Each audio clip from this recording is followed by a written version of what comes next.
Gott erhalte Franz den Kaiser, unseren guten Kaiser Franz. Lange lebe Franz der Kaiser, in des Glückes hellstem Glanz. Ihm erblühen Lohme Reise, wo geht zum Ehrenkranz. Gott erhalte Franz den Kaiser, unseren guten Kaiser Franz. Gott erhalte Franz.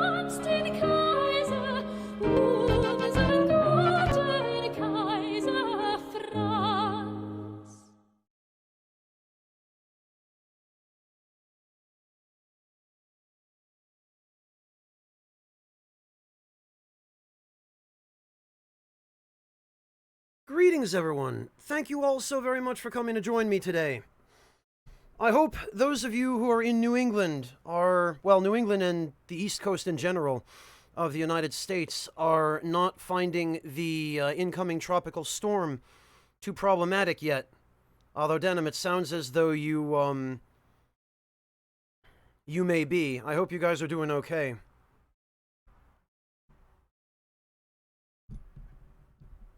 Ah, geez, Denim. Ouch.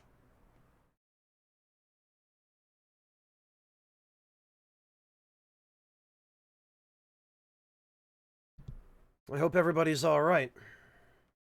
Hey, Pavel.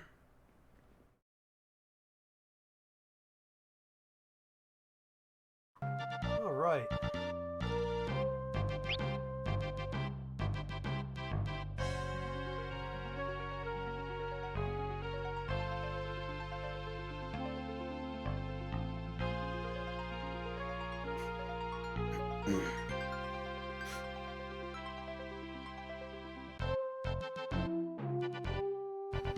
So,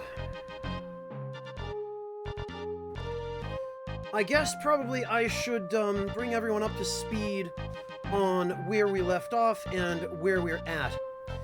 We had just obtained the airship, so our next order of business is going to be to head into the Ronka ruins. But before we do that, I did a little bit of work yesterday after I got home, which unfortunately was fairly late. I had a long day yesterday and didn't end up having time to stream. But I did a little bit of work to bring everyone up to speed on their jobs. And at the moment, I'm just working on mastering these last couple of jobs for everybody right now. Where are we? Might as well just... So this is where we're at in terms of job mastery. Bartz has got some of the main combat classes, and then Beastmaster, or Trainer as it's called in this game. Reyna, we're working on. We're working on the physical jobs for Reyna, and then she's got some of the important mages done so far. And then, of course, Geomancer. Faris, I haven't done any of the physical jobs with her yet. Her next order of business, I think, is going to be probably Thief as soon as she's mastered Monk. And Galuf is at about the same point as Bartz. So this is where we're at, and...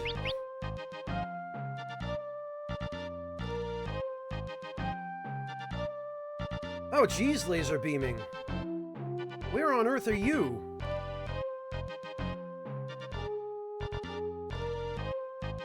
Oh, Pavel, it might be because I was sitting a tiny bit further away from my microphone. Is this better?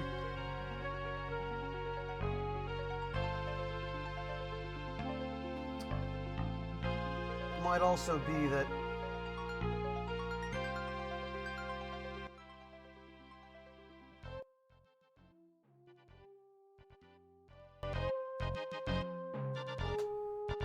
There, let's try that. Yeah, right, Super Sim? If only.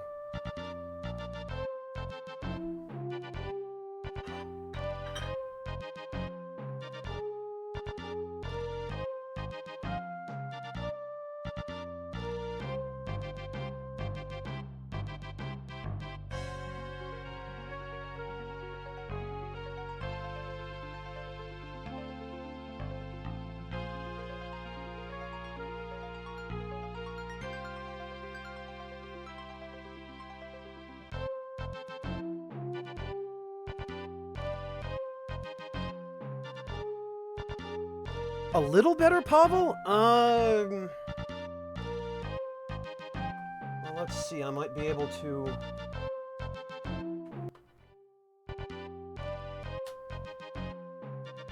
Alright, that ought to do, hopefully.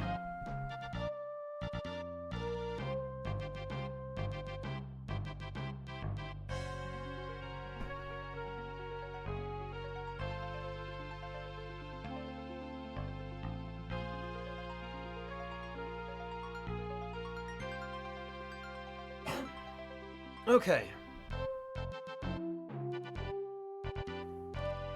So hopefully that will work. I'm debating on how much more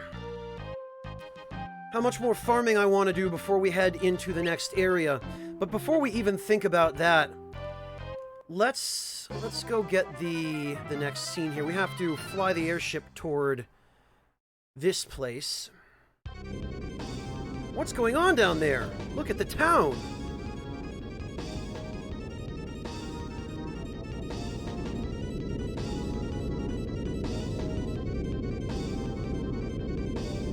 Nah, Monsieur Hedge, the advanced version is, first of all, it's more convenient for me to play this version because it's on PSN, for capturing and recording reasons. This is easier for me, and also, as much new stuff as the advanced version has, it changed a couple of things that I'm not fond of.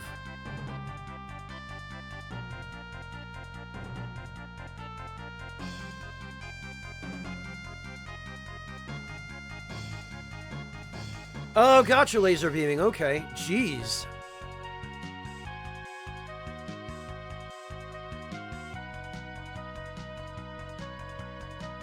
Alright, well...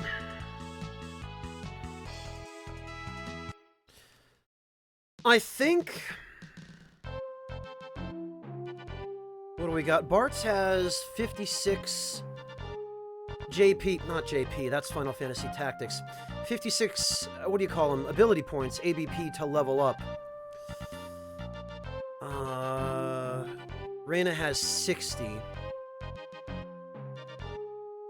Ferris has 130, and Galuf has about 120. Okay, since this is kind of a non-ideal party comp, and since I would really like to finish out these jobs before I decide what to do next, I think we're going to head into Jackal Cave, and we'll take care of this last little bit of JP, and then we'll head over to the Crescent Island and meet up with Cid and Mid to advance the story. Because I think I have everything else I really need apart from that. And the JP will go quick here thanks to our good friends, the Skull Eaters, whom hopefully will start showing up a little bit. I've figured out a pretty good, efficient way of... Oh, alright, well, speak of the devil. I figured out a pretty efficient way of going about this. I was never able to optimize this when I was younger because I was too stupid and didn't have the planning capability at that age when I first played this game, and, you know, didn't really put so much thought into it or properly optimize it. But wow, these guys are being very generous today. It's 5 ABP each time one of these things runs away. So it's quite helpful. That was 10 AP just there with those 2 battles. So again, you can see this will go pretty quickly. And even when you don't run into a Skull Eater, the Nut Eaters always appear in groups of 3. And they give you 2 AP per battle, and they're very easy to kill. A single kick from the monk will eliminate them. So it's a quick battle one way or the other. And it turns out that if you put everyone in the back row, the damage from the Skull Eater's incisor will be halved, which brings it just to the point where you can survive it at around level 28, 29, starting around there. And then you just need a white mage to cure the poison and heal the character who got hit after the battle. The ninja scrolls, the jutsu, the elemental jutsu, never misses. So as long as you get one of those off before the Skull Eater can take a second action, you only have to deal with being hit once. They have only a regular physical attack and then their special incisor, which is nasty, but entirely survivable at this point. So we'll get this done, we'll get it out of the way, and then we'll move on to bigger and better things. In the meantime, how are all of you doing this evening? Anybody have any good food lately? Piranha Guppy, you said you had some vegetable stir-fry. Hello, Stufftastic. Welcome.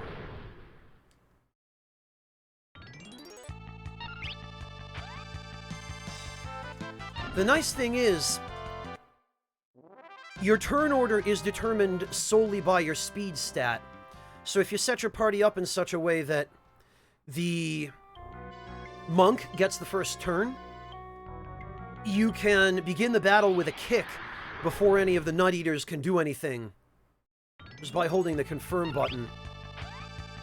And then the battle's over before it's even started.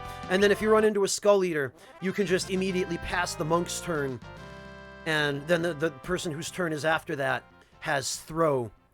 So you eat the one attack from the Skull Eater and then throw a scroll, or use a jutsu, I guess. Ah, very nice, Stufftastic. Curry is great. Ah, now you're talking, Super Weird Boy. Roti with spicy lamb. Now that's a meal I could get on board with. Waiting for it. Did you order out? Like, did you have it delivered?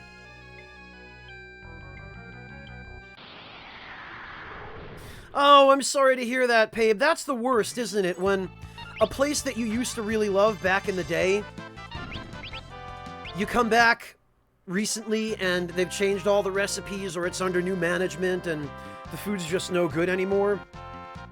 I'm so sorry, man. That sucks.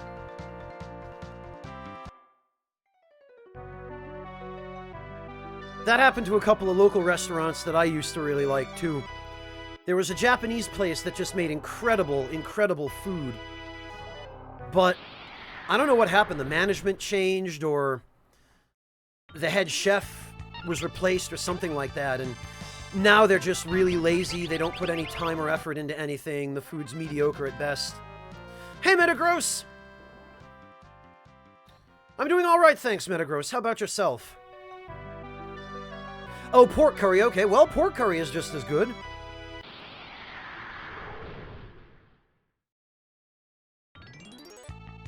Very nice, Pavel. Sometimes you don't need anything complicated. Sometimes it's cool just to have something simple.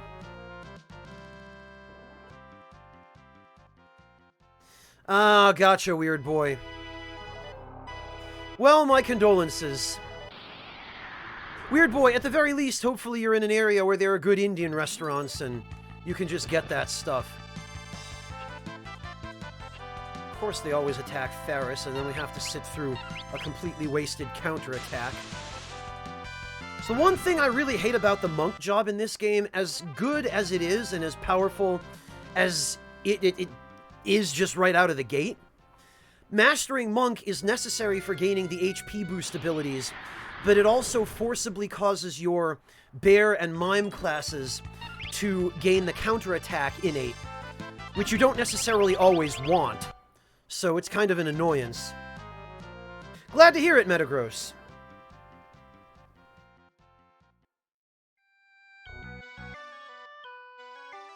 Oh, gotcha, Pabe. Okay. Well, in that case, maybe it's not such a big loss. You know? Maybe it's just that your standards are higher now. You know enough to know what kinds of food are good and what kinds of food are just kind of, I don't know, average quality. I tell you what, Pabe, it wasn't until I started eating out and had the opportunity to try all kinds of different food that I would never have even known to cook myself, wouldn't have even known it existed. It wasn't until I started doing that, you know, when I had my own money, that I began to realize just how diverse international cuisine can be and how many different things there are out there. It's kind of incredible. I've never looked back. I've never regretted it. The first truly adventurous thing I had was, and I remember it very distinctly, I was 16, and I was working at the organization where I used to volunteer back in the United States with children and young adults with autism. And the guy who was my mentor at that time, he was a staff member who was, I think, 4 or 5 years older than me. He invited me out with him and a couple of his friends to a local sushi restaurant. And that was the first time I'd ever had sushi, and up to that point, I'd been raised on the American diet, as it were. So, pizza, junk food, fast food, that kind of thing. Breaded, deep-fried stuff. That was what I regarded as a nice meal out, was going out for pizza at that age. And I'd always heard all kinds of horror stories about sushi from other Americans, to the tune of, oh, it's raw fish, oh, that's so disgusting, oh, it's got seaweed in it, and seaweed is from the ocean, so it tastes like salt water, and, ugh, how could you ever eat something like that? Burgers are the only thing, so it was that whole song and dance. And I remember going out for sushi with my friend, and he ordered for us, because I had no clue what the hell was what. And he handed me a piece of sushi, which I don't remember exactly what was in it. I think it was like fatty tuna or something along those lines. It was a better quality of sushi. It was nice. And not just cheap stuff like California rolls. And I remember thinking, wow, this is actually not bad. I don't know what all those people were complaining about who were making such a big fuss about it being raw fish. I could get used to this. And I thought about it a little bit later when I got home. I was sitting there thinking about the meal we just had and how good it was. And it struck me that, well, man, if I took a step outside my comfort zone this big, like I just jumped into the deep end after a lifetime of waiting around the kiddie pool, And it paid off to such a tremendous extent. I ought to do this more often. I ought to try all kinds of different food. And so, that was that. The rest is history. Here I am. Hey, Deathbed! Stovetastic kale chips are overrated. That kind of stuff is for hipsters. At this point, pretty nearly any time I hear the word kale, I immediately think, oh god, get me out of here. This is going to be an overpriced hipster meal that's not even going to begin to fill me up, and that's going to cost probably 2 or 3 times what a good meal at a reasonable place would cost. Hello, Autolacus, welcome! Oh, that's kind of you, Deathbed.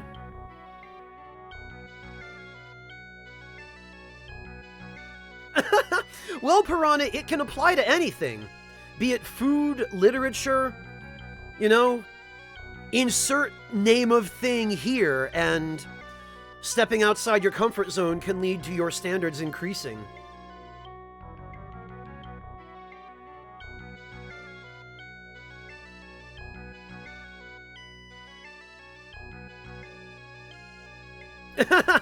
Yeah, Pabe, you're very lucky. You're very lucky. Your wife sounds like a good lady.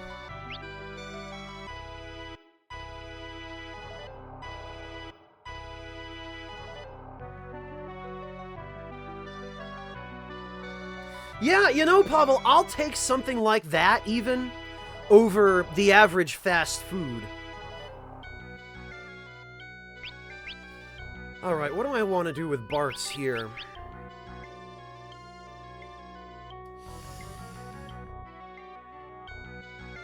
I guess we could...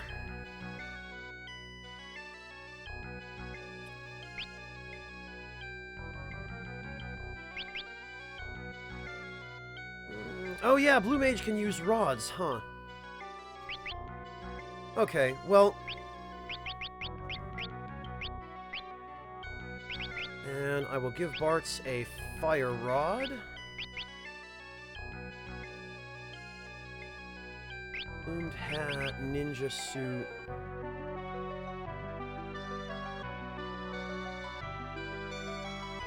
Yeah, alright, that's fine.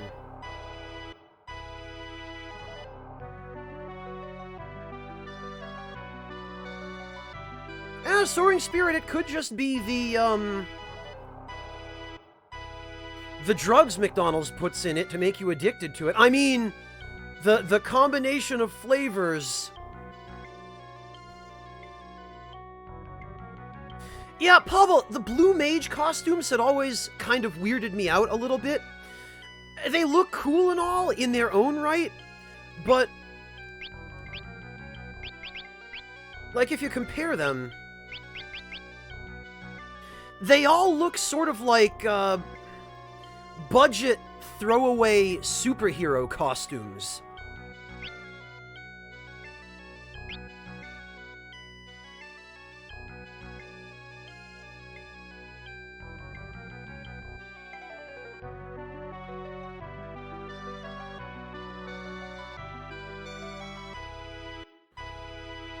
Alright, that'll do. Whoops. I want magic. Because for some reason in the later games, particularly FF9, which I've been playing as well, you use magic via the menu by selecting ability rather than magic for some reason. And in this game, it's the opposite. Ability is something separate, and you just select magic to use magic, but, you know, habits. Hey, Idrix!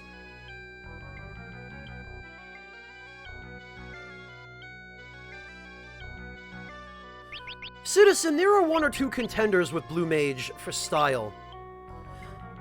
Let me see if there is actually, if I have these jobs yet. Red Mage. Red Mage is a contender with Blue Mage for style.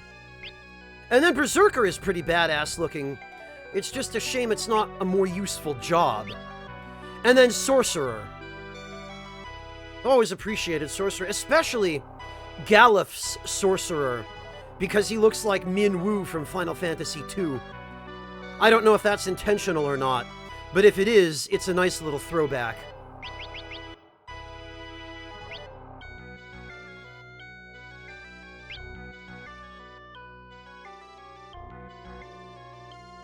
Yeah, pretty much, Baka Shinobi.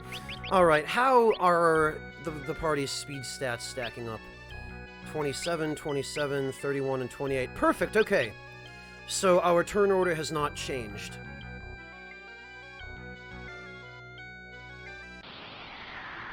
Yeah, laser beaming. I think they changed it to Mystic Knight from the advanced version onward.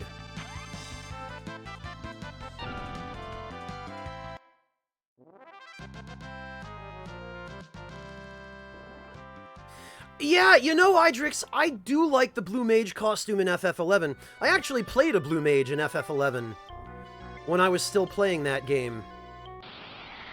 It's just a shame that they went so far out of their way to waste your time trying to learn the blue magic in FF11. Like, the fact that you had to have the monster you learned it from had to be at least high enough in level to give you experience, and that even then, even if you saw the skill you needed and everything else was in place, you still only had like a 10 or 15% chance of learning the damn skill. So, you know, typical Japanese MMO for you.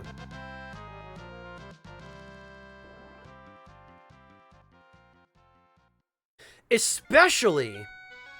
Yeah, Des, especially all the blue magic from Altayu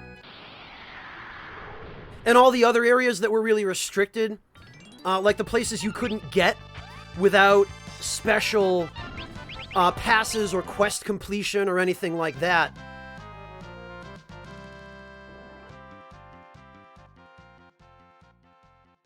Yeah, it sure was, Des. That's one of the reasons I liked it so much. I never had any trouble finding a party as a blue mage, given some of the buffs that you could get with them. You know, giving your entire party Blink and Stone Skin via Diamond Hide and whatever the, I forget the name of it, but the Shadow Image blue magic.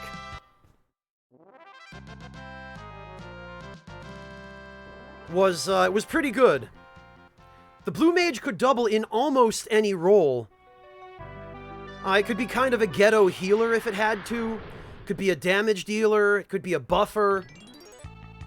Didn't necessarily make the best tank, but you could make that work with a ninja support job if it was absolutely necessary. Plus, It was just really badass dual-wielding swords. You know, 2 scimitars as a blue mage was pretty cool. Hey, Jonesman!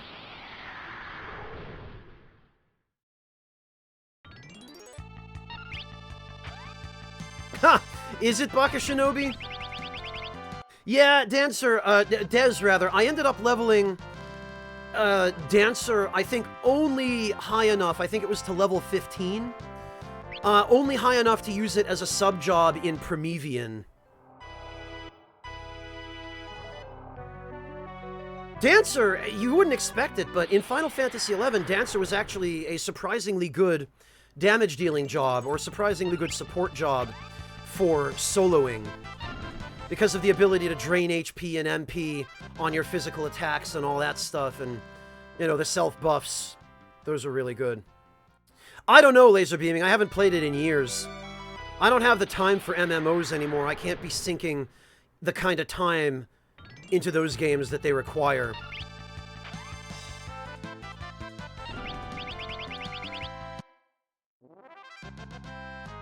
Well, Idrix, I heard that they made some really good changes to FF11 based on some of the stuff that Yoshi P did in FF14. Like, it's kind of amazing that they brought Yoshi P in, and he basically fixed almost everything that was wrong with FF14. And Square Enix took a look at that and said, man, think how much more successful FF11 could be if we implemented some of this stuff there. And they carried over a bunch of those changes and made some changes in the same spirit. I think they might even have transferred some of the FF14 staff over to 11 for that express purpose, and the result supposedly was a much better balanced game, and one that's a lot nicer for soloing, because originally FF11 was impossible to solo as any job other than like a Beastmaster, or later on a Dancer when they added that. You know, or Red Mage. Red Mage was always a kind of a good solo job as well, but it took forever and it wasn't very efficient. So it sounds to me from the little bit that I've read about the changes they've made to 11 since then that they made some good changes.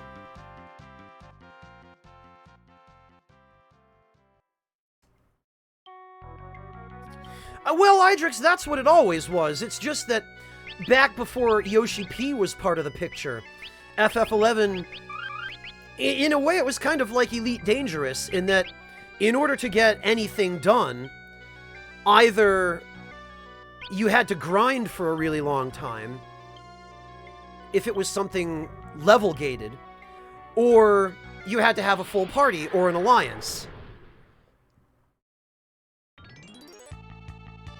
No, it absolutely didn't, Dez. And isn't it funny how, as soon as they brought someone on board who redesigned the game to have a little bit more respect for the player's time, Undead warrior. it became so much better as a game. You know, the same with FF14. Like, if I had the time for MMOs these days, FF14 is, without a doubt, the first MMO that I would pick up. And Mr. Asmodee, thank you so much for the sub. Welcome to the Ragtime Lounge. I really appreciate your support.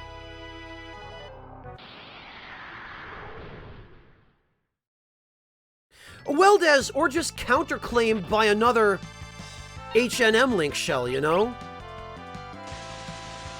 Those stupid HNMs that would spawn once every 48 or 72 hours, and then you'd be competing with 3 or 4 other link shells just to claim the damn thing.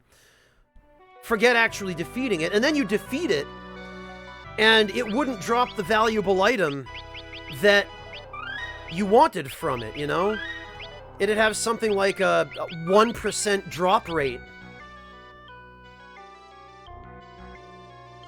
And even the notorious monsters that you could solo or fight with a party, you know?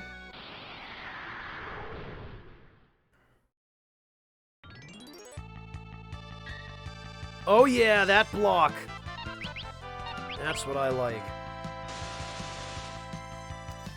Oh, thank you, Asmodee. I really appreciate that.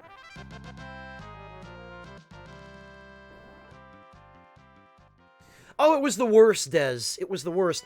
And then they had the freaking merit points, too, which was even more egregious in some ways.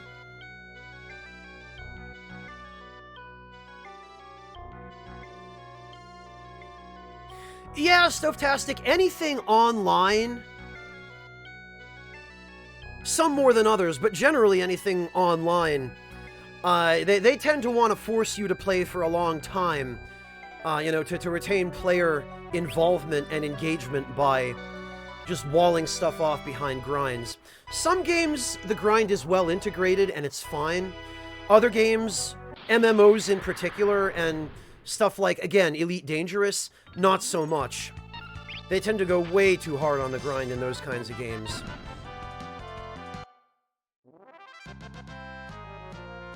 They kind of did, Idrix, but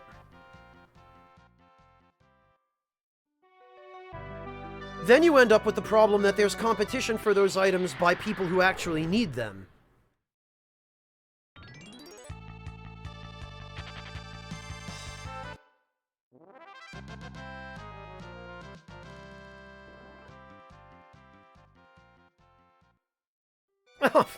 Thank you, Deathbed. I appreciate that. I don't know about charismatic. I mean, as far as I'm concerned, I'm just me. But I don't know. I guess maybe that in itself is relatable to some extent.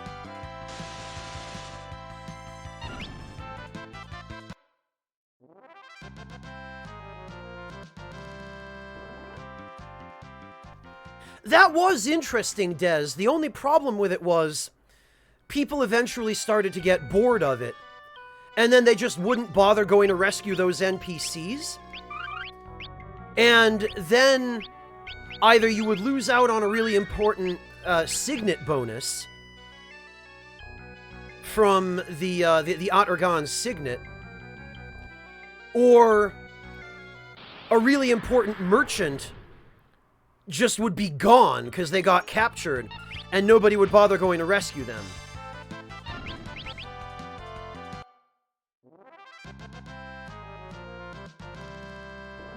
Wants to play what, FF5, Dr. Deathbed?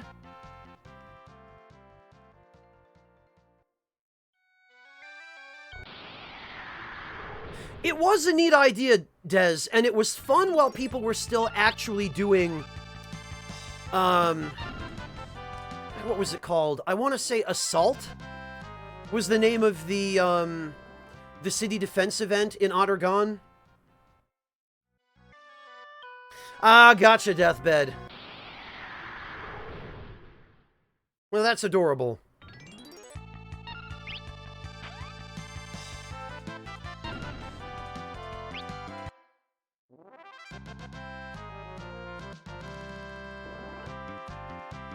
Laser beaming, that sounds like a good change. That sounds like a really good change. I tell you what, nothing was more annoying as a new player in Final Fantasy XI, finding your way to Juno the first time to get your Chocobo license, and then getting there and realizing that you hadn't completed some part of the quest in your home city, or that you weren't level 20 yet, and you weren't eligible for the license. And having to go all the way back.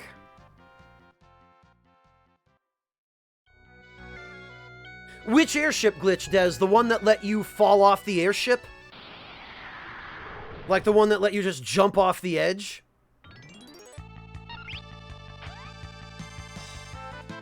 Ha! Yeah, well, I guess it didn't really hurt anything.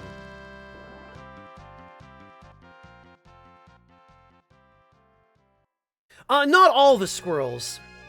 Just enough squirrels to,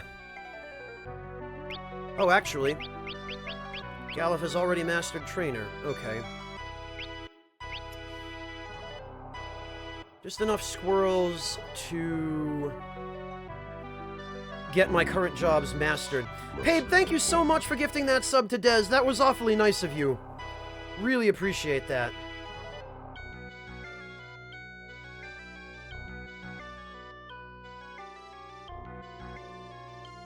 Oh yeah, Idrix, it was horrendous on release. Like, unforgivably bad.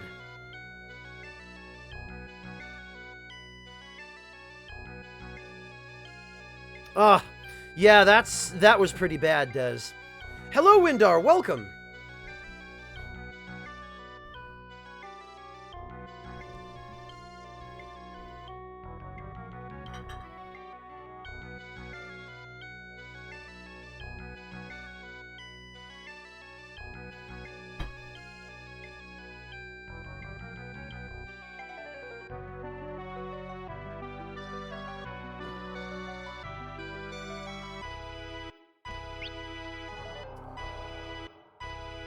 Alright, I think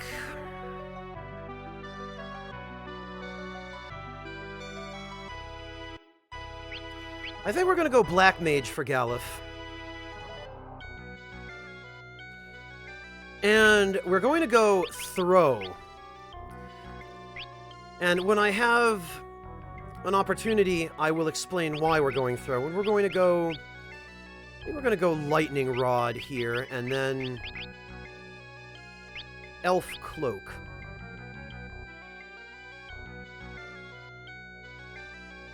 Oh yeah, Des, that...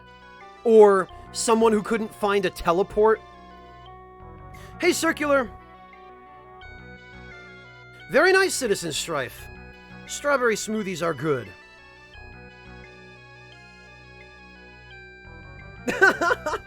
Deathbed. Honestly, Deathbed, the only thing I liked about SpongeBob was some of the memes that came out of it. There were some pretty strong ones. Idrix, probably the best search comment I ever saw in FF11 was a Japanese player, and I'll type it out for you.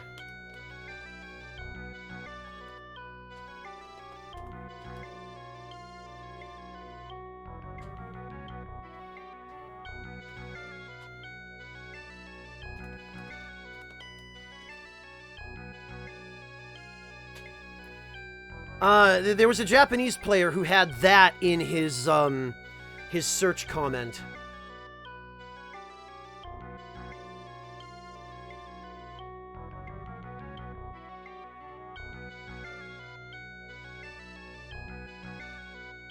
And there's another good one, actually.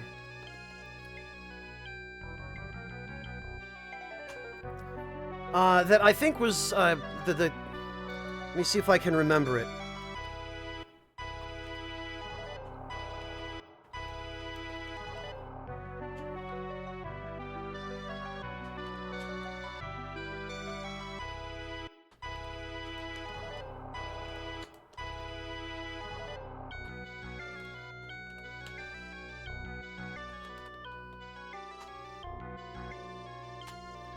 It was something along those lines.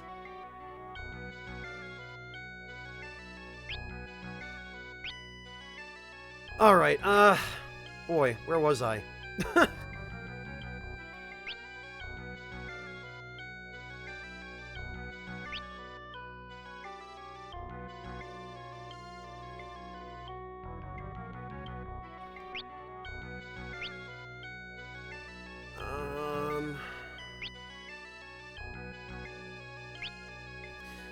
Oh, that was somebody's search comment in Final Fantasy XI years ago, Deathbed.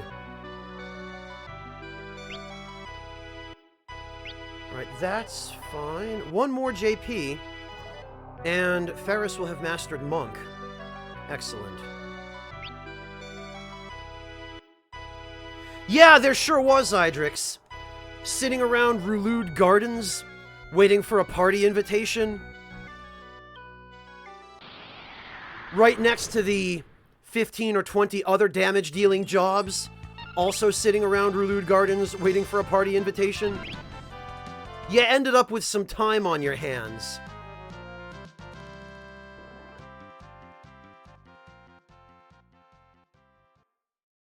Okay. Ferris is good to go.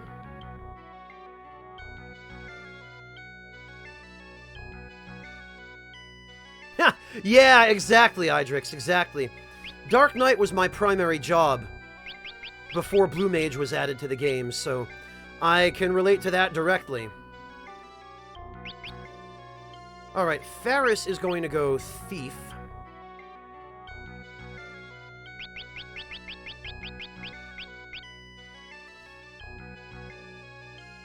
Do I have anybody else with white magic?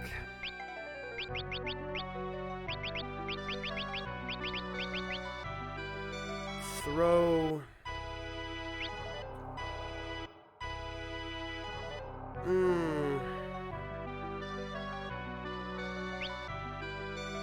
Oh, you know what?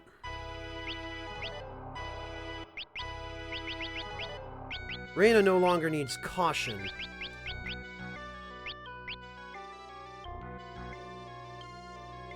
Now that we have a proper thief. Greetings, undead one. Lion Shard, thank you so much for the resub. Welcome back, Lion Shard. Really appreciate that.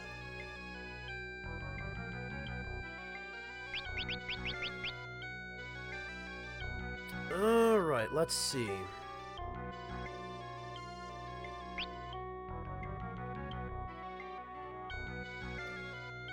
I honestly haven't thought that far ahead, Idrix. Probably FF7 at some point. I still need to finish FF9. But after this, I think I'm kind of going to want to do something a little bit different. I'll have to dig something up.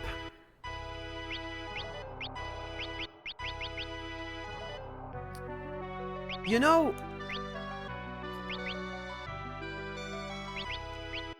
no reason a thief can't also be a super good damage dealer. We'll give her bare hand. Bartz can go in the front row.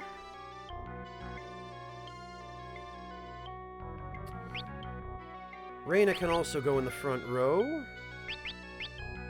Faris can go in the front row. And Galuf can stay in the back.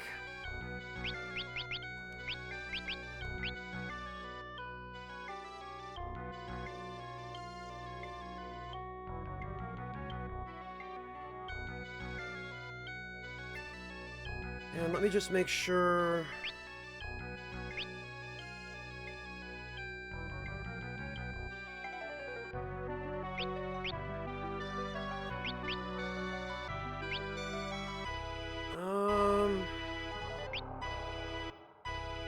honestly...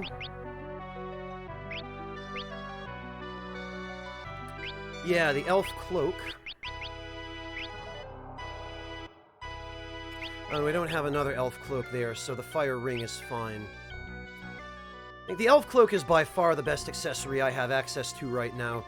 The fire rings are a competitor, but for the thief, we absolutely need the thief's glove.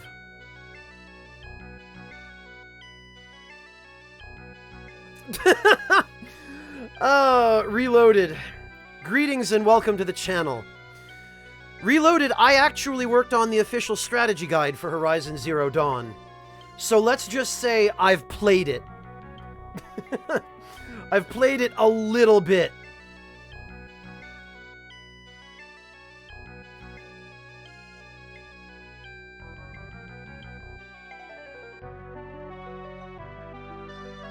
Lord Winds, blessing upon thee. Have a sub, Reloaded.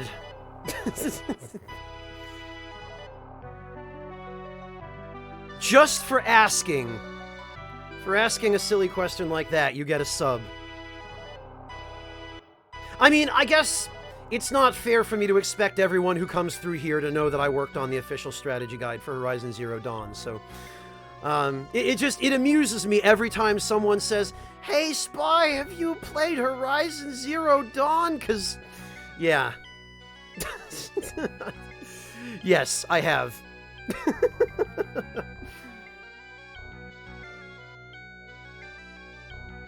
No problem, Reloaded. Welcome to the Ragtime Lounge.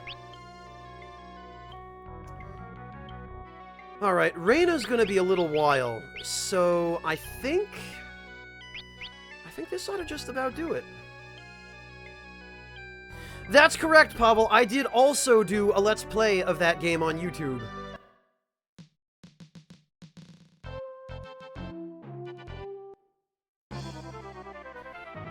Citizen Strife, what exactly do you mean? Are you asking if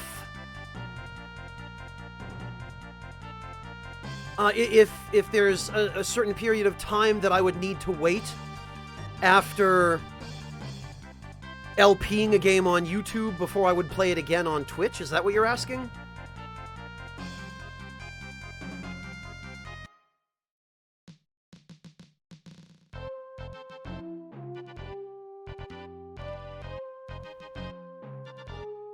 What, Pabe? Never heard of him.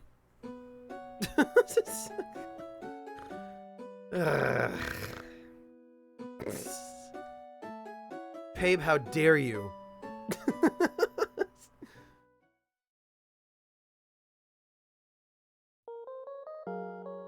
Oh, okay, Reloaded. Well, if you knew that, why'd you ask?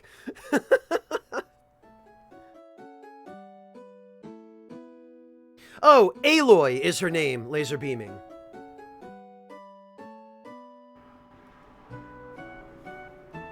And yeah, I mean, my stream title cards should give you some indication, right, of the fact that I have indeed played Horizon Zero Dawn. Oh, gotcha, Citizen Strife. With an extremely limited set of exceptions, probably not. Once I've played a game on Twitch, unless I feel like playing that game again at all, I generally prefer to play something new.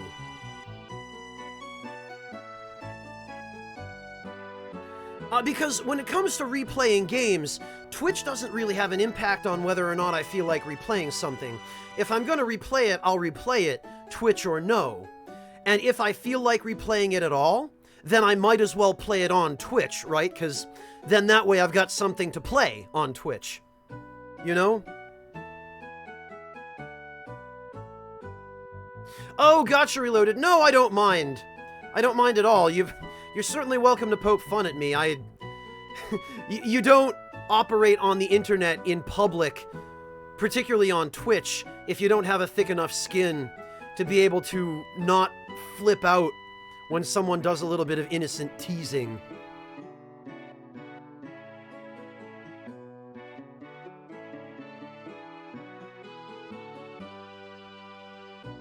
Yeah, Metagross, because I wasn't totally burned out on P5 after playing it the first time on YouTube, you know? I hadn't reached the point where I was done with it for a while and ready to move on. Although, having said that, I should also admit that my decision to play P5 on Twitch was partly because at the time, I couldn't find anything else that interested me.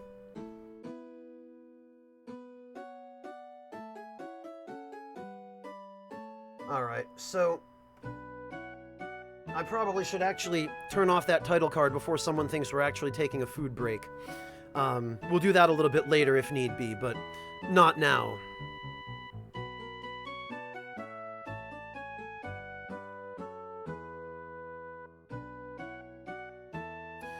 Alright, so there's one more thing I need to do here before we head out.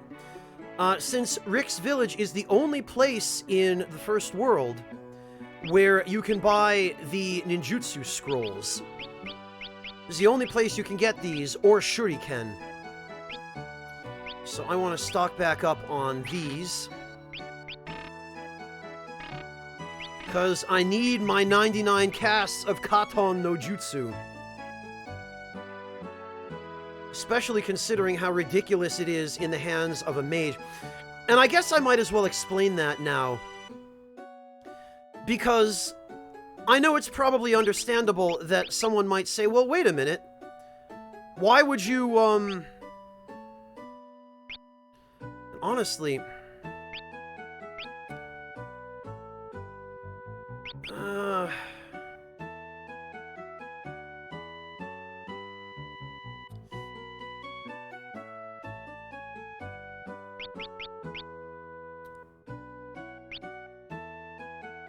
I'm trying to decide...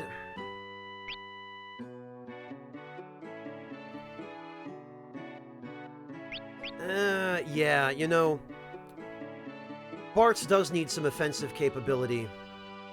Reyna already has. And actually, I wonder...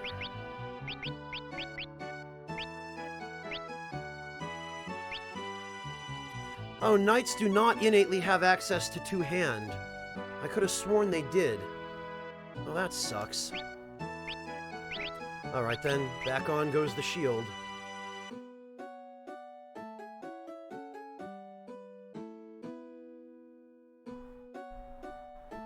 Hey, Dwelwa!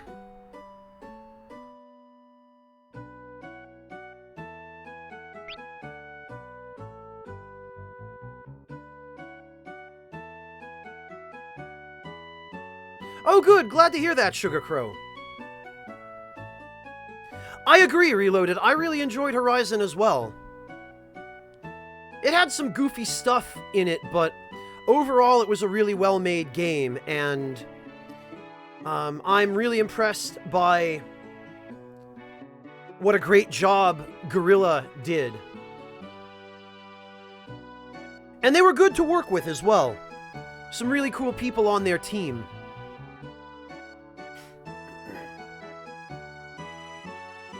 So the deal here with giving the ninja's throw command to a mage is that on a ninja, the throw command is garbage as far as the elemental jutsu is concerned. It's great for throwing weapons, but the elemental scrolls are worthless on a ninja. Whereas, if you give the throw ability to a mage, and it's a mage that's capable of using a rod, you know, the elemental rods, then with the mage's higher magic power and the elemental damage boost from the corresponding rod, you can achieve ridiculous amounts of damage with elemental scrolls that are absolutely insane, that are just beyond competitive with black magic. And we're going to actually go try that because there are a couple of things I need on Crescent Island before we go any further. So we're going to save. Boy, are we going to save.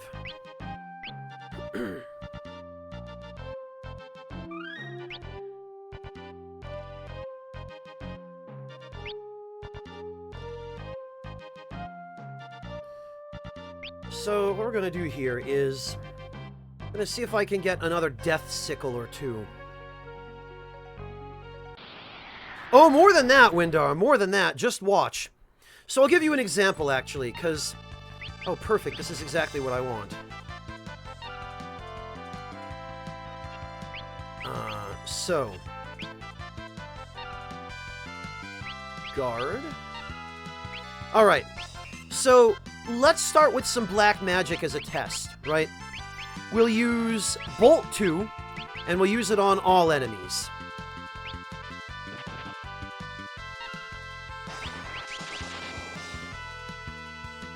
Around 320 damage at absolute most. Pathetic, right? From a black mage at this game, absolutely pathetic. Remember that 320 damage in just a moment.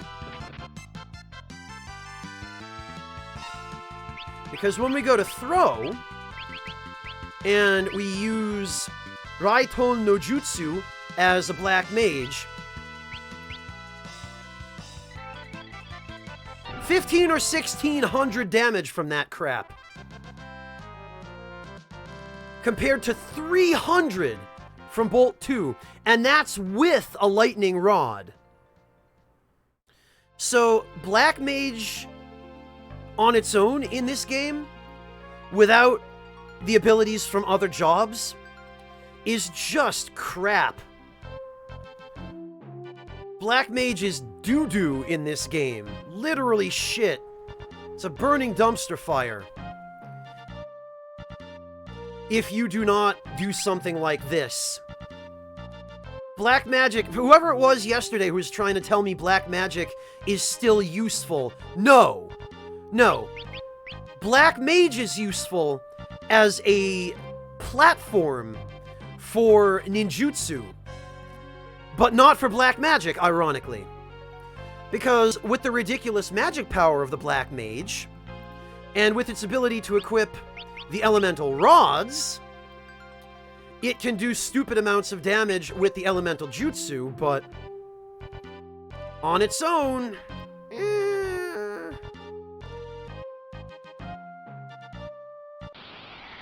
I have not, no reloaded.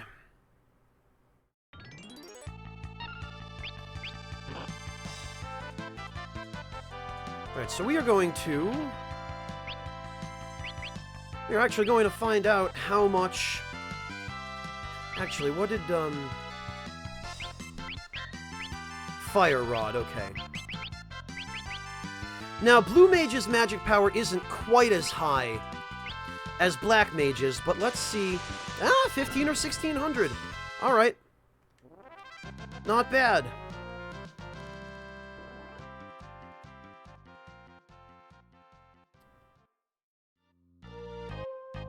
Yeah, it will erase us, but unfortunately, Summoner is kind of the same deal. Especially at these levels, it does not parse the same kind of single-hit damage as with summons as it does with ninjutsu.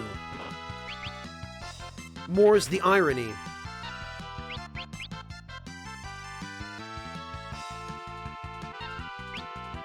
So we're just gonna toast these guys.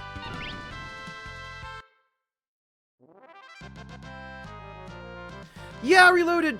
Quite a few people have recommended them to me. I don't know too much about them. I've taken a cursory look at some of the trailer footage and some game footage for them, but it didn't particularly pique my interest. Not yet, anyway. I probably should take a second and closer look, but...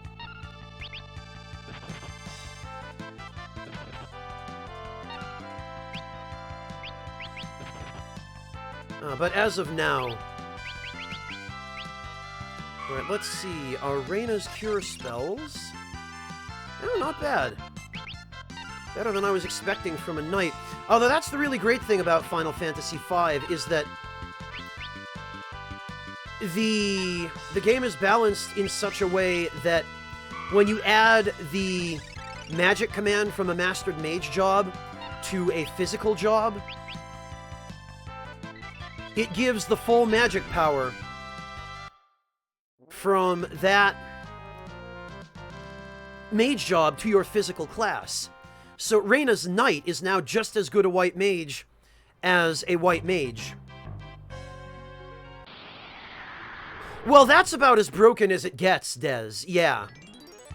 But it's the same sort of deal, right? It's the same idea that, you know, Calculator is a job with garbage stats, all around garbage stats, in fact.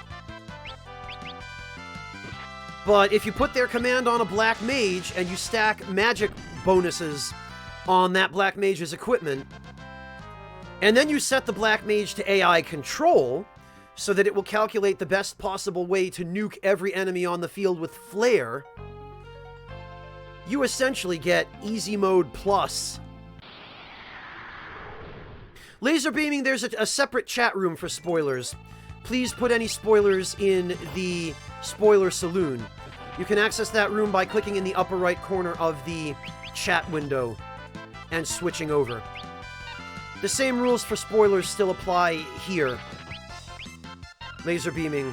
Because I realize it's a 20-year-old game, but there are still people here who haven't played it, you know? Thank you for asking, though, Laser beaming. I appreciate your consideration. No, Idrix. I've watched some footage of Enter the Gungeon. I have no interest in it.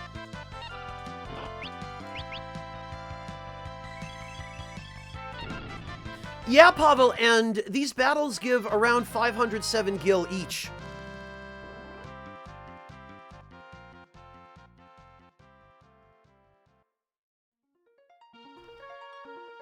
So this place right now is the best area to farm money, because unless steel misses, you have a 100% chance of stealing the silver bow. And those guys also have a, I think, 6 or so % chance of dropping Death Sickles, which sell for about 3,000 gil each. I already have 2, which is enough for me to actually use. I'm hoping I'll get a couple to drop that I can sell.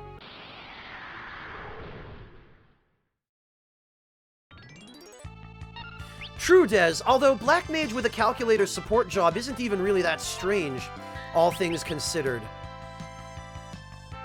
Because it makes sense, the calculator is a mage job as well. It just happens to be a garbage mage job with an incredibly useful ability.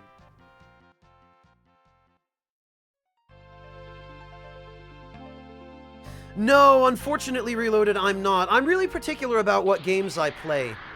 I am looking forward to Cyberpunk 2077, though. Which is unusual, because I'm not normally interested in first-person shooters. But after watching the 50 minutes of gameplay footage that CD Projekt released a little while ago, I am 110% sold on Cyberpunk. Sign me up. Hey, Cybertron! So far, so good.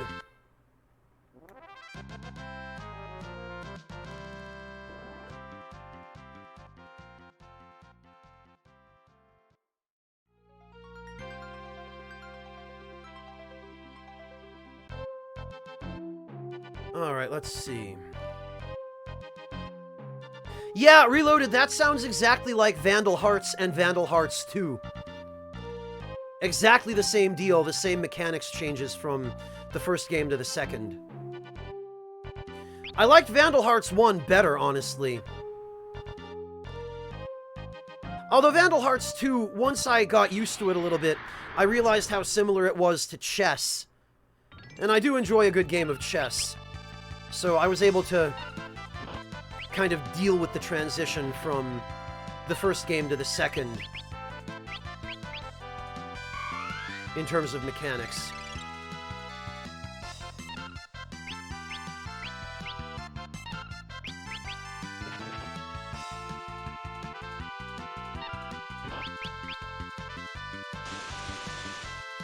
Yeah, Duelwa, I'm really looking forward to that game. Especially if all this stuff about player agency and the consequences of choice are as important as the gameplay footage and the narrator in the gameplay footage made it sound like they are.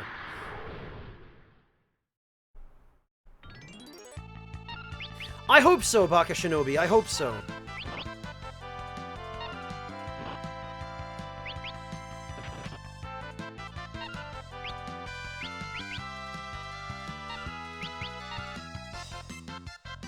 No, Metagross, I have zero interest in Sekiro.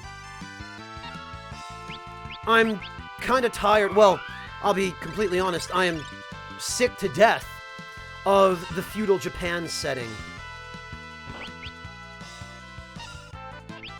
I just have no interest in that anymore. I've played too many games like that, you know? And I never played any of the original Tenchu games, so I have no attachment to that, I don't know, that franchise. So the fact that Sekiro seems to be effectively a... Ooh, good, that's exactly what I want. It seems to be effectively a send-up, or otherwise some kind of tribute to Tenchu, makes no difference to me. I probably will watch Marcus play Sekiro. I will probably tune in when he streams it. But personally, I have no interest in playing it myself.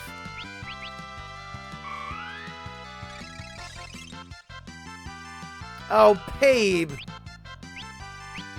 Pabe, on the one hand, that was awful. But on the other hand, I'm really impressed with your command of English to be able to cut loose with a pun like that.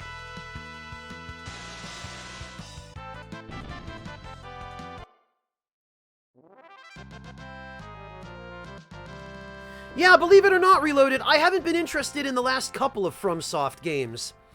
Dark Souls 2, it turned out that when I had the opportunity to play that game in retail and actually get the end-user experience, you know, the normal person experience playing the game, and not having to focus on what was important to write down for the strategy guide, I discovered that I hated it.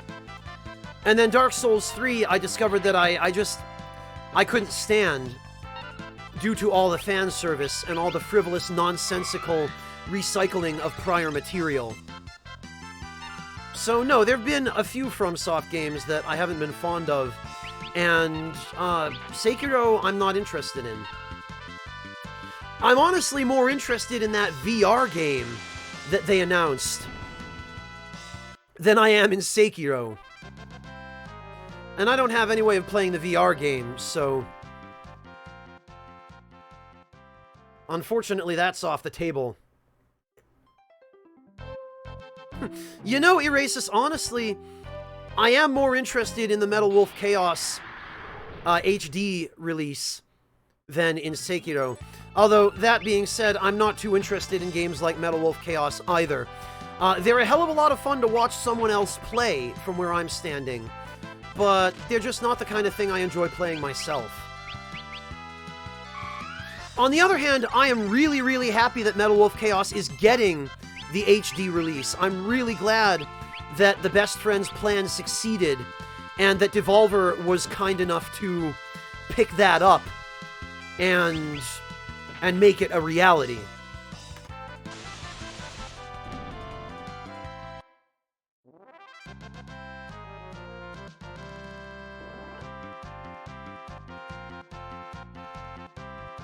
Reloaded, I'm not going to judge you for that, and I certainly don't think worse of you for it. I just don't have the energy to get into that whole debate at this point, you know? I've been there, I've done that, I'm ready to move on.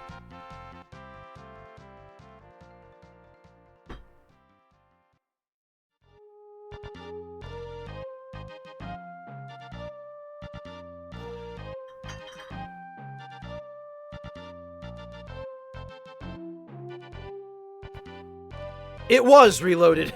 That's pretty much all it was fan service.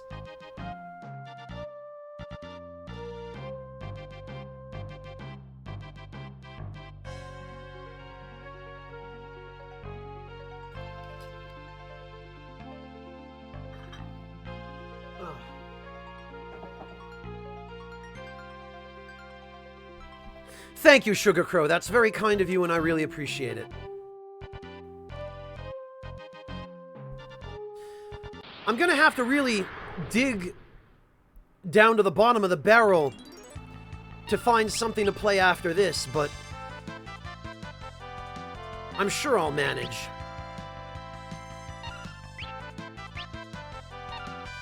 Whoops. No, I want that second silver bow. It's kind of crazy to me that they, that Squaresoft back in the day made some of the balance decisions in this game that they did. Even though I love those balance decisions, it's kind of crazy to me that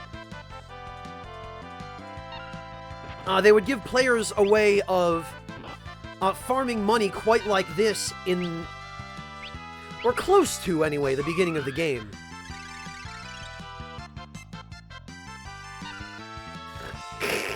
No, Baka Shinobi, I don't. Though, I think it's funny as hell that you asked me that, because I never thought I'd hear about that ROM hack.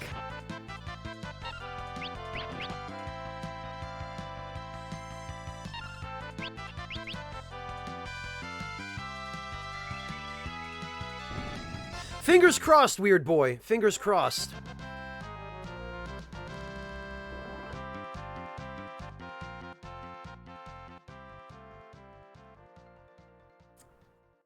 Oh, laser beaming, I don't mean bottom of the barrel as in, like, bargain bin bottom of the barrel. I mean bottom of the barrel as in games I actually feel like playing. Because this is a perpetual dilemma for me. It's why I keep ending up going back to these old games from 20 or 30 years ago, rather than playing anything new, is because there are just so many new games that I look at and think, it just doesn't grab my interest. You know, I look at it and I don't feel any desire to play, you know?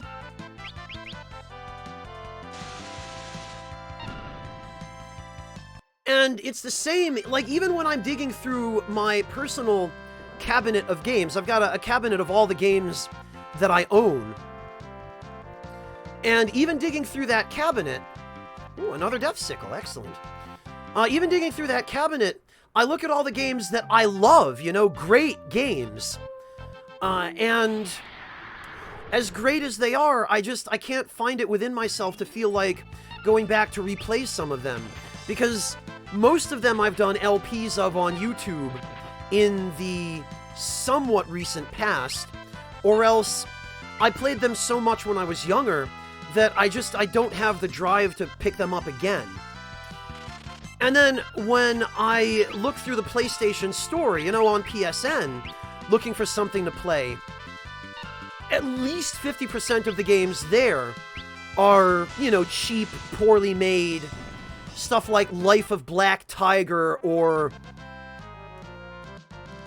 you know, games that are otherwise just money grabs, you know, someone slapped them together and somehow they made it through QA and compliance, and now they're on PSN. And then the other half are games that are genuinely decent or good that I just have no interest in, you know? I don't own Parasite Eve, Fonte, unfortunately.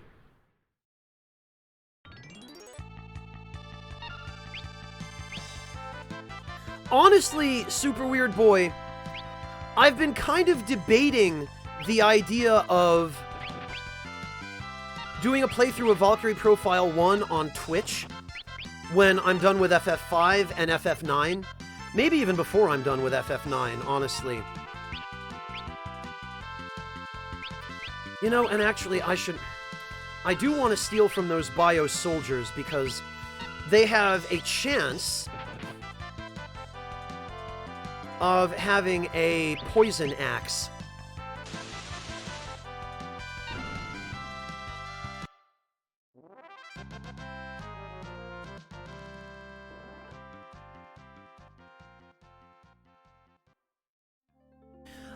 Pabe, you don't even have to throw money at me for that. I do want to start streaming PC games. And I've got a whole box of parts sitting over in a corner, actually. Parts for my PC. Including a 1080 Ti and some other really good stuff. But for me to sit down and rebuild my PC or have it done is going to take several days, probably. And that's several days that my PC is unusable and that I can't stream. I can't, you know, access the internet. I can't do anything public. Certainly, I can't access any of my, you know, my YouTube channel or Discord or anything like that. I can't manage my own community when my computer is down for maintenance. So it's just ended up being that I've needed my computer every day since I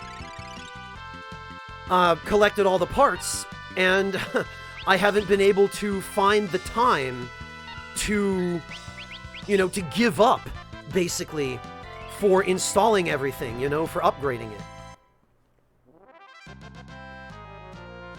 So it's just all about time, Pabe. Hello, Lilywoos, welcome!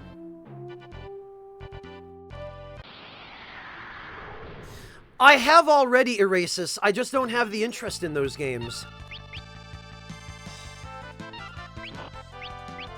You know, I wonder if I could...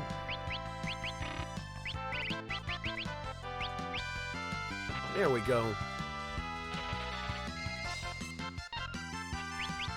That should help a little bit on the damage front.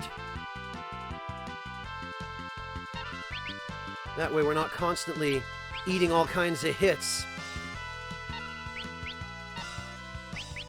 as we steal these items.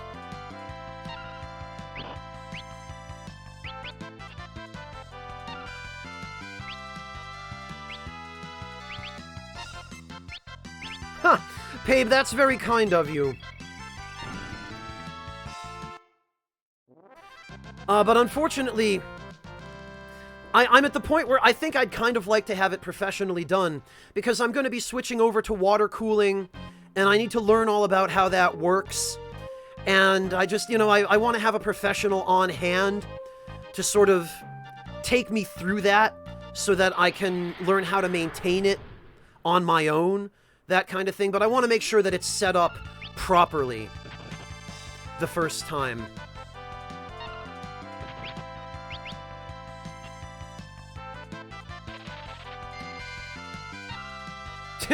Right, Reloaded, but I need the TI, that's the thing.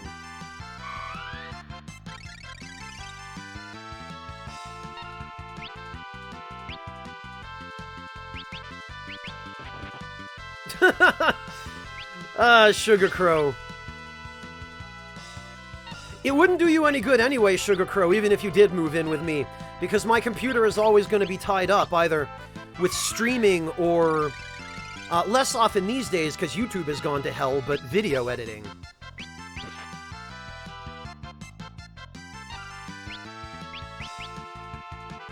Other than when I'm asleep.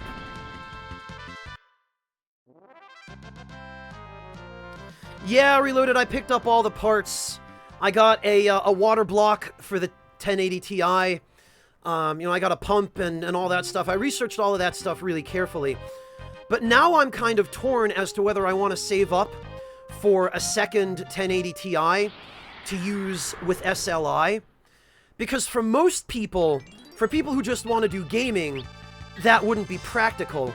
But for me, because I do a lot of really high-end video editing with enormous file sizes and extreme renders, like renders of hundreds of gigabytes worth of footage, for that kind of stuff, I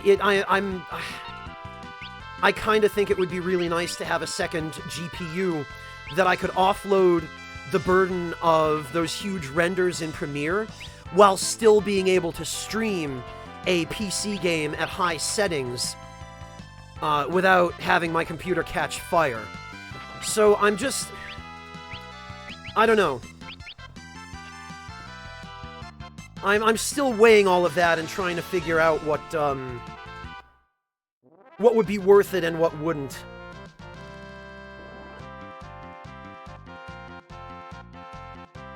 Well, no, Denim, it was in the context of when am I going to start playing PC games, the Pabe asked. And my answer is basically as soon as I get my PC rebuilt, basically.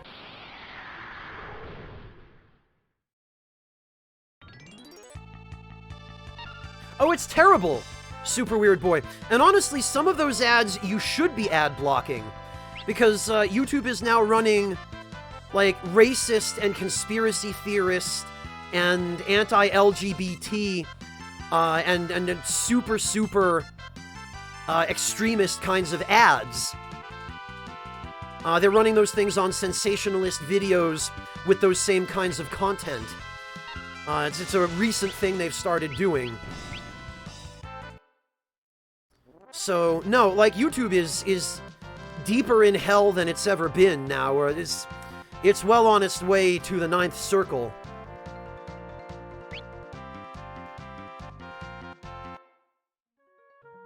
Yeah, Reloaded, but the current gen 1080 Ti's, to my knowledge, aren't compatible with Vulkan.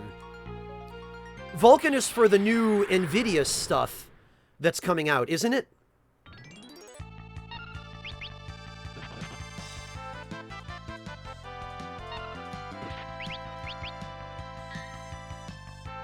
So it's not going to do me any good for current gen stuff.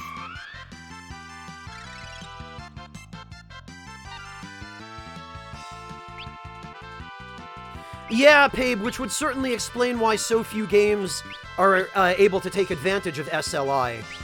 And it's a damn shame.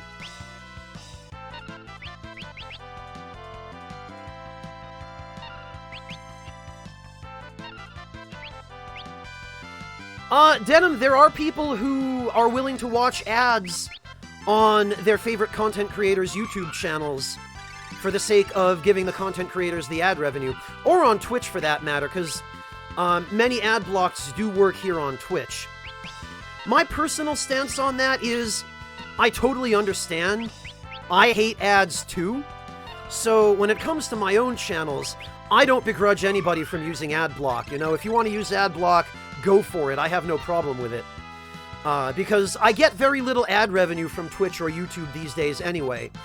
You know, even the people who do watch ads on Twitch, ad revenue is an insignificant portion of my total Twitch income. I would say probably 98 to 99% of my Twitch income comes from a combination of subs and, to a somewhat lesser extent, donations. People seem to be a lot more willing to sub than they are to donate, which makes a certain amount of sense because you get something back from a sub, you know? You get the emotes, you get ad-free viewing. So from the viewer's point of view, it makes more sense to do that. But the occasional donation and subscriptions are where the vast majority of my revenue on Twitch comes from. So it doesn't even really make that much difference to me if people use ad block here on Twitch in the first place.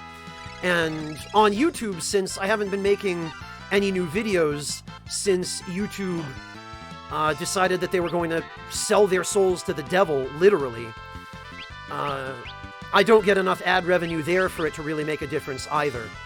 So, as far as I'm concerned, anyone who wants to use ad block, I almost encourage you, you know? You might as well.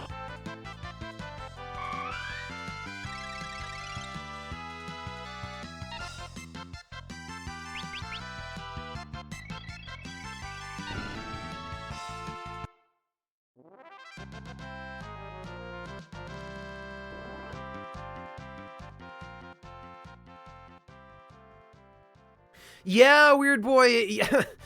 20-minute ads are kind of unreasonable. In fact, they're incredibly unreasonable. Like, that crap is infomercial level of unreasonable. But it's like having infomercials shoved down your throat. It's not like an infomercial channel that you can just tune into if you need something brainless to put on in the background while you're cooking dinner or going down on your girlfriend or something. Because there, at least you have the option, but on YouTube, you know, they don't always want you skipping those 20-minute ads.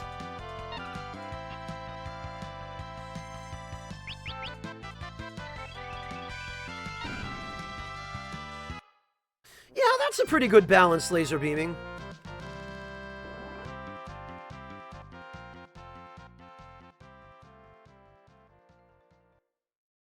Oh, Jesus, laser beaming, that sounds terrible. Your currency is that volatile? Oh, well, Hellkite, I don't know. I mean, personally, I hate background noise, so I never have the TV on in the background for any reason. I like to be able to focus my full attention on what I'm doing. Because I'm really, really horrible with distractions. I cannot focus if there are even small distractions going on in the background. Which is why I hated living with my parents, because my father's the kind of person who insists on having the damn TV on all the time, 24/7. He sleeps in front of the TV, too. And every waking moment of every day, he's got the TV on, blasting something obnoxious like some political talk show or some gossip show, and it's just absolutely terrible. I can't stand being in the house when I visit my parents because of that. So, for me, I never for any reason, I mean, my TV isn't actually connected to any cable service anyway. It's only hooked up to my game consoles and my computer. so it's a moot point for me in the first place, but that ought to tell you how much I hate regular TV and how much I hate that kind of just background noise. I really like my peace and quiet, you know, which it's not great for me that I live on a main road, but... well, yeah, Denim, yes! If I'm gonna spend an evening doing that, then, you know, how rude is it to the girl if, you know, if her back is to the TV and I insist on positioning her so that I can watch infomercials, you know, the whole time, right? Like,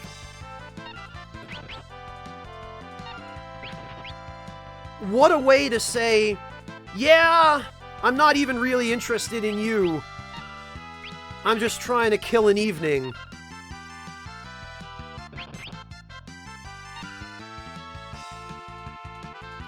Oh, gotcha, laser beaming. I'm sorry to hear that. Jeez, I hope your currency stabilizes soon.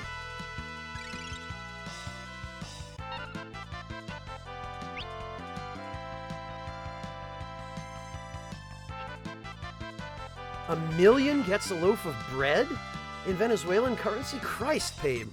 That is awful.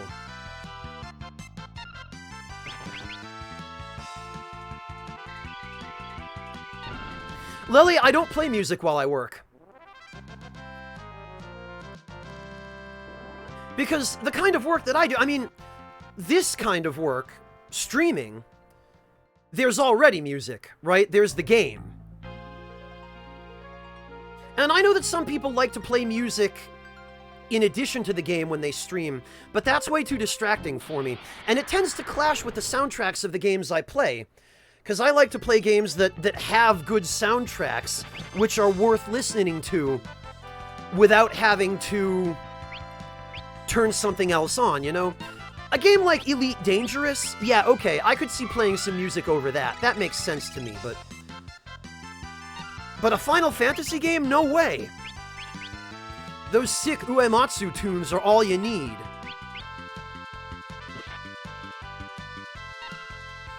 And then the other stuff that I do, I would be editing a video. And if I'm editing a video, then I need to be able to hear the video. So I can't have music playing in the background. But even if I could, I wouldn't, because it's just way too distracting. Well, Reloaded, in a sense, yes. In a sense, figuratively speaking.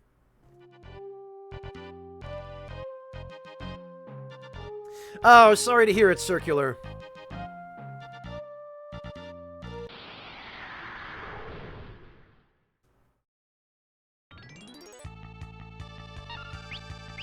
So, yeah, I mean,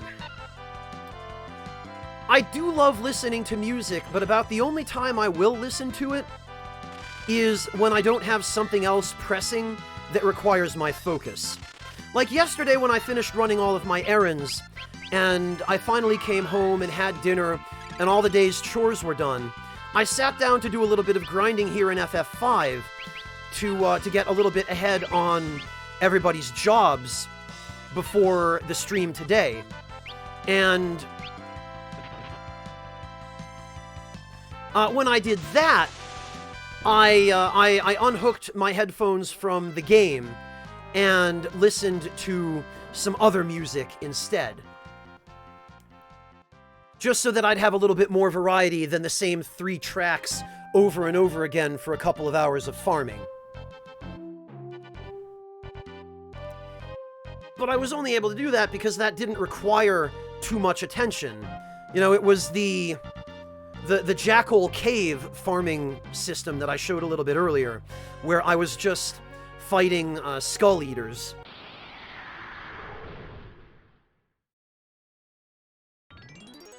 Oh god, Monsieur. Dubstep makes me cry, for one thing, and for another, why? Why would you not want to listen to the pure, unadulterated, original version of Battle on the Big Bridge? Or like, one of the good remixes that people have done over the years.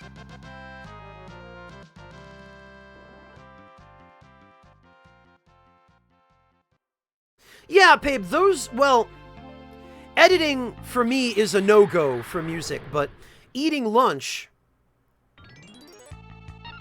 for sure, I don't mind listening to a little bit of music while I'm eating lunch. As long as it's nice, slow, relaxed music, because super fast, energetic music, it gets me so pumped that then I end up subconsciously eating faster, you know? Because music has such a profound effect on mood.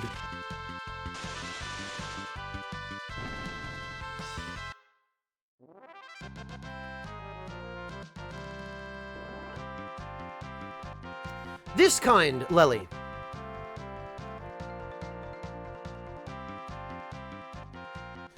That playlist ought to give you some idea of what sorts of music I enjoy. That's my own favorites playlist on my YouTube channel, by the way, Lely, so...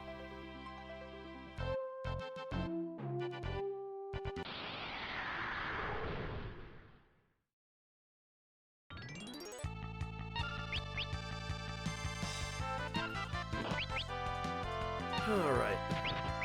Oh, right. I forgot. Reina is out of MP.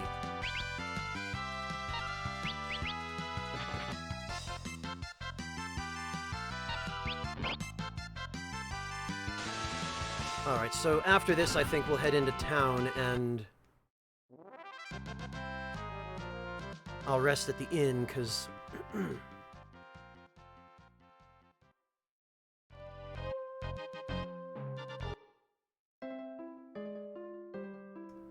Jesus, Windar, that's...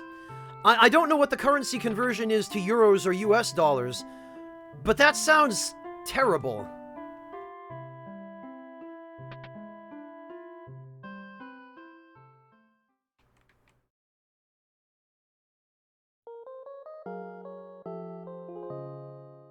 Oh yeah, Erasus, Cuphead has a fantastic soundtrack.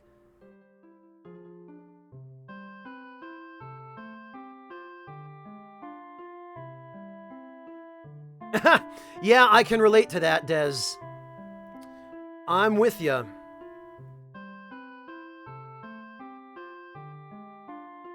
Alright, let's see. Ah, not bad. Not bad. 23,000.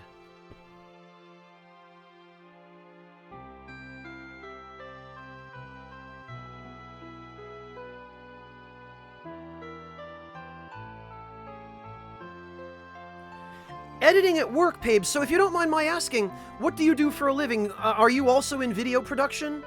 In some capacity?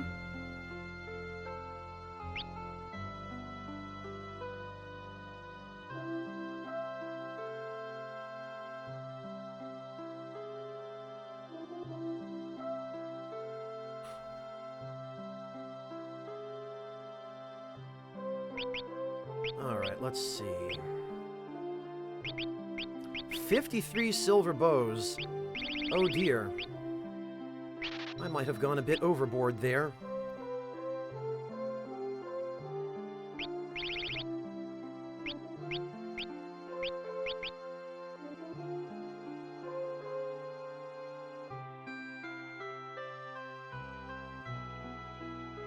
It was, Pavel. Yes, there's actually a famous picture of...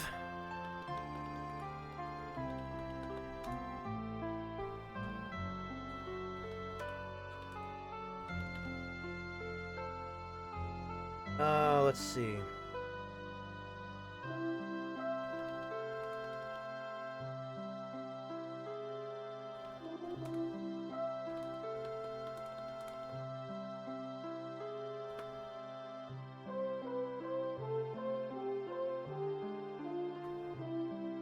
There it is! Okay, I found it. So, Pavel, and anyone else who's interested, under the Weimar government after World War I, inflation in Germany was so bad that the money was so worthless that it was actually cheaper to use it for fuel in your stove than it was to buy anything with it. And that's exactly what's happening in that picture.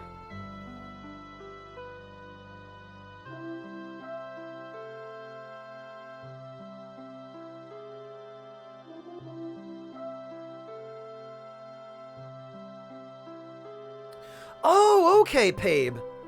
So in that regard, you and I kind of have that in common, in a way.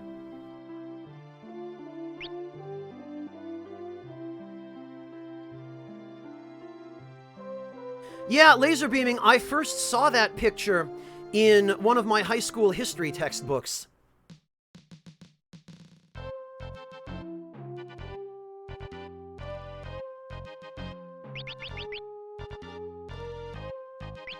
Alright, we'd probably better save. Jeez, Windar, I'm so sorry to hear that.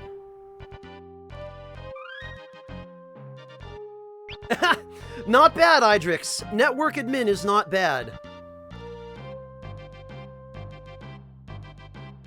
We sure have, Pabe. We sure have.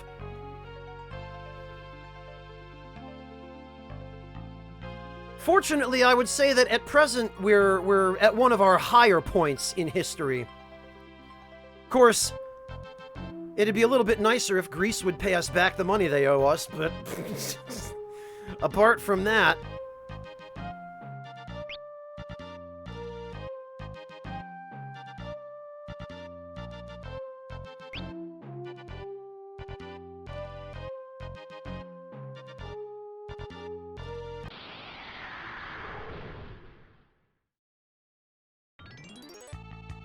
Yeah, it was pretty terrible, weird boy. It was not the greatest.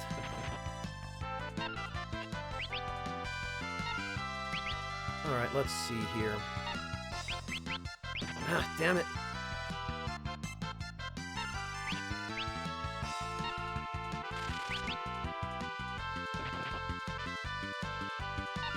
You know, it occurs to me, given that this is all I'm doing, there's no real reason for everyone else to be in the front row.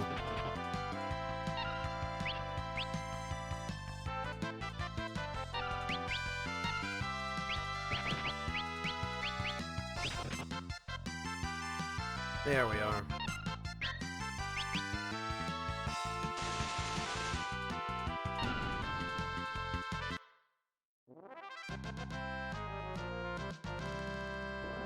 Pavel, that sounds like a great job. 4 hours of teaching and 2 of office work, that's not bad.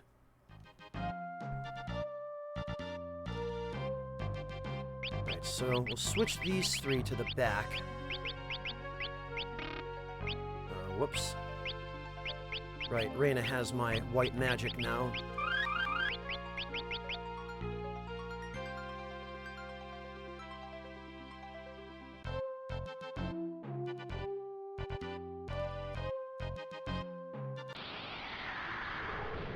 Well, Wingless, but it's kind of a necessary evil in a modern economy.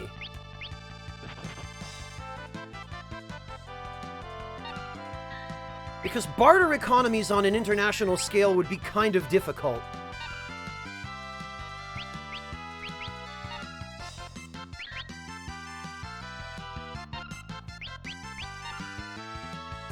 Bah, just the battle axe.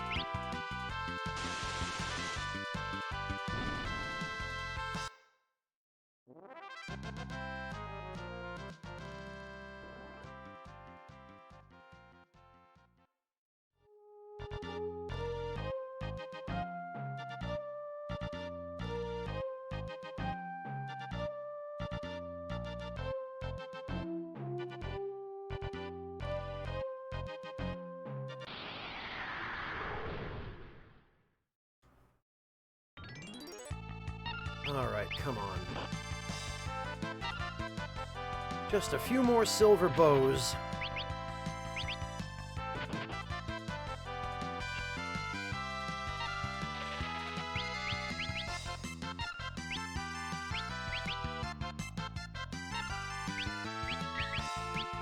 God, the controls for targeting in this particular battle configuration are a little bit weird. Like, in order to target the guy on the bottom, I have to press the directional pad left and then down, and then left again. Oh, everyone leveled up. Very nice.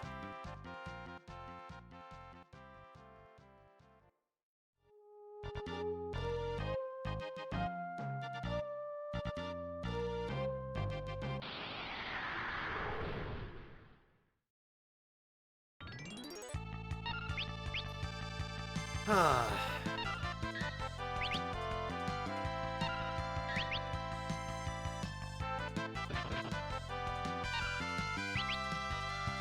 And will the Bio Soldier give up his axe? Yes, he will, but it's not the one I wanted.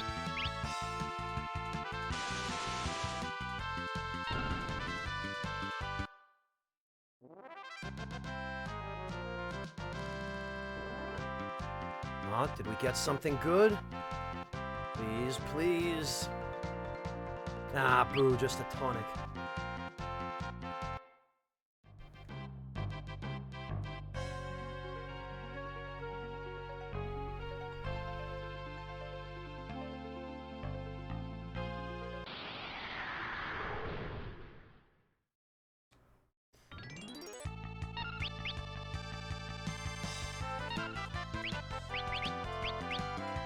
We'll flash these idiots.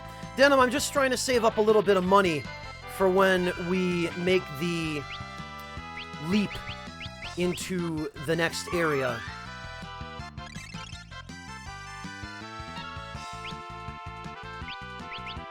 And the best way of earning money at this point, it's actually quite fast, is to steal silver bows from these crescent idiots. And hope that they drop death sickles.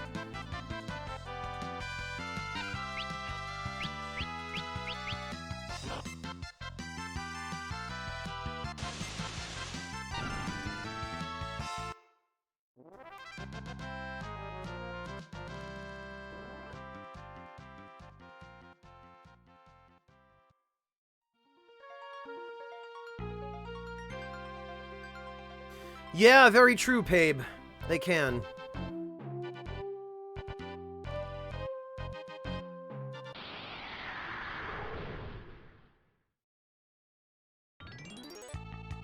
Ah, yes, the good battle group. The one I want.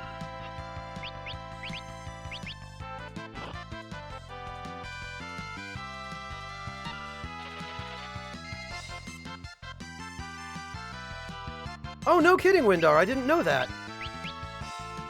Really? There's a... When you say price control, you're talking about, taxes or tariffs or something?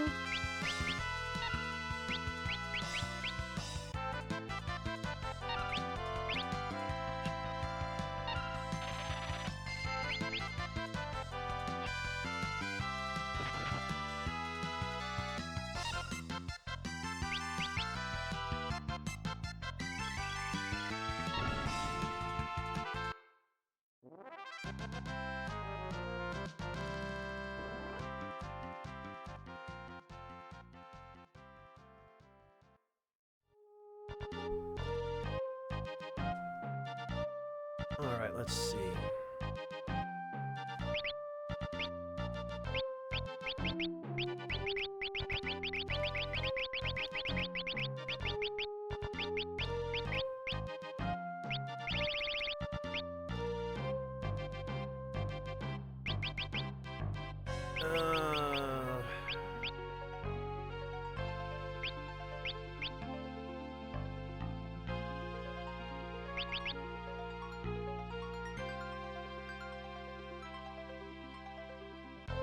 Okay, just a few more, I think.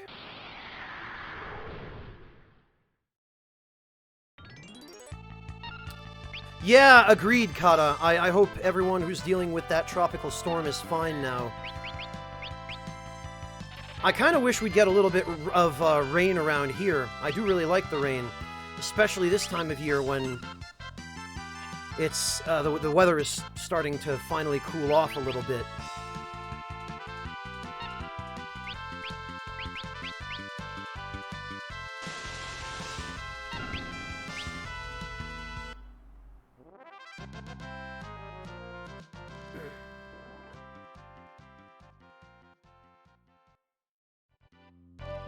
Oh, gotcha, Windar. Okay, so it's almost like the Soviet Union in that regard,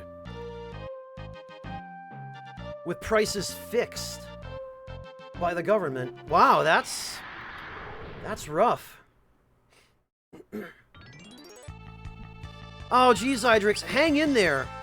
Good luck and everything. I hope you stocked up and bought plenty of supplies.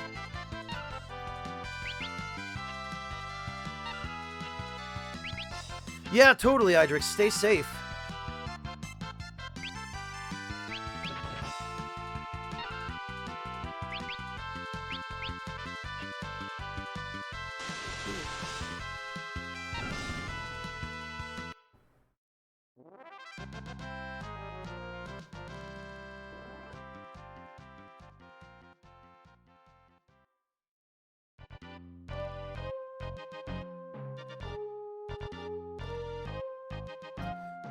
Oh no, I fight my friends.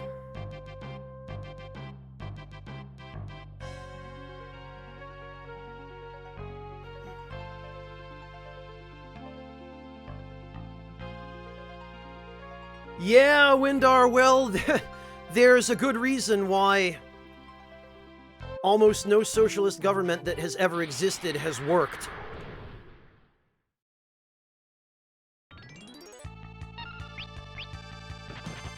Good, Idrix, good to hear. Then pretty much all you can do now is just hunker down and wait it out. So hang in there, man.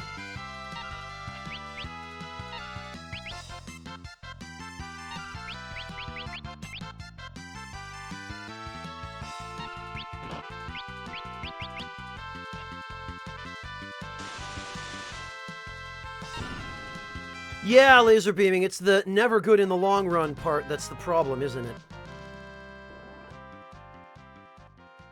The only examples I can think of socialist communities that actually work are on a small scale, and they're the kibbutzim in Israel. And those are run more or less like socialist communities, but they're small. They're basically independent or quasi-independent farmsteads that deal with desert agriculture and hydroponics. Fascinating places. If anybody has any interest in doing your own research on them, the kibbutzim are really interesting for a lot of reasons, both socially and in terms of the techniques they use to get vegetables out of barren desert, which is one of the things I've always found cool about them. But yeah, they're the only example I can think of. Hey, Venmaru!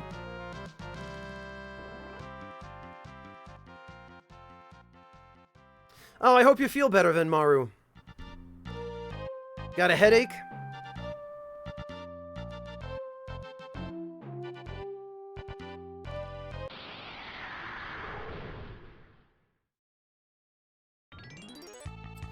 Yeah, that's true, Reloaded. That's true.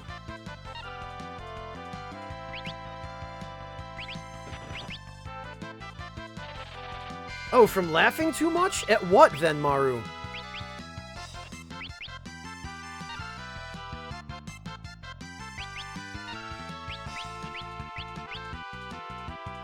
Or do I want to know?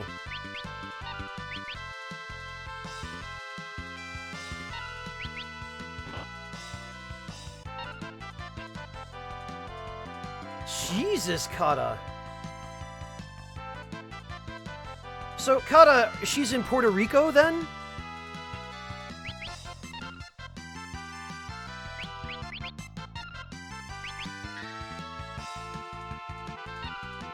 Gotcha. Oh, I feel so terrible for her. That's... Well, she sounds like a tough lady, Kata. Still is, jeez.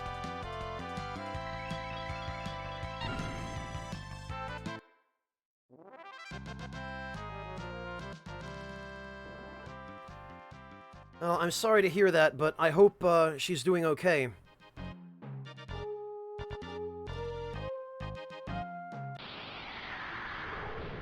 Oh, Rooster Teeth. Okay, yeah, I know of them very well, Venmaru, yes. Okay, point taken.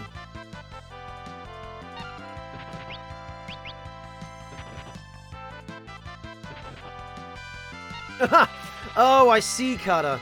So she's looking out for everybody else. Good on her. I hope I can be that cool when I'm 70.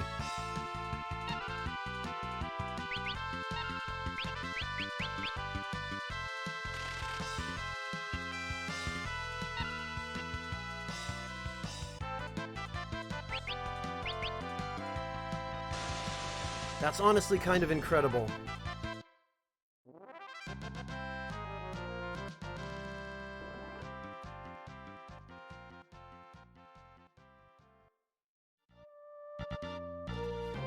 Alright, how are we doing so far on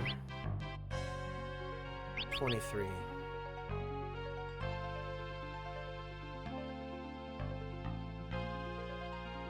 Well, no, Circular, it's not that. It's just when someone on the internet shows up and tells you they have a headache from laughing too hard, that could be because of anything.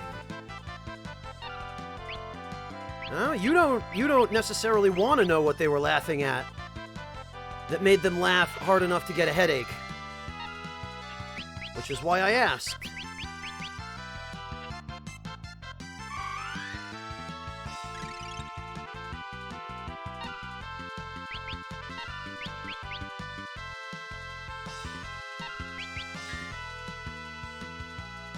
Alright, couldn't steal from Bio Soldier, so that may well be our... Ah, boo. Huh. Well, Circular, it's my responsibility to take care of my community, you know? That's why I'm here.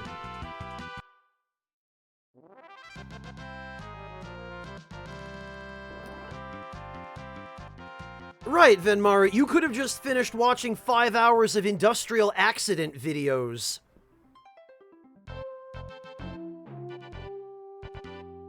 That for some reason you found hilarious.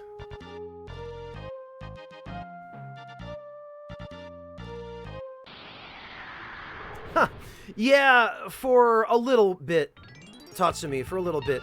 Not for too much longer.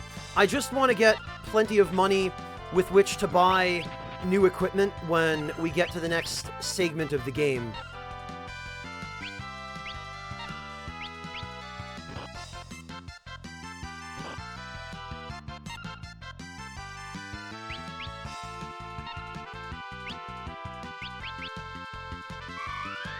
I just want a few more silver bows, and hopefully, if luck holds out, another death sickle or two.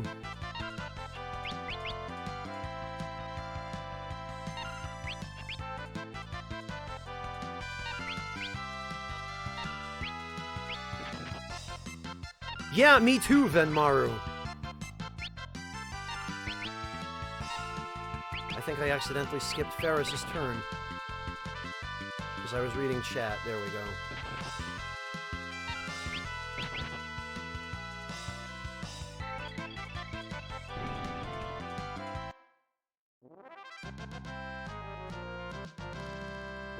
Ah, we got something. Yes! Excellent.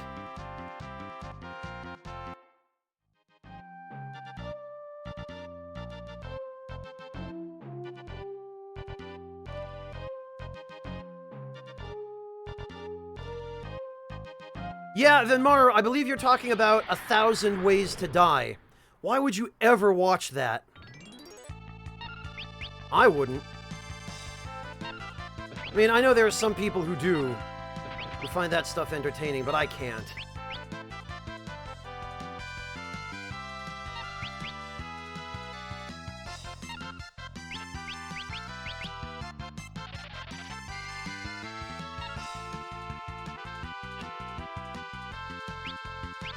I have not reloaded, no.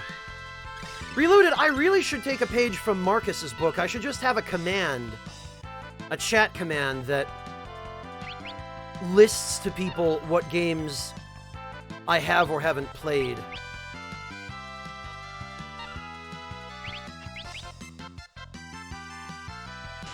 Oh, sure am, Tatsumi. Blue Mage is one of my favorite jobs in this game. Right along with Trainer. I just wish Trainer were a better job.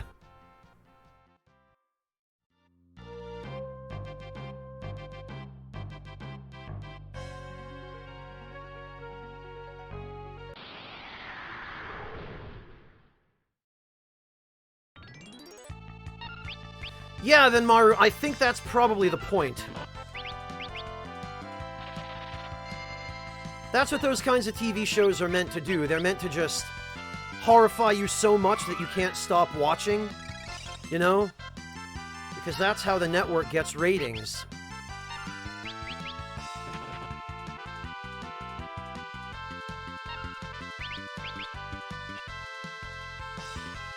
Hello, Phydro! I am pretty okay. Thank you. How about yourself?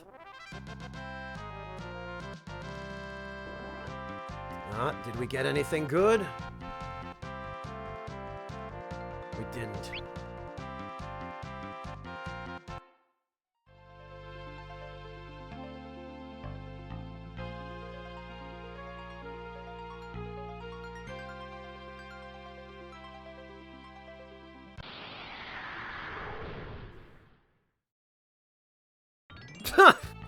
Oh, Phydro, I'm never gonna live that down, am I? It just happened to be what I had on hand. I don't know what everyone thinks the fuss is.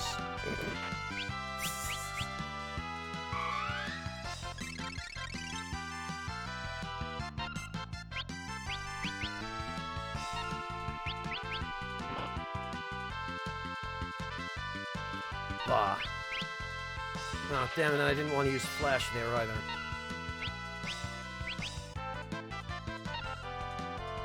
Huh.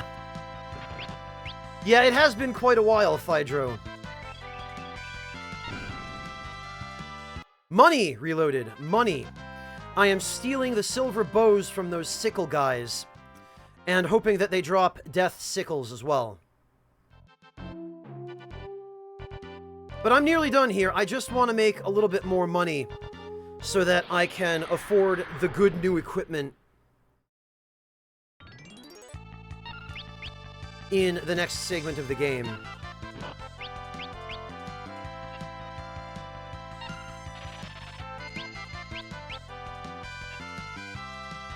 Oh, damn it. I meant to cast that cure on everyone, not just Bart's.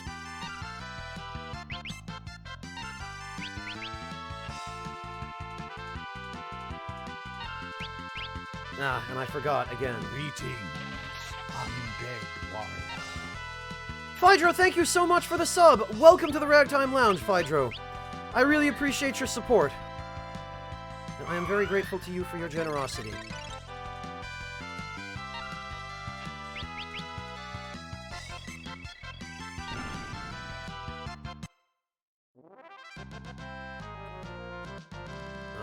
What'd we get?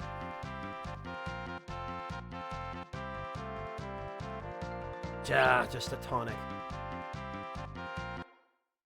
Yeah, Reloaded, we've got to have money.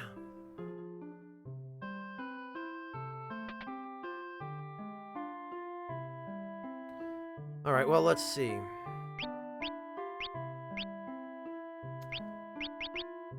I'll sell 2 of those.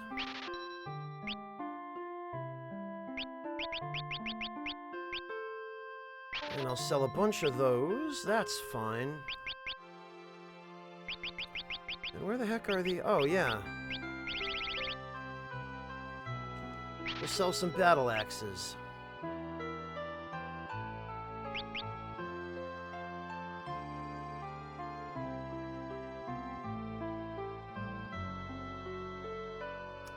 Oh, thank you, Phydro. I'm glad to have been able to offer you something useful or enjoyable during what certainly was the roughest time in my life, high school, and if it was anything like for you, like what it was for me, I've lost my ability to speak. I'm so floored by your generosity.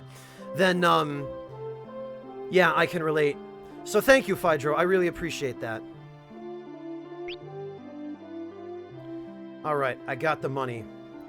Yeah, right, laser beaming, for all 5 gil that I'm going to get by selling them. Look at this.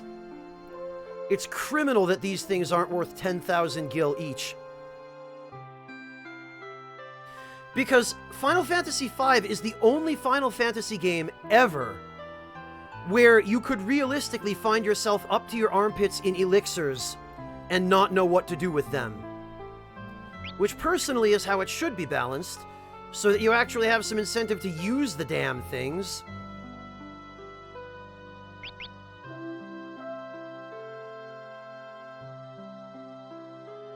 Yeah, right, Phaedro? Don't we all?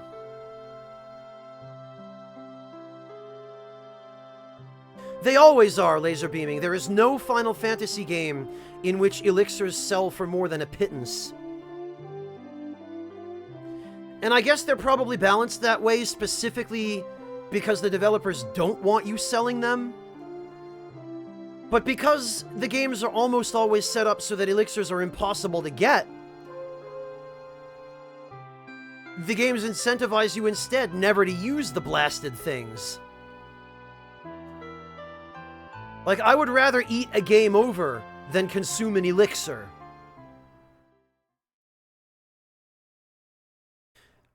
Yeah, Pavel, it does, but Atlus is one of the few developers that have the sense to give those items some, you know, value.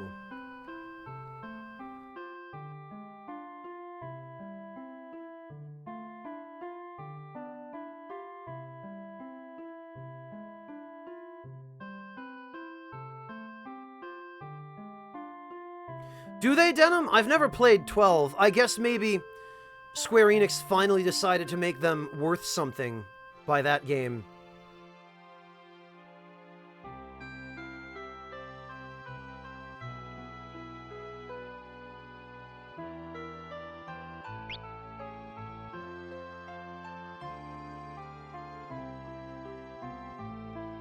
Yeah, Venmaru, but you were the exception rather than the rule.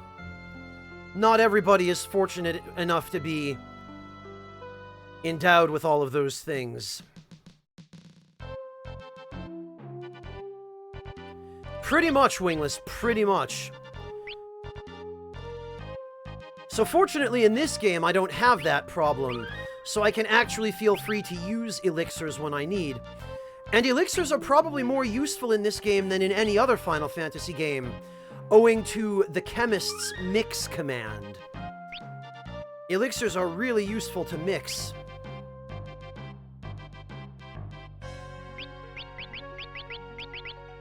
Actually, I should...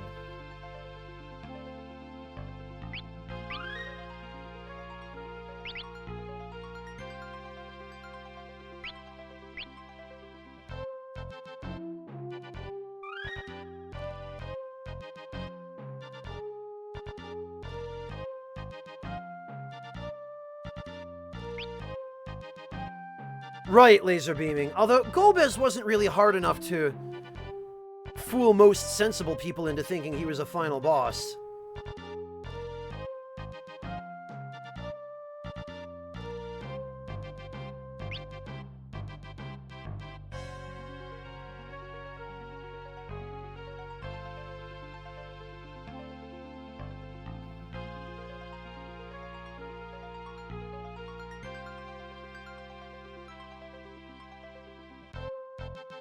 Ah, Phaedro, I'm gonna guess autism, huh?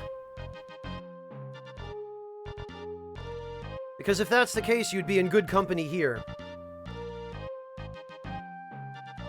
Lots of folks here can relate to you, I think.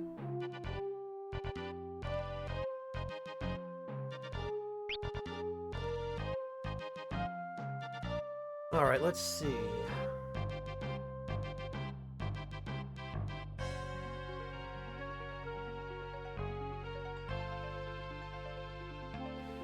Alright, everyone. Well, I need to take a quick break for some nom-noms. I find myself getting quite hungry. It's been kind of a long day of running around. And I've got to go get some food. So I will be back in probably, 20 minutes, let's say. Just to be on the safe side, and I recommend everyone else use this time to get something to eat as well if you're hungry, or to use the restroom if you need, or attend to any other needs you might have, so...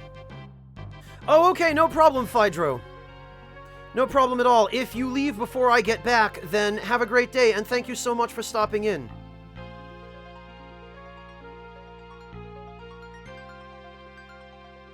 And, yeah, I will catch all the rest of you in 20 minutes. Om nom nom nom nom.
Alright, I am back.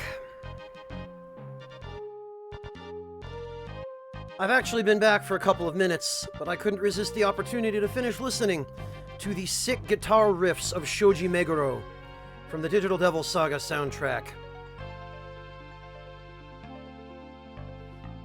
Thank you, everyone. Oh god, Wingless, I don't think I've heard the name Ovaltine since I was about 8, when my father tried to make a pie crust out of Ovaltine. Yeah, my family's kind of weird sometimes. Oh, I see, Tatsumi. Well, I hope you enjoyed the discourse. Hey, Amateur Fencer, good to see ya.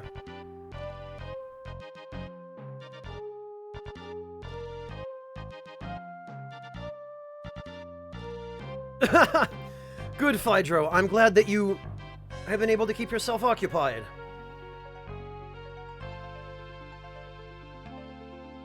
Exactly the way that you would expect, Kata. It was terrible. I don't know what he even thought he was doing, but what was supposed to happen was we were on our way to visit a couple of his relatives who moved to the United States a little bit before we did and lived a few towns over from us. And we were supposed to bring something to share with them, you know? Like when you go visit your relatives, you might pick up, I don't know, some cake or a loaf of nice bread or something like that. However,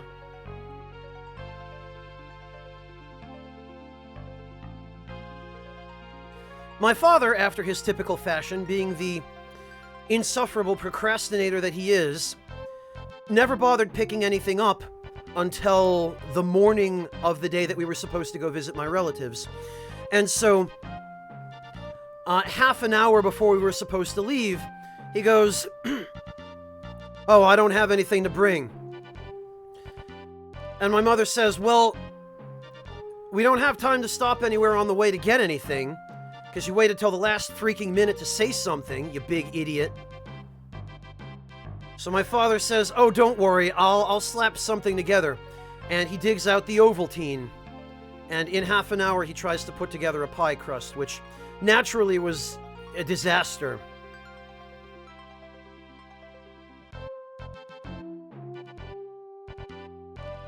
Oh, Pabe, catch me up in the Discord after the stream.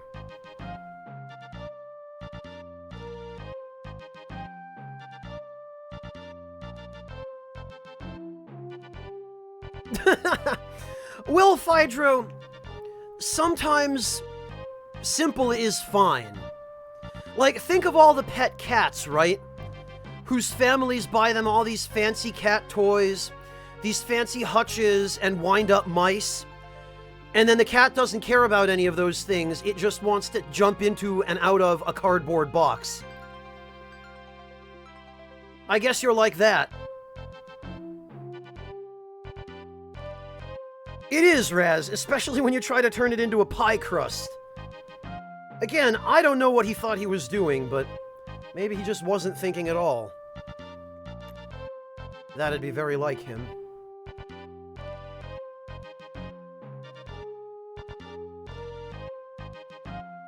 Yeah, it is, Kata.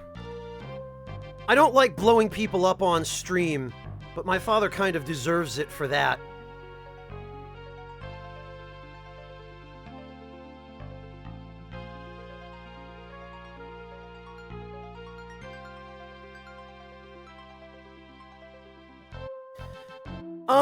Venmaru, if you were that old, you'd remember Ovaltine.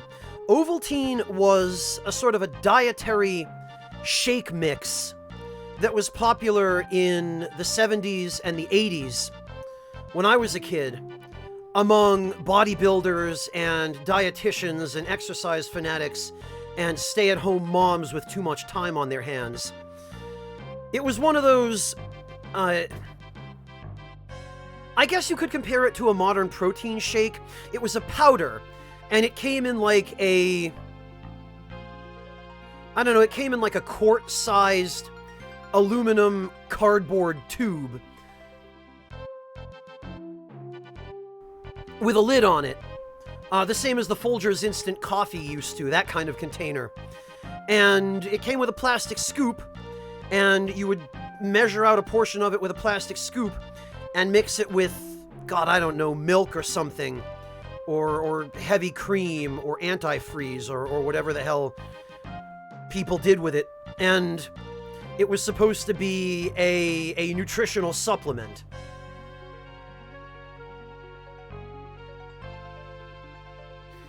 So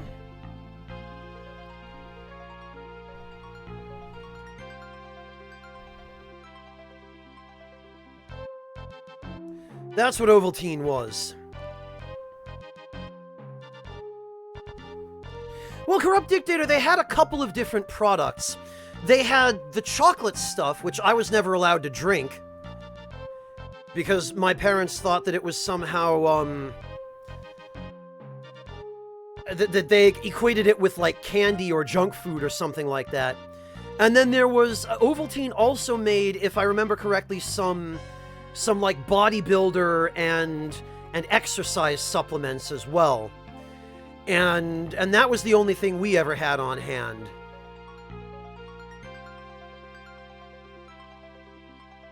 Yeah, exactly, Venmaru.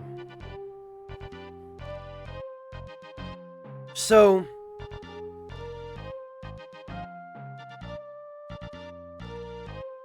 oh, Phydro, then you missed me responding to your post about, you being like one of those cats who their owners buy them all sorts of expensive toys, and then the cat doesn't care about the toys and it just wants to play with a cardboard box. Since you mentioned you're playing with a laser pointer when you've got a DS. Horlicks? Not in the US, or at least not in New England, Black Knight Sprite.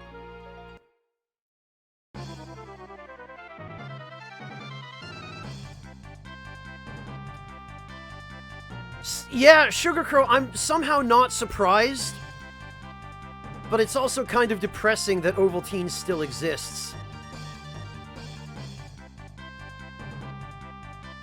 Because I kind of wish it didn't.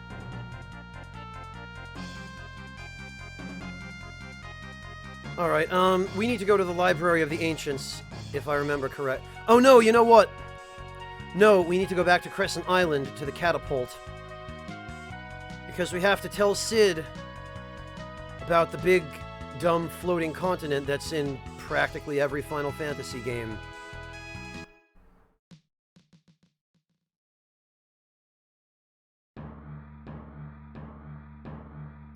I'll agree on that, Corrupt Dictator. Strawberry milk is disgusting. Cid, Mid, I've got something to tell you. Save your breath, we saw the ruins float through our telescope. Well, that's convenient. The Earth Crystal is in it. What? The crystal is what made it float. The machine had been turned off to keep it from breaking, but... The Earth Crystal kept the town afloat, but it was stopped when the crystal cracked. We've got to hurry. Someone started it up again. You don't think Father? Never. Did Father? No way. How can we get up that high?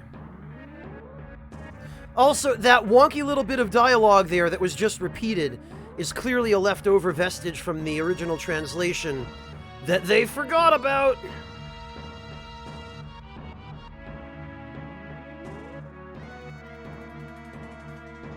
Oh, Pabe, I can't stand Nutella either.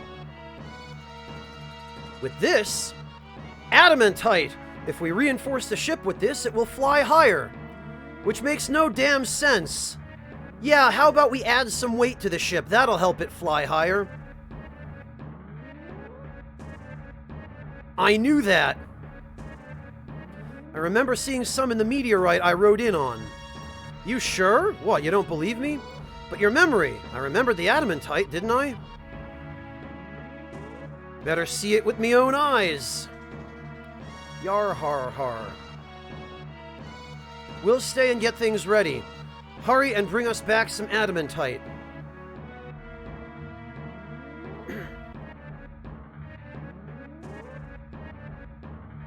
I guess I better hurry and bring us back some adamantite.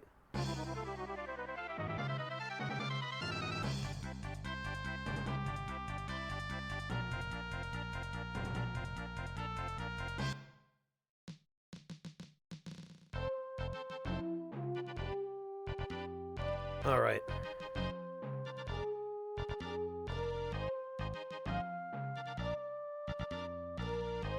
Let's see now. Well, that's convenient. In there.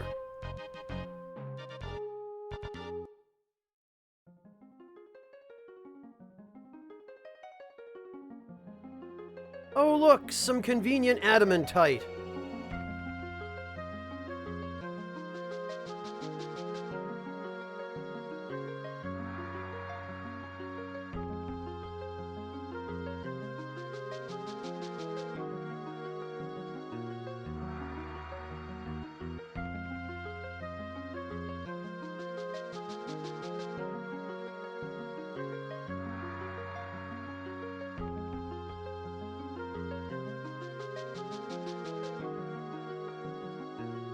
That's it. Bleep. How about it? Pretty good memory, huh? How would an amnesiac like you know? Whoa, ha ha ha ha.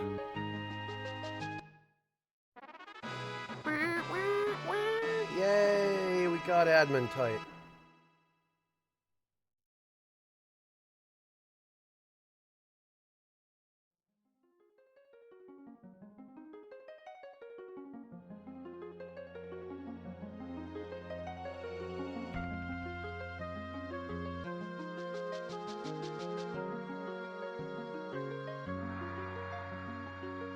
Well, good on you for being able to tolerate this stuff, Sugar Crow, because I can't stand it.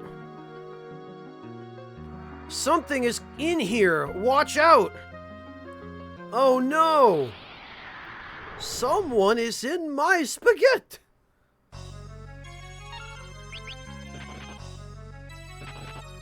Oh, that crap, huh? Alright, well, we have ways of dealing with folks like you.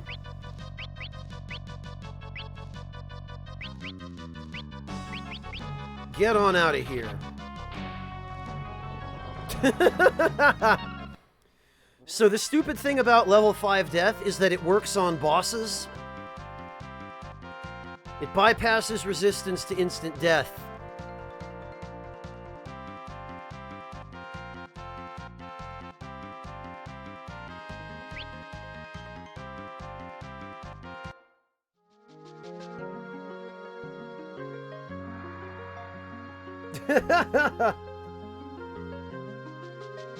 Laser beaming, you can use it on a lot more bosses than just 3, because you can manipulate bosses' levels with Black Shock and the Chemist's Mix command. Windar, I used an ability on him that instantly kills enemies whose levels are multiples of 5.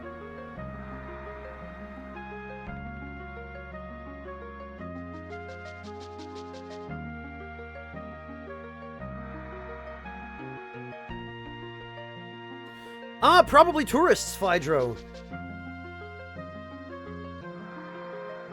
Hello, Corrupt Dictator. I hope I'm not disappointing you too much, but no, I don't have any interest in the new Dragon Quest game. I've never been into Dragon Quest. And I realize this is probably a little bit controversial, but I've never been particularly fond of Toriyama's art style.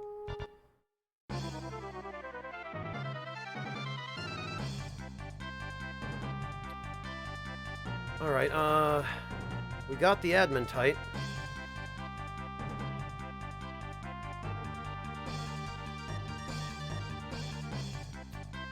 So back to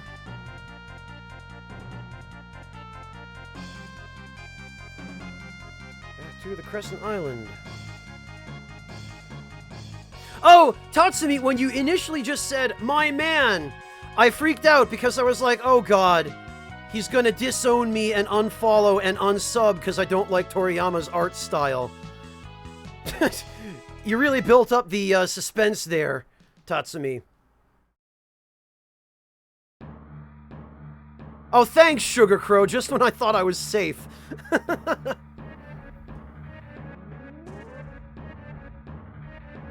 Alright, we got your adamantite. You got it! Quick, let's put it in!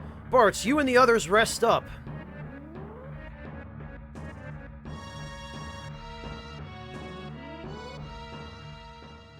Oh, no kidding, Sugar Crow. What's your tattoo of? Look at these idiots!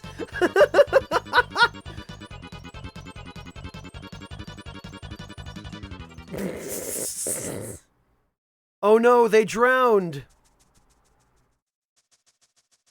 I totally forgot about that scene. I dreamed the airship was done. What a great original piece of writing here.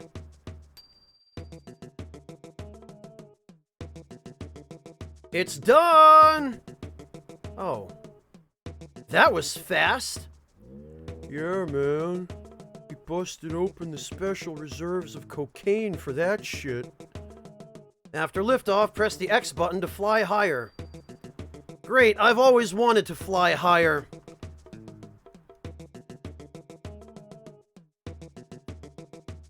Now we can get to the floating ruins, right?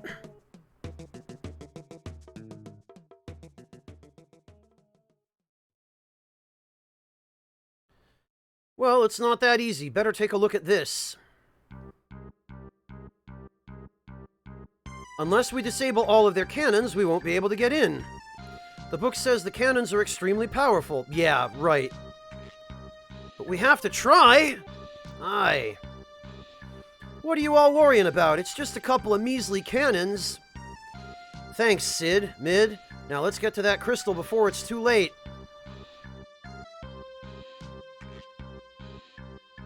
Spoilers! Where do you think we get the last round of jobs? The game kind of, gives that away immediately. Just by the fact that the job menu is not filled up at this point. Now we shove off.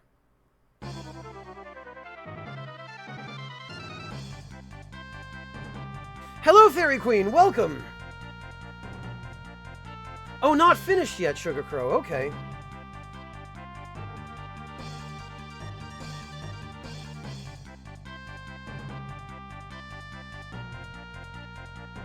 Yeah, you would think so, Amateur Fencer. But no, they just stand right on the deck of the airship.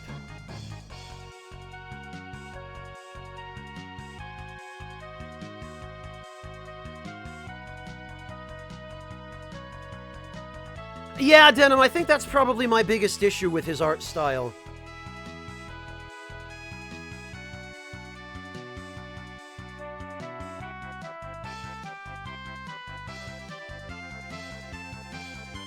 Alright, up!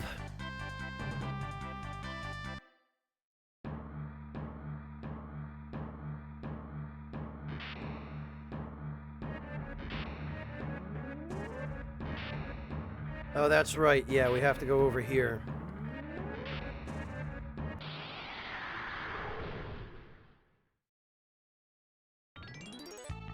Gotcha, Sugar Crow.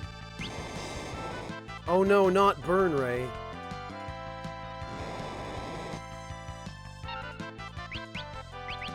Get out of here, cannons. No one likes you.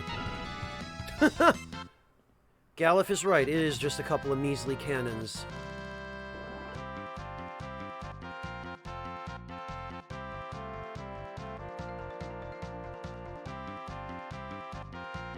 Oh, joy. 2 speed drinks.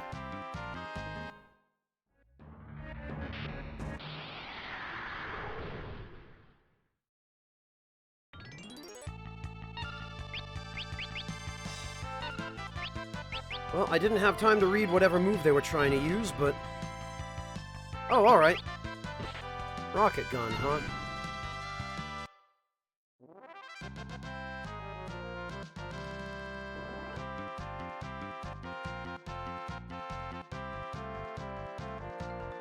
Two hard bodies.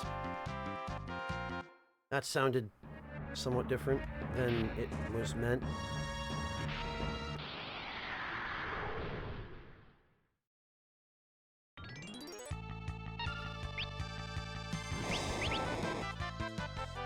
Alright, well...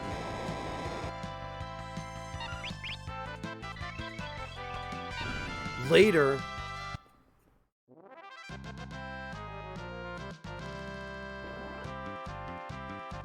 Okay, enjoy your food, Fairy Queen. Catch you later.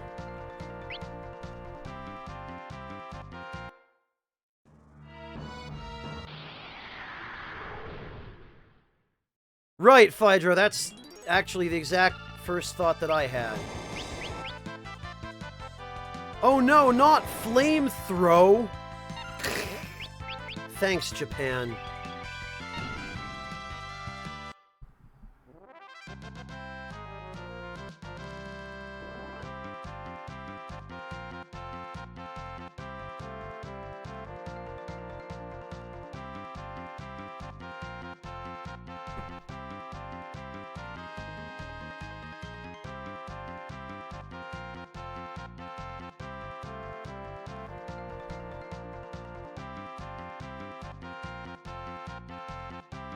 Oh, no kidding, Corrupt Dictator. Well, I'm glad you're enjoying it, at least.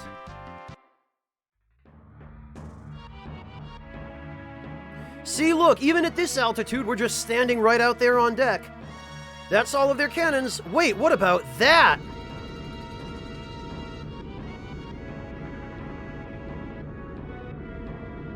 Oh, no. Not the big Wang cannon.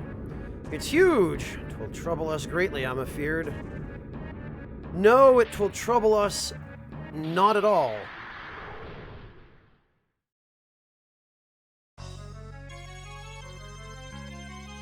Sensor cannon activated. Yeah. Oh no. Whatever am I gonna do? Sight 20 BPS. Yeah, right, I forgot about this stupidity. The damn cannon is gonna take so long to charge. Safety lock off.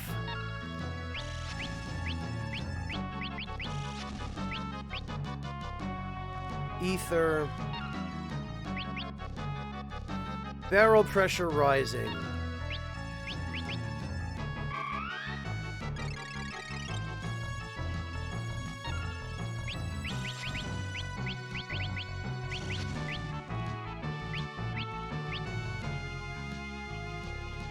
Defense shield on. Yeah, whatever. Shut up and die.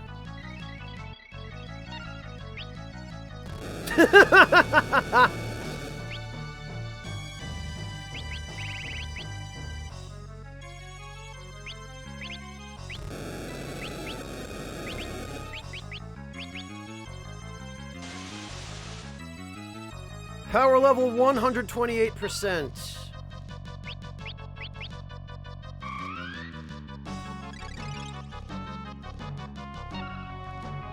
Fire! Oh, that's it? Oh, and Ferris gets a counter.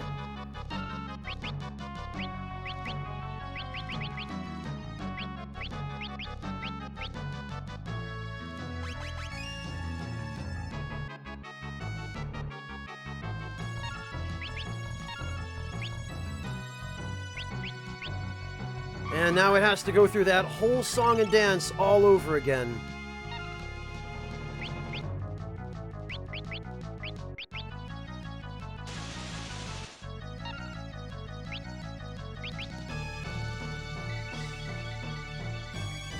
It sure does have a lot of HP.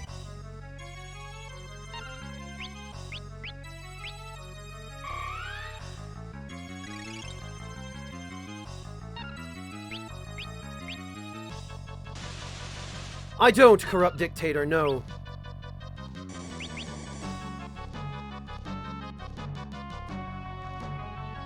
Alright, well...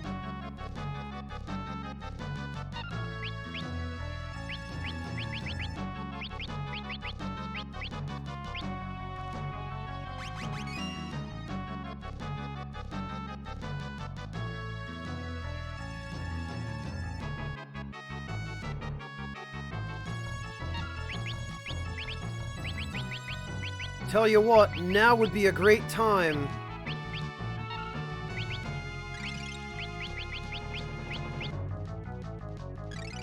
For those elixirs. And not a moment too soon.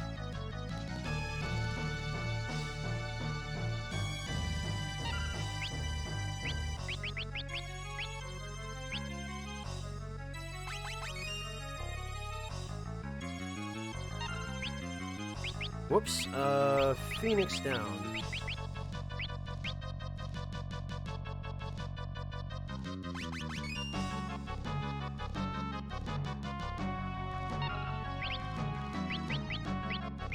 Get out of here.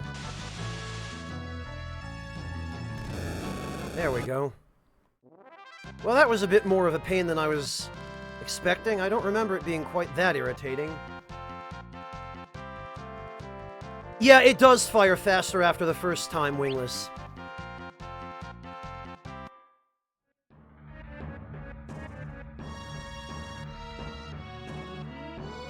Can we make it through that opening? It's worth a try. Do it.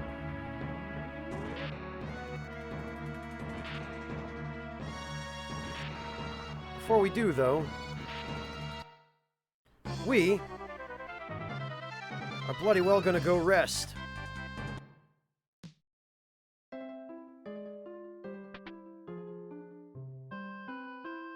Also, even though elixirs are not in short supply, I'm still rather irritated about having to use a couple of them.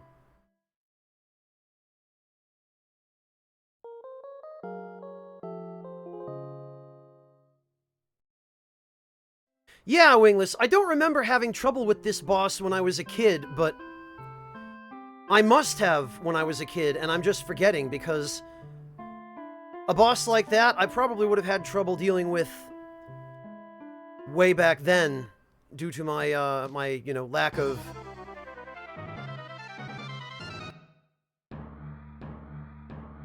Well, I think it's accurate in this case, Laser Beaming. I completely forgot the boss was that tough.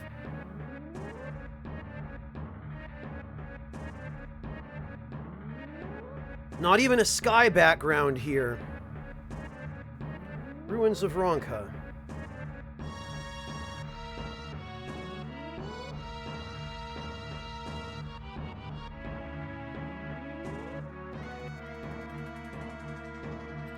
Actually...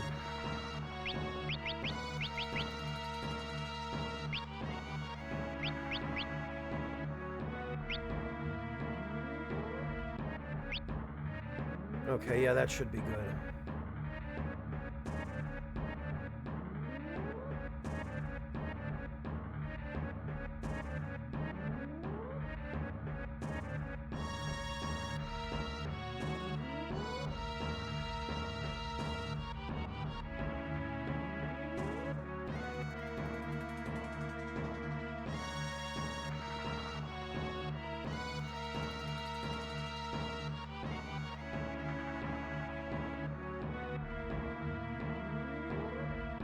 You mean the OVA, Raz?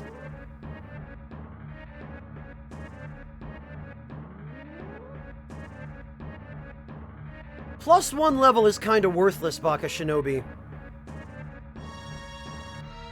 There are items you can use via the Chemist's Mix command that give you +10 or even +20 levels instantly. So the Bard job in this game, I've never really found to be very useful.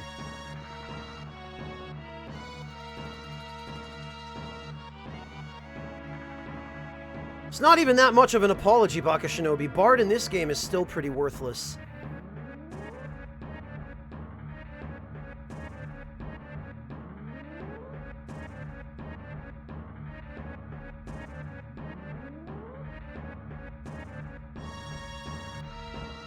Alright, well...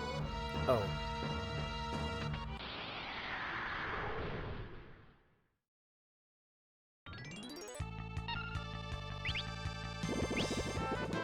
La Mage and Ronka Knight. Alright.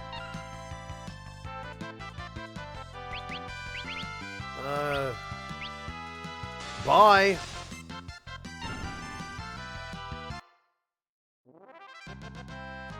Nothing good, of course.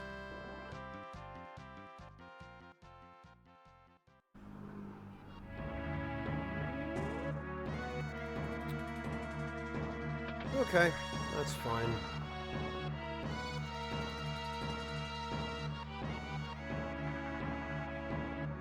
Not well, Laser Beaming. Not well.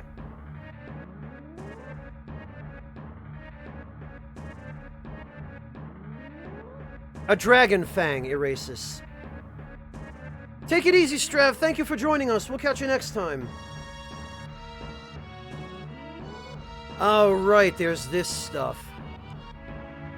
I forgot about this.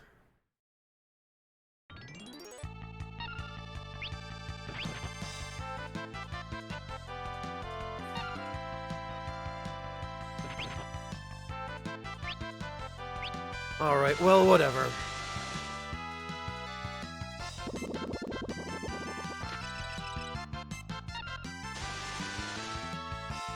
That did it.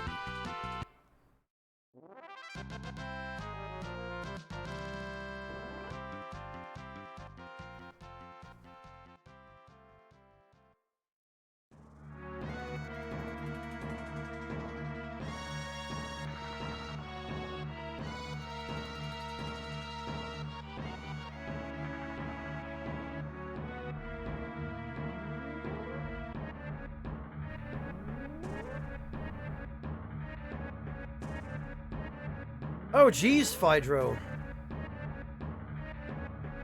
I hope you're able to get a little bit more rest this time.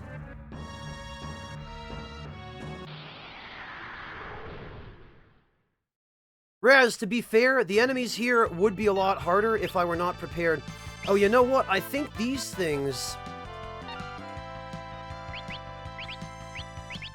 I believe these things teach the blue magic white wind. I should probably...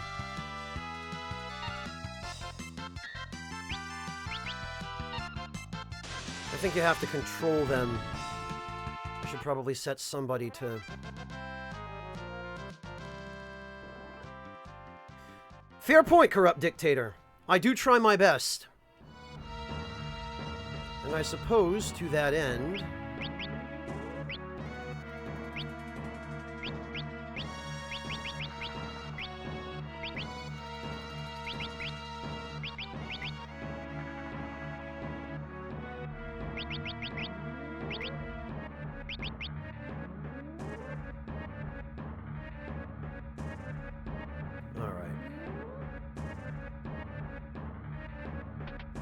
Gold armor, eh?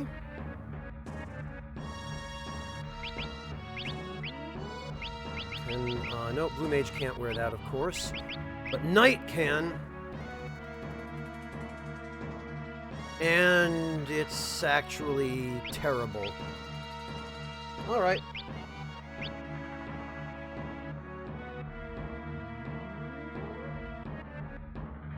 Yeah, Kata, it would have been really nice in a game like this, but...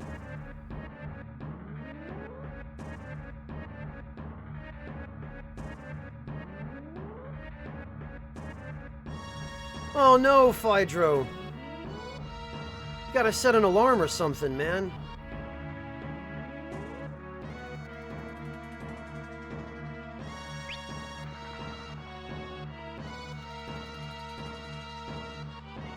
Actually, let me just... Okay, good. There was nothing over there. Alright, then. Oh, well, perfect. That's exactly the enemy I want, and there's only one of it. This could not have gone better. White Wind.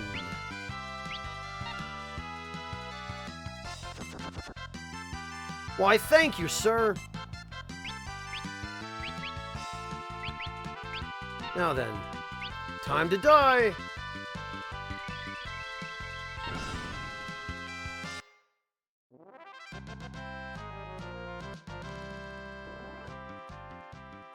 Now we have a far better healing spell than just dumb old Cure 2.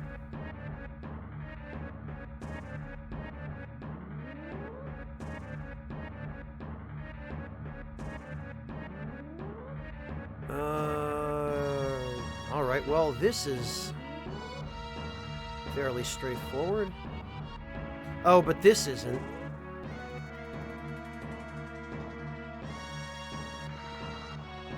Alright, we'll just... Oh. Ooh, an elixir. Very nice.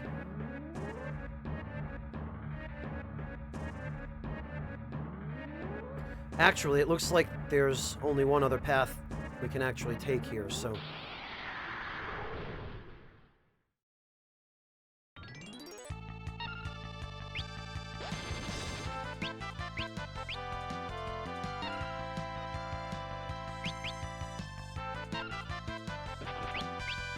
And let's see how much damage Bolt 2 does by comparison to Raiton no Jutsu. Yeah, garbage.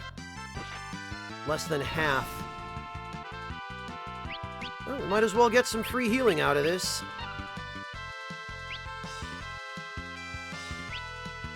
Funny, isn't it, that black magic is so useless.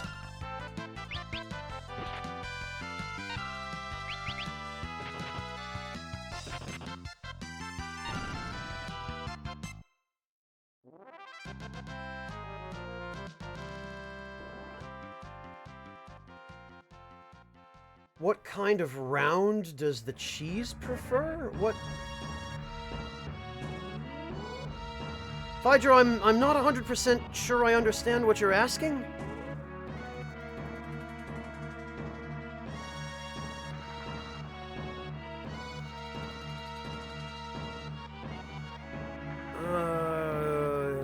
Stairs. Oh, okay.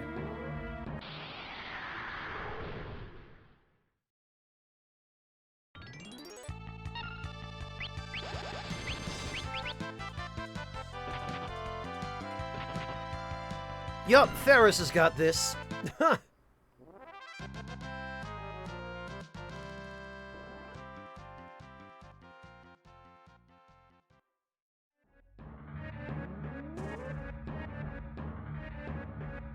Oh!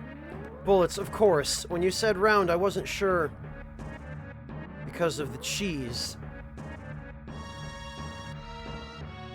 Probably 357.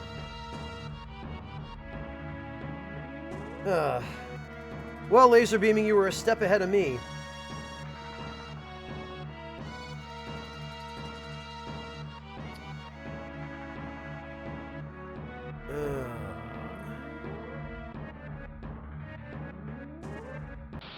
Okay.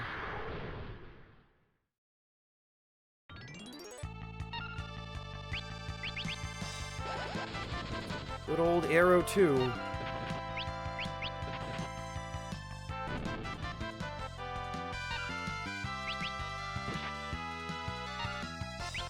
I wonder.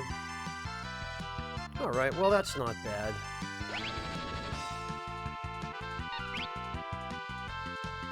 Again, might as well get a little bit of free healing out of this.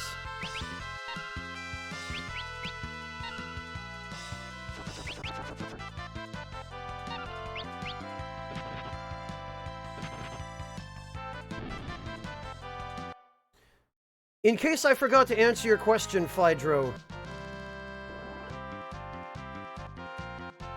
Yeah, there you go. No problem.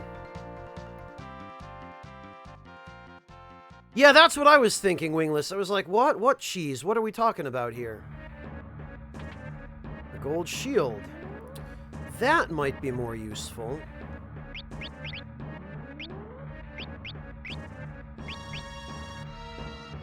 It is, in fact.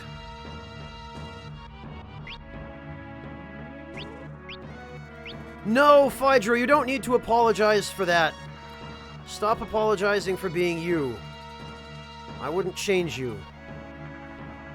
I mean, I don't really know you that well, but from what I've seen so far, I wouldn't change you.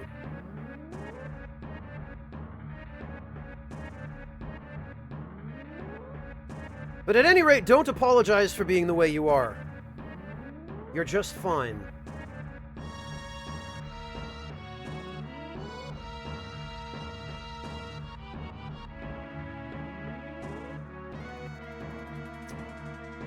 Alright. Oh, a save point.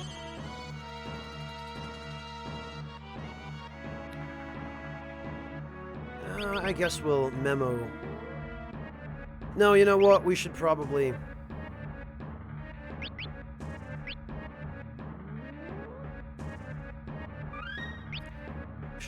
do both.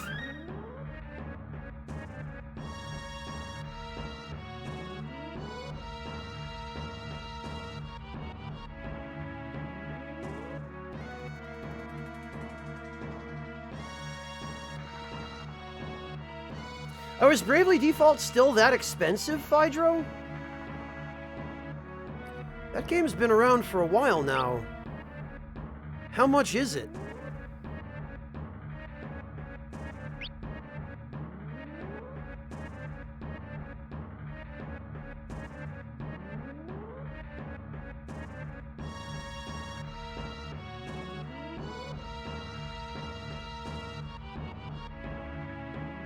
Kata, most of them are just meant to be exactly what they look like.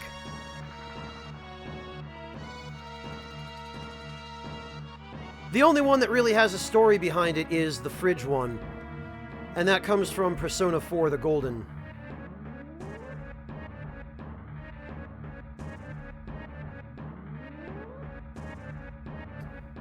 Oh, okay, Phydro. Yeah, that is still a fair bit for a game like that.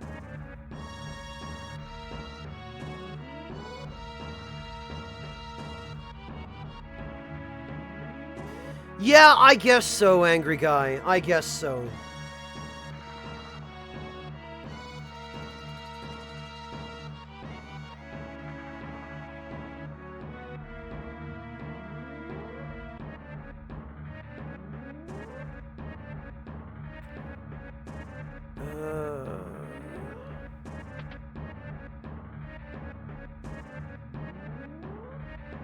Oh boy. Ah, boo. Just a potion.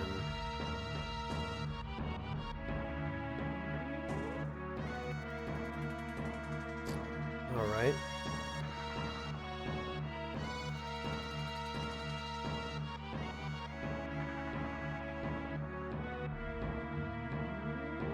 Ooh!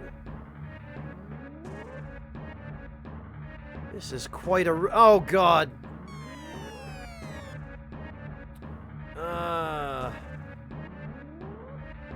I fell for it. You got me. Past Squaresoft.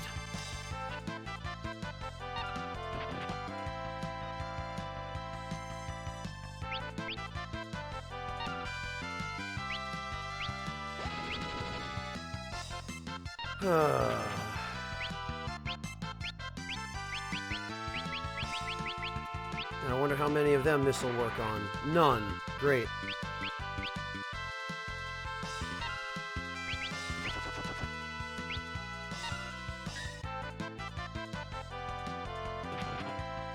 Oh, that's garbage.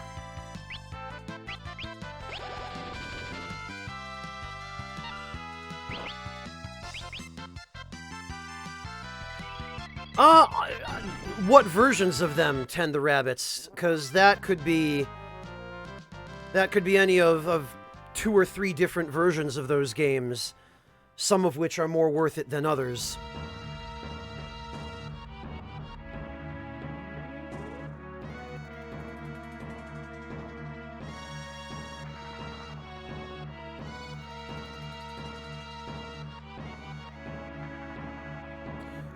Oh, ouch, Angry Guy. What happened? You just lost interest? Fell off the wagon?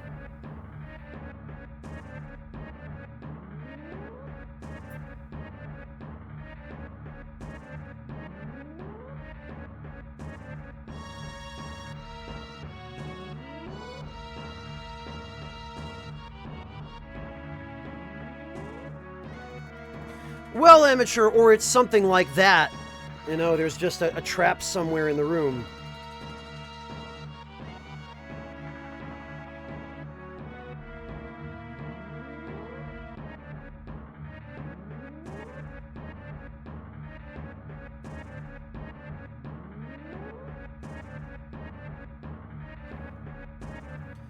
All right.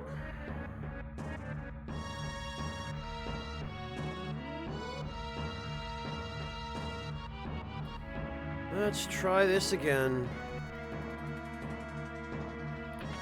5,000 gold, a shuriken, an ancient sword, another moon ring. Oh, damn it, really? That one too? Alright.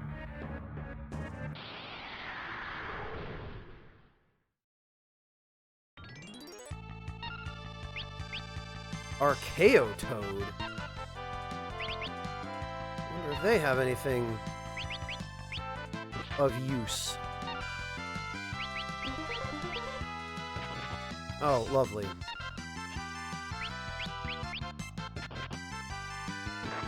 Also, these things are so psychedelic, it's hurting my eyes.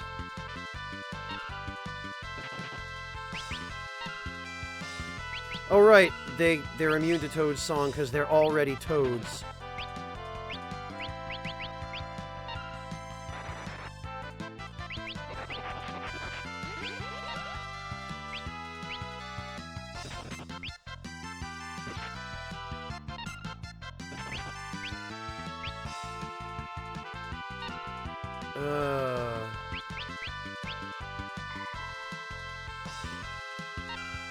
Yeah, I guess it basically is Hypnotoad, isn't it?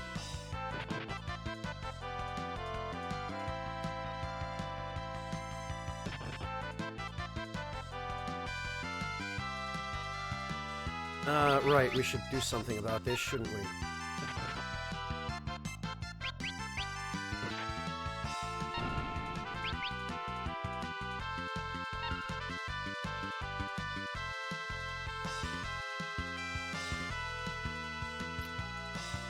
Alright. Whoops.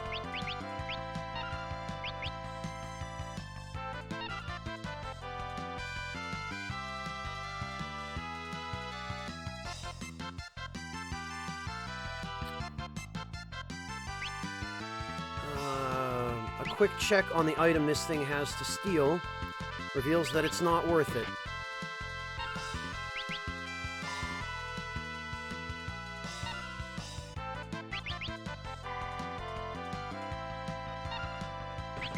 Get out of here, Archaeo Toad.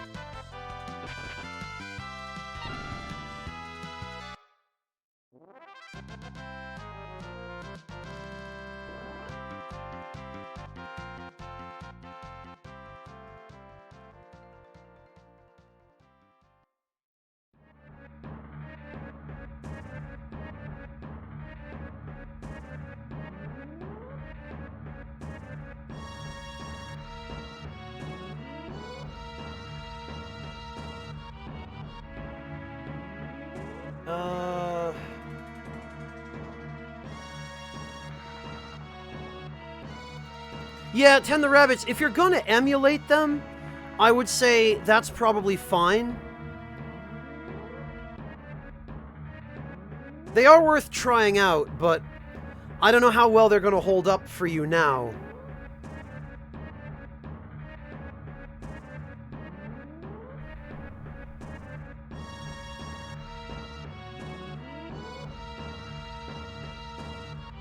Yeah, I bet it did, Angry Guy.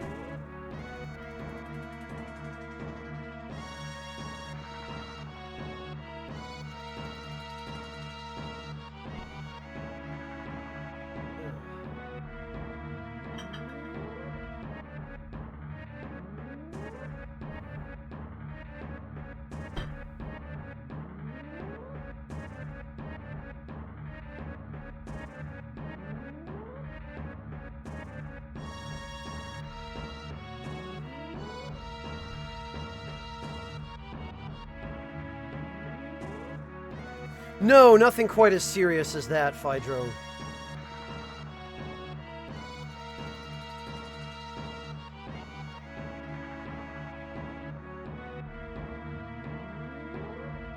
Oh, wait. Ah, damn it. Take it easy, Laser Beaming. Thank you for joining us. Ooh. Ah, boo.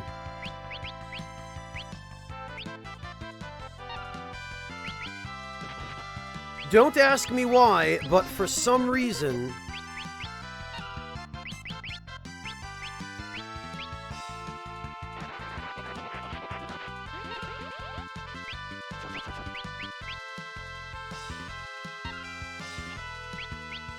For some reason, the Lamia... The Lamia knows 1,000 needles in this game. Baka Shinobi, thank you so much for gifting that sub to Laser Beaming. That was very kind of you.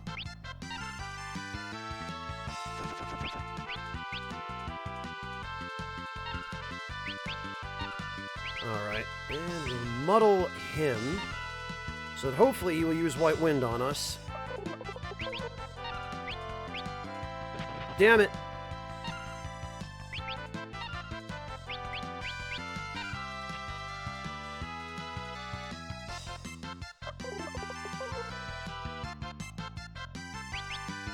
There we go.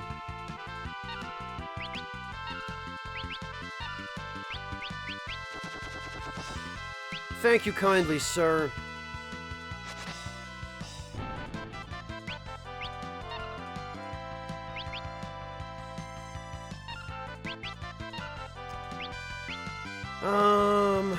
Trying to figure out a good way to do this.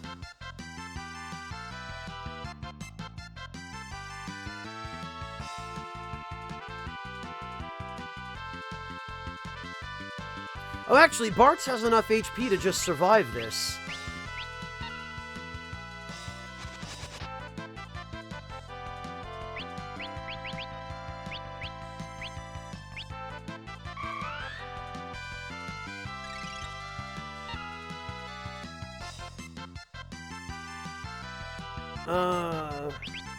Oh, right, I already stole from her.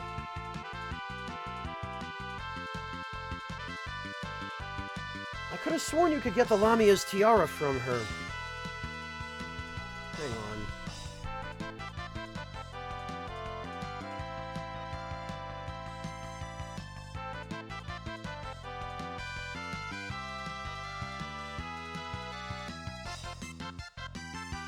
on. Okay, upon a quick check, it seems you can.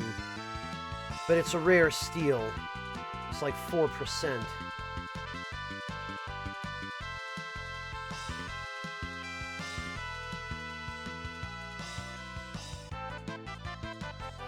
Well, this is going to be problematic.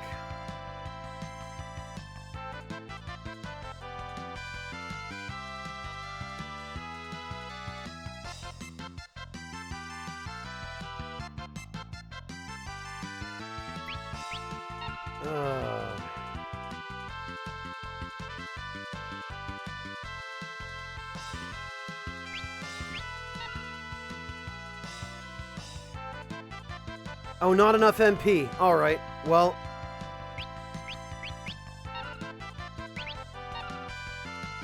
In that case.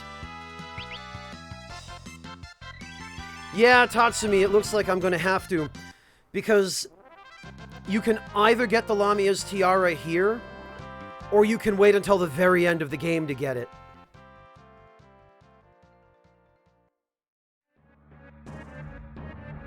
Oh, ouch, Phaedro. I'm sorry to hear that. That sucks.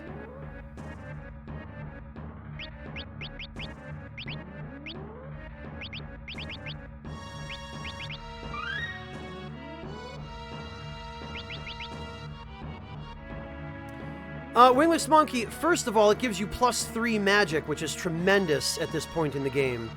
And second, it gives you bonuses to a number of abilities.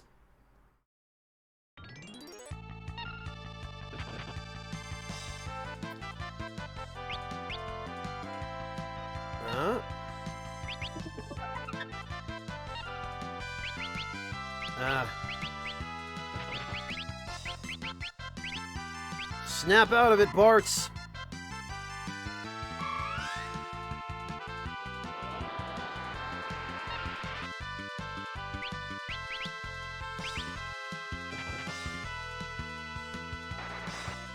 Yeah, what are you gonna do now? You're a frog.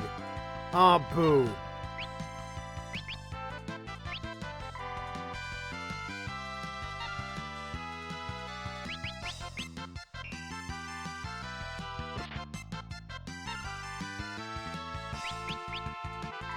Although in this game, even frogs can still be a little bit dangerous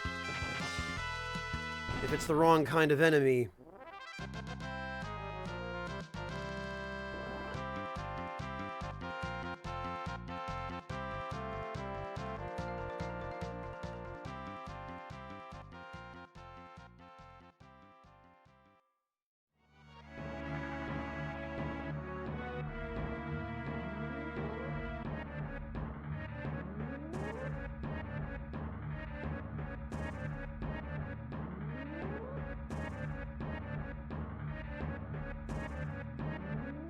Well, Baka Shinobi, or on the Dancing Dirk.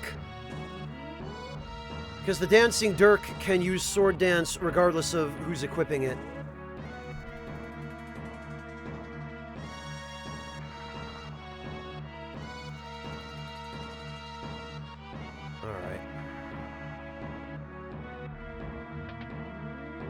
Hang on a minute, this isn't right.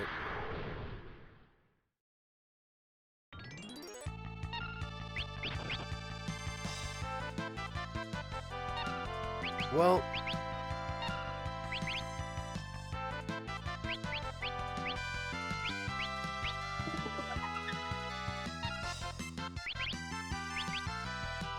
oh, what can we do?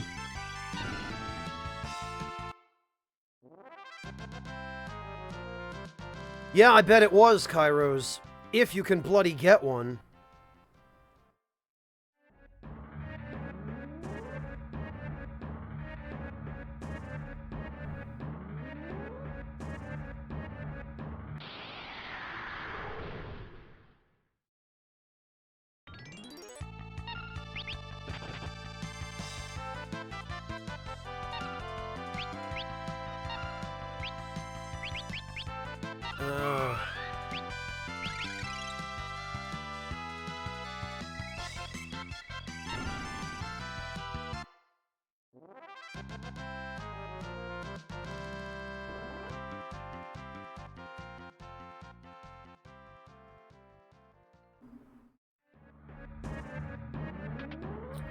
Okay, I think this is where I need to go. Yeah, there it is.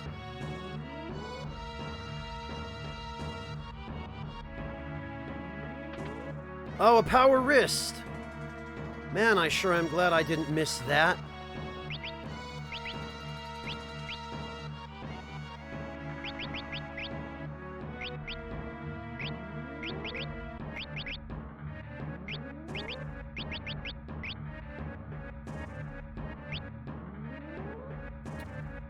Vigor and defense.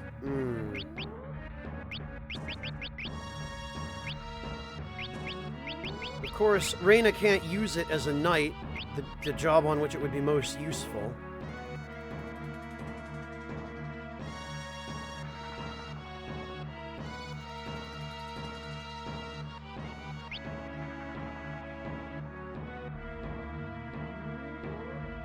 Huh. Phaedra, battle power is your attack power, basically. Right, so now we'll actually use this as a shortcut.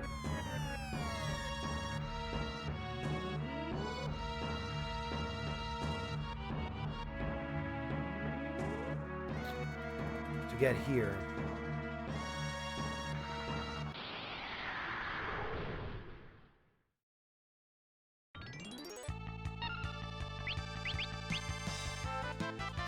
Well, the potions are useful anyway.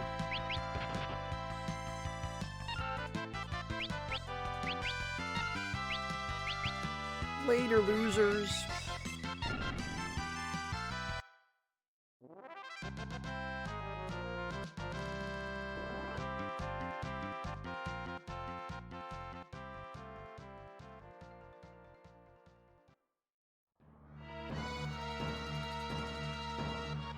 Okay.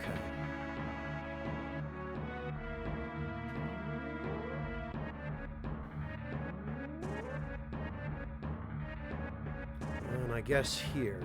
Oh, damn it.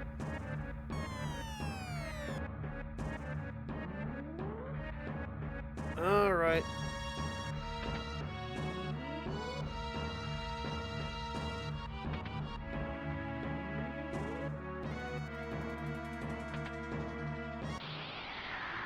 Well, that's a little easier.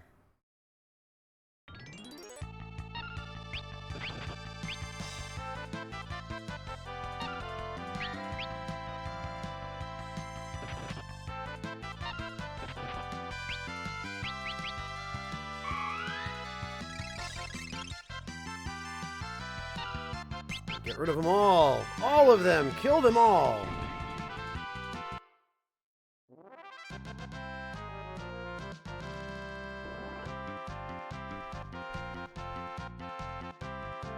Decent amount of AP there. I mean, money.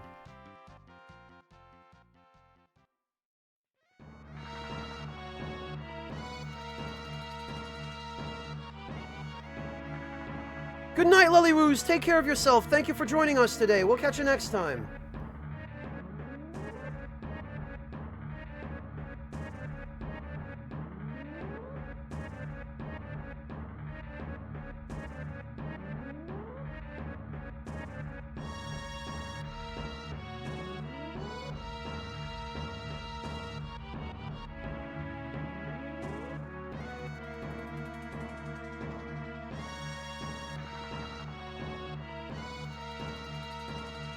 Alright, I think this... Yeah, there we go.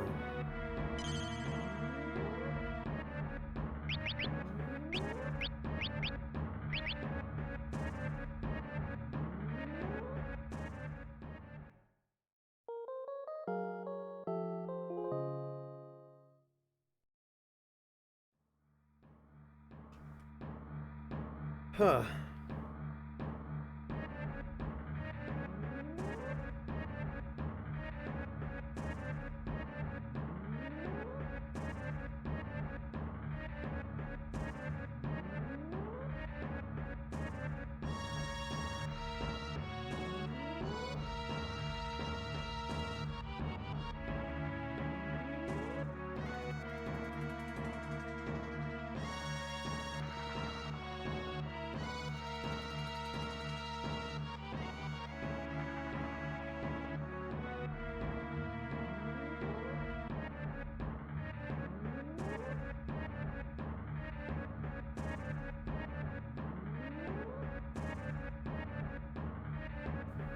Oh, wow, Phaedra, that's quite a selection.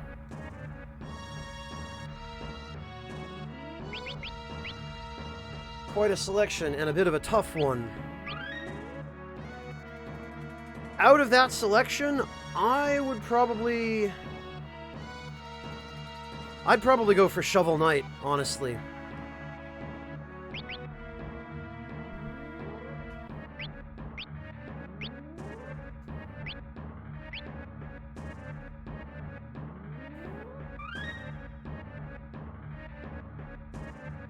Okay.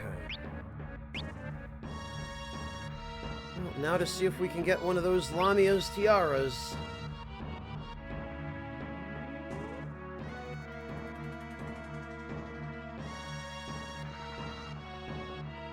Oh, there must be no encounters in this room. Okay.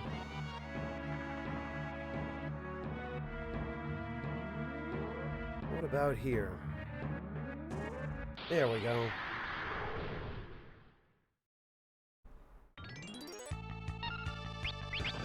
Ah.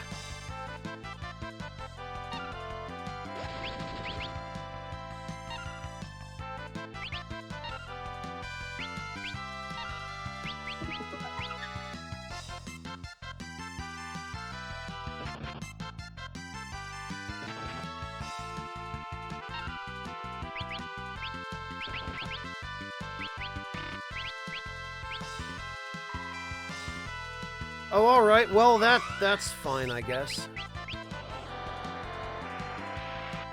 Maiden's Kiss. Of course.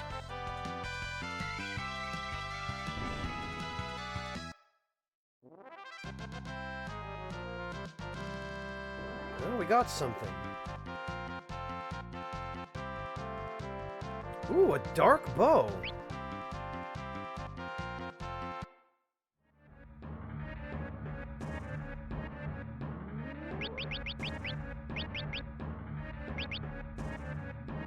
Wish you could view its stats without having to equip it.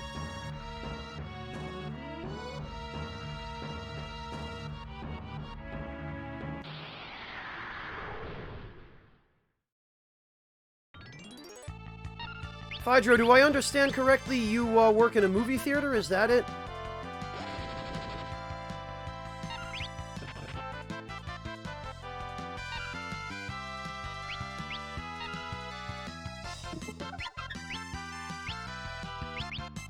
Alright, well...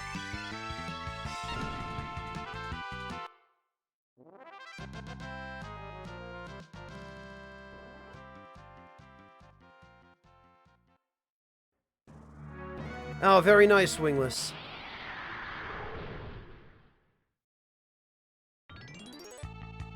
Yes, that is what I asked, Phaedra. So you operate the projector.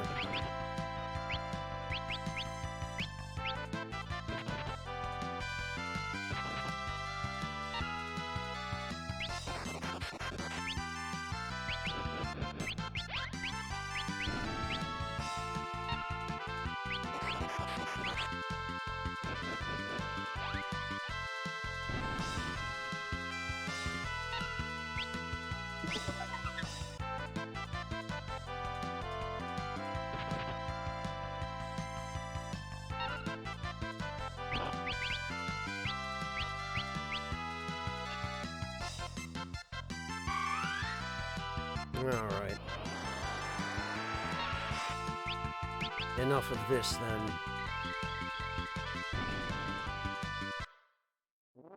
Holy crap, that stone thing sure was weak against it.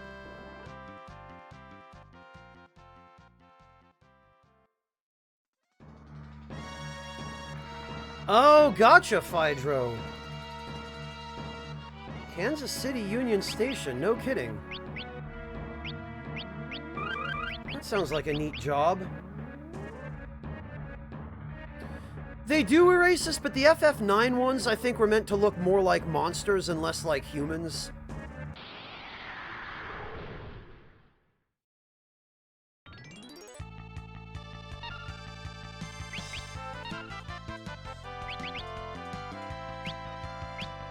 You know, I wonder...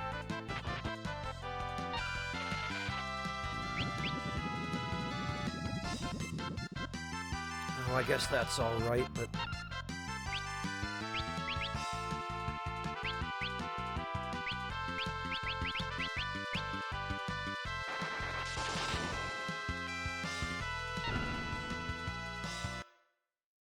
In the train station you have all that stuff, Phaedro? Jeez.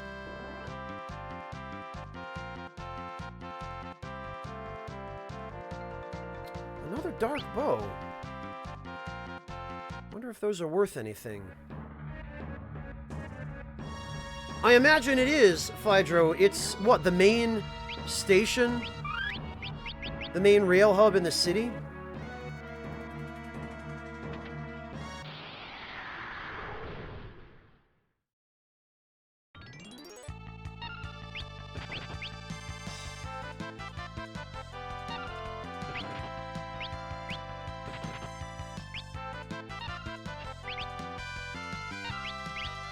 Oh, damn it.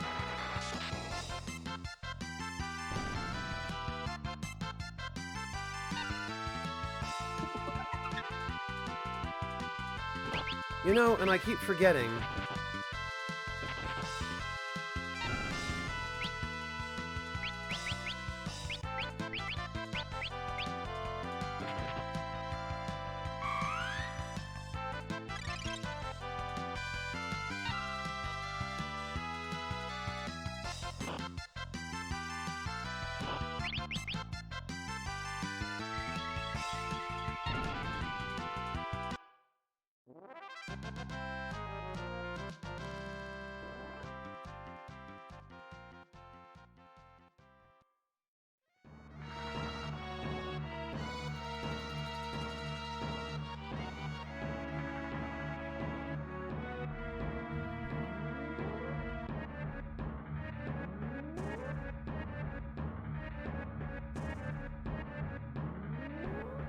Jesus, Phaedro. Yeah, sports seem to drive people to do some really stupid stuff.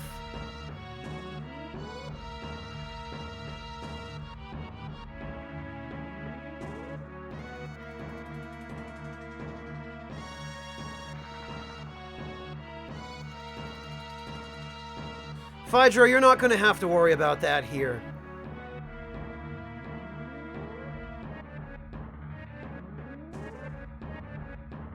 Elsewhere on the internet, sure, but not here.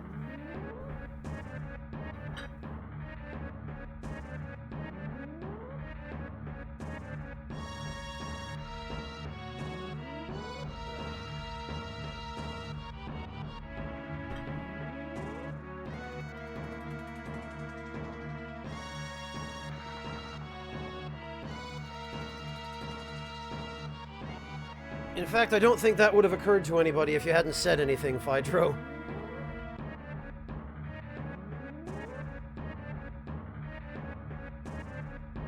Hey, Mortiferu!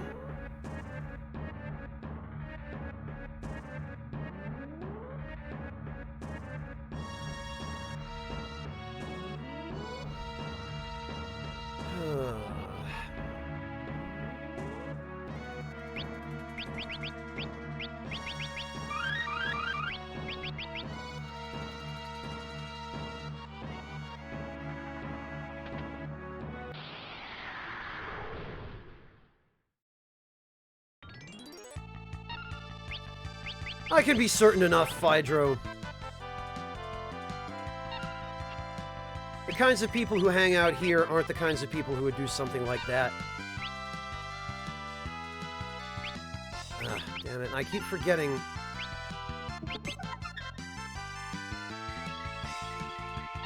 Every time I forget.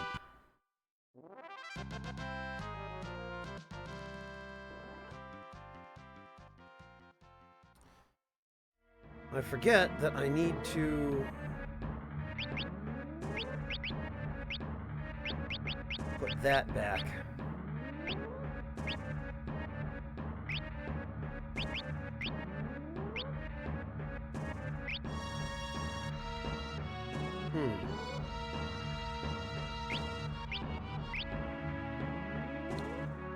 Ancient sword. Well, that is better. We'll go with that.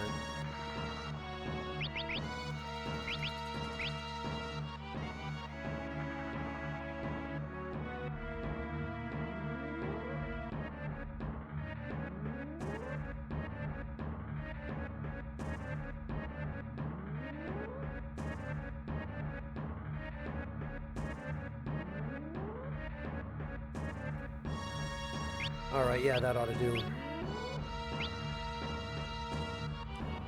I thought there was a room around here where I only encountered Lamias.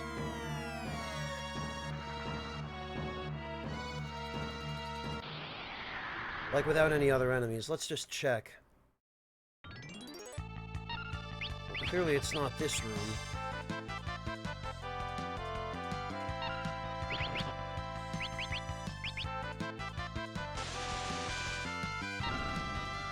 Alright.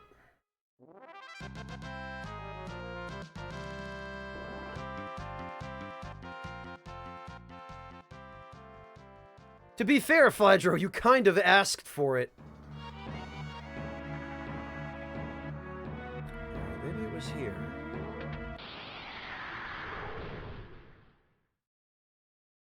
Ah, congrats, Morteferu.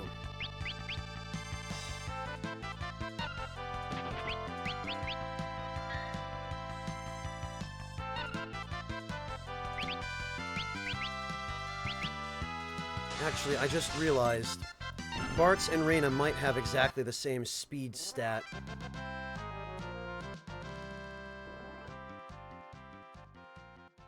Spectre Knight's campaign, Phaedro.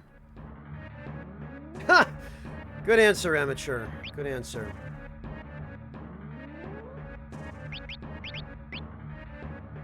They do, that would explain it.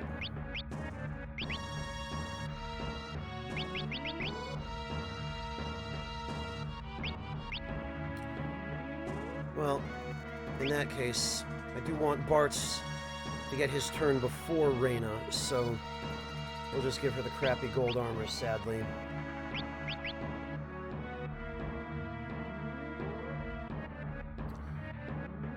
Okay, Kata, good luck. Hang in there.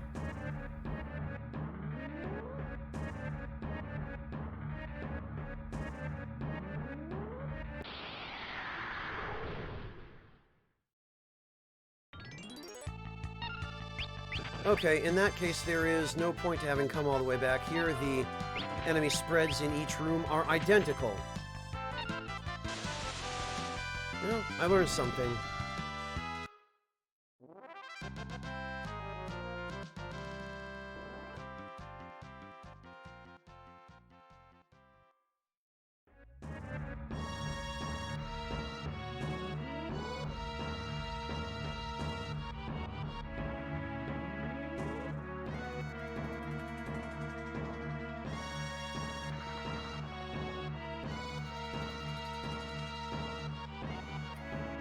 You know,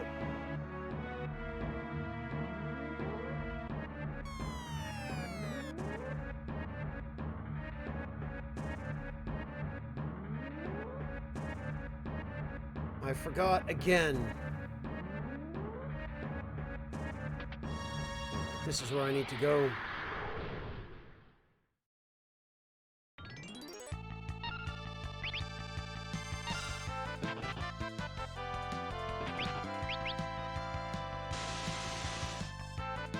Hey, Rage, how you doing? Good to see you.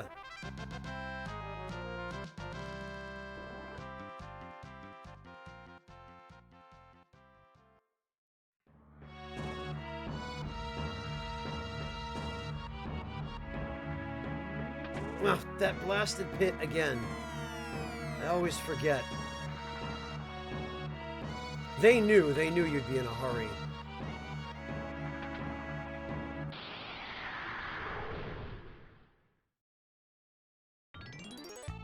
There we go, that's the battle I want.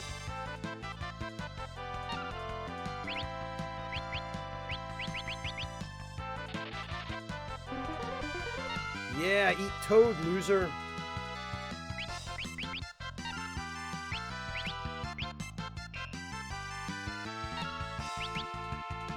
Ah.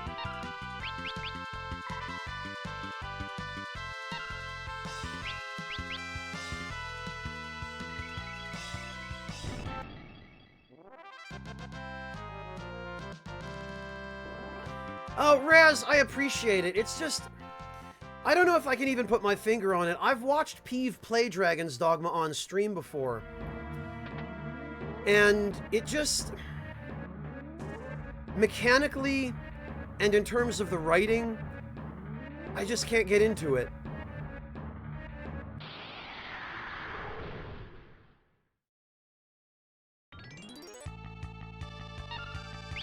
Oh, Phaedro, well, if you want to order from Harney & Sons, I can give you a couple of discount codes for their website. If you're interested.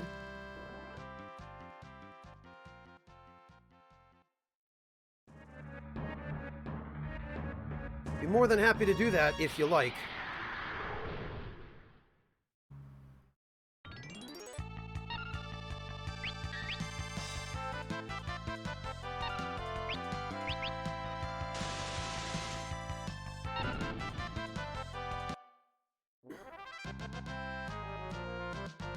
Oh, really, Raz?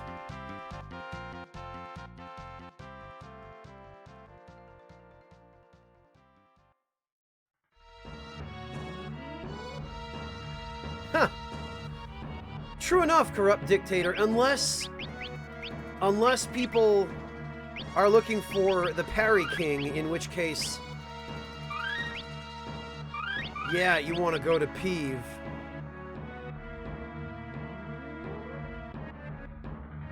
Actually, I think Peeve and Brandon probably are still in dispute over who's the Parry King.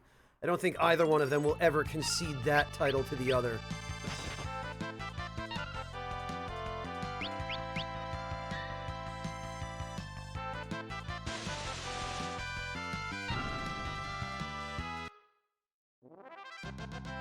Huh.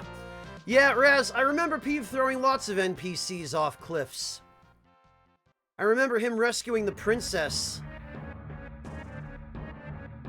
and then getting fed up with her and throwing her off a tower.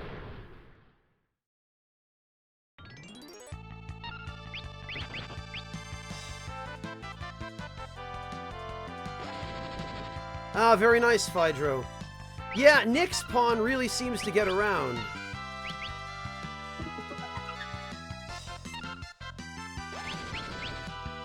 Damn it all.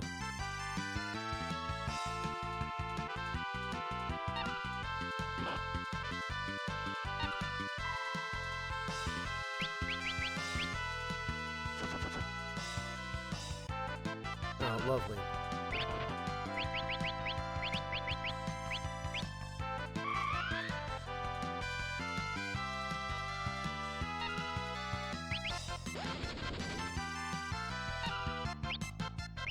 Okay, well, we're done here.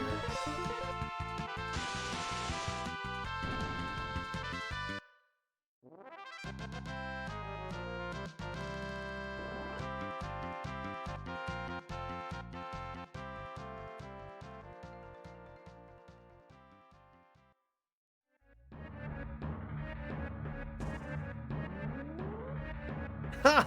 No kidding, Sokar.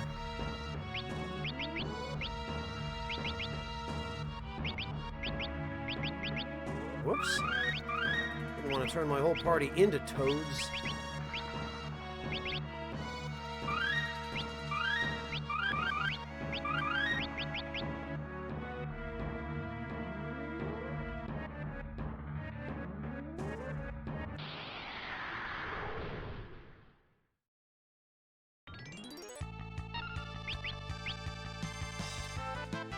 I have a sinking feeling it's going to be a while before we get a tiara out of these guys.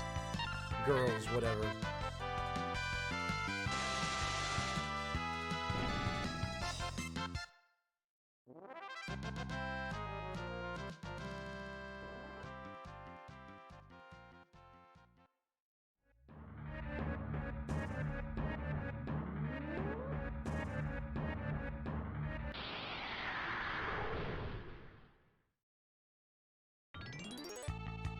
At the very least, there's a Lamia in practically every battle here.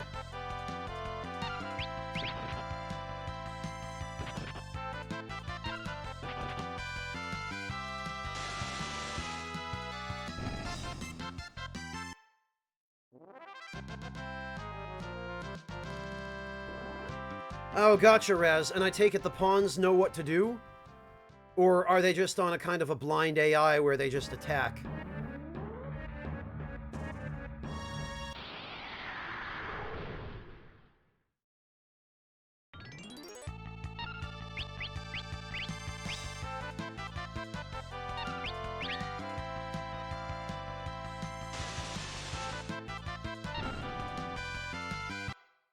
Oh, they learn tactics, okay.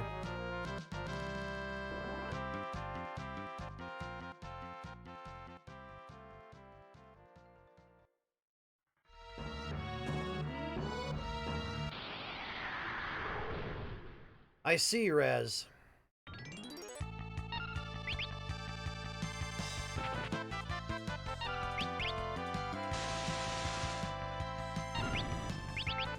Oh, whoops. I'm gonna have to select a different command for her.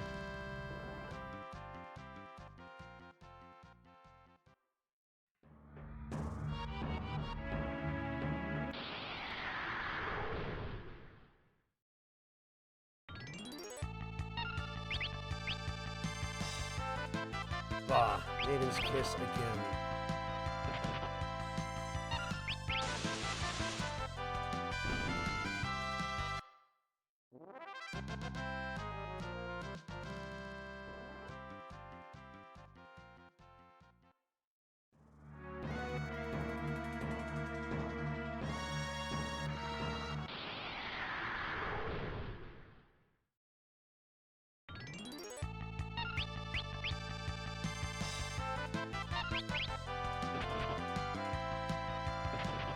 Really wish the tiara had a bit better an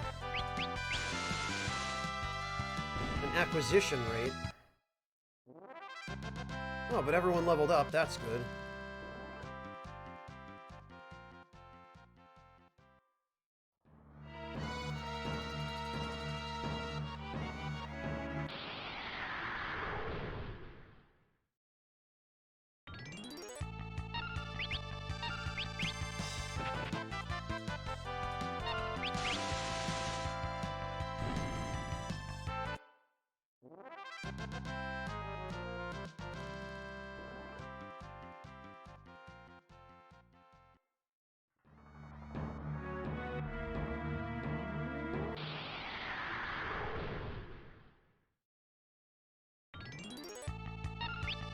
Come on, cough it up. Figures. This seems like the sort of thing that could keep me here for a while. But I don't want to complete the dungeon yet, because if I do, the dungeon will become inaccessible.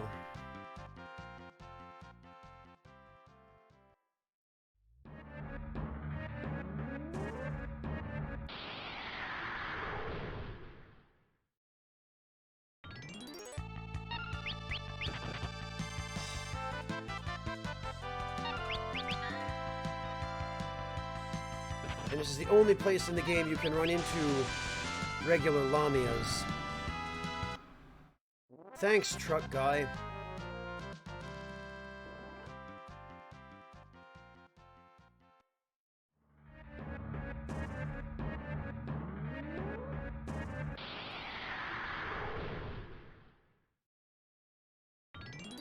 Yeah, angry guy, exactly. And I mean, if the place gets destroyed, then fine, it makes sense plot-wise, but it's still a real pain. when there's an enemy there that you want something from, especially an enemy like this with such a low acquisition rate on such a good item.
I do not, amateur fencer.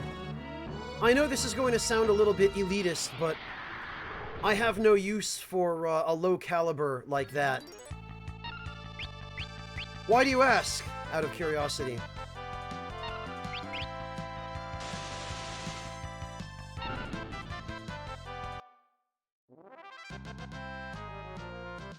Oh, target shooting, gotcha. Yeah, amateur. No, I use my actual gun for target shooting. I use, my 357 Magnum Taurus 66. Because I figure, if I'm going to get used to handling a firearm, it might as well be the one I'll actually be using, realistically, if I ever find myself in a situation where I need it.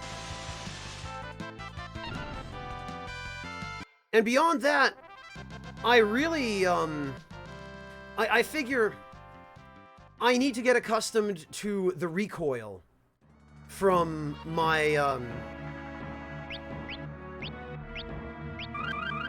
my EDC pistol, as it were.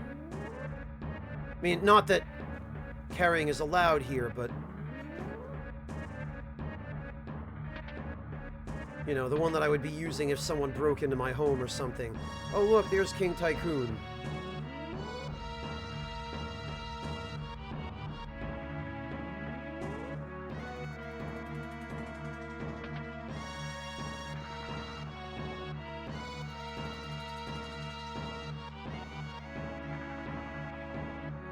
Not really, Raz. No, not so much.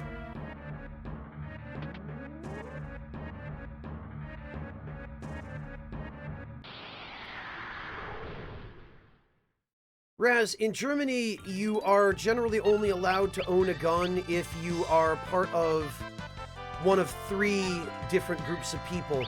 The first is people in the security industry. The second is people who have an unusually high level of danger in their everyday lives and have a need for personal defense. And the third, which is what I fall into, is members of a gun club, or a place where you go for target practice. That being said, if you are a member of any of those three groups, and you have a gun at home and someone breaks into your home, there are court precedents in Germany where those people have used their guns to defend themselves against someone who is trying to break into their home with a gun, and they have been absolved in court. Using guns for home defense is not extremely common in Germany, but gun ownership is allowed here under those circumstances, and you can get away with using a gun for home defense as long as the threat that you face is proportionate.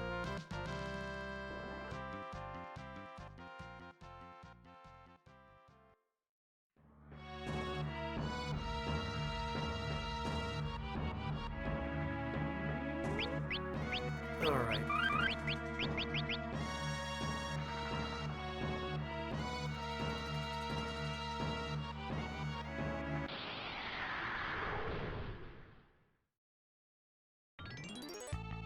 Oh! How about that? Hydra, huh? Alright, you know what? That hurts. Okay, this guy is no joke. Oh, alright, he does not care about lightning. Good to know.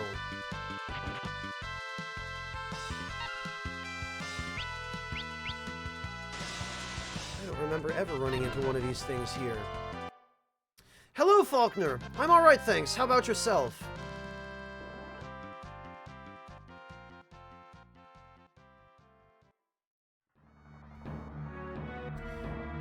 Yeah, Faulkner, well, there's,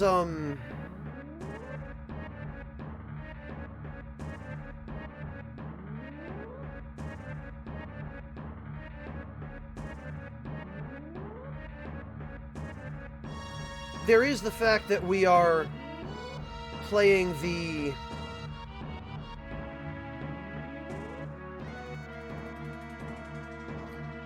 anthology version of this game with its wonderful translation.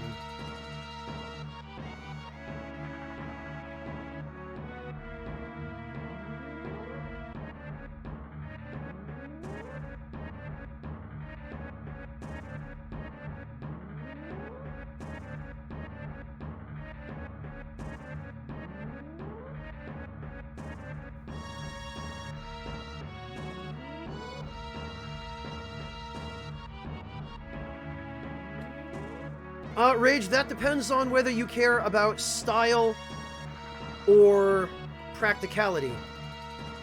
If you want style, go for the Colt. If you want practicality, get a Glock.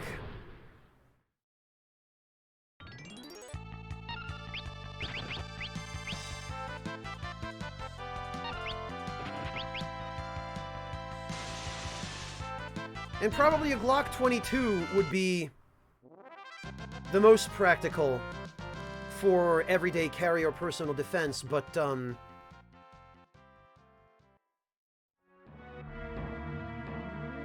it were me, I'd get something a little bit larger. I'd go for, again, the 357 Glock.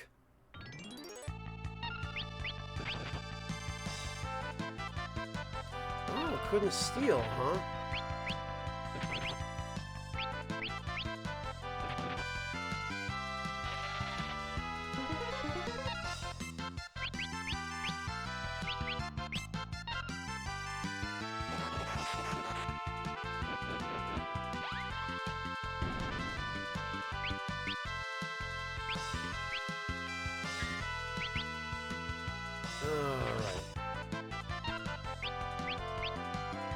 Bah!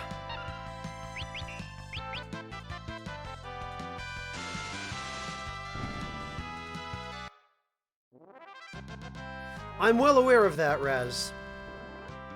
Painfully aware.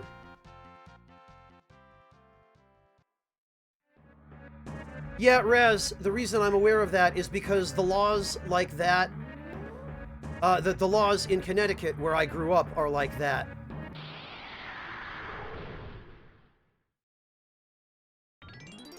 They're stacked against the person defending the home, and rather than against the person invading the home.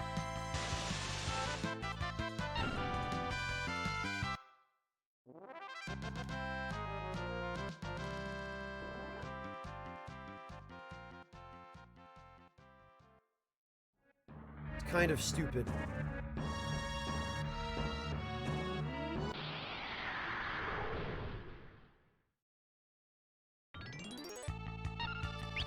Oh, really, Phydro? Armed security, I take it? Or is it armed security now, but it wasn't before?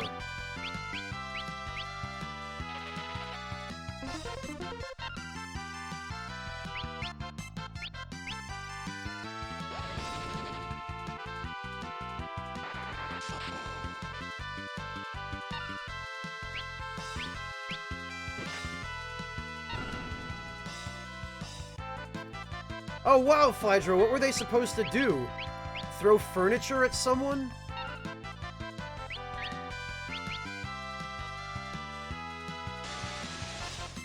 So what was the upgrade? Firearms?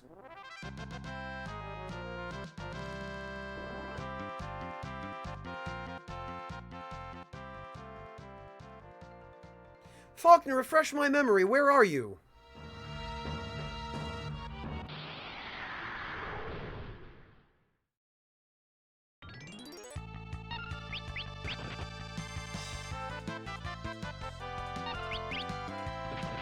Right, Brazil. Okay, gotcha. I didn't realize they were completely illegal in Brazil.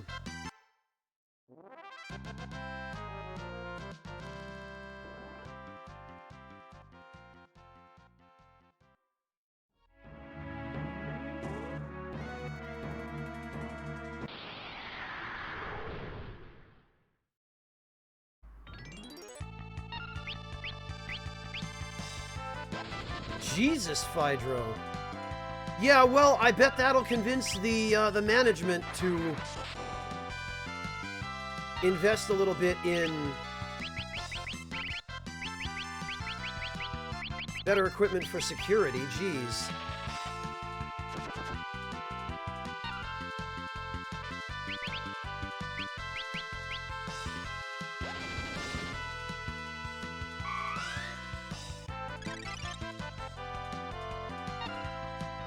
Yeah, Faulkner, the pistol that I own is a Taurus. The Taurus 66. They used to have kind of a bad reputation as a sort of, like, basement special manufacturer, but in recent years, I think Forias Taurus was bought out by someone who actually cared about quality control. And, the 66 is a good gun. It's a 7-shot revolver, and I've got probably a couple thousand rounds through it now, and it's turned out to be quite the workhorse. I'm pretty impressed with it. It was half the price of a Smith & Wesson or a Glock, but it seems to perform just as well.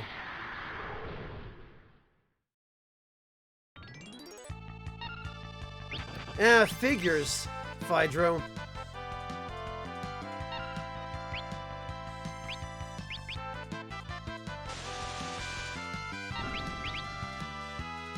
I'm impressed you remember that, Faulkner. Because even I forget that stuff sometimes.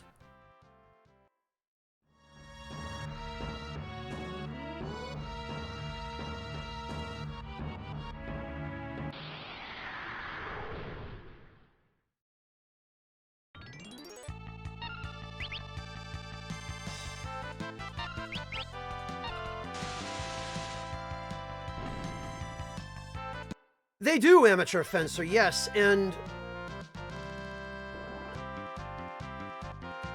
in particular, they make a .44 caliber, I believe, called the Raging Bull. Taurus makes that. Big, enormous handgun that I've always kind of wanted to try out, but I mean, it's far from practical.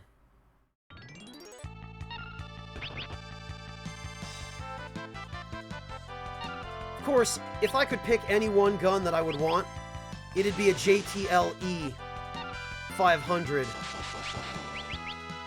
German-made 50 caliber revolver. It sells for like $10,000. Maybe if I ever win the lottery.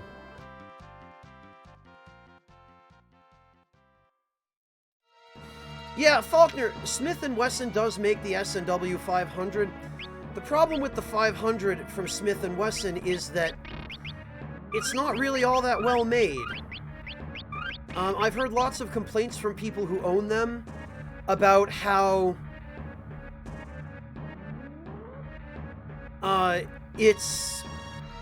there's so much space between the cylinder and the frame that every time you fire it, flames spit out several feet from the cylinder. And it's just, I don't know, everything I've read about it and the tests that I've seen done with it on video suggests to me that it's not not as well made as you would hope or expect from a gun like that.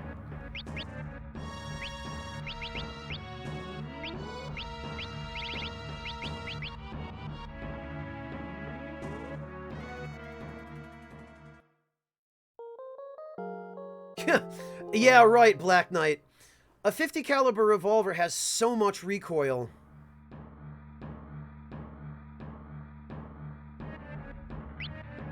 Oops.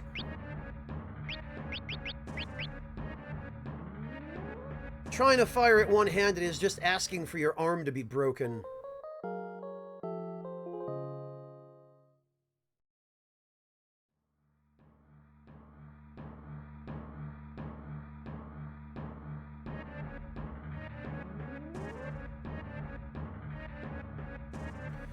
Yeah, Amateur Fencer, 50 caliber revolver rounds are fairly expensive. I think they average something like $3 or $4 US per round most places in America.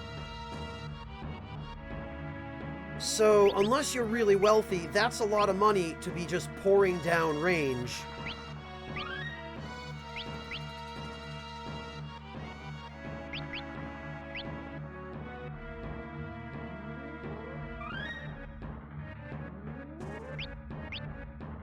Well, Faulkner, size and also power. Like, you could hunt elephants with a Smith & Wesson 500 if hunting elephants weren't illegal. I don't advocate hunting elephants, by the way.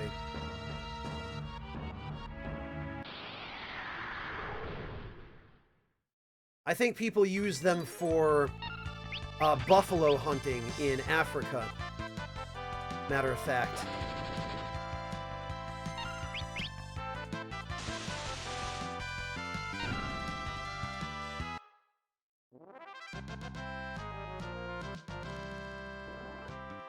Yeah, I bet it did, Phydro.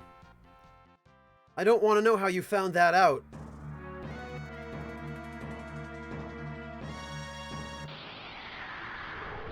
Sealanx, just be glad you're on the opposite side of the country from that tropical storm that is now beginning to trash New England.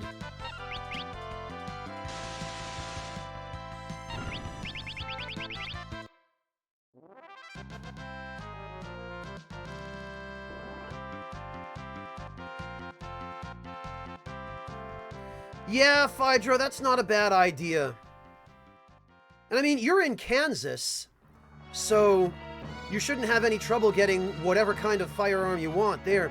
You could get yourself a fully automatic rifle, probably, in Kansas.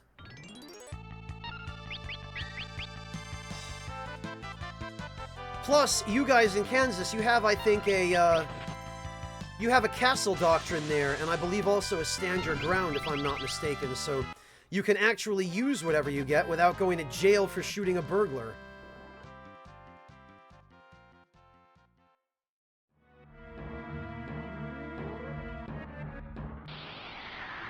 Well, yeah, Faulkner, or a survival situation or something like that, but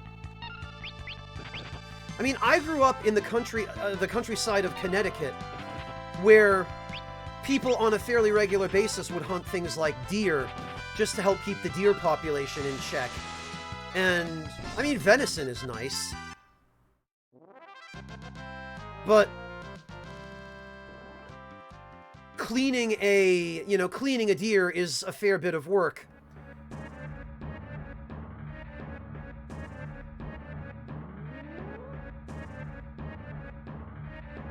Anything before 1968, according to federal law, Amateur Fencer.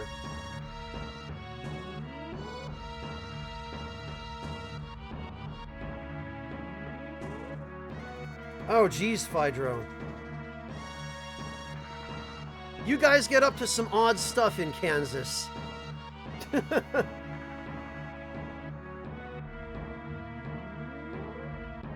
True, Sealanx, but I don't think they need a hurricane. Hey, Low Kitty, thank you so much for the raid. Greetings and welcome everyone from Low Kitty's channel.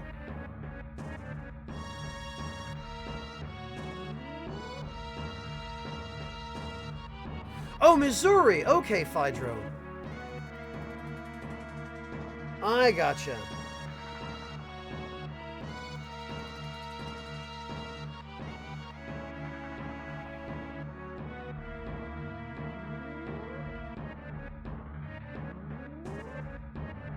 Well, Baka Shinobi, more to the point, they'll eat every other species into starvation, too.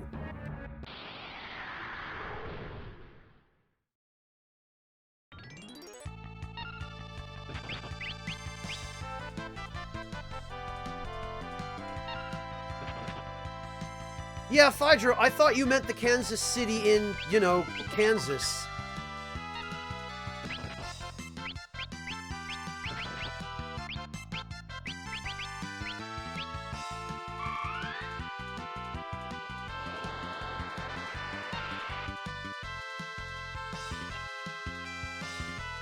Yeah, Mortiferru, Texas has probably some of the most lenient gun laws in the entire U.S.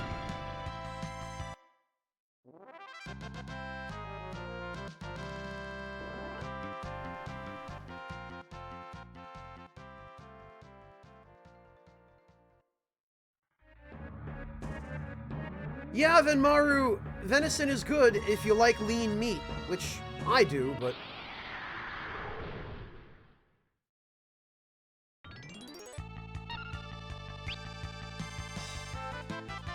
Alright, Faulkner.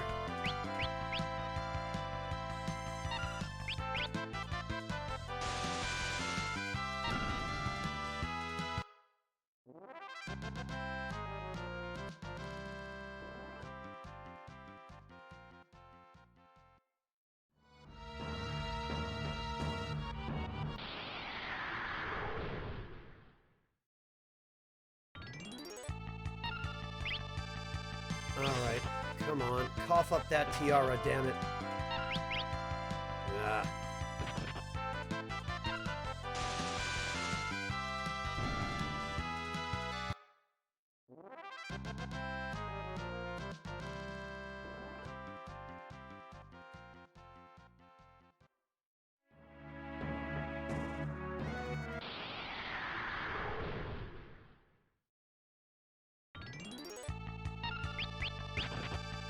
Oh dear. Ah, maybe this is what I need.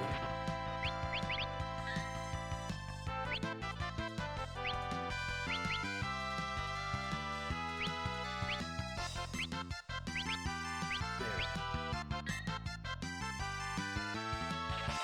Get frogged.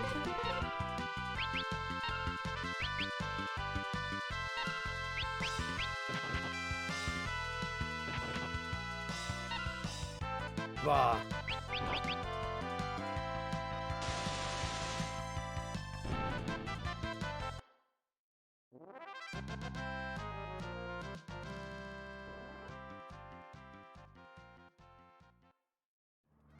Yeah, Mortiferru, it seems to be that way throughout most of Western Europe.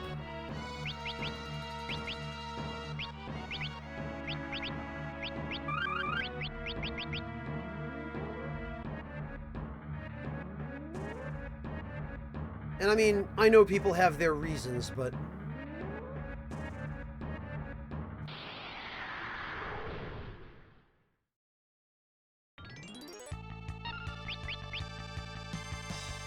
Hey, what? I'm glad that, at the very least, Lamias are such a common enemy here. On the other hand, I really wish it weren't so bloody unlikely to steal that stupid tiara.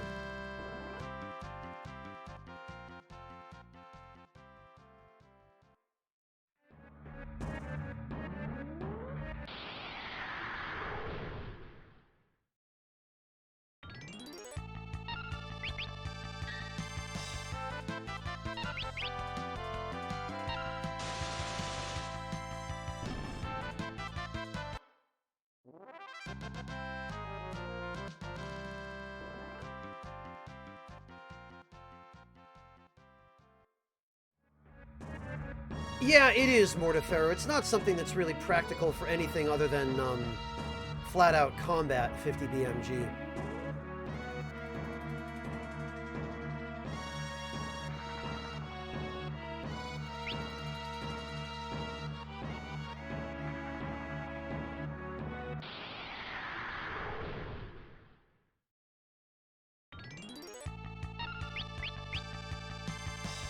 Yes, alright, well, there's the tiara. I'd probably better go save.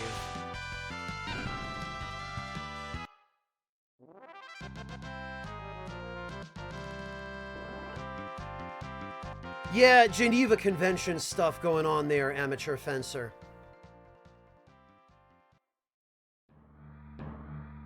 But obviously, that doesn't stop it from being used on people.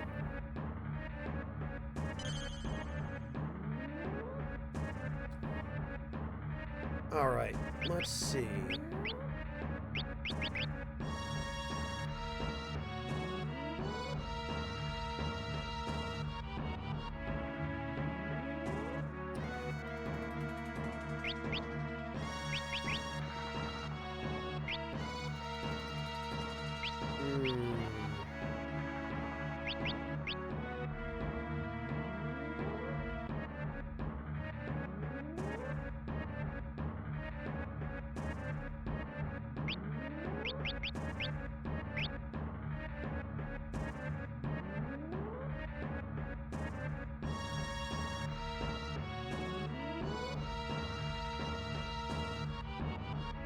Huh. Wow, Guesty.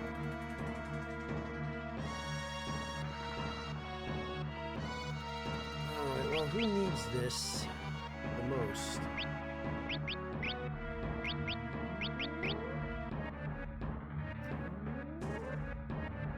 Honestly, this is better than everything for Galuf. Alright, we'll give that to him for now.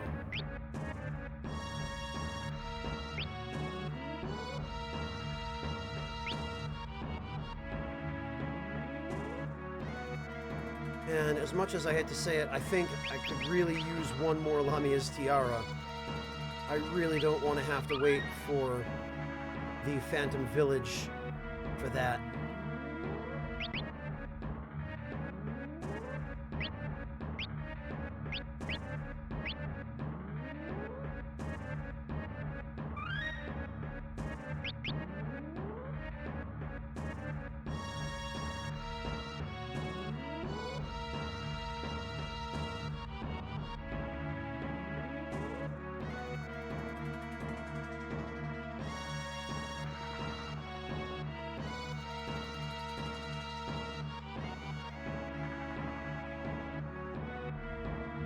It's a little bit hard to tell, Venmar. I can't tell if it's supposed to be a Snickers bar or an explosion in the background with just the word boom.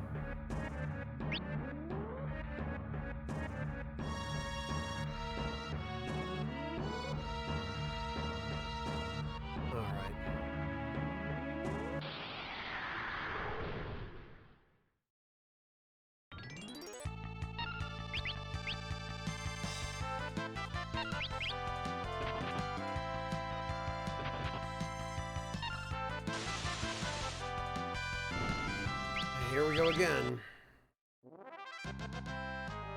Oh, it's both Guesty. Okay.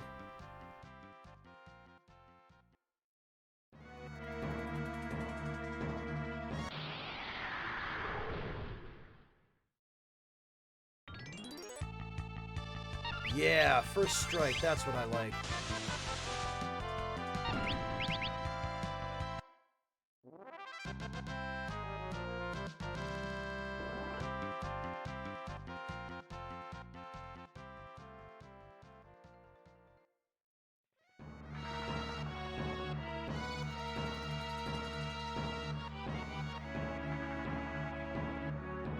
Yeah, Amateur Fencer, you can actually get them from kits. There was a guy in a town not far from where I lived in Connecticut, a few towns over, who always had some kind of cannon or another out for display on his front lawn. And I remember driving by there once, and there was a for sale sign on the cannon with a phone number. And so I called the number and asked him how much he wanted for the cannon. And he wanted a few $1,000s for it, so I couldn't afford it, but he did say that it was functional. And he said that he had built it from a kit. And that apparently you can just order kits for those things. and build them in your garage. Welcome back, Faulkner.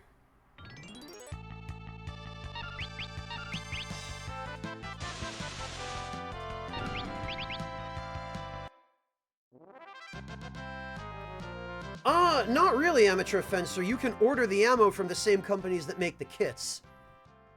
Or you can just use makeshift ammo, because it's a cannon. You know, it's made out of cast iron. You're not going to damage the bore by shooting knives and forks out of it. The tricky part is getting the powder.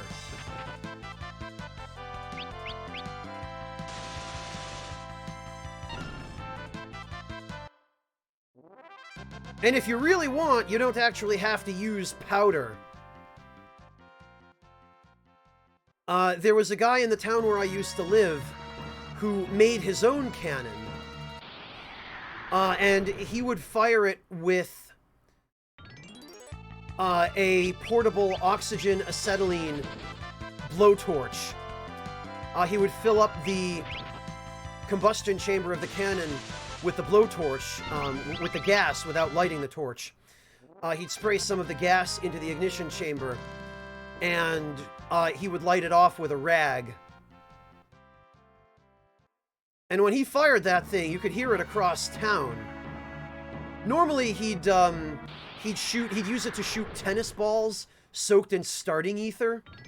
So it'd create a nice fireball that'd go flying up into the air about 300 feet.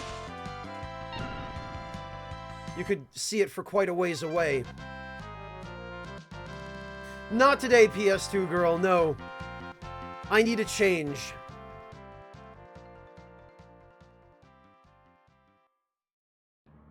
Yeah, Guesty, out in the boondocks, out in the countryside in America, people do lots of interesting things to amuse themselves.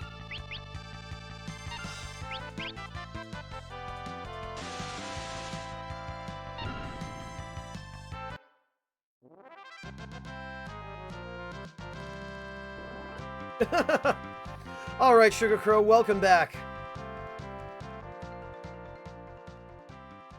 Yeah, Guesty, they were a fun bunch of guys. I miss them quite a lot.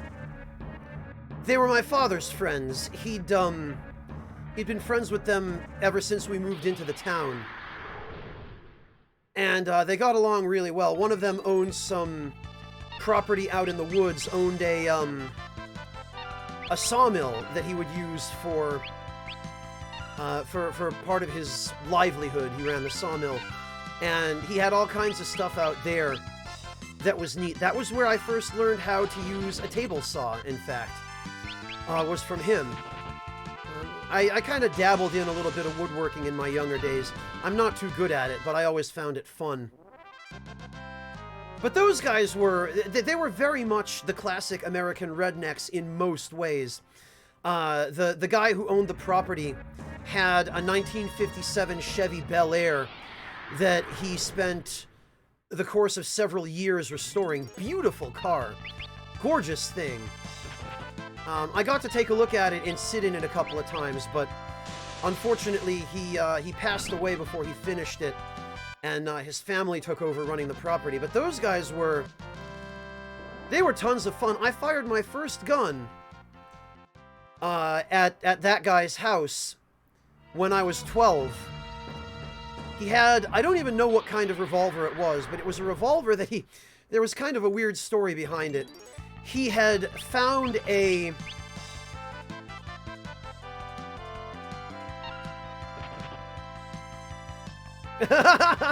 Glad to hear it, Sugar Crow. I'm really glad. I'm sure she'll figure out that that you're the lady with the fish.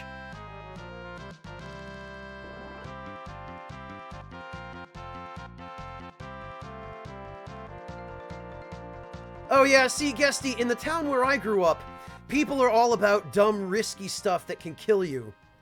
Thermite was pretty popular among the rednecks, or blue necks, as they called themselves, because they were rednecks in every way in terms of, like, their style and the things that they did.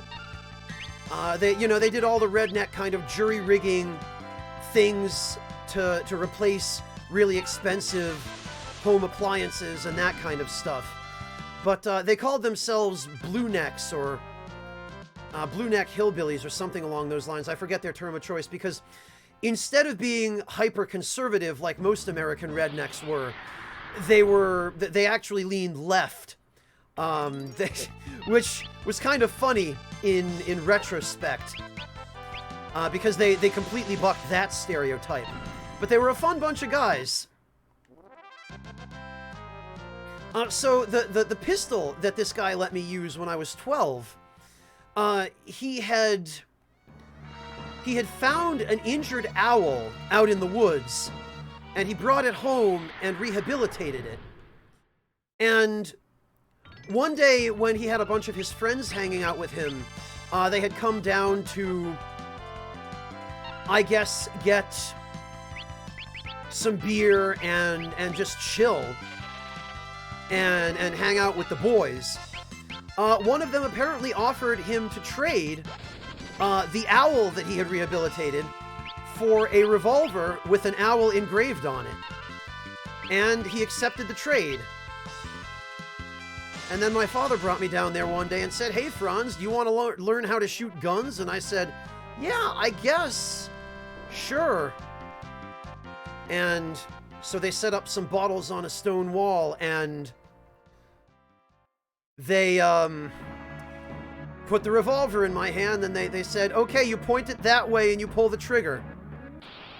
I don't think I hit a single one of the bottles they set up. And I also accidentally almost blew my foot off by pointing the revolver at the ground and firing it accidentally. Because no one bothered to explain to me the difference between double action and single. And it turned out that that revolver was single action. So if you barely touched the trigger, it would fire. And nobody warned me about that before they handed it to me. So fortunately, I did not actually hit my foot, but after that, they took the time to explain to me single action versus double.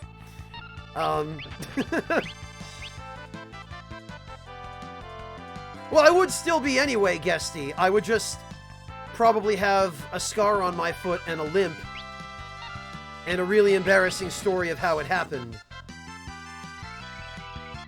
It was, Phydro. It was really nice. It was a silver revolver with a long barrel, and he called it the Buntline, which I don't think is actually a proper model of revolver. I think it's just a general catch-all term for a long-barreled revolver. I'm not 100% sure about that one, honestly. Yeah, amateur fencer, but these guys were like backwoods hillbilly types. Safety was largely an unknown term to them.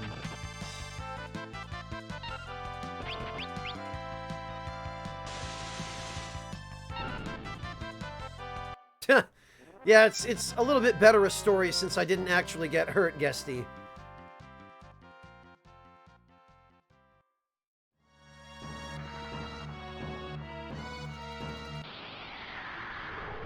Yeah, Faulkner, I like the double action a little bit better because, well, I like the double single action a little bit better, I should specify, because the Taurus 66 that I have is a double single, meaning on its own, it's a double action, but you can cock back the lever, and then that turns it into a single action. Which is nice. I appreciate having the best of both worlds. Alright. Whoops, I need...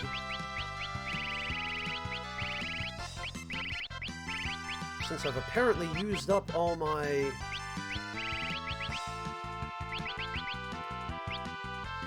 fire jutsu.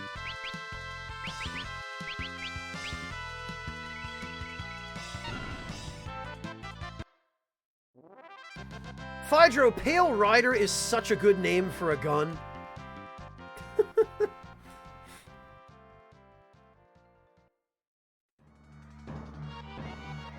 Really, Faulkner? The Brazilian police carry the Taurus 66? Seriously?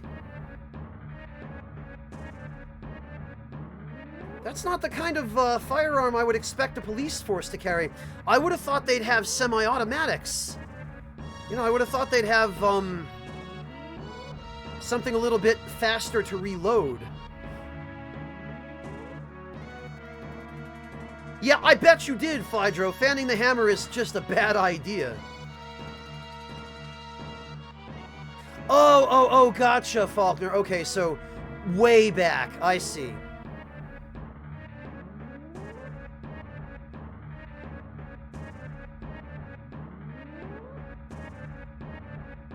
No, Venmaru. Single action is when pulling the trigger causes the hammer to make a full cycle. It causes the hammer to both cock back and then immediately strike. And that's why it's called single action, because the hammer does one motion. Double action is called that because with a double action, cocking the hammer back and then having the hammer actually strike are two separate actions. That's why it's called double action. 4 shots out of how many, Phydro? 6? Or at most 7 on a revolver?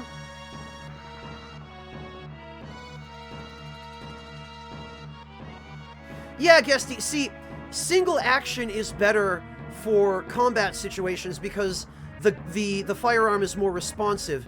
It fires faster, and it doesn't require the trigger to be pulled as hard.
Wingless, I might not have explained it as well as I probably could if I weren't distracted and focusing on trying to keep up with chat. Oh god, Guesty, I completely forgot the date. It didn't even occur to me that that was today. Well, now I feel like an asshole. Thanks for pointing that out, Guesty.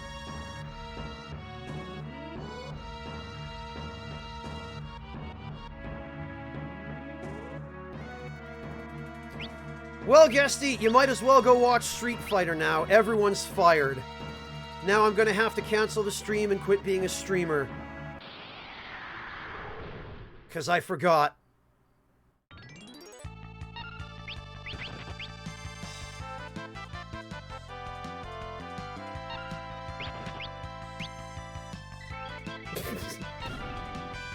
Venmar, I'm only partly serious. Oh, that's what you meant, Guesty. I see.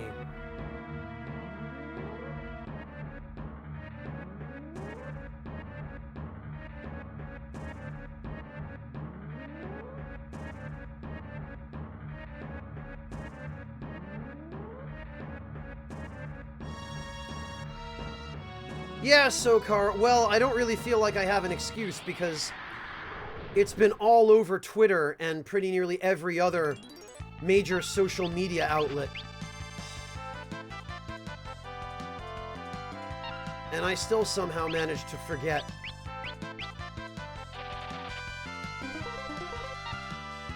Is what I'm talking about. Being distracted.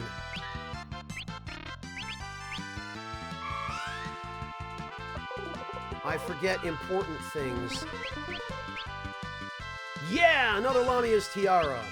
Hooray!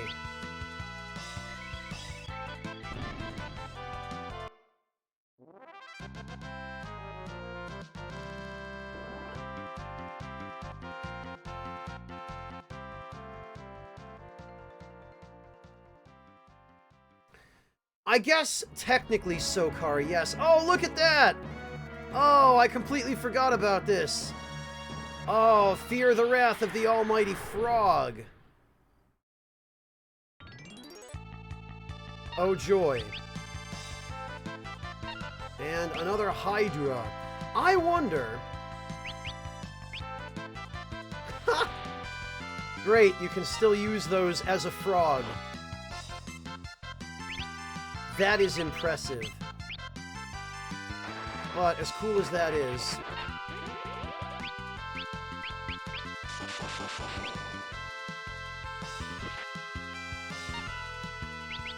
Oh right, I stole from him already.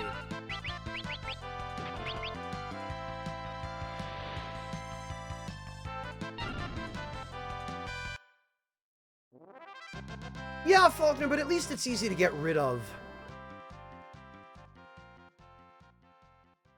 I did, Wingless, yes. Sugar Crow, I'm a frog because it's a status ailment. One of the enemies used it. You can inflict it yourself manually if you want with the Toad spell. Like, if we want, we could just turn the entire party into frogs. And we could try and complete the game that way, even though it's really terrible to try to do that.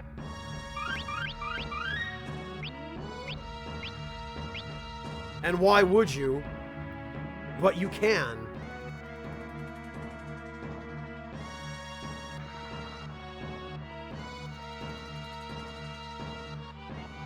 Yeah, isn't that always the way, Faulkner?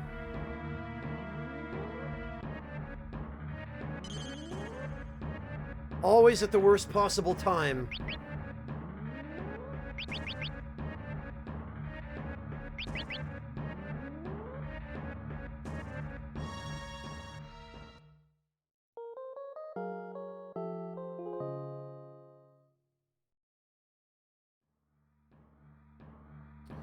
Alright, well, 2 Lamia tiaras ought to be enough to last me.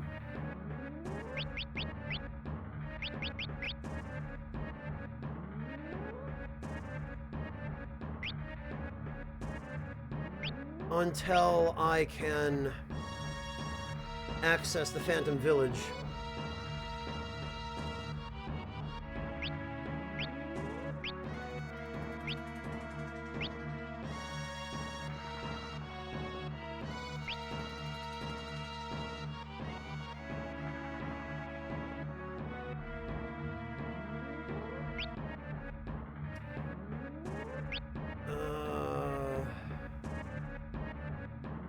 Honestly, this is fine. Most of my magic damage is ironically going to be coming from ninjutsu.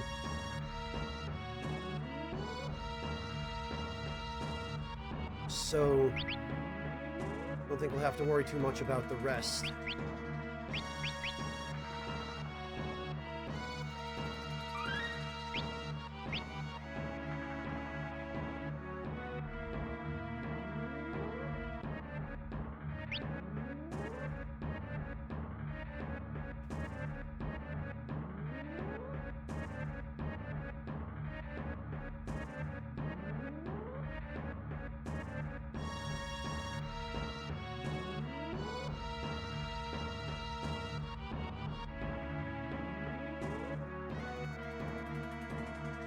Alright. We should...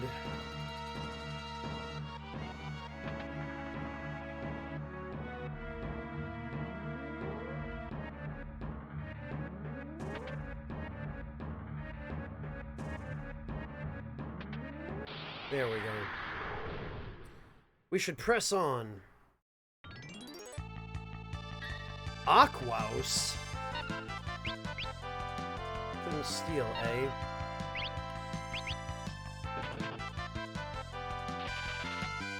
Alright, I guess he's immune. Oh, he has auto-reflect. Interesting. Oh, come on.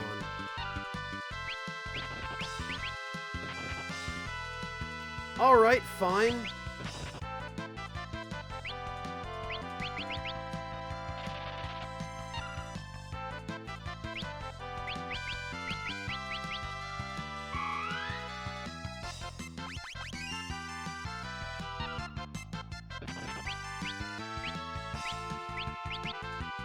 I don't suppose... Yeah, of course. You know, why do I bother?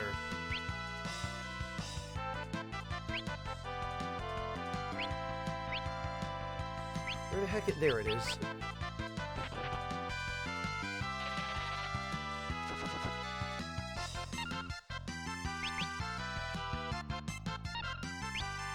Ugh.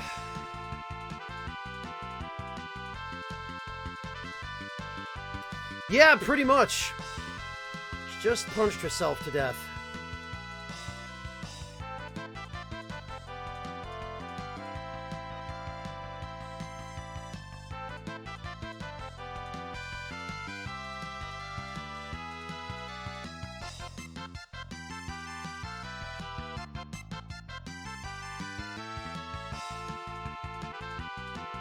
Alright, let's see.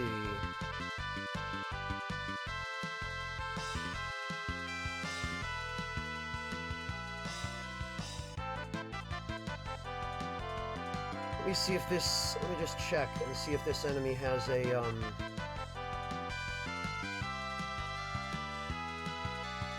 item that I can...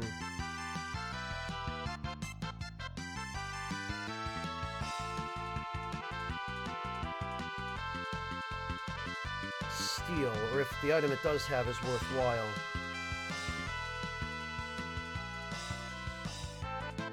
A killer bow.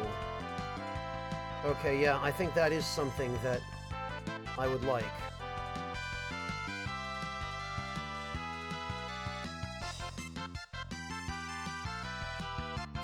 That's correct, Phaedro. There you go.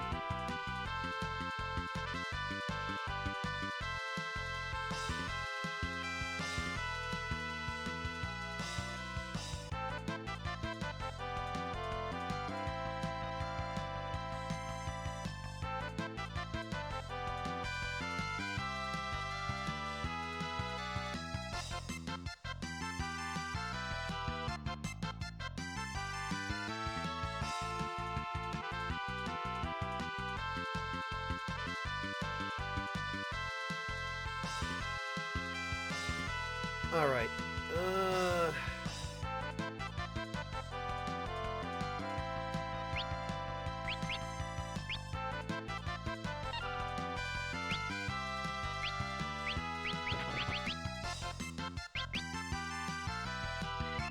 Okay, well, he absorbs lightning.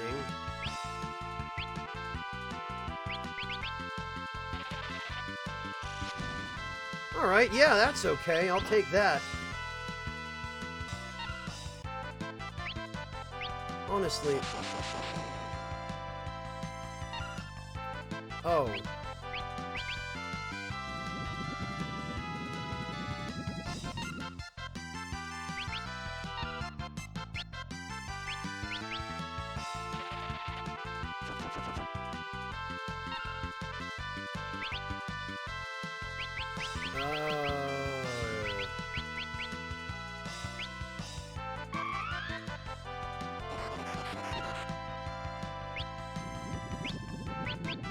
Lovely.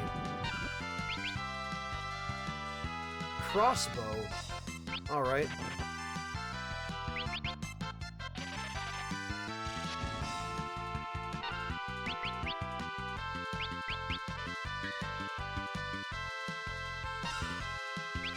Okay, then. I don't want to take the risk that water will heal him.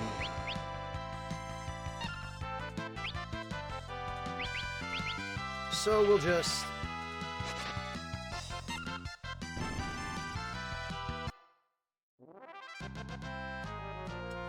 Okay. Well, he uses level 4 quarter.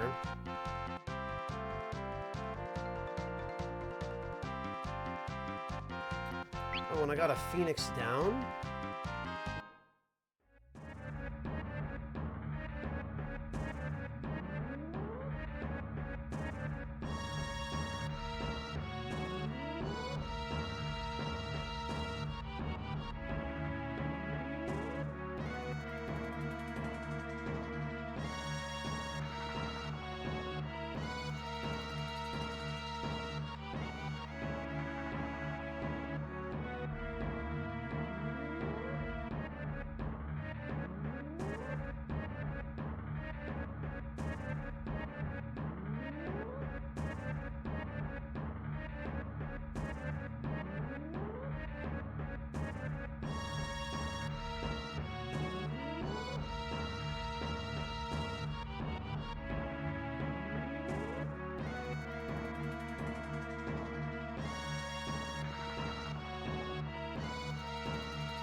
Oh, let me refresh it, Phaedro.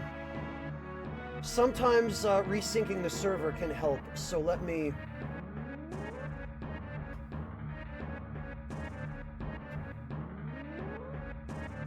We'll do a force sync. Try it now, Phaedro. It should show up. Hello, Ed!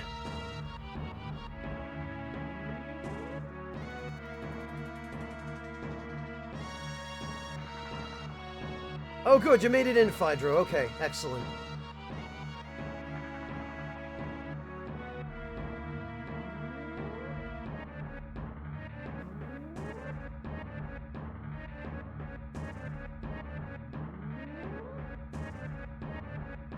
Oh, Phaedro, okay.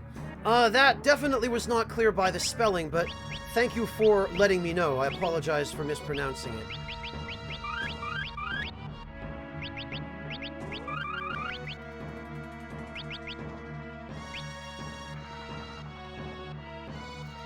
Alright. You know, I think...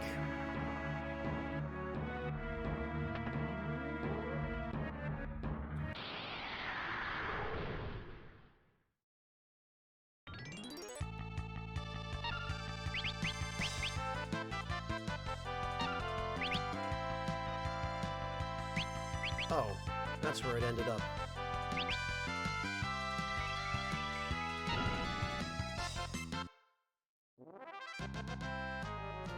I think I would like one more of those killer bows, because I am going to have...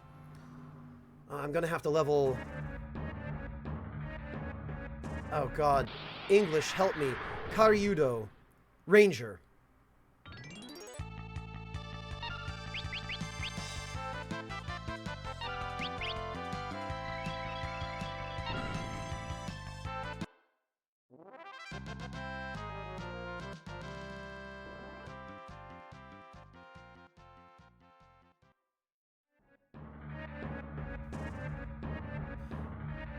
Yeah, Phaedro, I figured it was a portmanteau.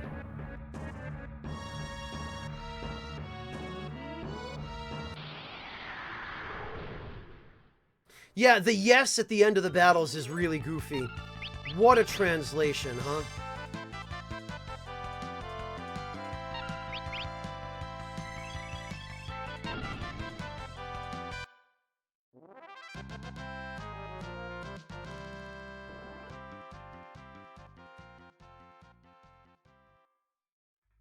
Oh, Phaedro, that was you?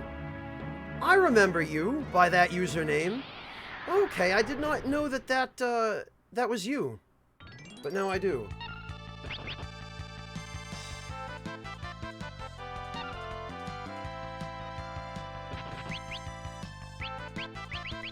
Alright, I wonder...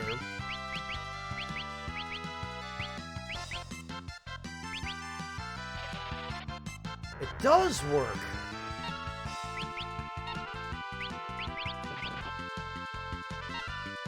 Well, that's cool.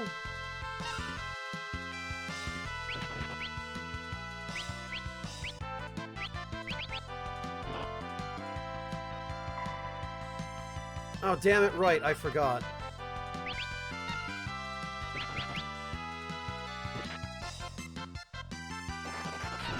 Ha! Amazing, I forgot the ancient sword inflicts the old status.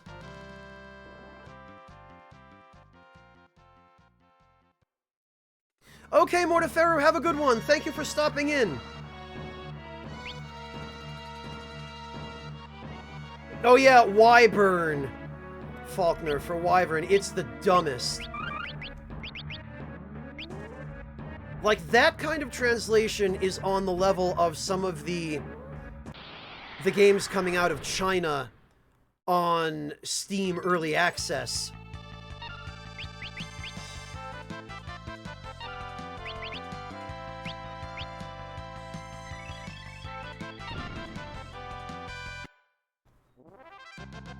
Like, I just saw the Best Friends video that they made of Gene Rain, and it reminds me very much of the localization in Gene Rain. It's very much on that level.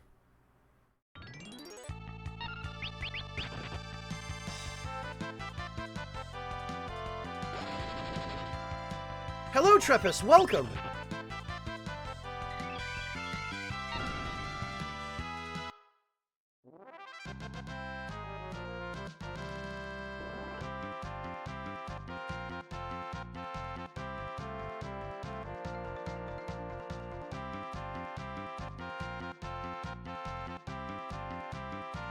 Gotcha, Phaedro. Okay. Thank you for clarifying.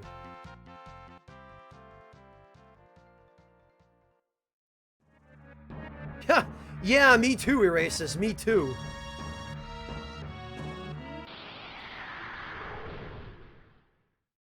But I did also find it funny. Just in a sad sort of way. You know, not the way the developers intended for it to be interpreted.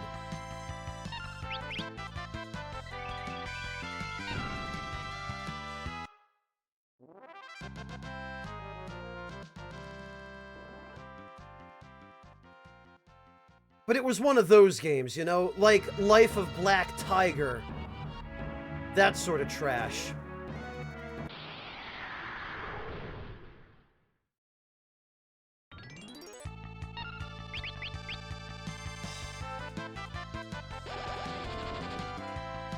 Well, Trepus, there's no obligation, ever.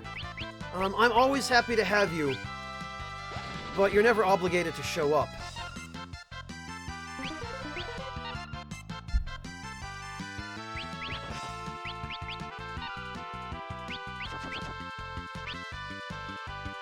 Oh, another Lamia's tiara. Perfect.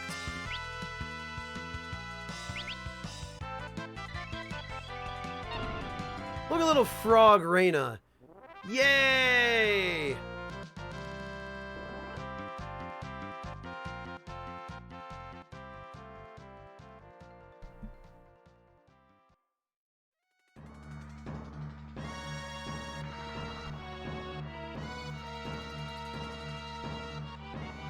Yeah, Phaedro, I figured that was probably part of it.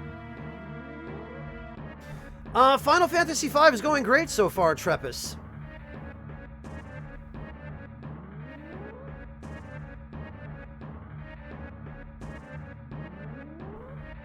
Yeah, Erasus, and Valve is raking it in. No quality control.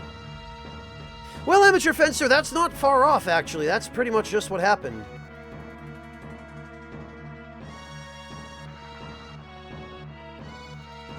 Well, Phaedro, I really appreciate that. I really appreciate your loyalty. Particularly to that extent.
Yes, Ed the Clown, I have, and I suspect probably quite a few people here have as well.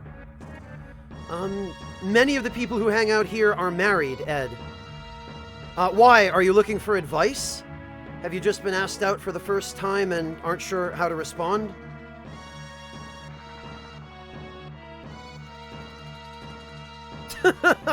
Well, it kind of is, Sugar Crow, that's true.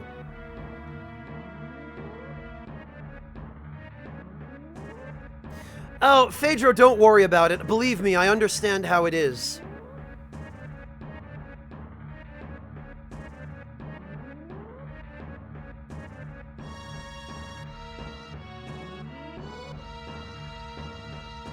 Guesty, I don't know as I'm actually the best person to be giving advice on dating because I'm somewhat old-fashioned when it comes to that stuff. You know, I believe in, I don't know, chivalry and, you know, treating a girl well.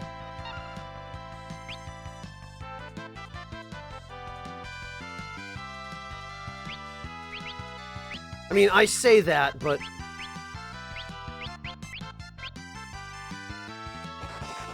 I also believe in, I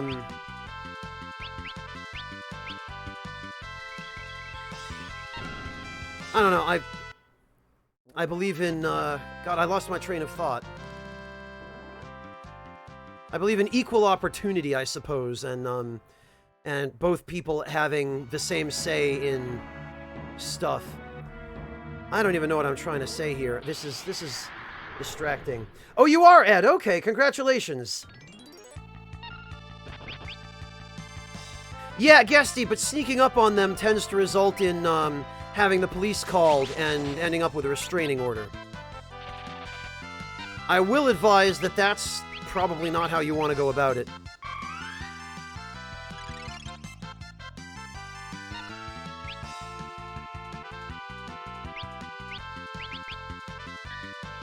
Well, Treppus, I like to think so.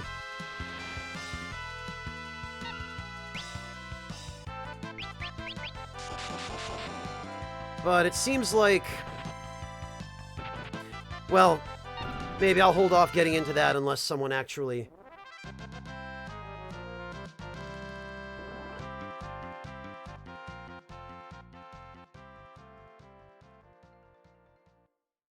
Yeah, you know what I mean, Guesty.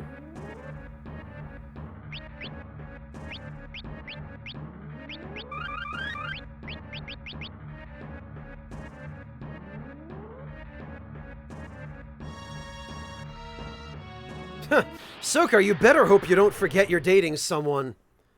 They won't be very happy with you.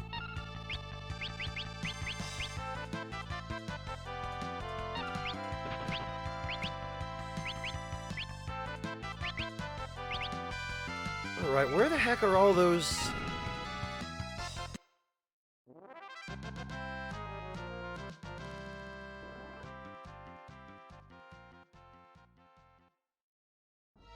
Oh, that's no good, amateur fencer. That's definitely no good. But let's try here.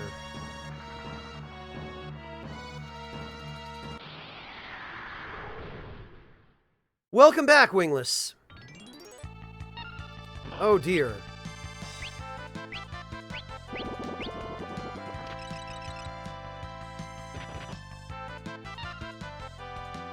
Oh, a poet robe. Okay. Well, this will get rid of these guys, but it'll heal him. Can't remember. Does water work on him? Yes, it does. Okay.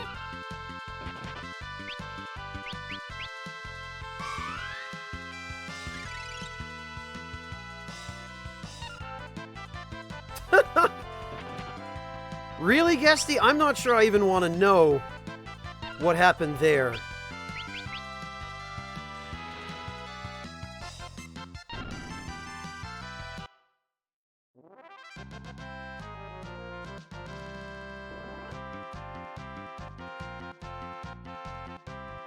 Jesus, Sugar Crow, that's no fun.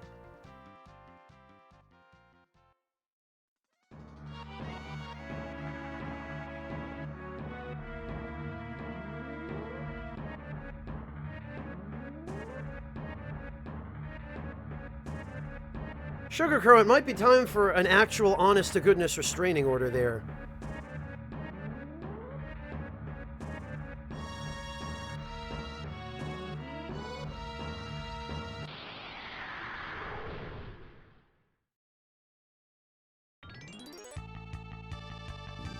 Oh, she just couldn't wait for you to arrive, could she, Guesty? Amazing.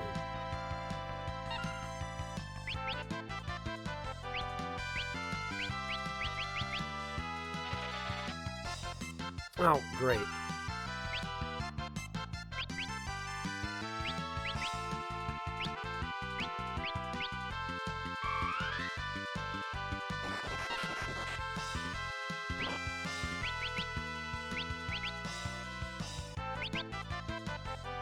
Jeez, Guesty.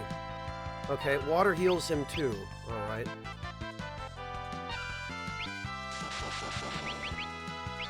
Well, I know missile works on him. Sometimes.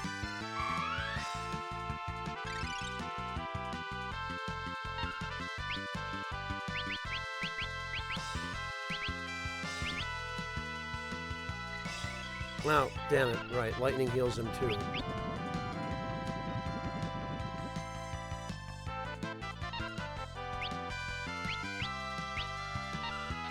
Well, and now everyone is poisoned.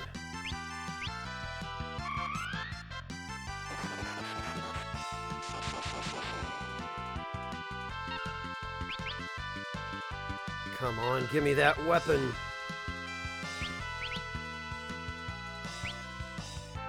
I don't have any way of getting through his reflect.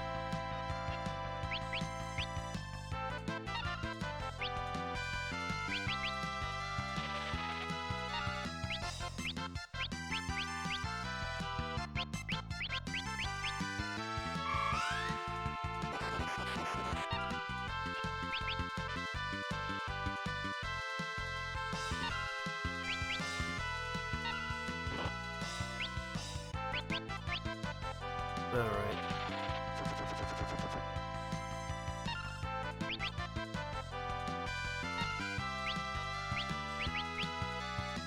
Now, of course, it's only a matter of time till he uses poison breath again.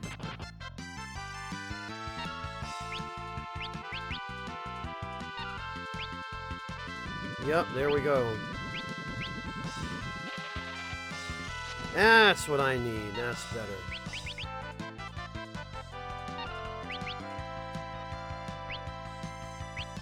Well, we've stolen plenty of ether.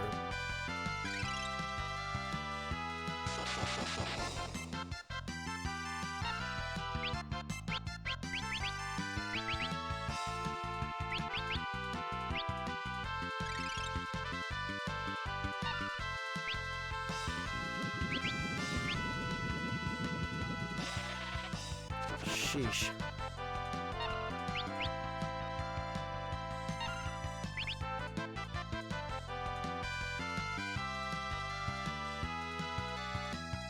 Yeah, Amateur Fencer, it's about 3 or 4 times better than anything else I have access to at the moment.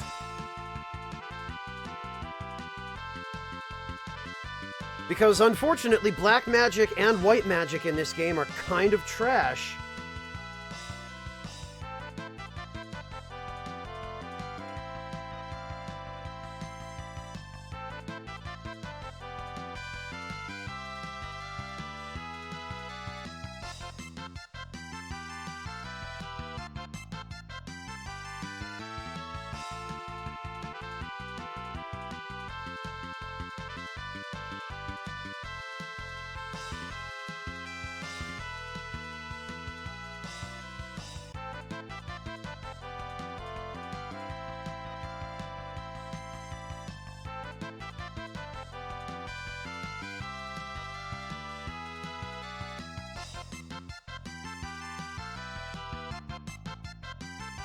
Yeah, Amateur Fencer, which is absolute garbage, unfortunately.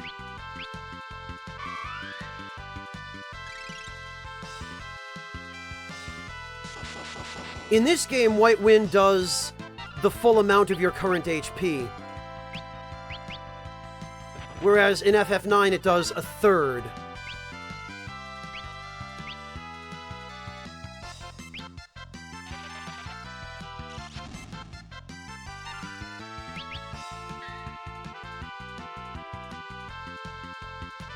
Oh, come on.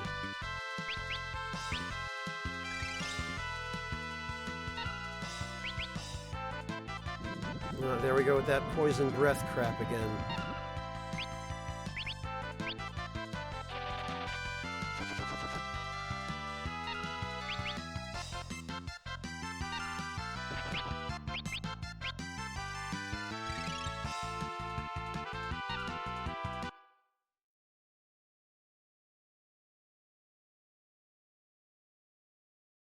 Oh, geez, Sokar. That is no fun.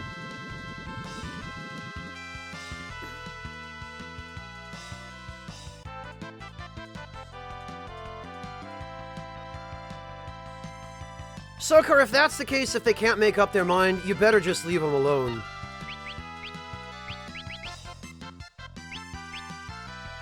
It's really all you can do.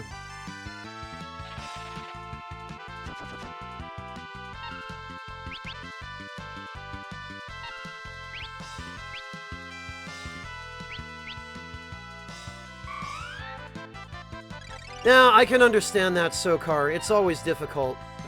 I can definitely appreciate that dilemma. It sucks, but it's out of your control. There's not really a lot you can do about it.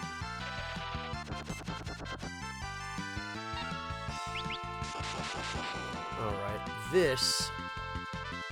There we go, good. Actually, if I remember correctly...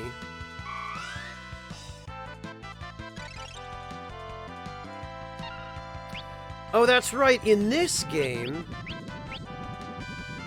spells are automatically doubled in effectiveness when you reflect them.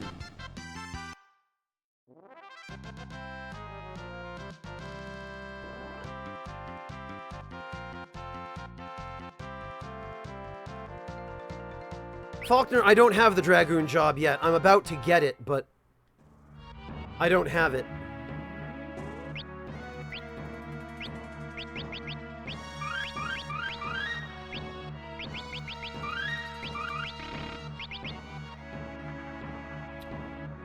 Actually, I'm going to need to go back to the save point.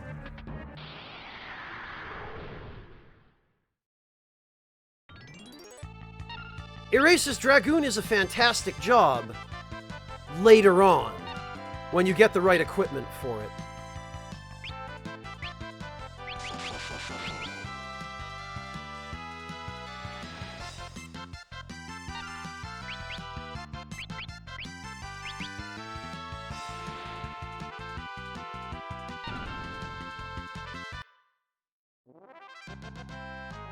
Yeah, no, Faulkner, it's one of the Earth Crystal jobs.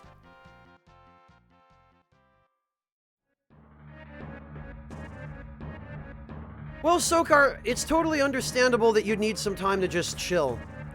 At the very least, I'm glad to be able to offer you that. Bits and pieces of it, Sokar. A friend of mine owned it back when I was in high school, and he brought it over to my house a few times, and I played pieces of it with him. I don't remember it that well.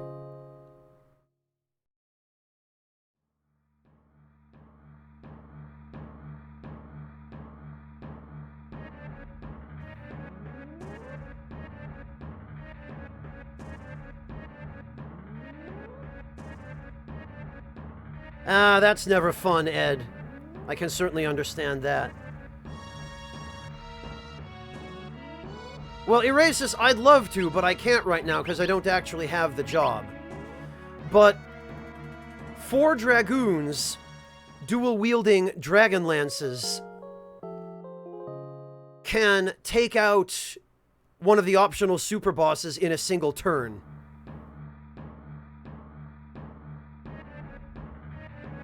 And also, the damage bonus on jumps is really nice if you're using a lance, especially if you're dual-wielding lances, because, again, being able to float above the battlefield and avoid all attacks is really handy.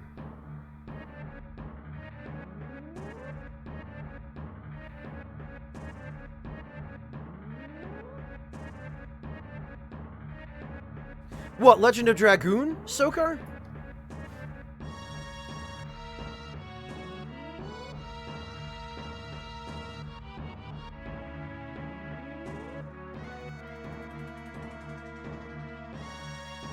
Oh yeah, Amateur Fencer, that's the worst.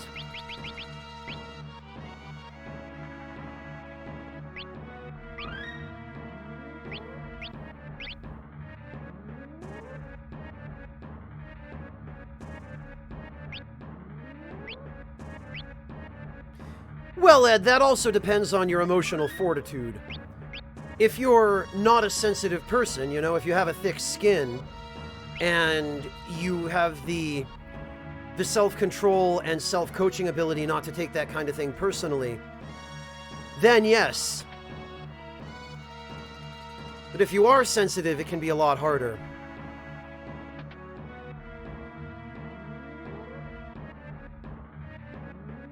Oh wait, whoops, this isn't where I want to be. This is...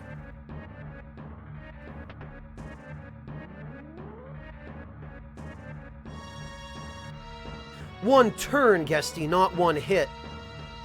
A total of 8 hits of 9,999 damage each. A party of 4 dragoons, each dual-wielding dragon lances.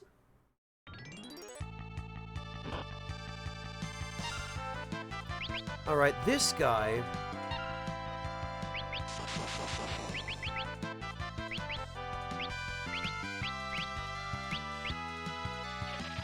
I really, really need for him to use level 4 quarter. And being that he is undead...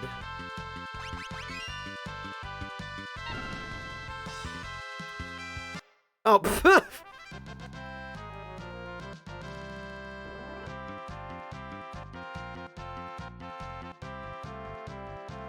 oh yeah, Ed, waiting for that is always tricky, isn't it?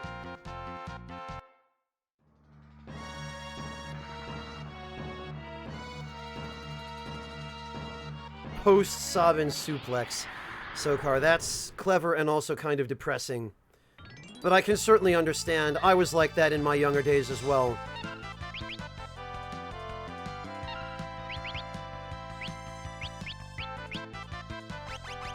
Tell you what, I really appreciate that these guys...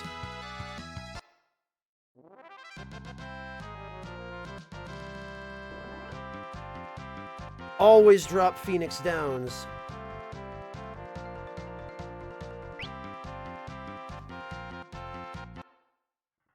Because now I'm going to have to level everyone up to the point where they can get hit by level 4 quarter. Which is going to be 2 more levels, I'm realizing now.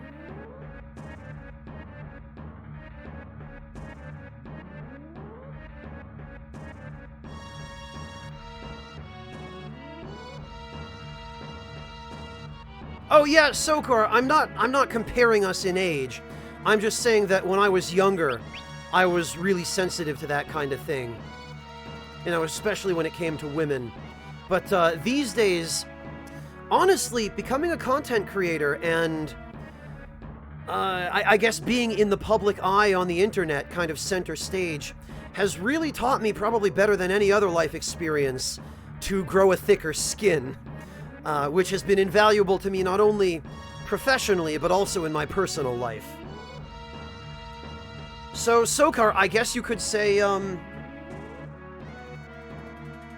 if you want to work on your sensitivity, become a content creator. Start streaming on Twitch. What doesn't kill you will make you stronger.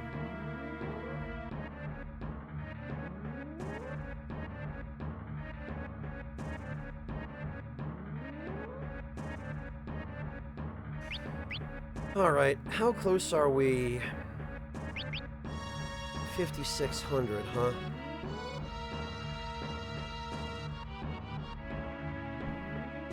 Huh. Ed the Clown, I don't know about becoming an alpha. What I will say is that I have learned how to... I've learned how to act like an alpha when I have to. But that isn't really who I am at heart.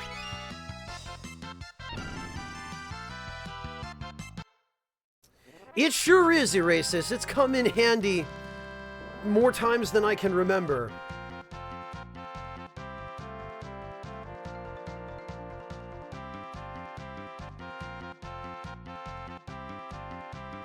Oh, Jesus, Amateur, I can't even begin to imagine.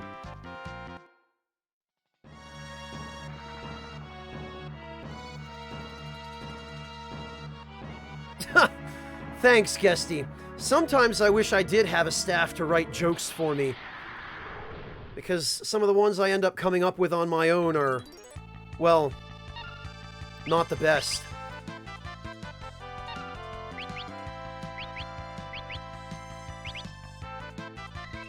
Alright.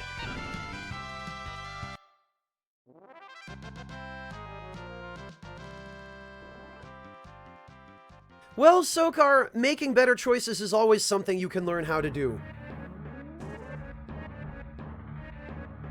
Look on the bright side, you've still got plenty of time to figure that one out.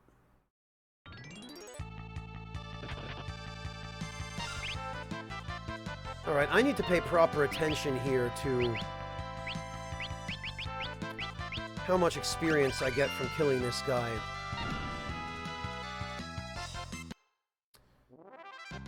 $219 gil, 777 experience, and 4 ABP, which is not bad at all, considering...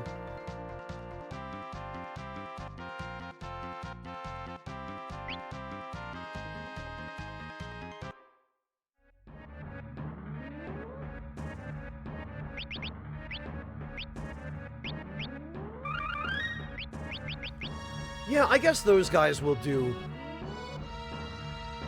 Shouldn't take very long to get those 2 levels at this rate. Hi, Jin!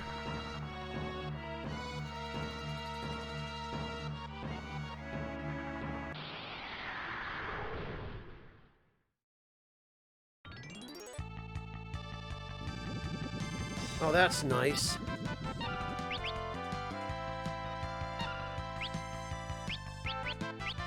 Have a Phoenix down. It is hilarious how easy it is to kill those things if you know their weakness.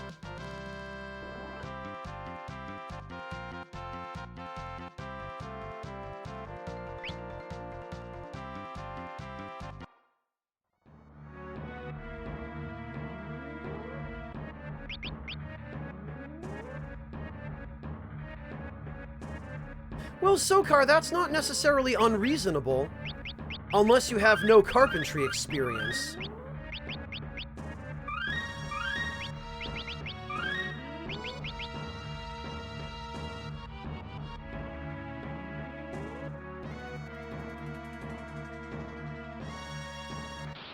In which case, yeah, that might be problematic for you. Yeah, first strike.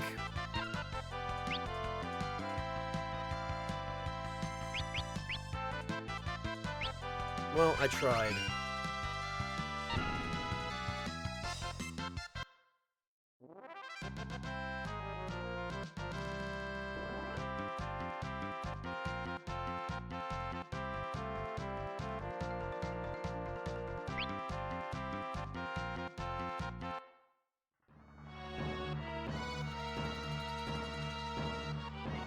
Oh, gotcha, Sokar. Then, no, that's perfectly reasonable.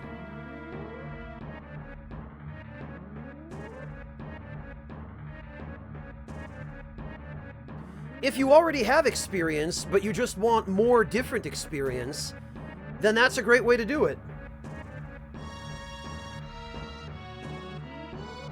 Plus, that way, if you mess up, no one else will suffer. You'll just have really weird cabinets.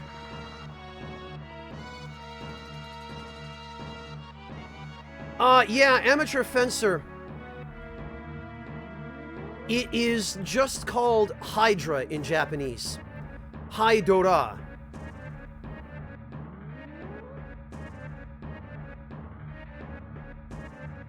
Oh, true, Sokar. True. Okay, well, Bartz appears to have mastered Blue Mage.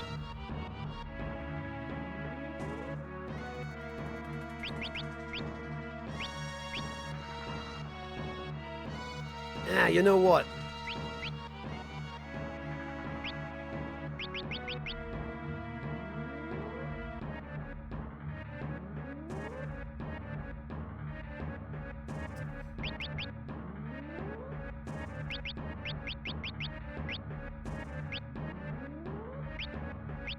Honestly, throw isn't going to do us too much good at this point. We might as well just...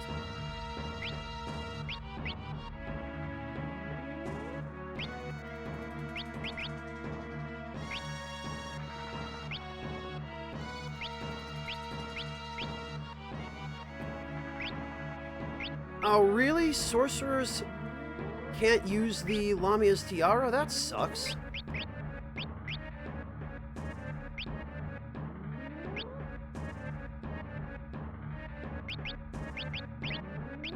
The more you know.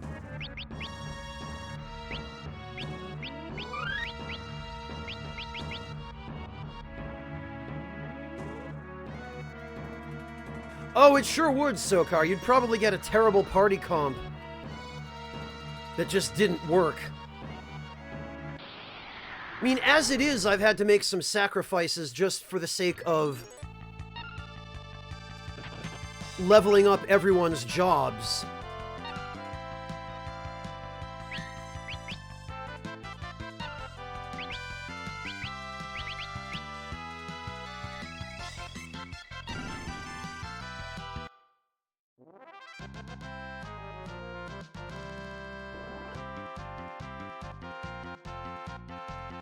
Yeah, Phalone, the unfortunate thing about this version is definitely the load times.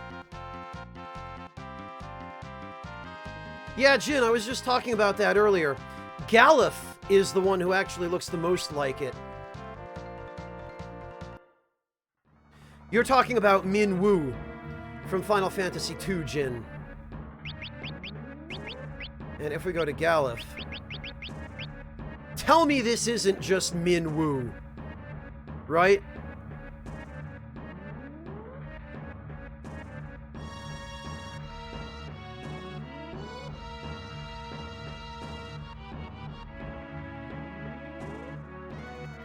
Yeah, Guesty, or like forever. Because, face it, you've already done everything there is to do at that point.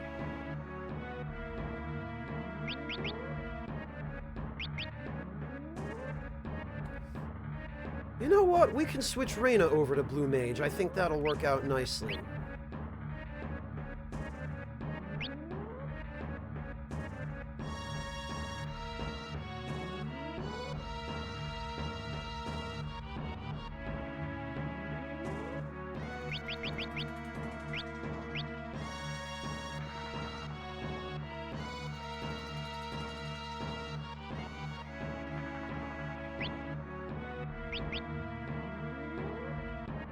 And she can have the lightning rod.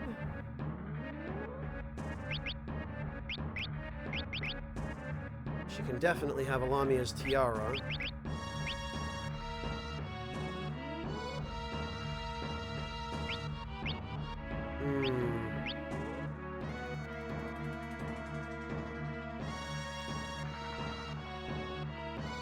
It's not like she really needs the strength.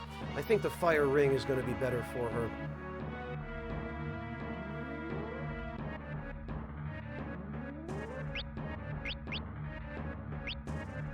And as for Bartz, whoops, since he no longer needs blue, we will give him throw.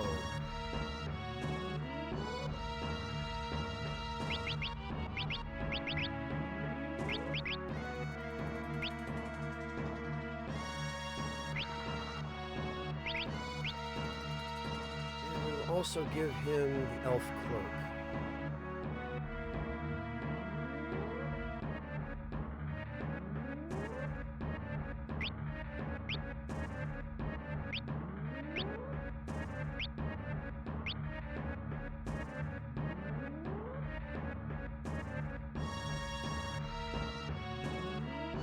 Ha! True, Phalone, that's true.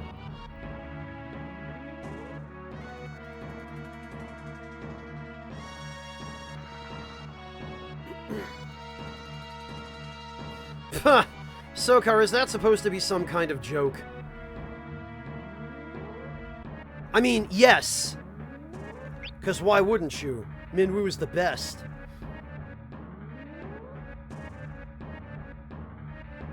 Oh, Phaedro. Unfortunately, the closest to a gun that you get in this game is the archer with bows.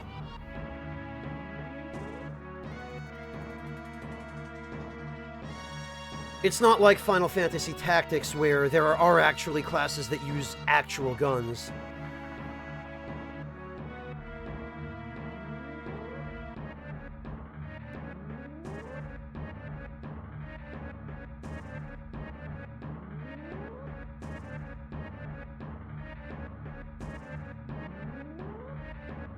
I mean, so far, Sokar, I guess. Huh. Guesty, you mean besides souls?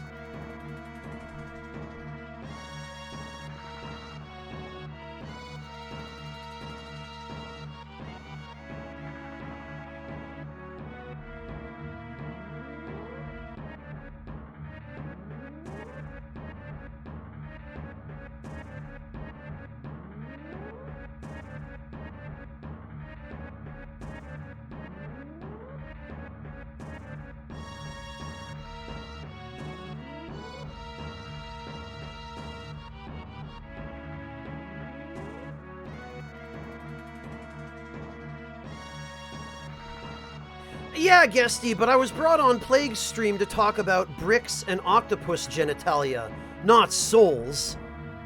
You know Plague hates souls. He just loves the reproductive organs of the animal kingdom. That's the only reason he and I ever hung out. So that we could... No, never mind. I'm just gonna stop this. It's probably already too late. Yeah, Phaedro, it sounds like Han Solo, right? Ancient religions and hokey weapons are no match for a good blaster at your side, kid. Or however that line goes. Oh, Phaedro, you must not be familiar with Plague of Gripes.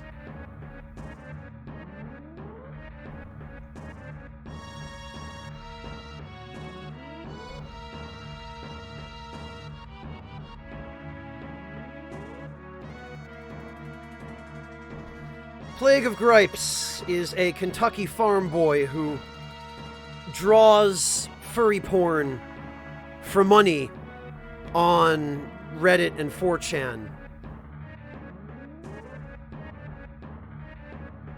Oh, okay. Well, then I don't need to explain this to you, Phaedro.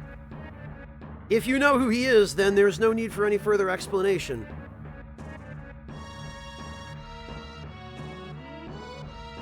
Ah, it's close enough, Terra Wraith. It's close enough. It might as well be. Welcome back, Mr. Doctor.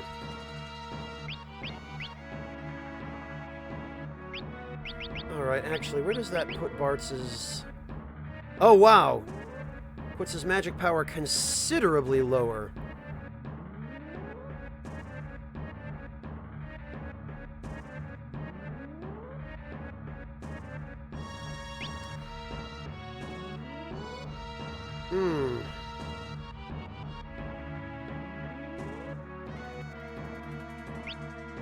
Well, we'll try it out and see how much damage we get out of it, but I'm skeptical. Well, there's that point too, Mr. Sokar. There certainly is that.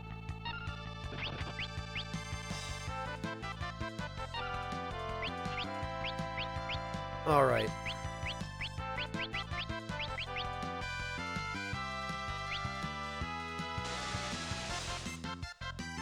Oh no, not fire too.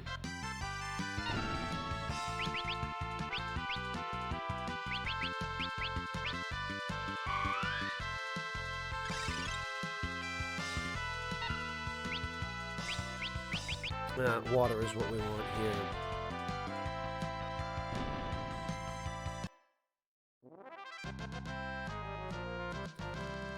Honestly, throw on Bartz is kind of garbage at this point.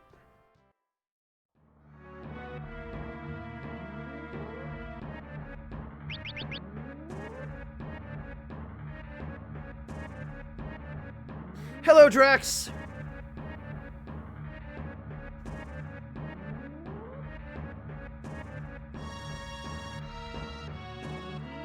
Amateur, anytime the subject of plague comes up, that tends to happen. Alright, well, let's see.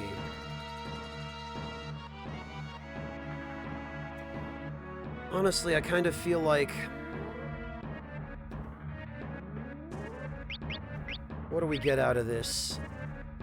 Get 56 magic power with a black mage sub.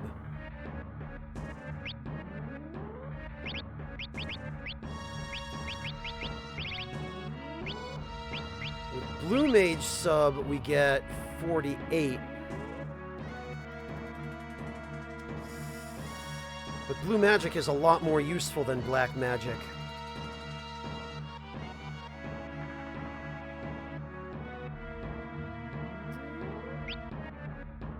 Oh, but that's 8 points of magic, and it does affect his magic sword. As much as I hate to do this, I think I'm just going to give him the useless Black Mage command.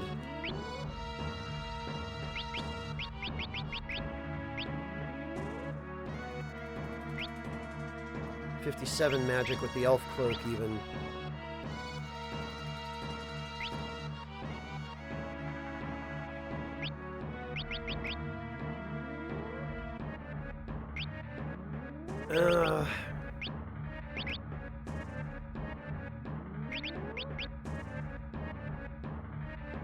Oh, sorry to hear it, Mr. Doctor. Hang in there.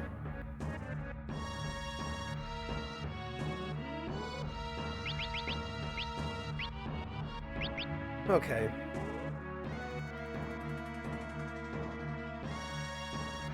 I beg to differ, Amateur Fencer. It just happens that I thought I was going to need to explain Plague to somebody. And there's no way to explain Plague without ending up there.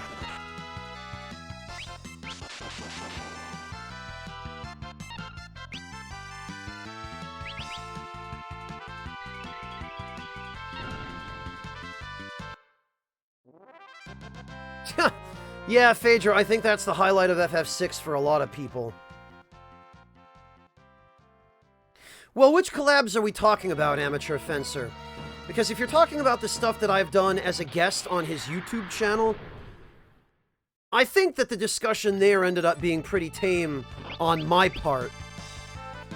And if you're talking about anything related to stuff I've done with Plague, Nick, and Dragon, or any combination thereof, all bets are off, because no matter what I do, those goofwads are going to take it into the gutter. So there's no point even trying to resist that.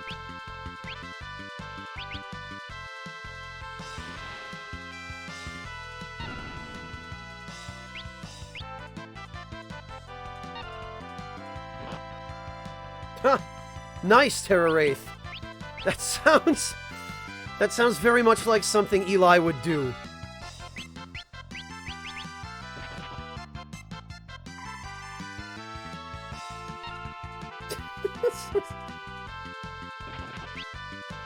Good old Plague.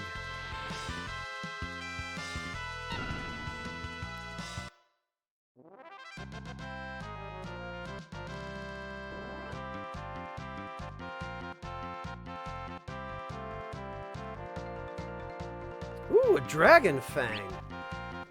I like that.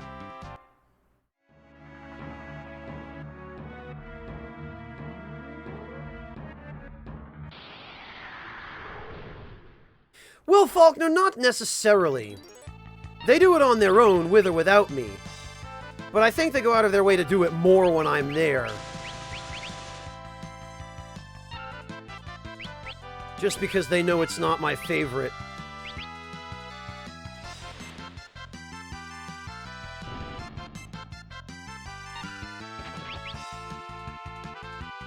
damn, I forgot I already stole from him.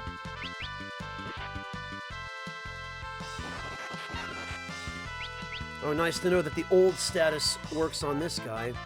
Ah, damn it, and I forgot again.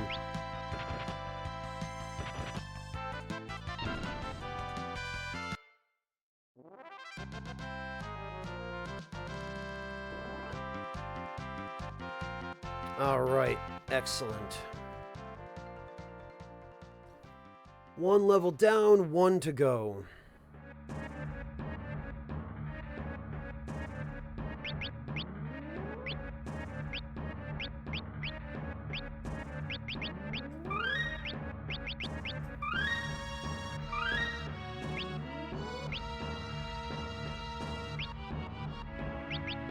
And that puts us at, oh god, 17,000. Well, actually, that's only about 15 or 16 more battles against the undead Hydra. Assuming, of course, that I can run into him. Oh, well, speak of the devil. There he is.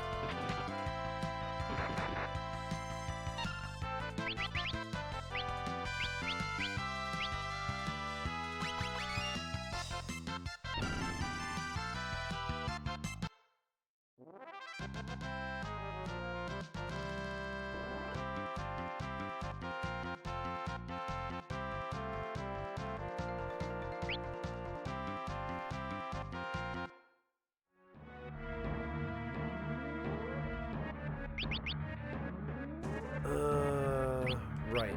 Antidote. Like, why would you just mini everyone? Why? But you can.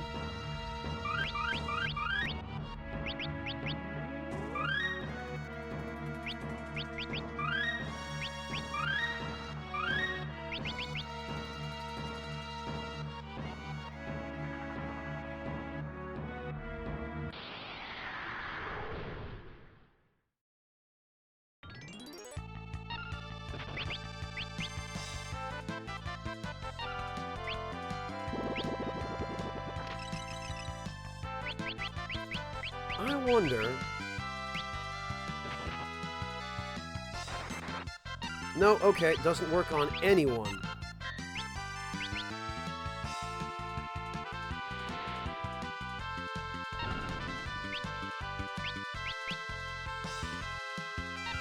Yeah, right, Erasus. Right, because I'm so on board for that.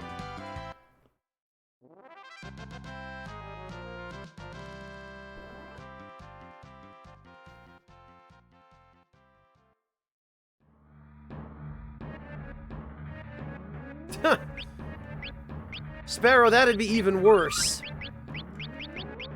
Not only does it sting you over and over, it's also spicy.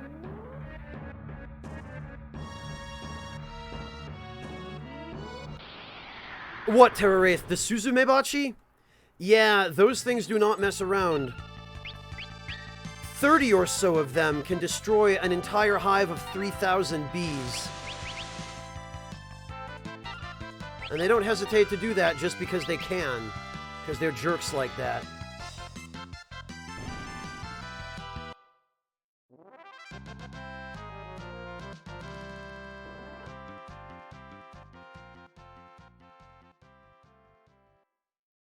Ha! Erasus, very nice.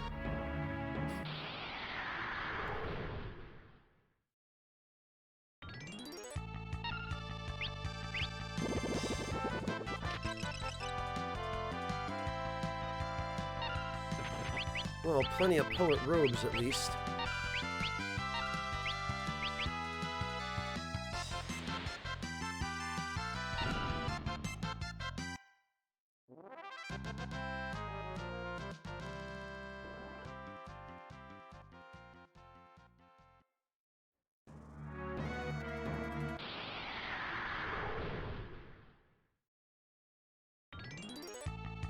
Yeah, I bet you did, amateur fencer.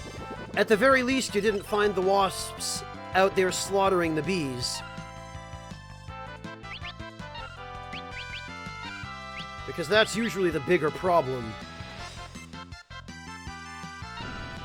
Bees have a reputation for being scary because, oh, they can sting you, oh no.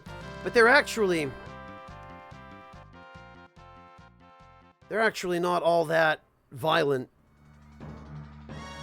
It's the hornets and the yellow jackets that'll ruin your day. Cloud Circus, I find myself drawn more to older games these days. Just because, I don't know, there are so few new games that I'm interested in.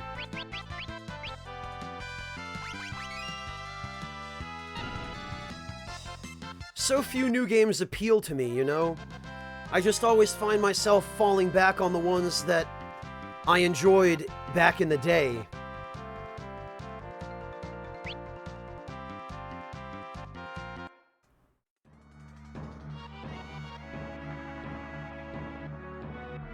Oh, geez, you've been stung by a tarantula hawk, Terra Wraith? That's very unpleasant, my god.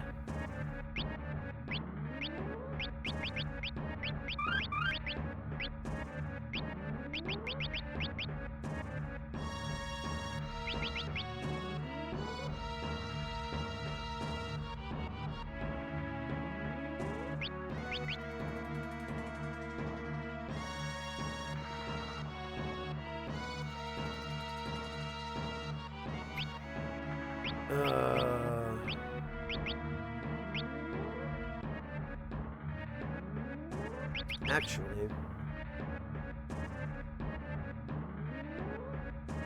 Ah, geez, Jin.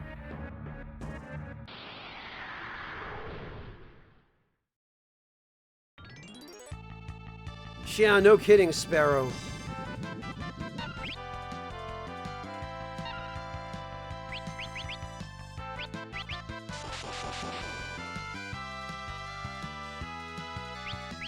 Alright, I guess that's gonna be a Phoenix down.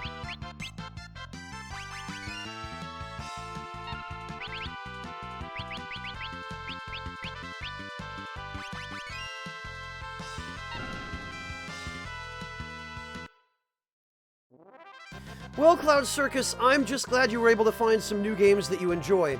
There have been a few. I really enjoyed Persona 5. I enjoyed Horizon Zero Dawn, and I enjoyed Neo. But in terms of other stuff, there's really nothing I'm looking forward to other than Cyberpunk 2077. Oh, damn it, that's Minnie. Ugh. Fail.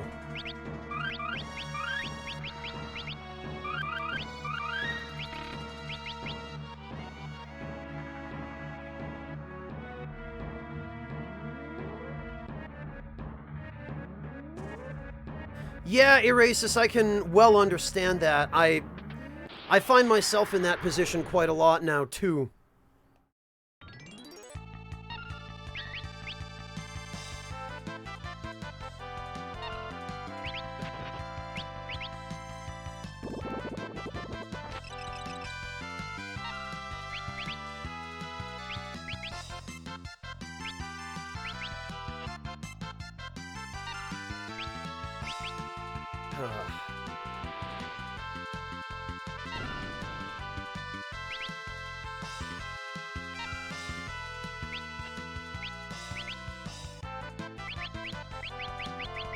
Alright, let's see about this sword.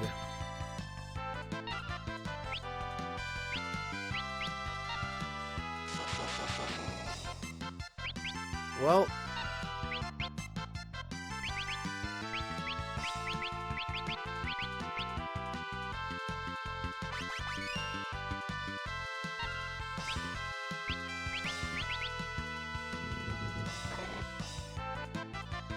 kind of underwhelming, actually.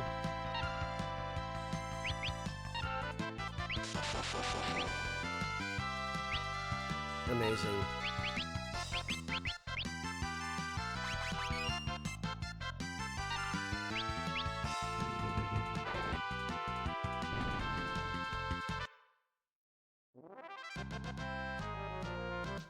Oh, no problem, Lokitty. I hope everything's all right.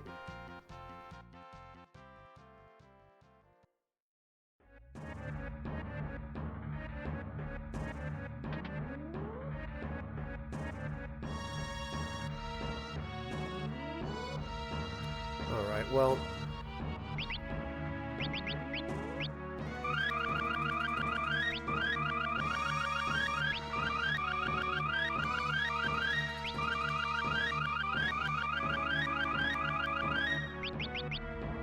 we need to survive till the save point.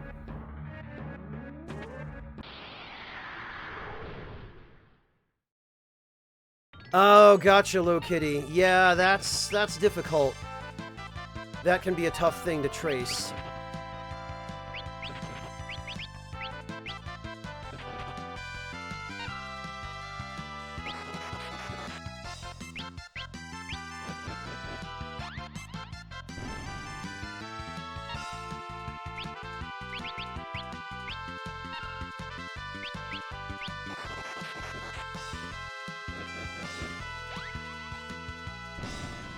That dying animation on those things... Oh god, another Lamia's Tiara! That dying animation on those things when you use a soft on them is great.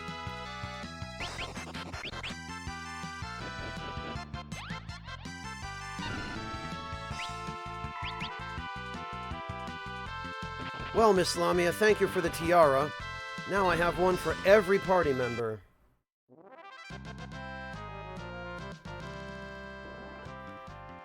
Okay, good luck, Phaedro.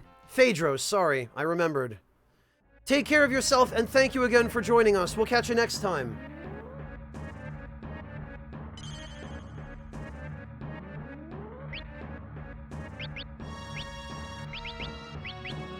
There we are.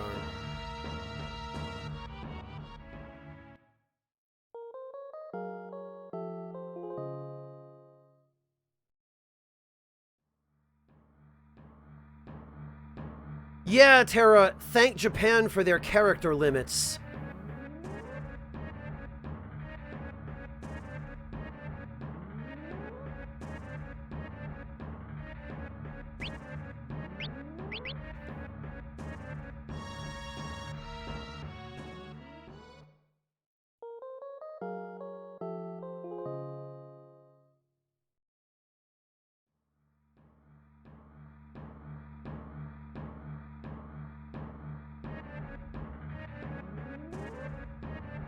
Well, Terra Wraith, but then they wouldn't have been able to differentiate it from blue magic.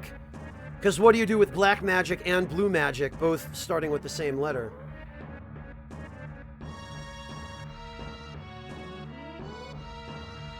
Oh, I'm so sorry, Low Kitty. My deepest and sincerest condolences to you. I'm truly sorry to hear that.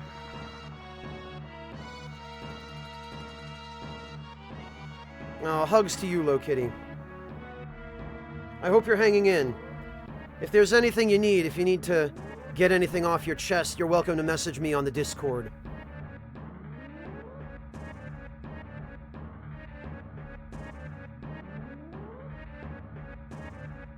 Oh, Christ, Guesty. Don't do that.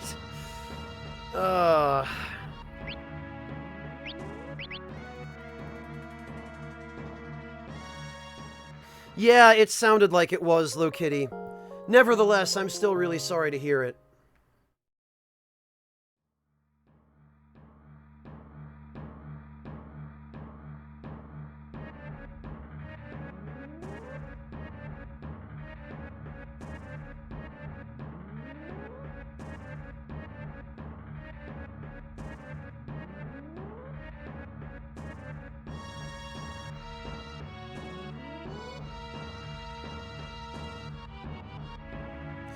You know, it's interesting. It's interesting seeing the response to this in chat. Because... not that it's an amusing thing in any way, but it's fascinating to see that here on Twitch, we have our own way of offering our condolences to someone who passes away, which is just by saying RIP, the same way we would if I were to wipe in Final Fantasy V, like if my entire party gets killed. The response is the same as when somebody's real-life relative passes away. It's fascinating, Twitch culture.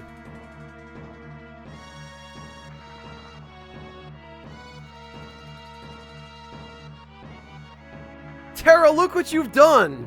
You can't just... What did you think was gonna happen when you said that, Terra? What did you think would happen?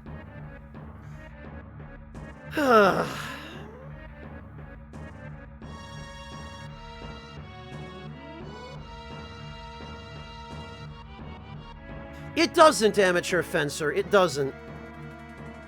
But I guess it's nice that people are willing to pay their respects in this way, even though, you know, it's the same way that we would use for a streamer getting owned or blown up.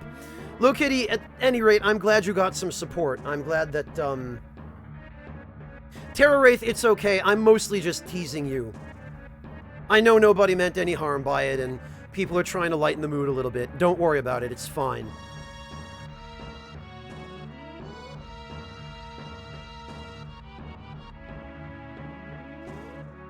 Okay, Low Kitty. Well, I'm glad that you're hanging in and that you do have some support. And remember, you've got people on the Discord if you need, and you can always message me. That is, after all, what I'm here for. Well, among other things. Primarily, I'm here to entertain, but my role as the head of my community sometimes requires me to wear many hats. I mean, I only really ever wear the one hat, but... oh, you all know what I mean.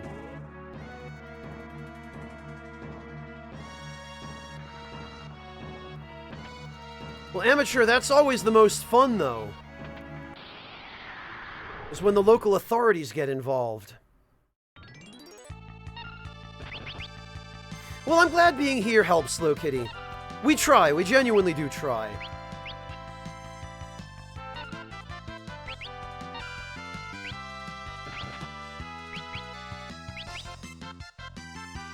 Alright. Did I get the... no, I didn't. Yeah, yes, I did. Wow.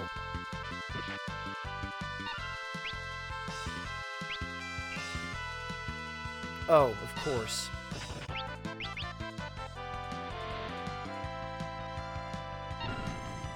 Dark-Haired Hydra, I think I know exactly which motivational poster you're picturing.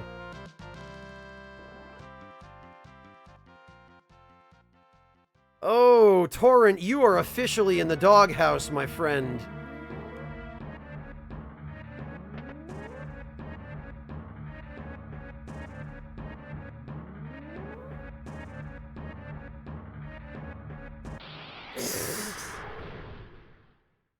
There you go, Low Kitty. Thank you. Yeah, somewhere, Amateur Fencer. It's actually right next to the lava pit and a giant jar of mayonnaise. In hell. Because, you know, that's where mayonnaise comes from, is hell.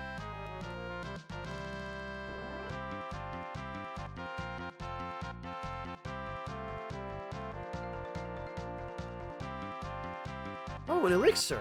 How about that?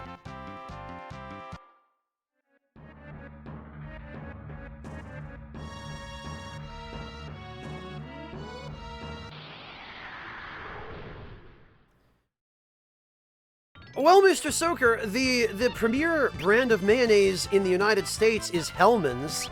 So, I don't know, man. You do the math.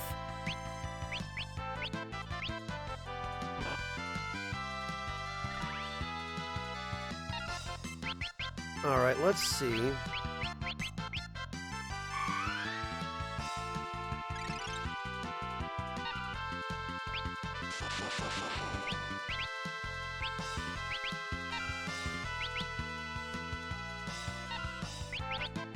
Can I mute him?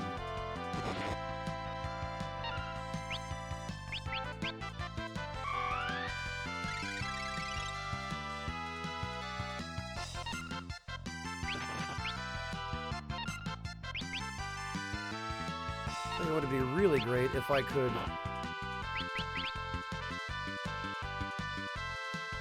steal that bow he's got.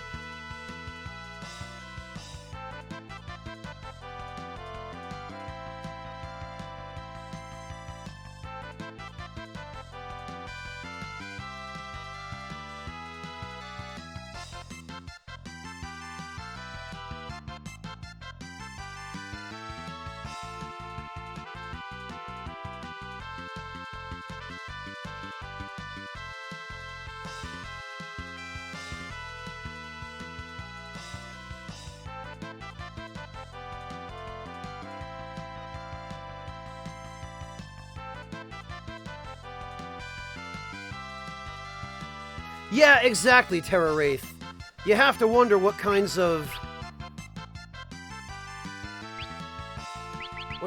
nasty preservatives are probably in that stuff. Alright, where is White Wind? Down by the bottom, I think. Yeah, there it is.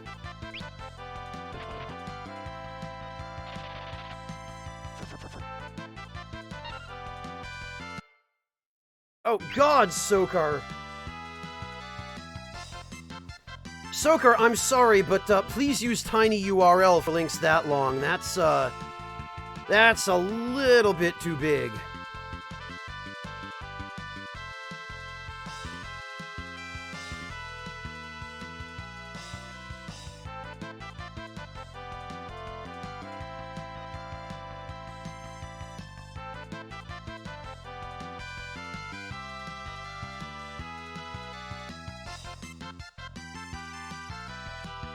Oh, Terra Wraith, don't start that. Last thing I need is chat devolving into that.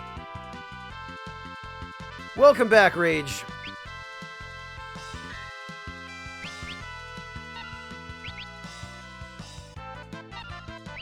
Alright, well, muting him appears to have locked out his ability to use his Lightning Storm or Poison Breath. There we go, there's that crossbow.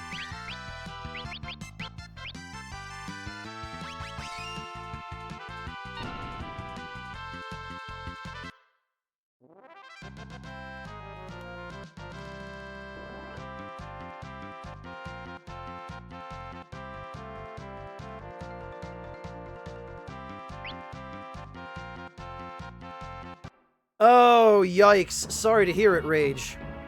That's unfortunate.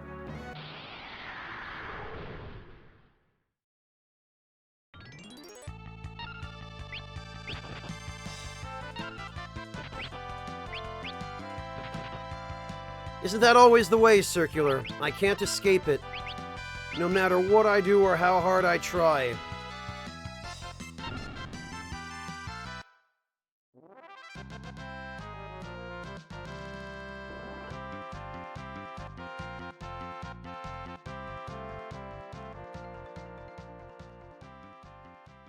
Oh, jeez, Terra Wraith. Somebody's a BlazBlue fan.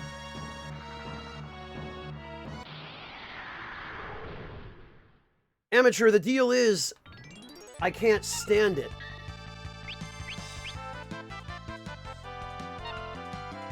Yes, Wingless, it doesn't matter what brand of mayonnaise it is. All that matters is that it's mayonnaise.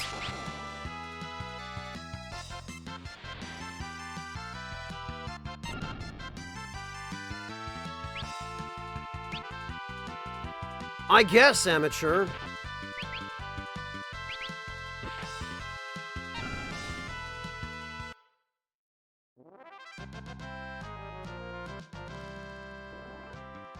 Yeah, Levinskoy, I can't stand mayonnaise. It is just the grossest and most disgusting thing to me.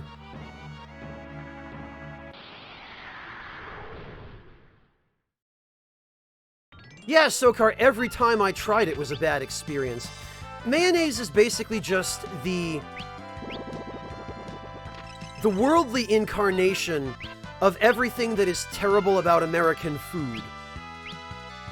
Which is not to say that all American food is terrible, but mayonnaise is the epitome of why the bad American food is bad. Jesus Christ, those crits, see? Ferris agrees. Just hearing the word mayonnaise sent her into a rage.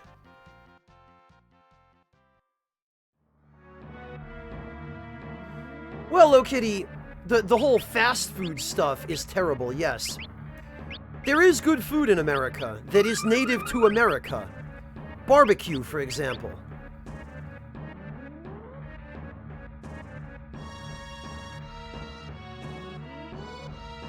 But the food that is responsible for American food's bad reputation is well and truly awful.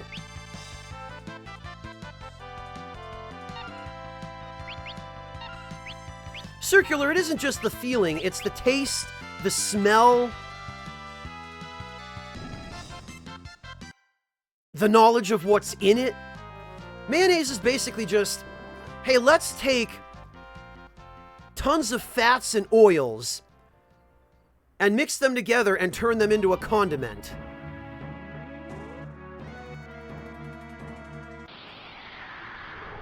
Ugh.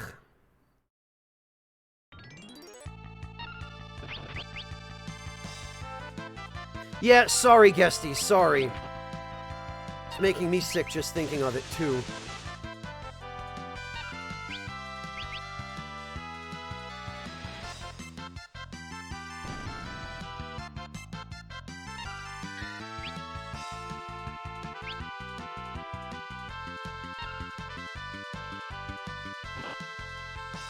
Amateur fencer, I guess if you grow up with it being the norm, maybe it doesn't seem so bad, but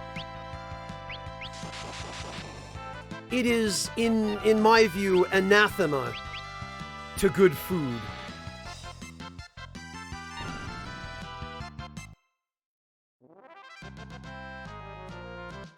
Well, yeah, More to Kill, exactly. That's one of the reasons I have to be really careful of what I order at restaurants in America. Because places will just assume everyone wants mayonnaise and they'll put that crap in everything. Sandwiches especially. It's not just America either. It's a problem here in Germany. It's especially a problem in Japan. Because for some reason they love mayonnaise over there. They put it in freaking everything over there.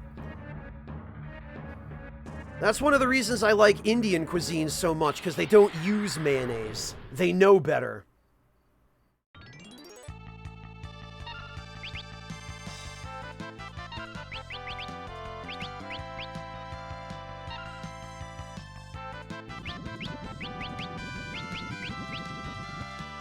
That's true of quite a lot of it, Guesty, yes. Even in stuff like bread. Like the bread in America. Especially the stuff that you buy in bags at grocery stores is full of sugar.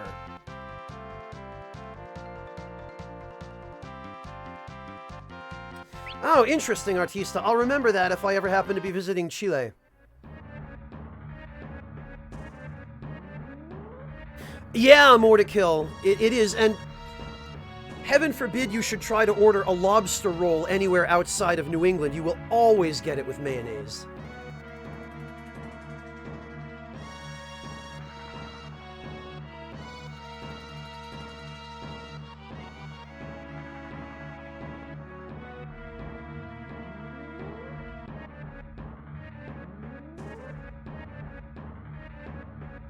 Well, Artista, sometimes even if you do ask, they'll just add it anyway. Well, Jin, the reason a lot of American companies, you know, the big industrial manufacturers of stuff like bread, the reason they add sugar to it is because in America, a lot of people are just addicted to sugar. You know, they're addicted to sweet flavors. And manufacturers assume, correctly, more's the pity, that putting sugar in their bread will make people want to eat it more and buy more of it. Which is true. That actually is the case, and it works.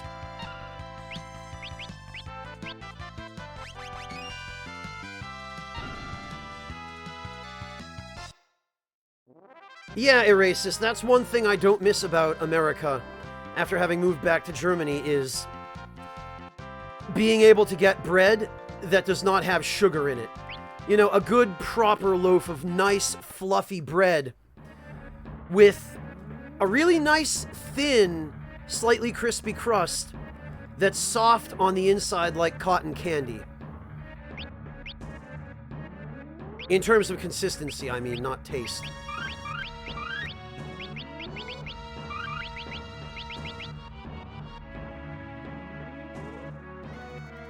Yeah, they do circular. It's unfortunate that, many people who don't earn well can't afford better food than that.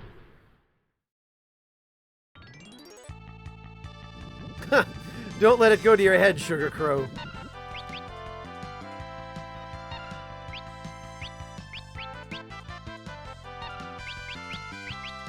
Man, I'm gonna run out of Phoenix Downs at this rate. especially if they keep freaking failing like this. Honestly, I'm probably going to have to just leave and go buy more Phoenix Downs.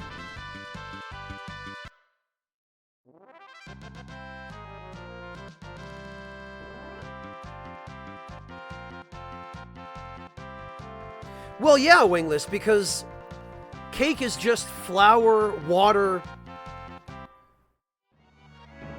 sugar,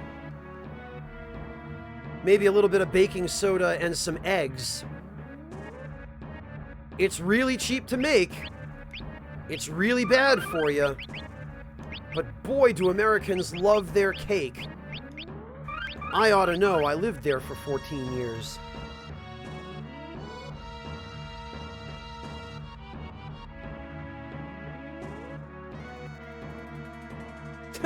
Adding sugar to bread is not in the American Constitution, Artista.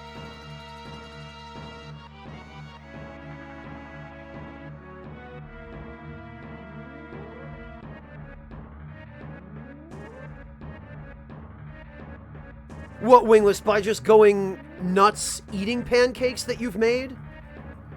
Is that what you mean?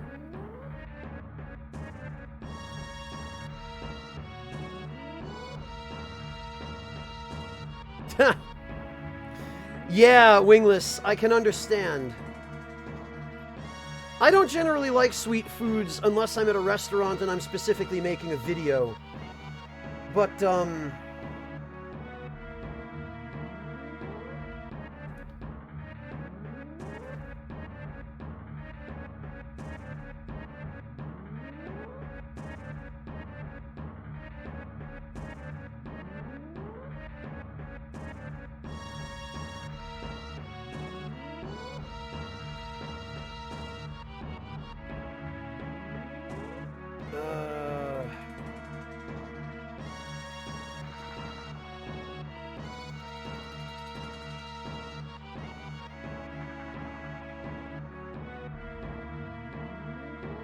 where the heck?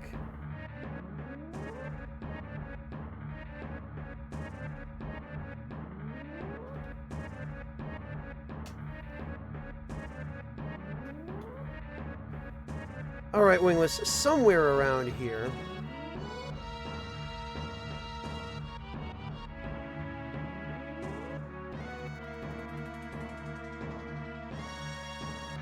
Okay. Found it.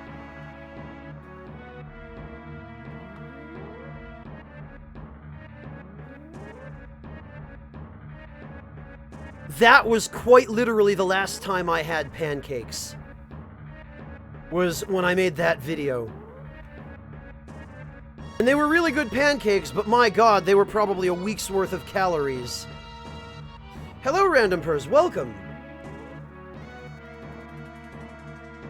Oh, great, Low Kitty, amazing.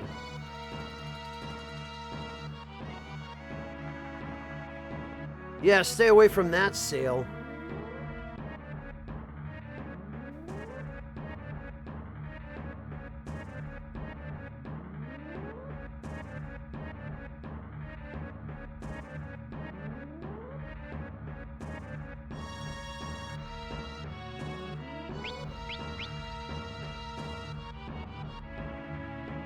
Alright, well, I'm gonna have to piece on out of here and go back and get some more Phoenix Downs, because this is getting really dangerous now.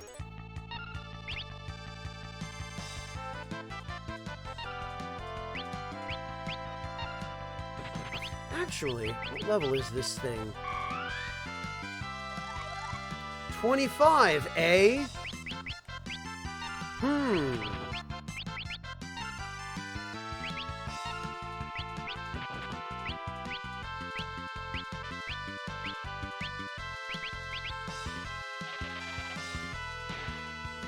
Later.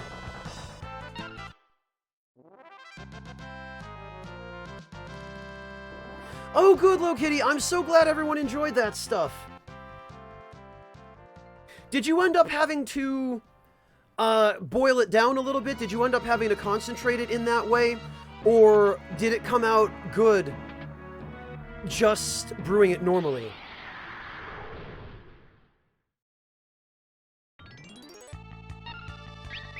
Yeah, Amateur Fencer, that's par for the course around the world. American sweets tend to be a lot sweeter than those in other countries.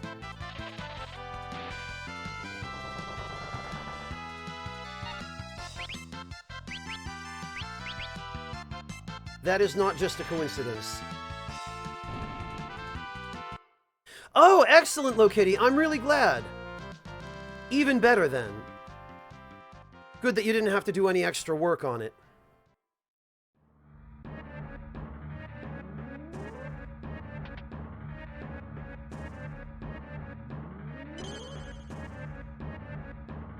Oh, that's a good one, Sokar. Really any kind of iced tea, but barley is nice, definitely.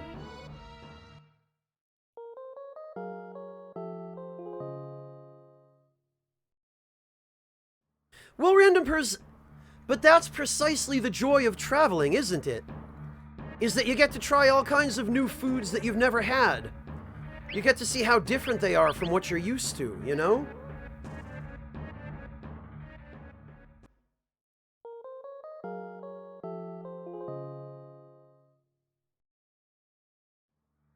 Yeah, Amateur, and I can completely relate to that. I've only had truly authentic Mexican cuisine on a couple of occasions in my entire life, but that was all it took to convince me that they know what they're doing when it comes to food.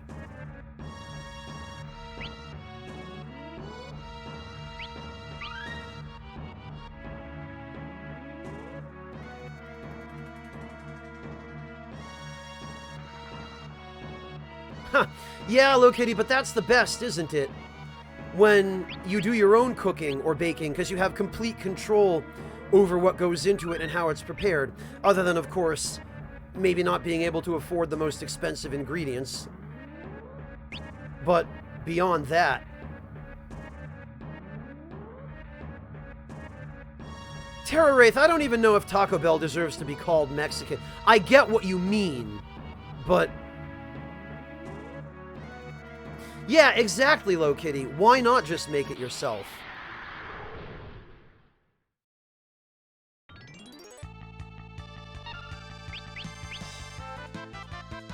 Ooh, you can steal elixirs from those things. Fascinating.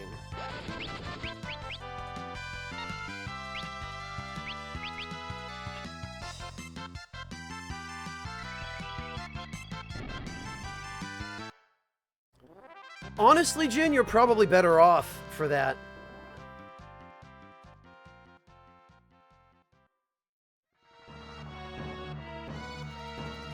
Oh, no kidding, Amateur Fencer. I wish I had a place like that anywhere near me.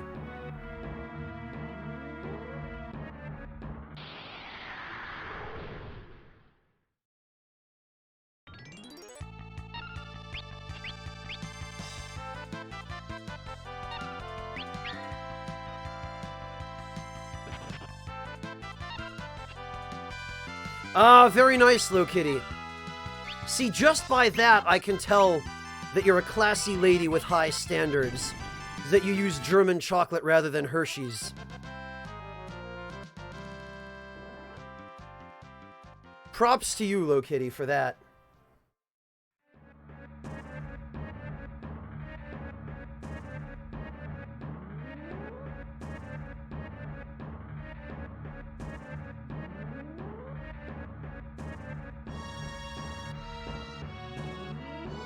Mortikill, you would think that.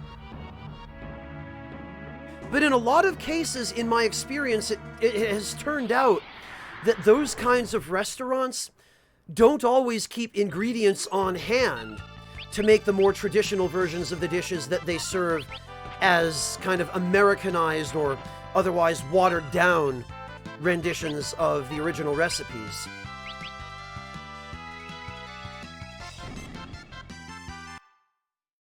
Which is kind of depressing, but...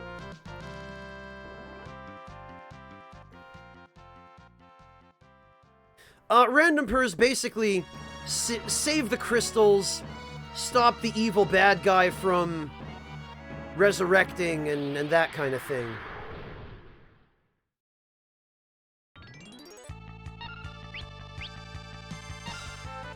Well, Mordecai, it's not that they don't use them, it's that many of those places just don't keep those ingredients on hand, either because that's not what their primary clientele likes, and so it's a financial loss to them to order that stuff, because the only people eating it would be their staff, or more commonly, those really traditional ingredients you just can't get in the United States.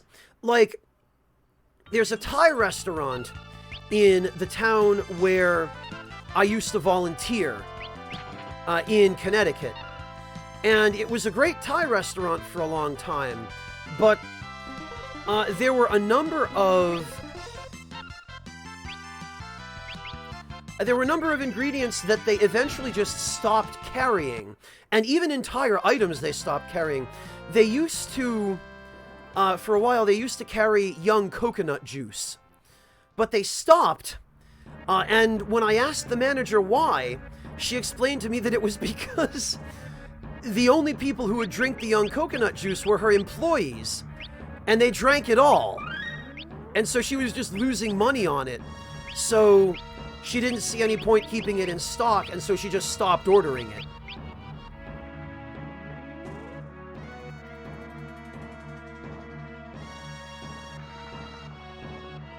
Oh, no kidding, Technovirus. You're from Alsace?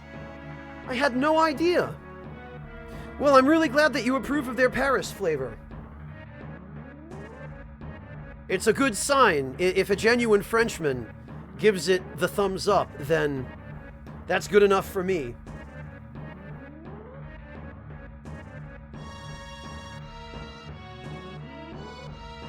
Oh, yours too, Terra Wraith. Wow.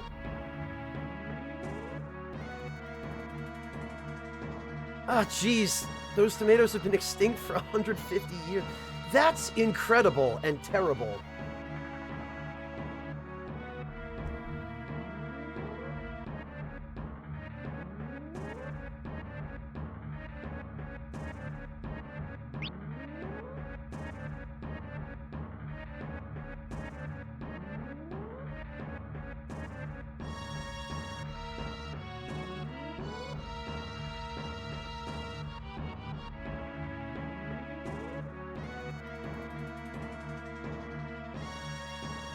Oh, it's good stuff for curries, Jonesman.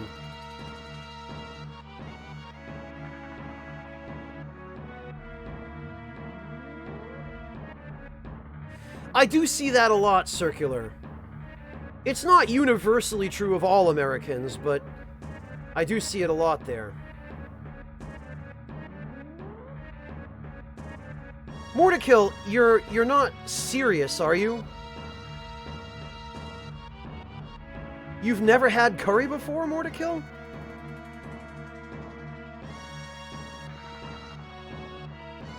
Hello, bad guy! Hello, and how do you pronounce that username? N My Logan?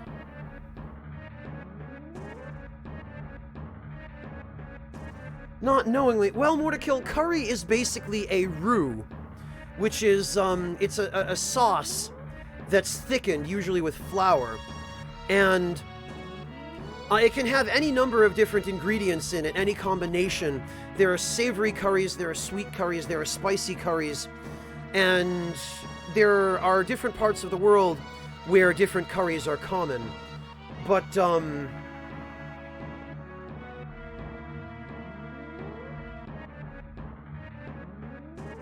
generally curry is served with rice. Probably, Mortakill, the best thing I can do, and I guess this is kind of obvious, but there are some very good pictures of curry.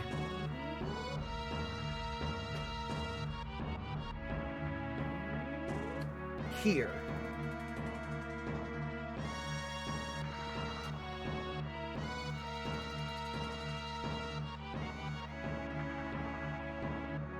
Oh, that sucks, Mr. Sokar. I mean, you could make it with just meat.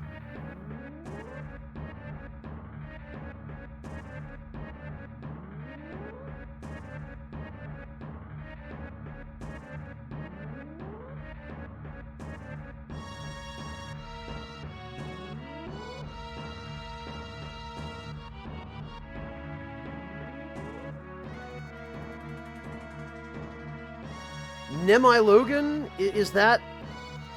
I'm not entirely sure I quite understand that explanation. I hope you'll forgive me.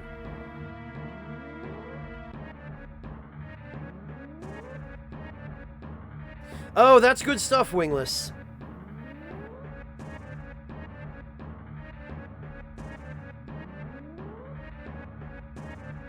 I may have to, Technovirus.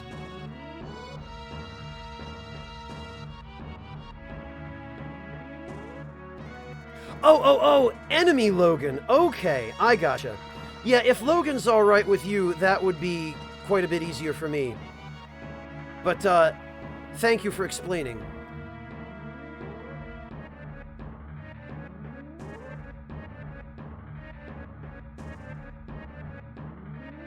Oh, gotcha, Sokar. Okay.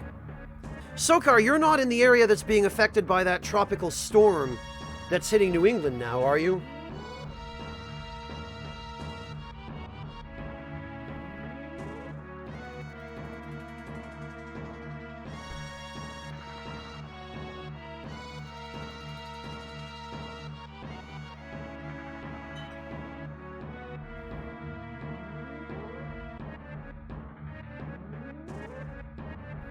Oh, you should, Amateur Fencer. A good currywurst is very easy to make.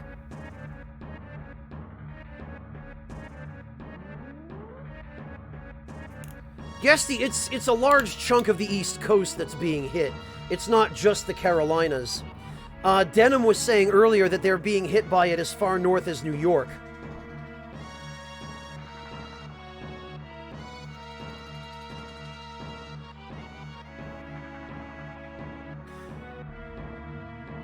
Sugar Crow, I don't like the cheap stuff. Like the cheap, nasty, fast food currywurst with ketchup and, you know, just the plain old, cheap, store-bought curry powder. That stuff sucks. Like the stuff that uses Vienna sausage, that kind of thing. No thanks. But good, proper currywurst with, like, I don't know, a knockwurst or a weisswurst as the sausage and some proper actual curry. Sign me up for that.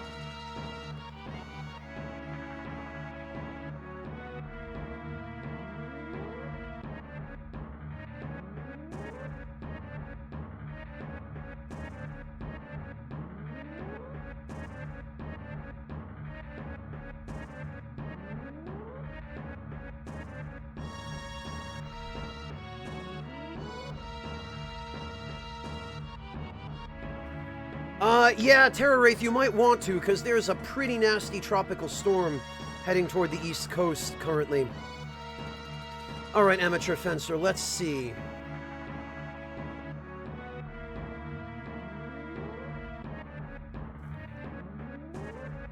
German currywurst. Yeah, this looks like the fast food variety. Not as good, but definitely easier to make. Let's see. Oh, okay. Tomato sauce. Oh, wait, no. This recipe does call for kielbasa. Okay, I take that back. Maybe this is a decent recipe. Personally, I would use a bratwurst for this, but kielbasa will work as well. Kielbasa is Polish sausage. It's not strictly German, which is why I have to laugh a little bit at this recipe touting it as German currywurst. Although, even in Germany, you can get currywurst made with kielbasa. But, let's see, chili sauce, onion salt, curry powder, paprika, black pepper, white sugar? Really? Honestly, Amateur Fencer, I would leave the sugar out of this recipe.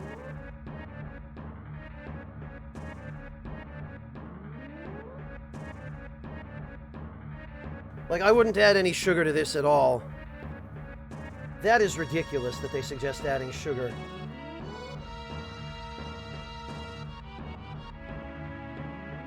Yeah, I know, Venmaru.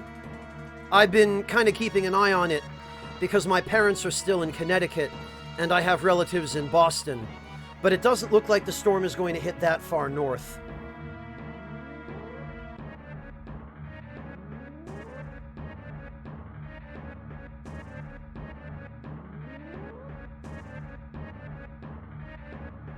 Amateur Fencer, to get proper curry, you can just... Oh, it clearly is, Amateur. It clearly is. If you want proper curry, you can buy pre-mixed curry spices. As a matter of fact, let me take a quick look.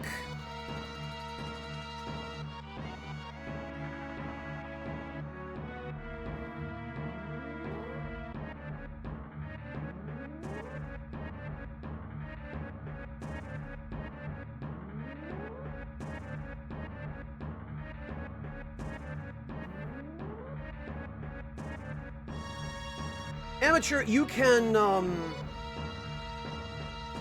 just order stuff on Amazon that will work, but also...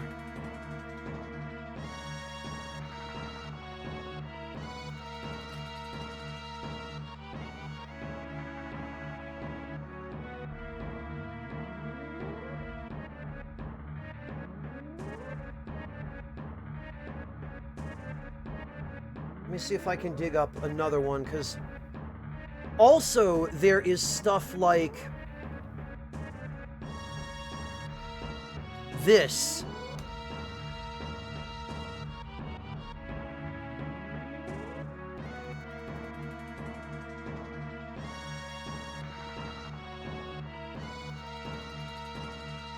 Well, it started off as a tropical storm, Venmaru. I guess it's a proper hurricane now, isn't it?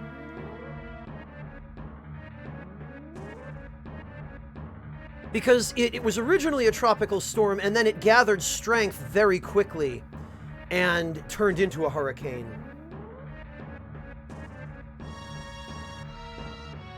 Huh. Hey, Von Walka, good to see you.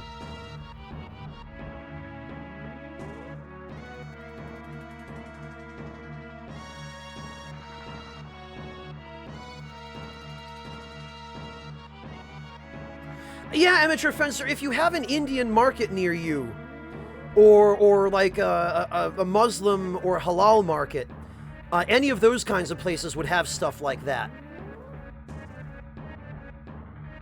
And the good thing is, if you get it in bulk like that, then you'll have enough for all the currywurst you want, and also you can make actual curry with it. They're the same thing, Guesty. They're the same thing. Chickpeas and garbanzo beans are just different names for the same item.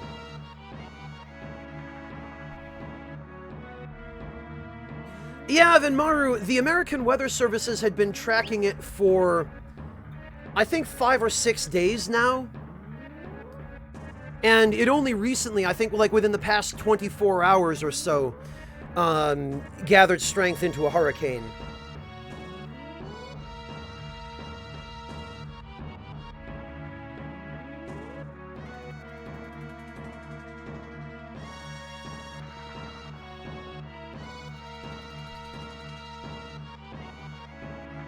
Oh, I'm jealous, Von Malka. I'm jealous. Get what, Mr. Sokar?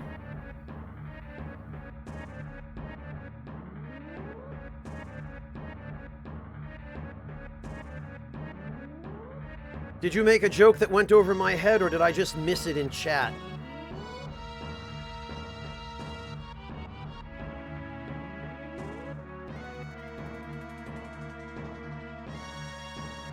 Oh. Oh, I misread it, Guesty. I thought you were legitimately asking the difference between a garbanzo bean and a chickpea.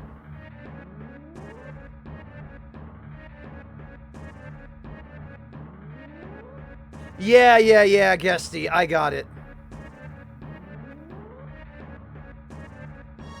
So, Guesty, what's the difference between roast beef and pea soup? That any idiot can roast beef, but it takes some real talent to pea soup.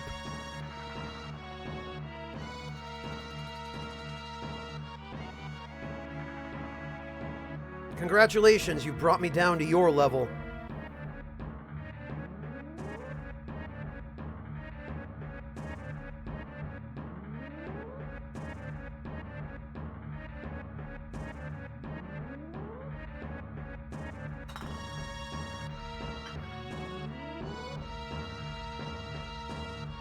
Get out while you still can, Terra Wraith. Run. Run for your life.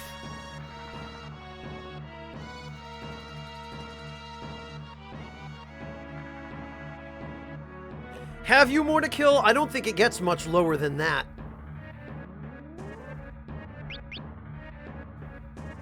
Oh god, what was I doing? Oh yeah. Making my way out of here.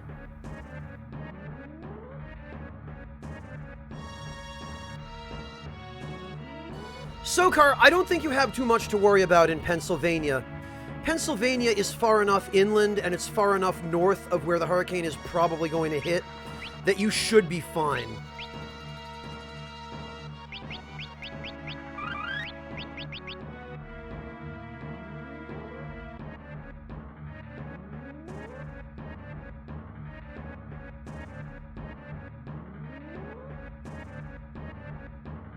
Castlevania more to kill. Yeah, I don't think Castlevania has to worry about being hit by this hurricane. Considering that it's a fictitious place and doesn't actually exist.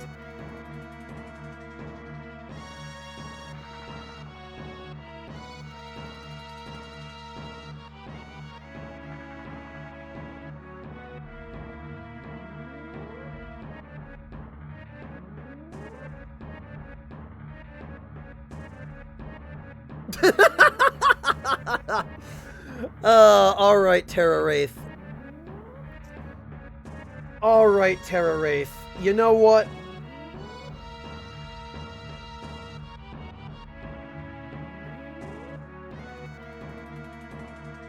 You know what, Terra Wraith?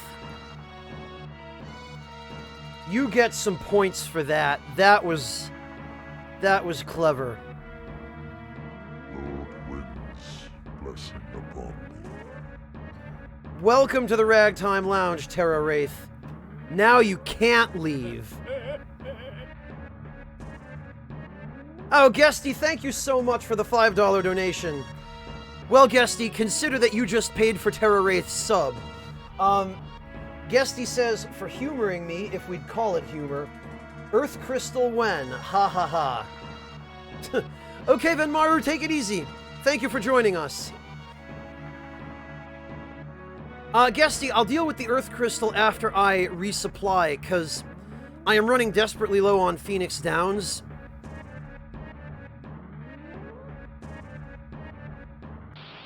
And I'm going to need to leave here to get more.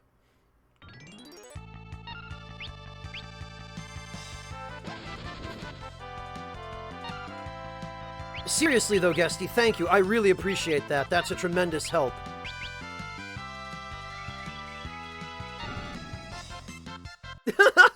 Well, I'm just glad you carried something positive away from it, Guesty.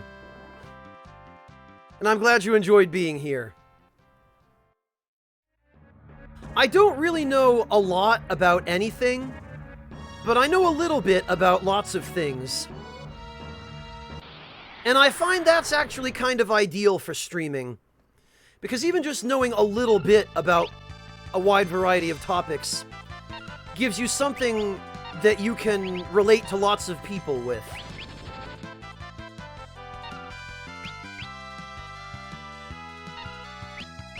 Which makes it all the more fun hanging out in places like this, because you never know what's going to come up. Oh, Terra Wraith, it's a combination of the Praise the Sun emote from the Souls games and the refrigerator from Persona 4. Because, you know, we all love food here, as I'm sure you've already figured out. And I'm originally, I started off as a content creator for specifically Souls content, so that's where my roots are, so it's kind of a tribute to that, as well as the, so far, it's the only sort of hype emote that I have. I really should commission another one.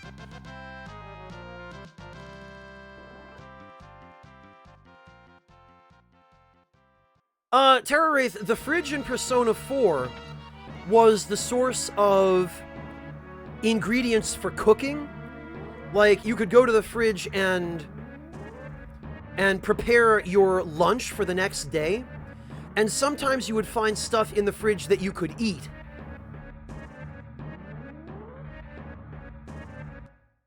And sometimes eating that stuff would result in something good, and other times it would result in something bad. So Praise the Fridge is kind of all about the fickle nature of the fridge god. And also about hype for food and for things in general. Probably another mistranslation, Wingless Monkey. I suspect it's probably supposed to be Ra Mage, as in the Egyptian god Ra. But I can never tell with these localized Japanese games.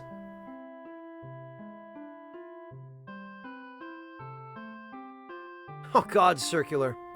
I feel like it'd have to be a stronger in-joke before it's ready to become an emote, you know? The fridge was the single strongest in-joke we had from that playthrough of Persona 4.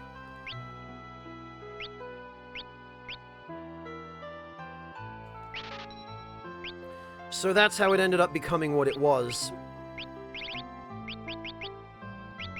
How much are... Oh, okay. Not bad.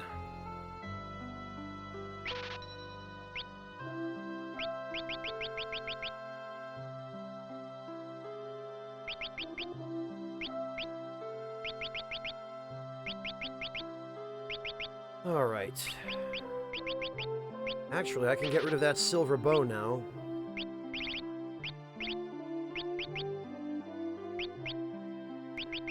What about the dark bow?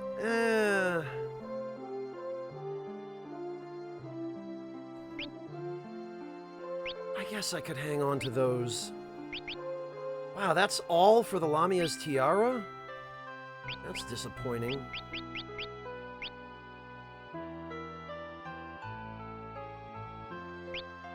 We can get rid of one plumed hat, I suspect. Matter of fact, I think we can probably get rid of... No, I think we better keep him around just in case.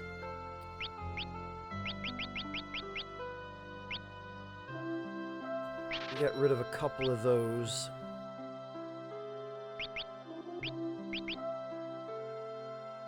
The mithril armor we can get rid of because we have the gold armor now. The mithril shields we can get rid of.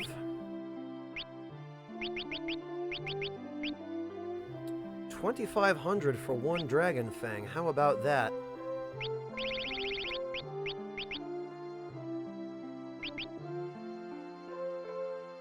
Yeah, Terra Wraith, that should be useful to you quite often around here.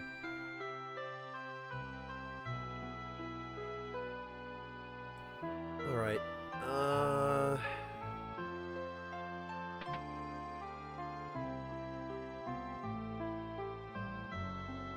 Items.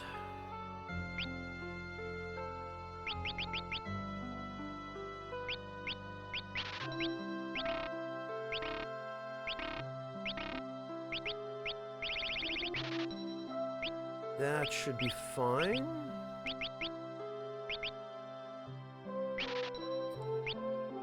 Those... Oh, damn it. I should have bought those elsewhere.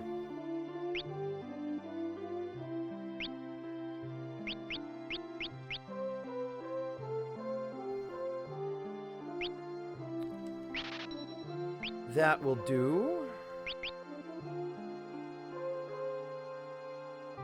Oh, yeah, Random Pers, I'm very proud of that one. That one turned out great, Spy Cheese. And again, it's entirely appropriate for the kind of stuff that we do around here.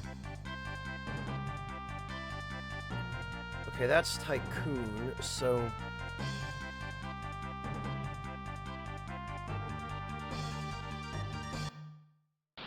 Oh, alright.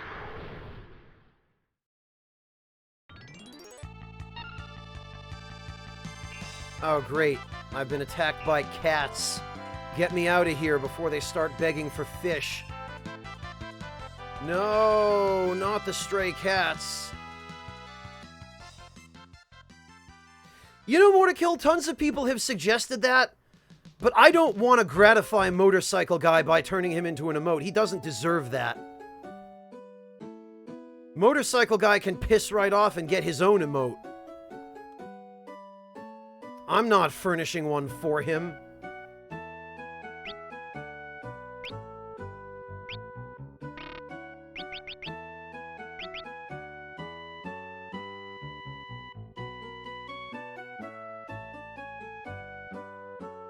Oh yeah, no, Circular, I do really like the whole Sandbear-chan thing. I think that's definitely one of the highlights of the playthrough so far.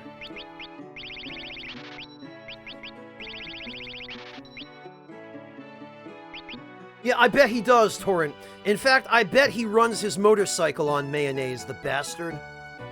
Just to spite me.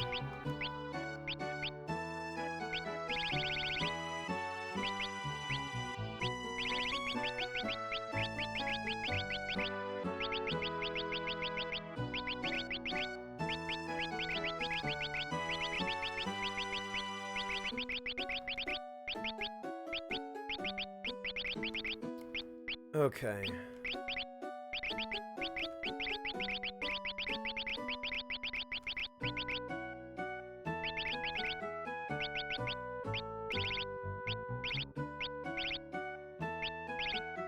Forgive my OCD here.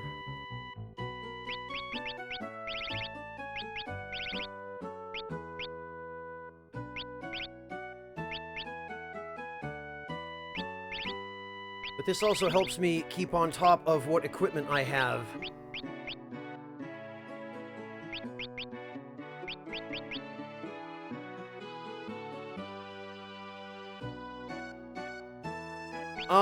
No, Terra. There isn't. And Arrange does not group the items by type. It only groups them by category.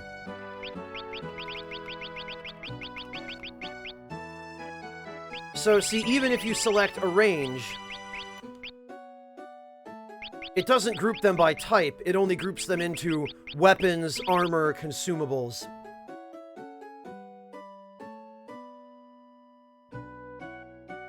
It is Terra Wraith, but you have to remember, this game was first released in 1991. And back then, developers, particularly Japanese developers, didn't really have the kind of quality of life concepts that we take for granted now.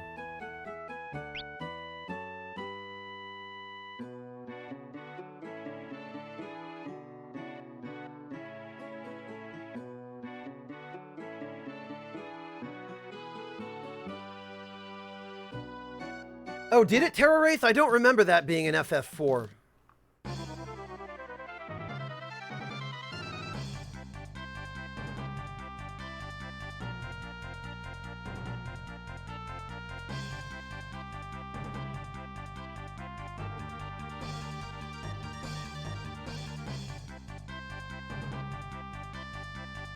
Guesty, Sandbear-chan was hitting reliably for about 2,000 to 2,500 damage, which is still a tremendous amount by my standards.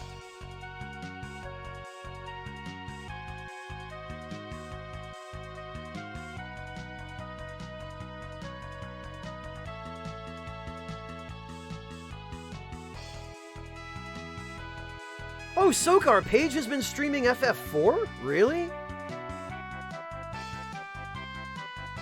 It does not, Erasus. I can confirm that it does not, because I've played the SNES version as well. Okay, Sugar Crow, good night. Thank you so much for joining us today. Rest well. We'll catch you tomorrow, probably. I am going to try and stream again tomorrow, so fingers crossed.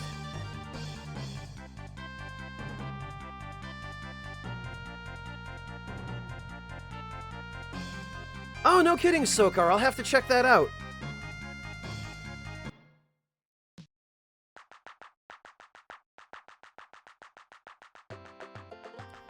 All right.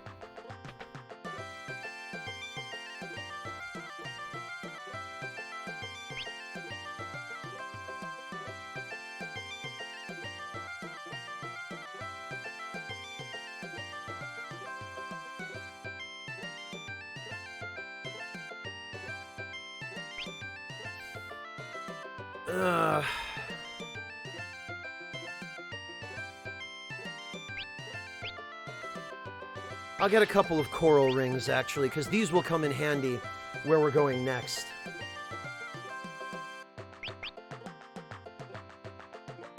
Right, Guesty? But we'll get it back.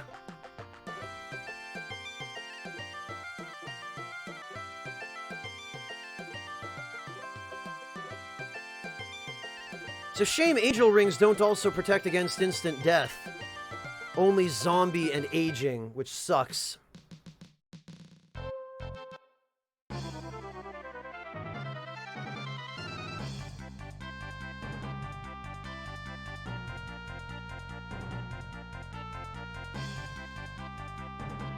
Alright, actually, where the... Oh, okay. There we are. Hello, Mario Sif. Welcome. Honestly...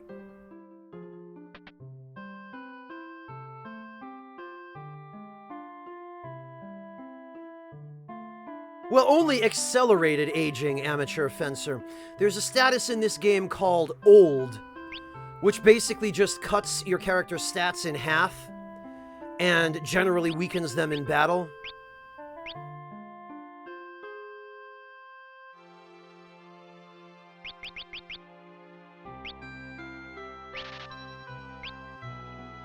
Okay, yeah, 70 Phoenix Downs ought to be enough.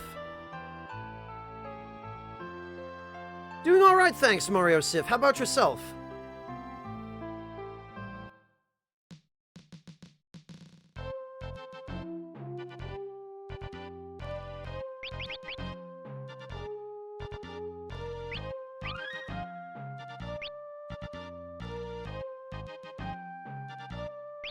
Alright, let's see.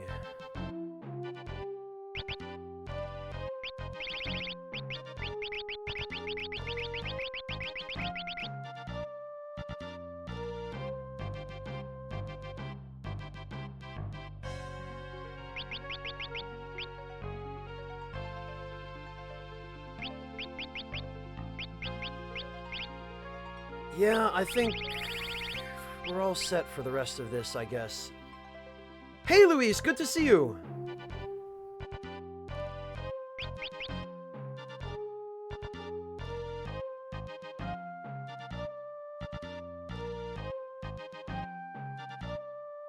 Huh.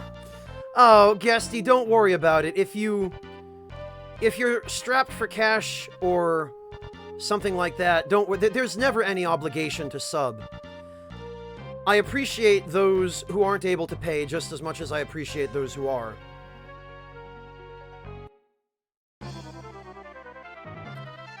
Actually, once again, I think I might have forgotten to save.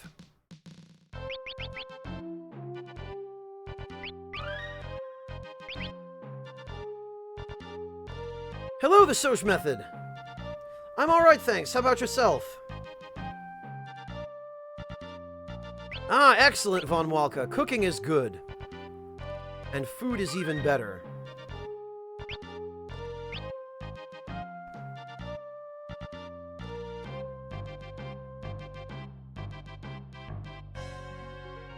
But tea is the best.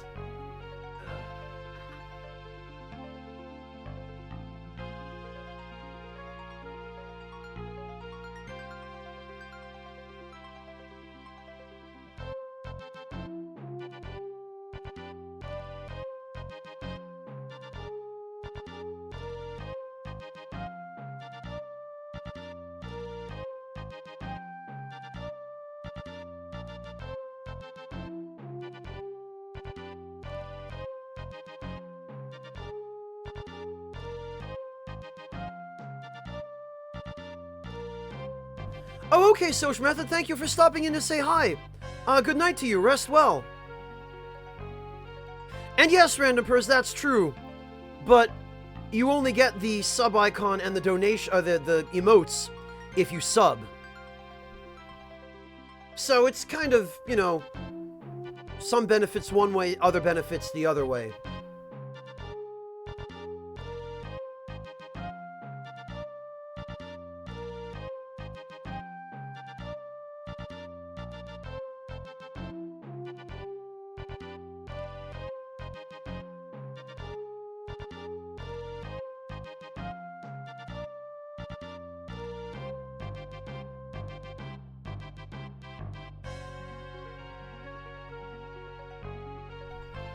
Most convenient for whom, Amateur Fencer? For me or for viewers?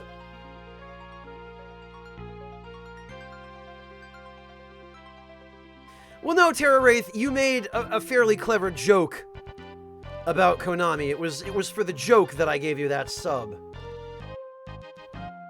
Welcome back, Phaedro. It's the other way around, actually, Guesty. Convenient for me? Donations are most convenient for me. Because Twitch doesn't take a cut of donations, meaning I receive the entire amount, less the, 2% processing fee or whatever it is. And donations become available to me immediately. I can withdraw and use them within a couple of days. Next most convenient is Twitch. And that would be subs or bits. But bits are kind of a poor value for the viewer, because you have to pay a lot more for them than they're actually worth. So I wouldn't really recommend bits to anybody. And then Patreon is actually last, because Patreon only pays out every month. And Patreon does take a cut. Why so, Phaedro? What's going on? Yeah, agreed on that, Terra Wraith, absolutely.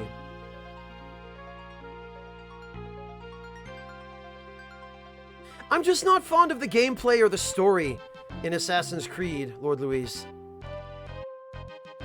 And yeah, Ubisoft is also part of it, but...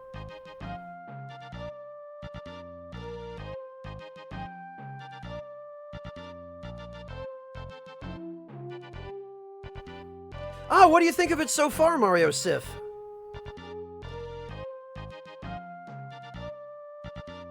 Uninstalled, Phaedro? Like, on its own, or did somebody deliberately uninstall it?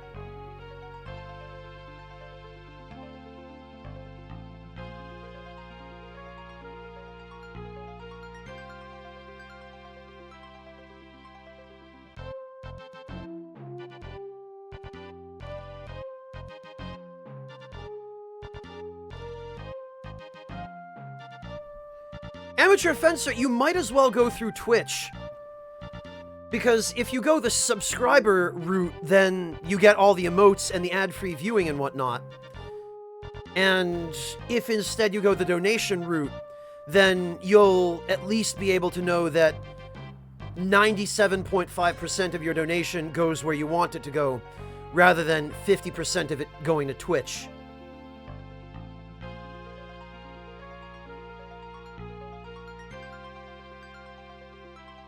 Oh, that's really weird, Phaedro. I wonder what could have happened.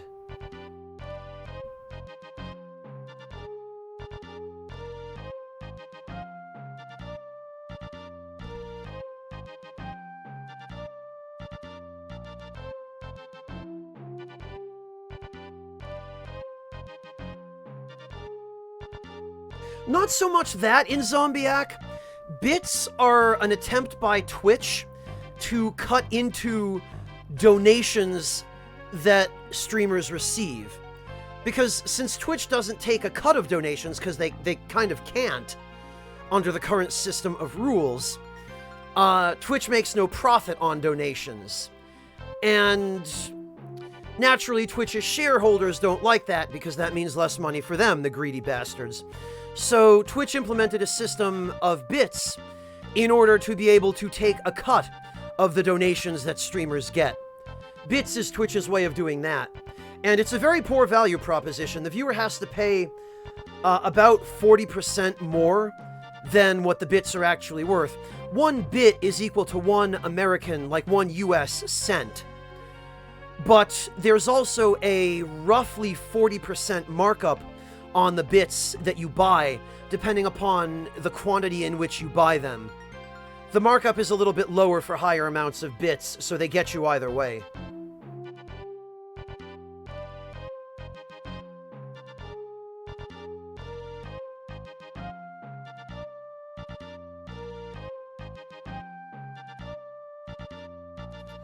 Oh, sorry to hear that, Phaedro. At the very least, you can just reinstall the game, yeah? You can re-download it. You've got the license to it, I presume. So you could just download it from the PSN store again.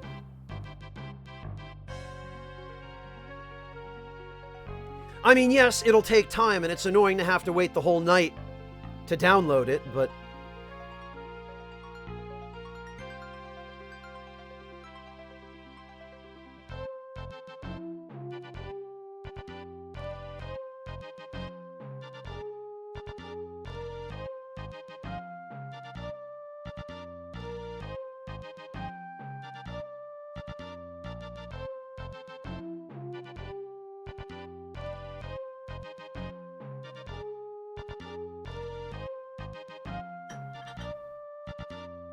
Hello, Malazan, welcome! Fingers crossed, Phaedro. Google Fiber, no less. I'm jealous, I wish I had fiber internet here.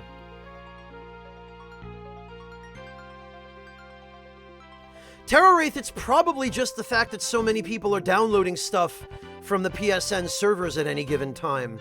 I suspect their bandwidth must be constantly strained. That's really strange, Phaedro. I have no idea what could be happening there.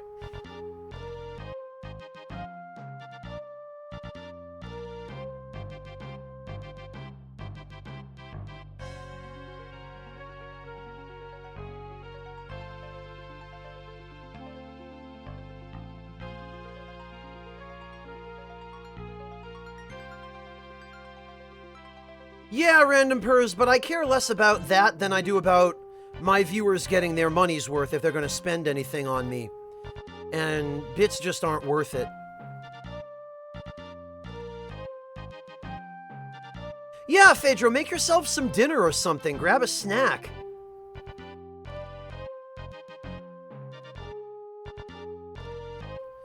Oh, geez, Malazan, that's awful. I'm sorry to hear that. I really hope they get on the ball with that and you guys have internet at work pretty soon. Because being without that sucks.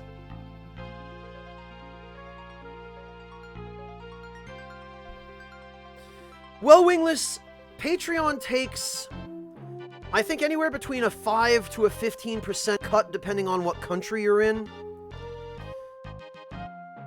Which is better than 50%, but Patreon doesn't really give you any perks.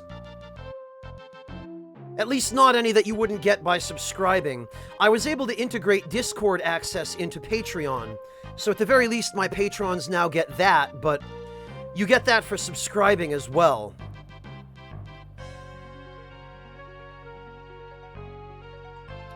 Welcome back, Rage.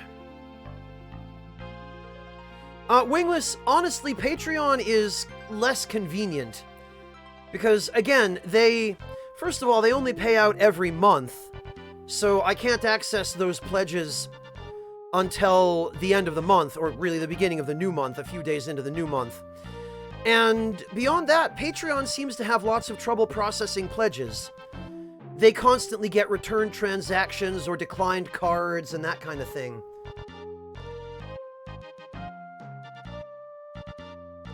So I mainly have Patreon for people who are not able to use other methods due to the country in which they live or whatever other circumstances might prevent them from making donations or subscribing.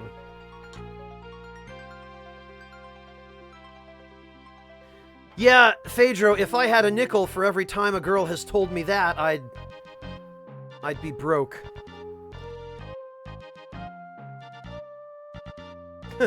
Okay, Terra Wraith, take it easy. Thanks for joining us today. We'll catch you next time.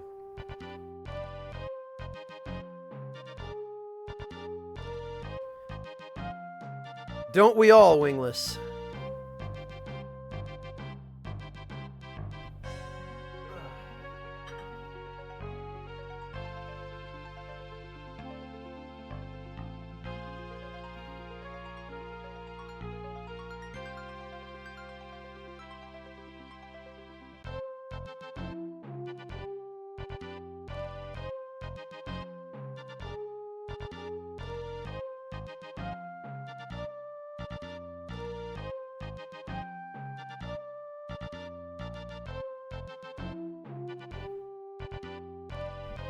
Mistihi, asking for that usually is the worst way to get it. Just so you know.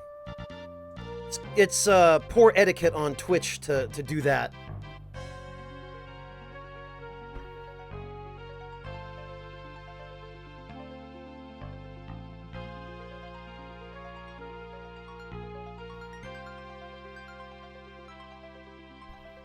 And if anything, it only decreases the likelihood of it happening.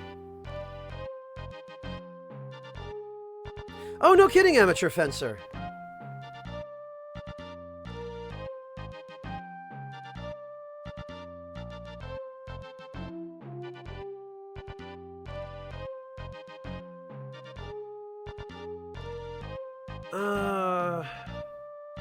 Right, I was on my way back into the floating continent, wasn't I?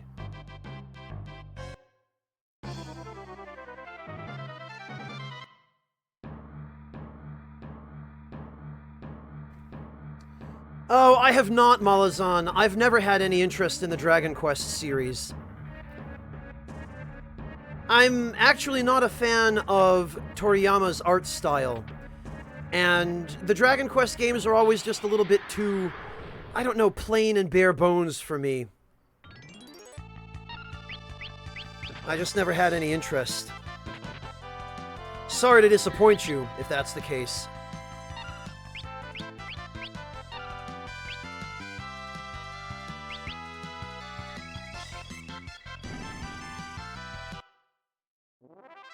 Yes, Mr. Sokar, there has. We got to the end of the floating continent. And I am now fixing to go face the boss, but... Blessing upon me.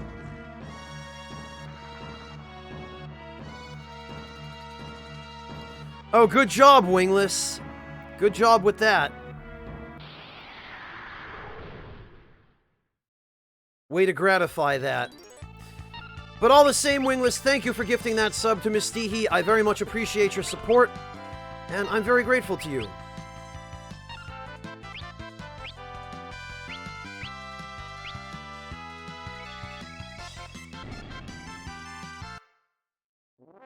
Guesty, I think Wingless was just being contrary.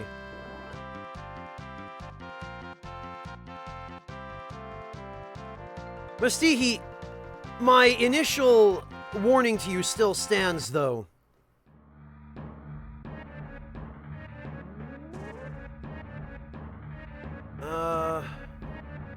Alright, that's the save point.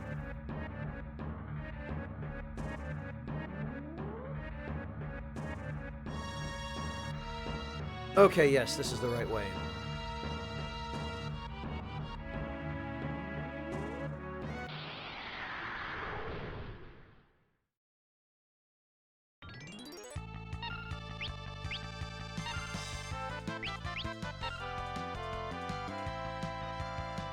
Oh, that's right, Wingless. It is September now, isn't it?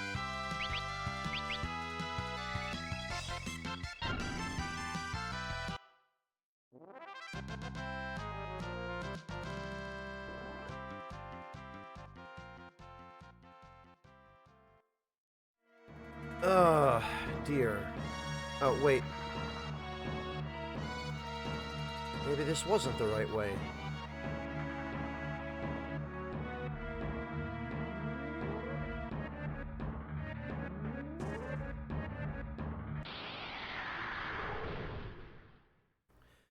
Rage, basically, you get a massive discount on subscriptions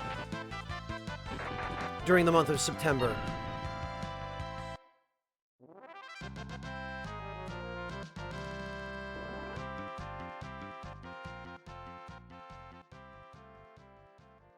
There's an article on it, on the whole September thing. Twitch posted an article which explains exactly what discounts you get and how it works.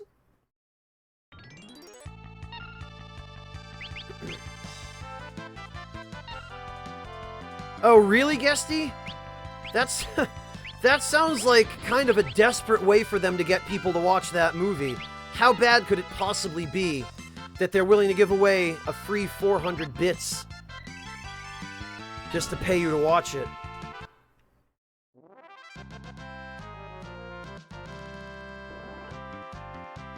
Malazan, my parents live in Connecticut, fairly far inland, so they're not likely to be affected by it. And they're up in the mountains as well. So it should be fine, but thank you for your concern, Malazan. In my case, I don't think there's anything to worry about.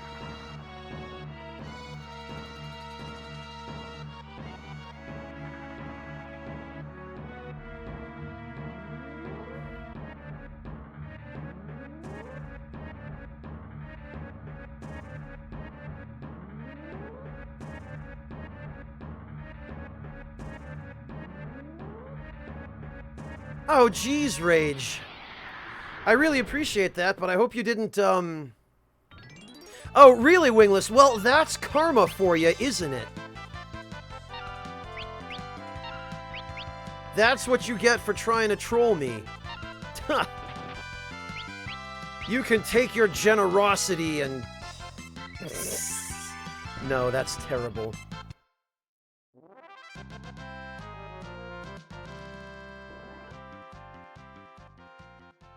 Oh, it's a Tom Clancy movie? Oh. That explains things. I think this is actually not the way I want to go. I think I want to go down here. Yes, it says more than enough, Rage. Believe me, it says more than enough.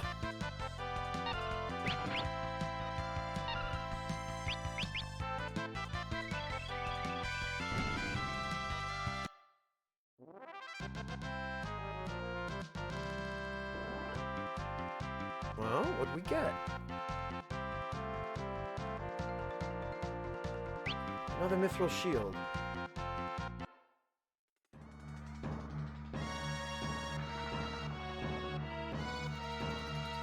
That's a good question, Sokar. I couldn't even begin to speculate on the answer because, frankly, I haven't really followed Tom Clancy's work.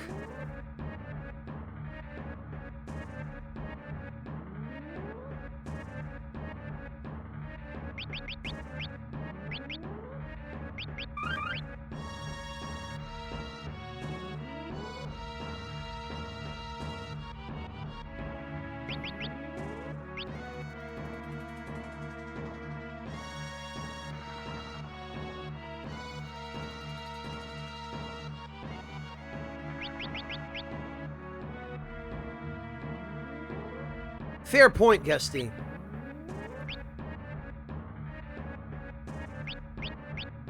Actually, everybody is now very close to the level at which we will be able to learn the last remaining enemy skill that I need from this area.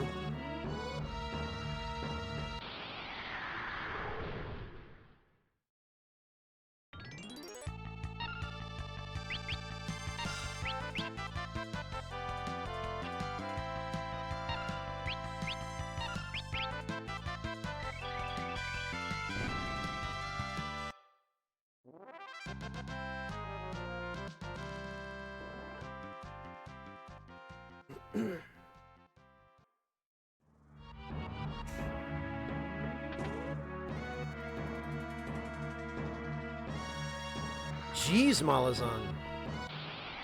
That is a pretty wide margin of difference.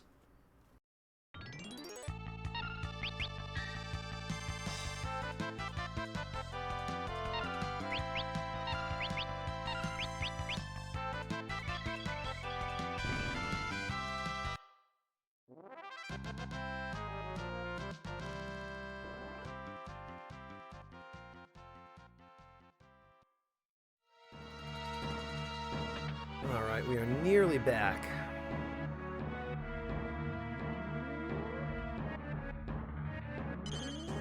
Might as well heal up and save here.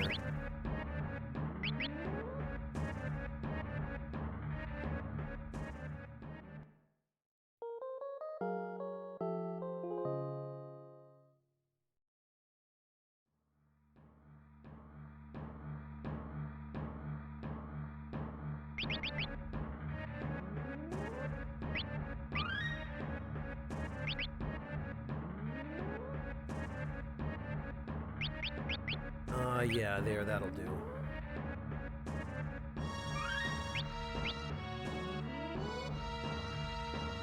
And let me just run a quick check.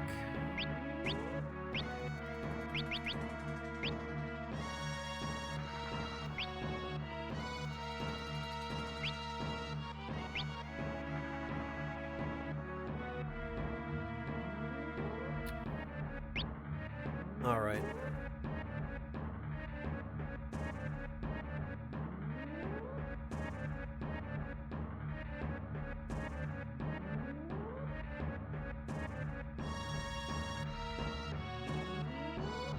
Wait a minute. No, this is... Right, this is where I need to go.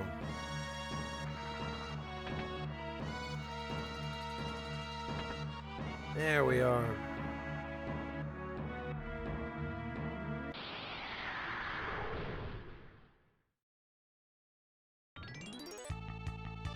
And there's exactly the enemy I wanted to see. Not running out of Phoenix Downs now.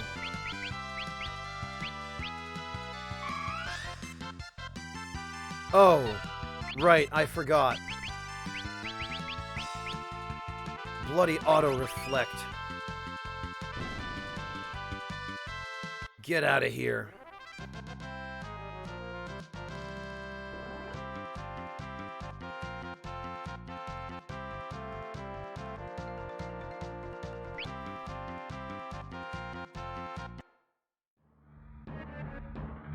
You know, honestly...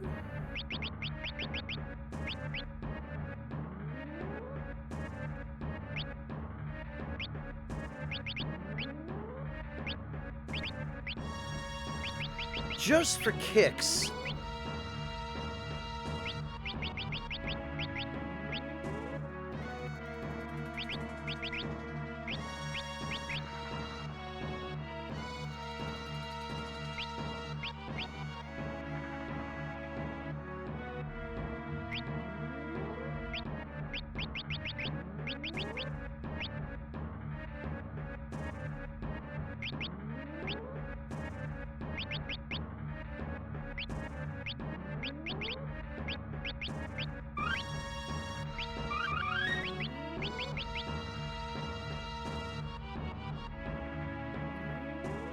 Just for the hell of it. Symphony of the Night, Mr. Sokar.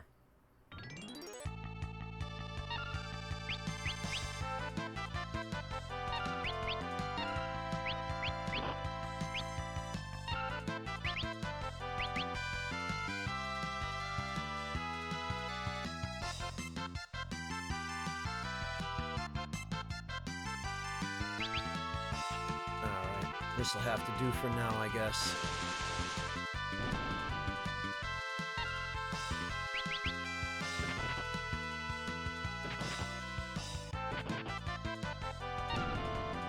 Jeez, Ferris is damaged now.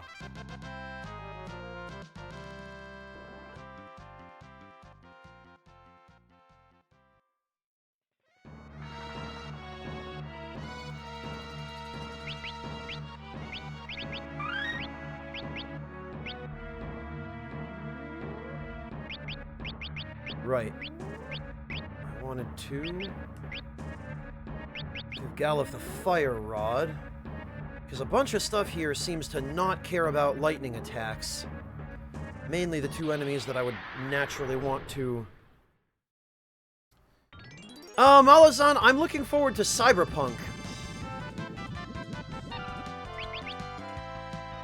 Cyberpunk 2077.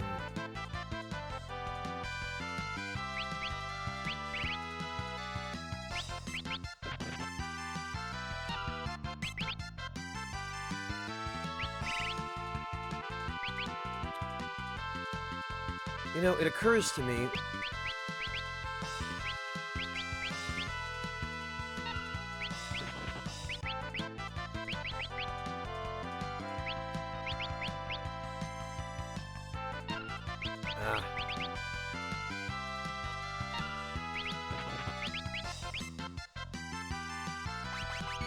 It No, I don't care about Sekiro Livenskoy. I'm sick of the setting. I'm sick of the premise. It's just all been done.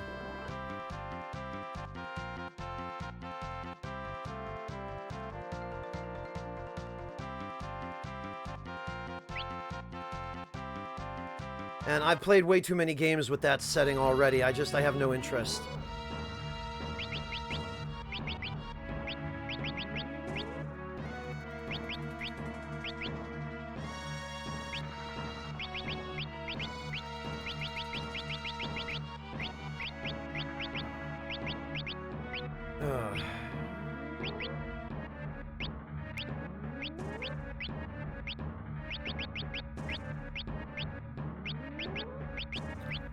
Okay.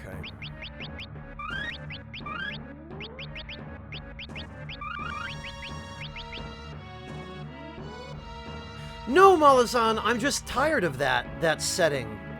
Seems like so many games that have either come out lately or are coming out are just the same damn thing. There was Onimusha before, there's been Nioh, there's Sekiro, there's now Ghost of Tsushima as well.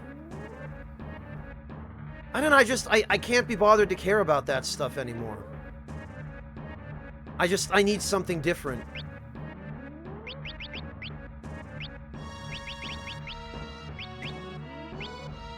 Because variety is the spice of life, as they say, and a lack of variety makes Franz a dull boy, and also a sad one, and a bored one.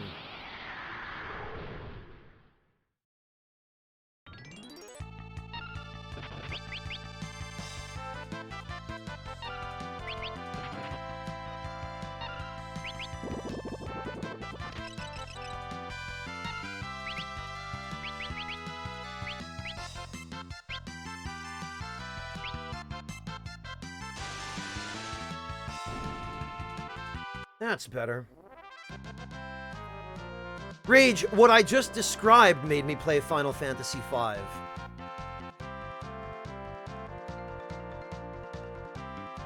Ooh, another Dragon Fang. Exactly, Erasus, exactly. Welcome back, Windar.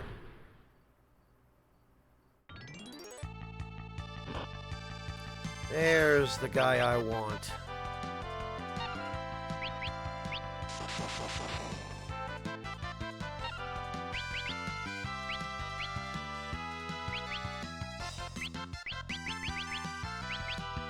Actually.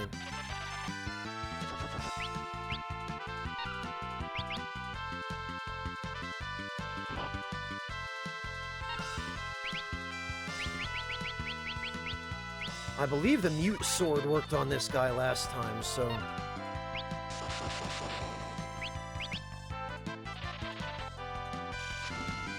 Yeah, eating missiles, idiot.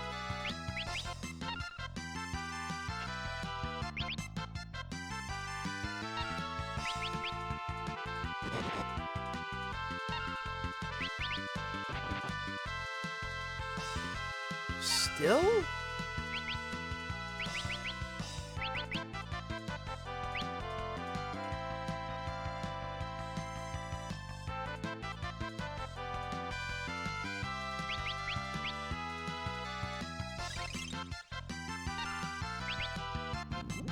Oh, nope, that doesn't stop him.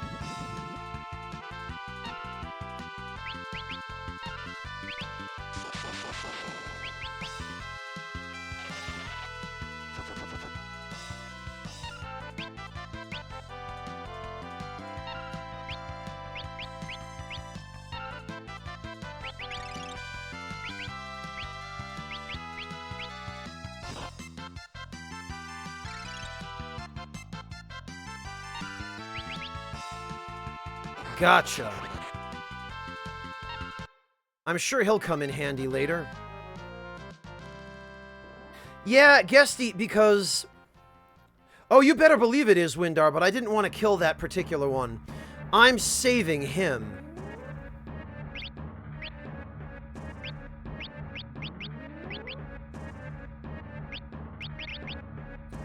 I have plans for him.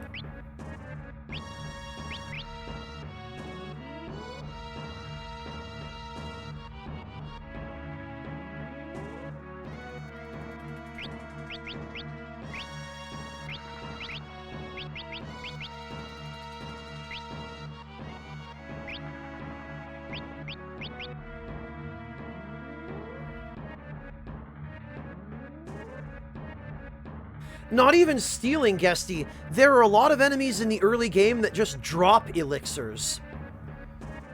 Like I was saying earlier, this is the only Final Fantasy game ever where you can end up with a surplus of elixirs just by farming a little bit.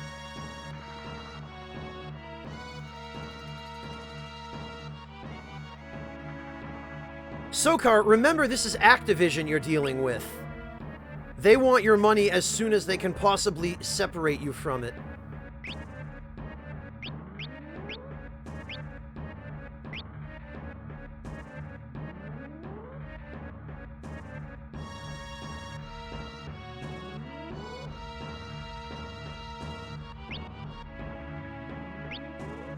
Oh, good luck, Phaedro.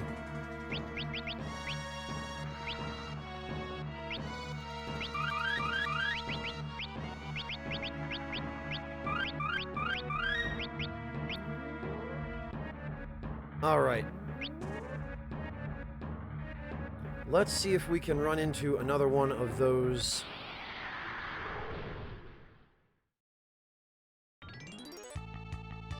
We sure can.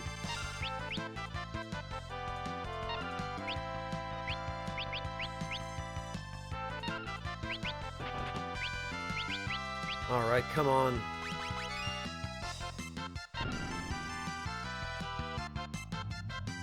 There we go.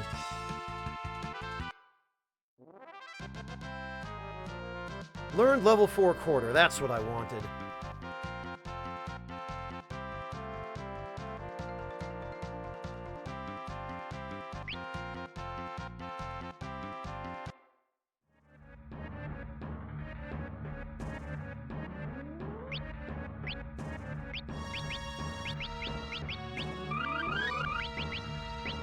Well, we've got what we came here for.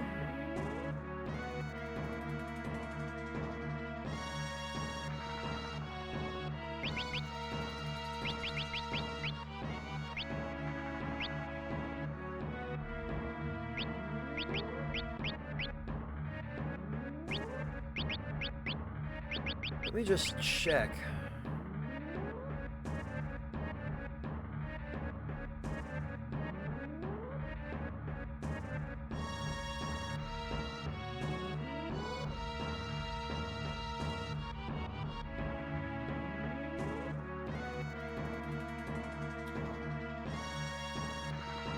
God.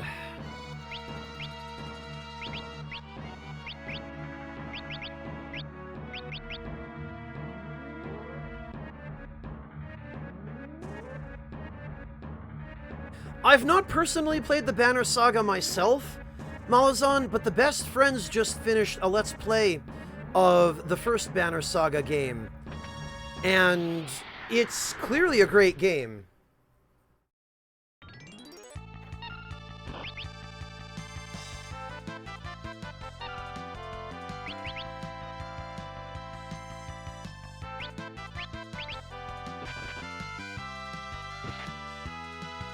So if you have any interest in it whatsoever, I would recommend it just from what I've seen in their LP. Because I quite enjoyed watching.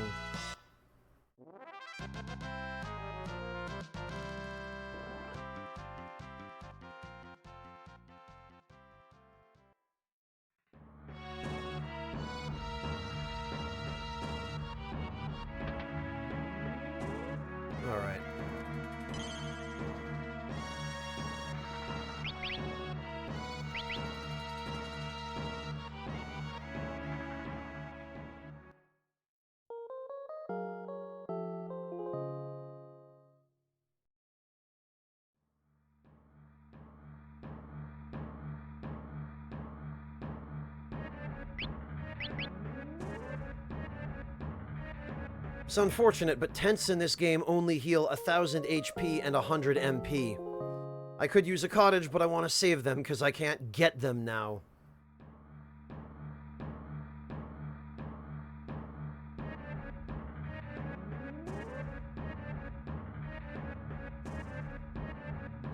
Gotcha, Malazan. Well, if you own it already, then go for it. It is a really good game from what I've seen.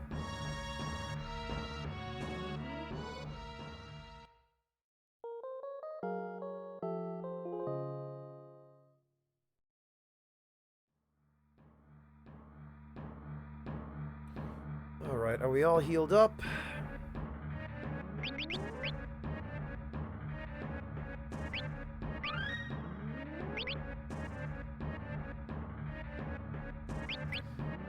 Yes, we are, so we should save.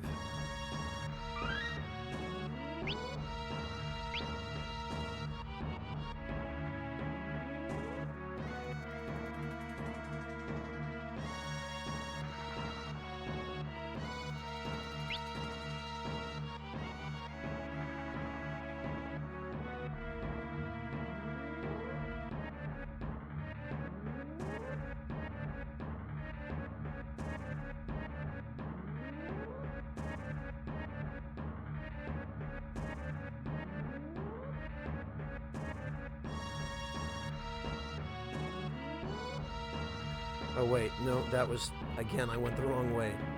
There.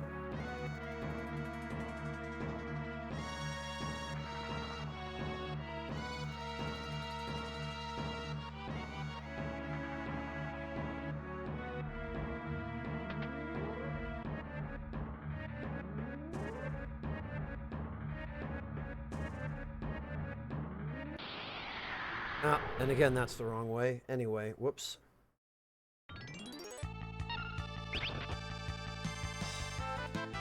Well, another fortunate thing is plenty of the enemies in here seem to have lots of ether that I can steal.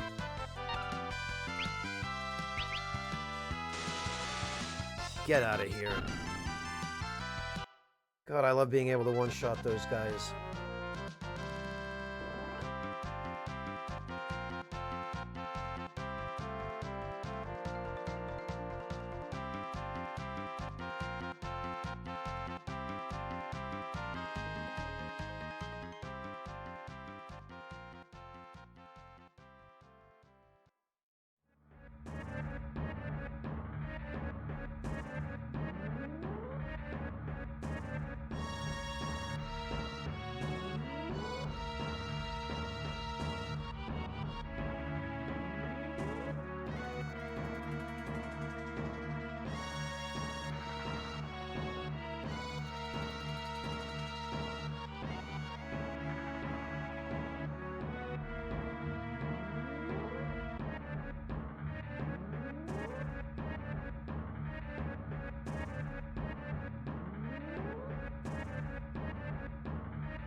You know, Erasus, it's funny you say that because I was thinking the same thing as I watched the last episode of it, and many other episodes of it as well. Just, man, I wonder if I would do any better than him if I were to pick this up and play it.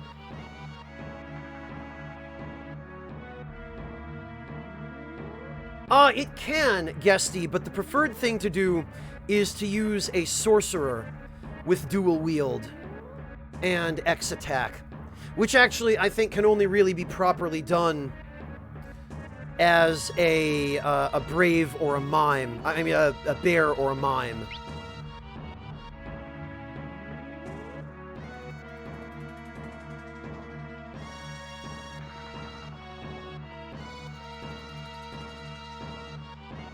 Malazan, generally I agree with Marcus, because random encounters give you the ability, as long as the game doesn't actually scale with your party's strength or anything like that, and even in some situations when it does, such as in Final Fantasy Tactics,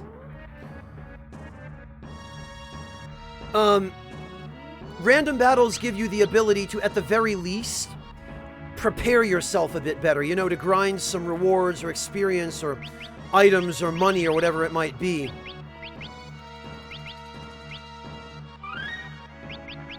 And prepare yourself a little bit. And I prefer to be able to prepare. The thing that kind of keeps me away from the Banner Saga is precisely the fact that every encounter is scripted. There's no saving the game. You know, if you get unlucky and you get screwed over by RNG, well, too bad. Keep going.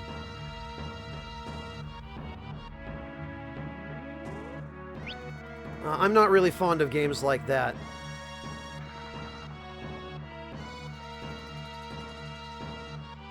Yeah, I mentioned that, Kairos. Alright, let's finally... Father! Ugh, that thing is blocking the way. Papa!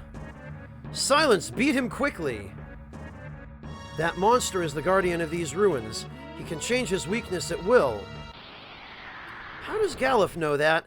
And why do we just trust the king after everybody else we've met at every other crystal has been possessed by X-Death? Why do we just...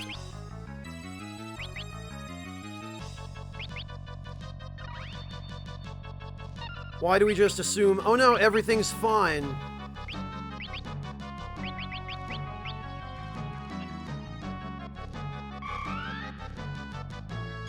What a bunch of conveniently stupid protagonists. Oh, wait.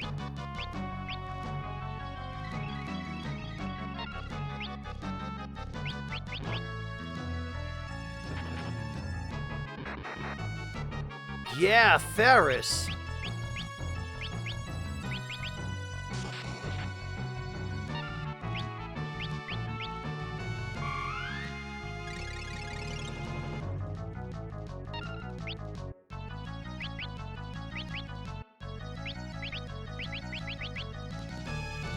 Oh, no wonder he was doing crap damage. Oh, okay, fine. This guy can change his weaknesses if I remember correctly, so...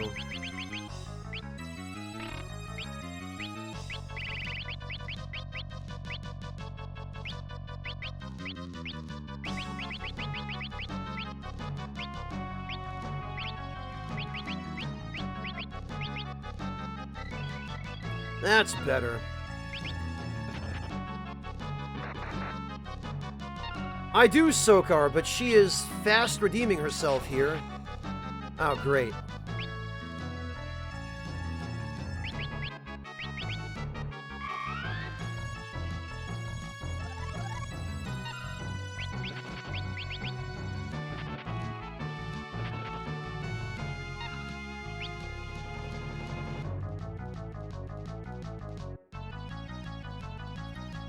I'm not sure I want to take the risk, but...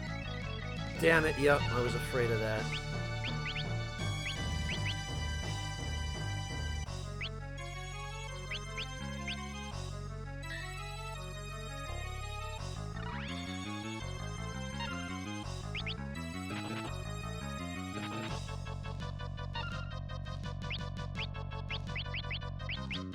And Scan doesn't tell us weaknesses, so...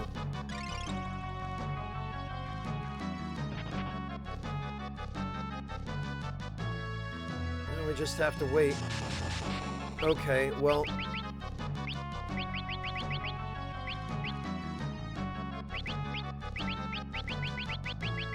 Then that means he will be susceptible to fire.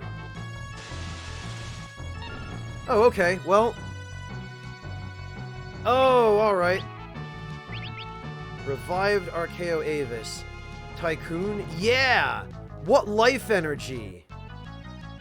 From the crystals? The fact that King Tycoon is saying all this evil stuff now, that ought to be a huge red flag for everybody. That's the dumbest that nobody notices this.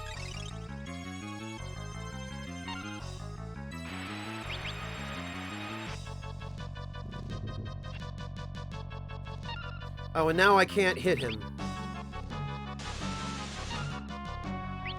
Oh, not allowed, I guess.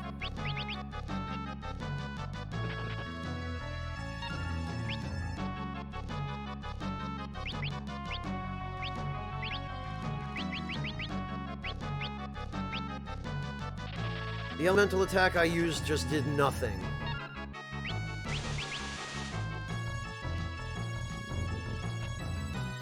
Actually, it's a good thing that missed.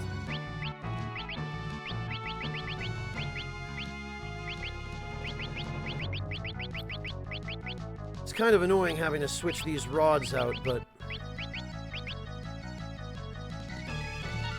Oh, come the hell on! Elements apparently have no effect now. Alright, well, we can deal with that. Screw you!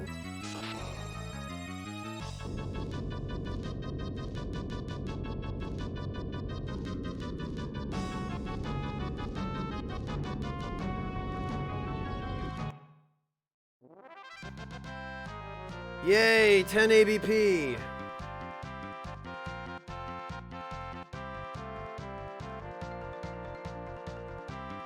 And a hero drink. Good work, mwahaha! Father, Papa! Crystal should be up ahead.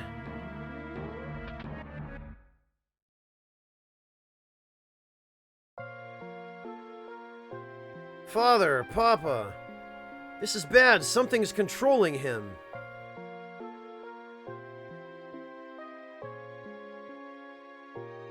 Bartz, please stop. Don't you try it. Step aside. Now the four of you will die.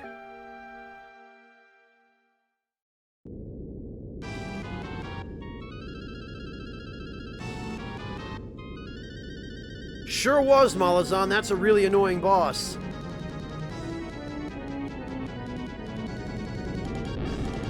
Oh, the meteor just hit the floating continent.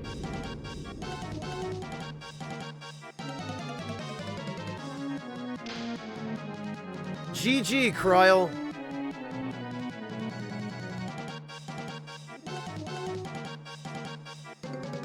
Grandpa! I'm so glad you're safe.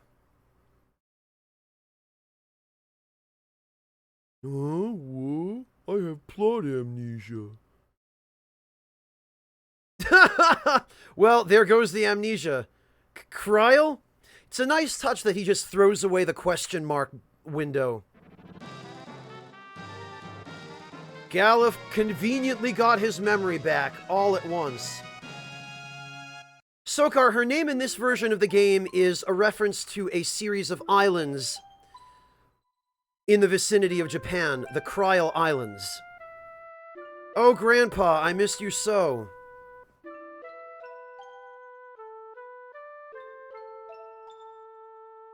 Father, Papa, how many times have we seen that exact same dialogue? He's alright, I only used a weak bolt. Where am I? Reina? Salsa? Is it really you, Salsa?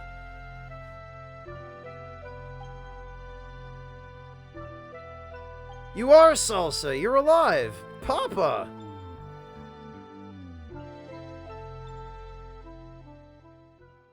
Oh, crap. For no reason. None.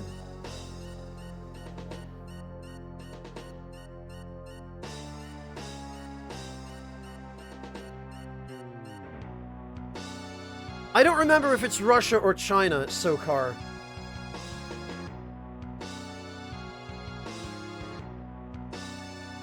Oh no, X-Death got away. He's free. What are we gonna do? No, they couldn't, Wingless.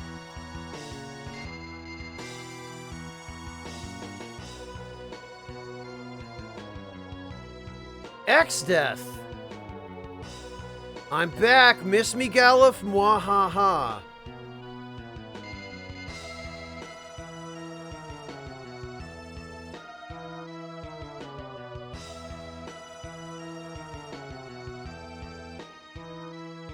Crystals, give me your power and destroy those vermin before me, now!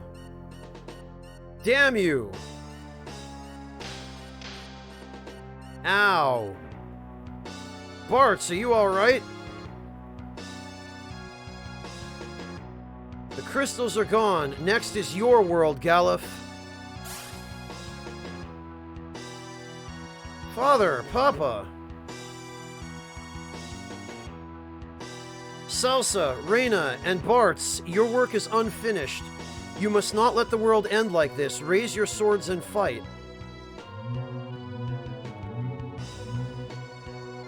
Light of Earth, gather here and give me your essences.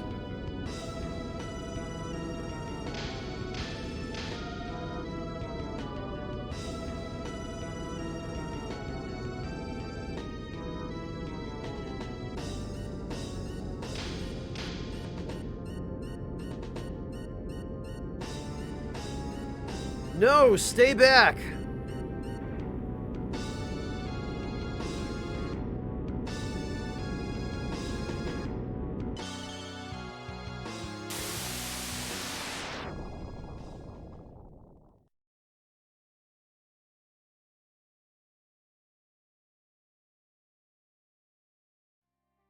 Father, hang on, don't you die. Salsa, I never was there for you. So, here is the ubiquitous JRPG trope of pointless self-sacrifice. Just one example among countless others. Reyna, Salsa, combine your powers. Henshin into a super robot. And eat ramen. Bartz, please take care of them. Father, don't leave us.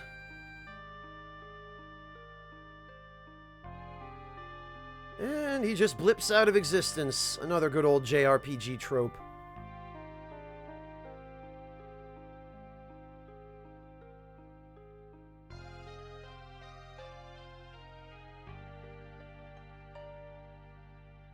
But hey, we got new jobs! New jobs are good.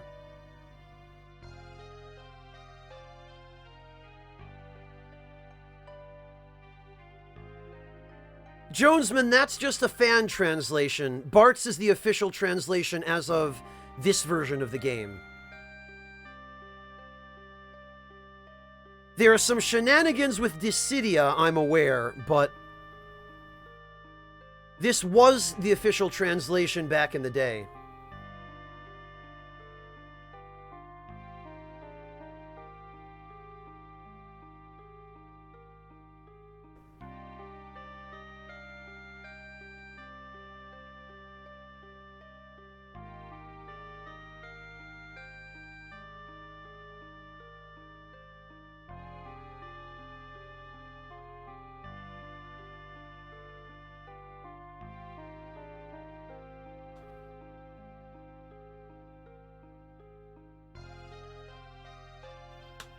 Sokar, there it is. Those are the islands after which she is named.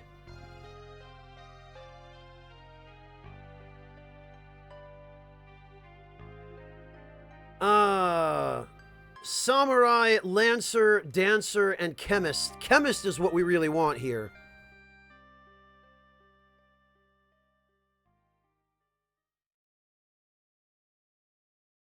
Yeah, Malazan, but the anthology version of the game had a pretty terrible translation.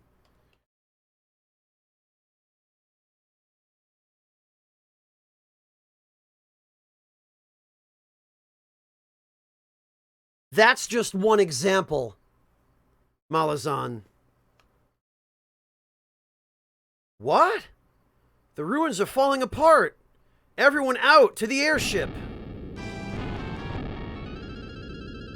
Reyna, come on.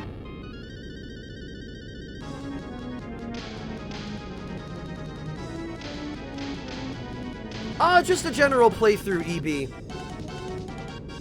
Or Eb?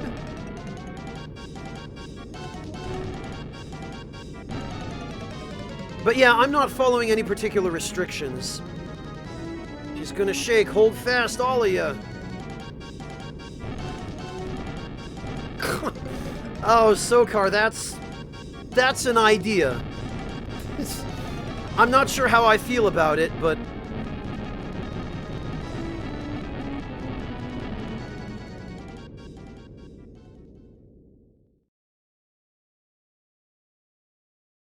Guesty, what is this semi-completionist nonsense? Reyna.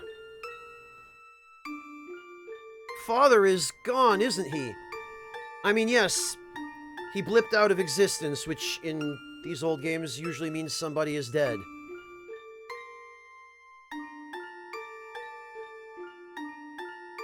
Galuf, what is with you?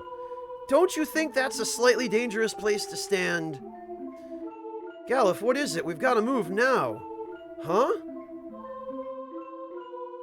I remember everything now. Exdeath is an evil black mage from our planet who came here 30 years ago to destroy the Earth's crystals. 3 other Dawn Warriors and I used our power to trap him here. We thought everything was settled. Recently, I realized something was happening to the crystals, so I came here again by meteor. But I was too late. He's already freed himself and returned to my world. Yeah, Malazan. That would be perfect. It's because we overused the crystal's power, isn't it?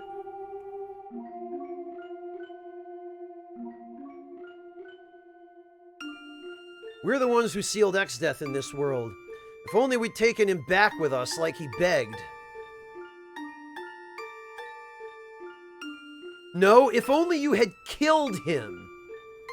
This is the thing that always irritates me about these old JRPG plots, is that sometime before the game takes place, some other heroes sealed the villain somewhere. Well, they could have prevented the entire problem if they had just killed the villain. Every blasted time. Let's return to our home planet. We have to seal up Exdeath. Luckily, Kryle's meteor can still be used once more. Isn't that convenient? That it didn't get destroyed when it smashed into the flying continent. Rena, Ferris, thank you for everything. I'll miss you all.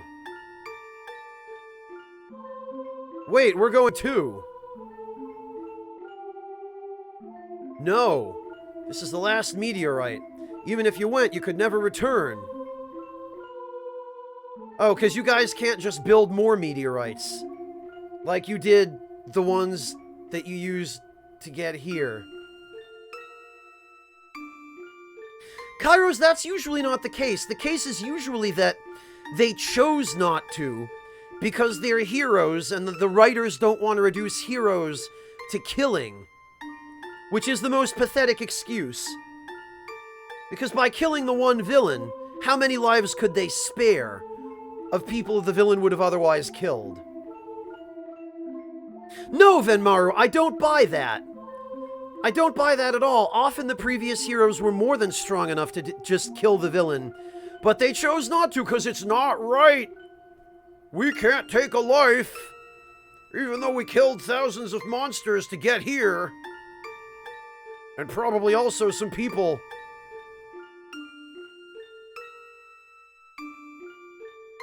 It's the dumbest and most transparent, shallow excuse.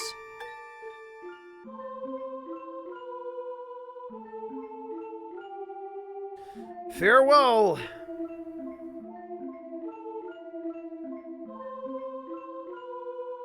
Well, no, Sokar, because then that opens up opportunities for, oh look, some other aspiring villain found out about what the original villain was trying to accomplish and picked up the torch, but is using different methods and has different motivations.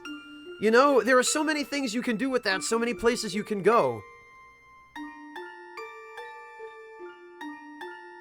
Oh, sorry to hear it, Phaedro.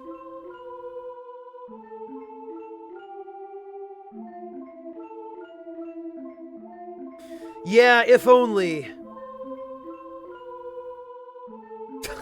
Abadabadon, that's a fantastic username. I like that. Mario Sif, but the thing is, it's possible to do both. It's possible for your game to make basic sense and not have a plot that resolves itself in the first 10 minutes.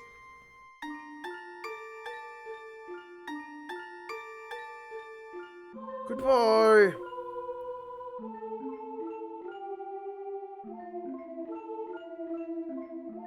Galuf, Kryle.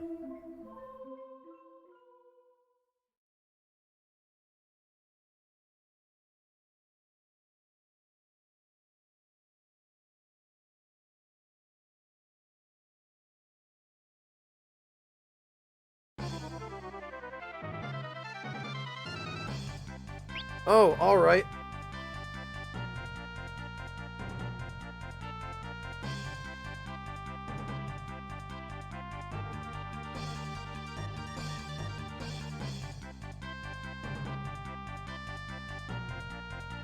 Malazan, I've never been fond of that either. I've just always seen it as a cop-out. Rage, thank you so much for that resub.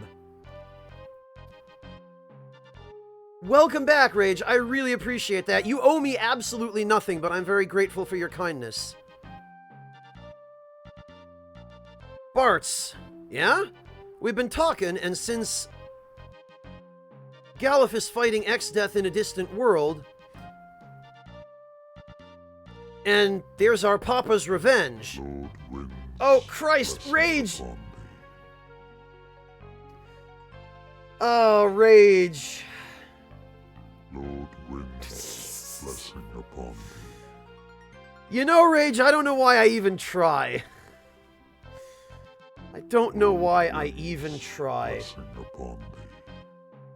Rage, thank you so much for pulling out the sub shotgun and gifting those subs to Levenskoy, Antipo, Zeppo2085, Shine Parks, and Number NBZ. Lord winds blessing upon thee. Congratulations to the 5 of you. Welcome to the Ragtime Lounge. And thank you, Rage, for such a tremendous outpouring of support.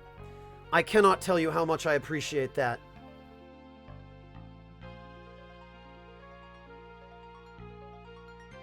Malazan, honestly, if there's no choice but for it to be one of those terrible, unforgivable tropes, I couldn't tell you which is worse.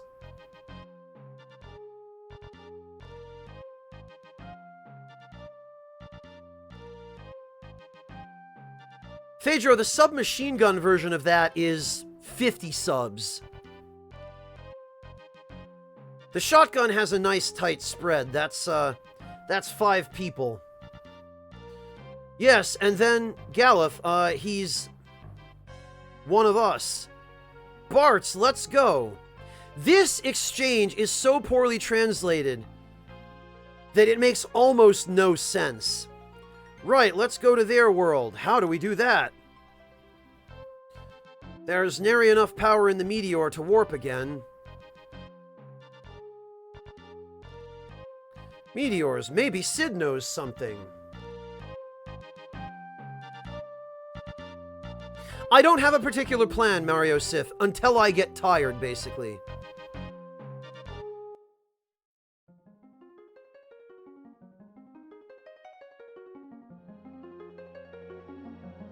The warp power is getting weaker. Oh, well, so much for that. I guess we do have to talk to Sid.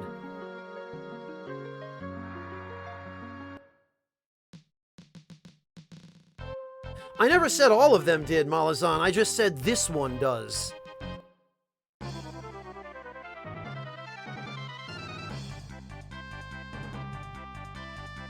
Andrew Anonymous, because recording from an SNES is a huge pain, and I do not own an English SNES, only a Super Famicom.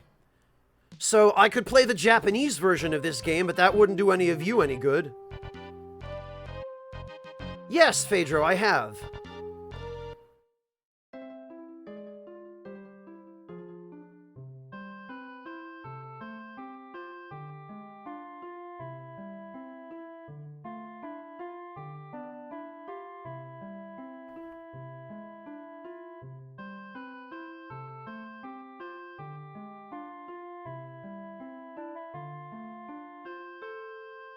Venmaru, Live Alive was an interesting game in that regard.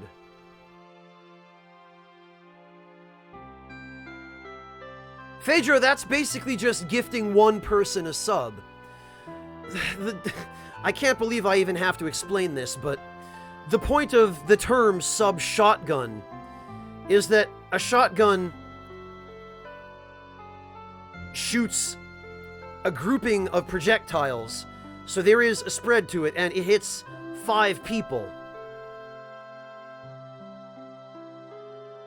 It doesn't have a tremendous spread. It doesn't have the spread to hit like 20 or 30 people. That's what the sub-machine gun is for. blessing upon thee. Rage, you...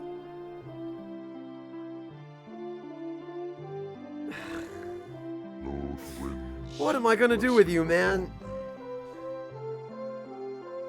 You trigger-happy lunatic, Rage. thee. Lord winds, blessing upon thee.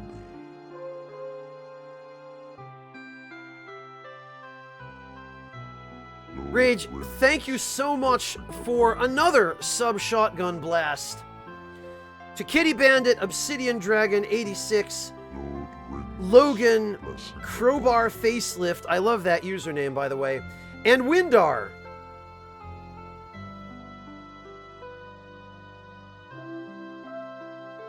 And at this point, I don't think there is anybody left in chat who is not subscribed. Oh, there are a couple of people.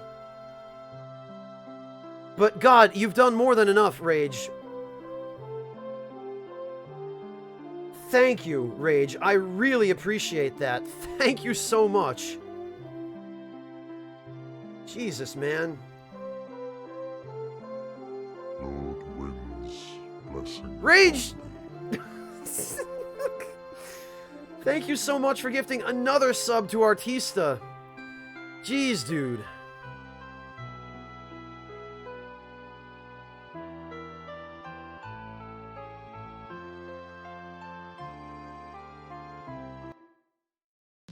An even number. Oh, okay.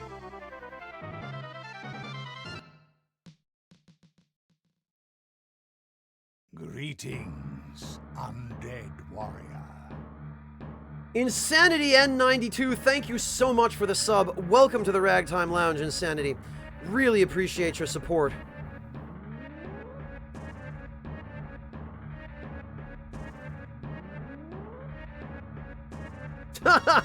You're not going to be the one to get hit by the sub-shotgun, Insanity? Is that it?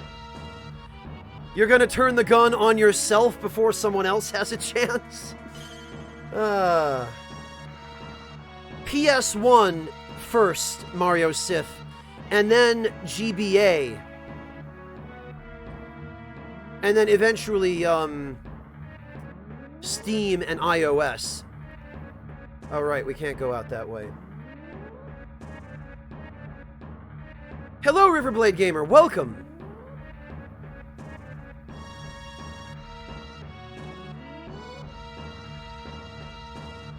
Hello, Meg, welcome!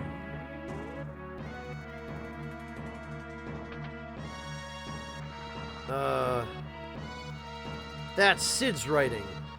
The adamantite left over from the airship renovations is too dangerous. Went to return it back to where it belongs. Wonder if anything has happened to them.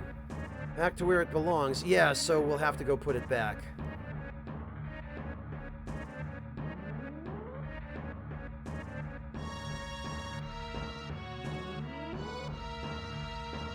Oh, good luck, Rage, and congratulations!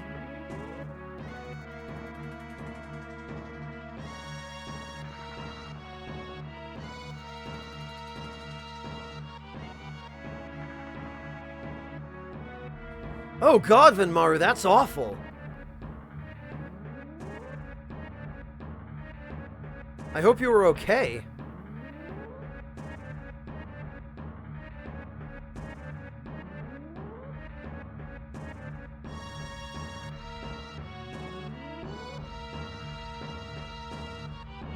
Oh, nice, Venmaru. That's just great, isn't it? I love when people are irresponsible with firearms.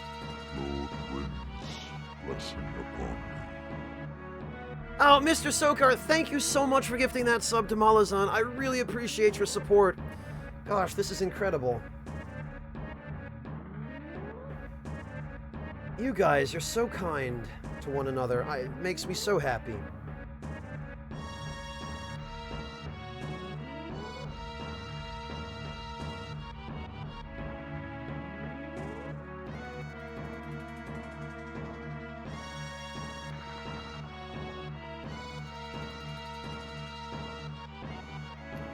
Alright, I think we just have to go to the Tycoon Meteor now.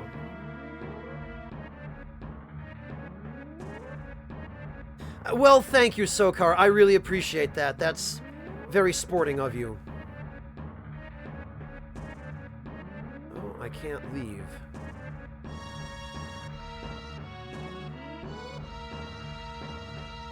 Oh, right. Gotta push the button. I'm smart. Very, very smart. Duh. I'm glad too, Mario Sif. I'm glad you're able to make it.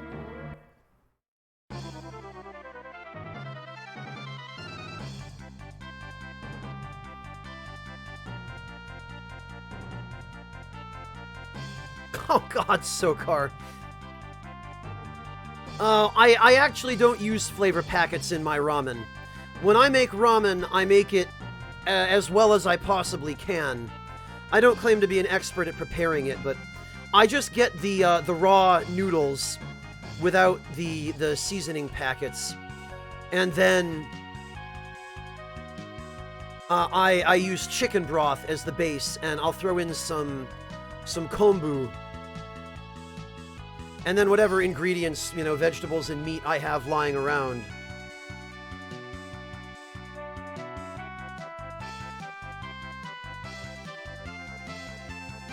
Hello, Andrewzel! If I absolutely had to pick one, it'd probably be Final Fantasy VII. Phaedro, I think it's on the side somewhere. I've never used the Twitch mobile app. Maybe someone who has can give you more specific pointers.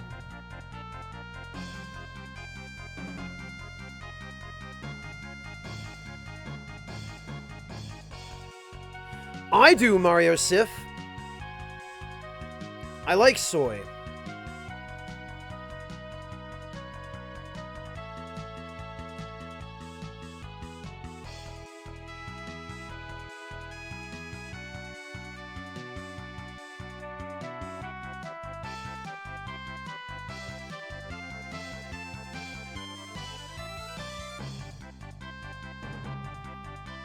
Yeah, Phaedra, I appreciate the thought, but, like, take care of yourself first.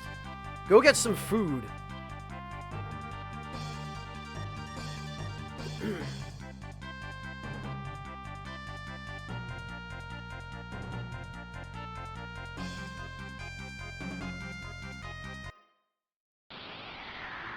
What the? Oh, please.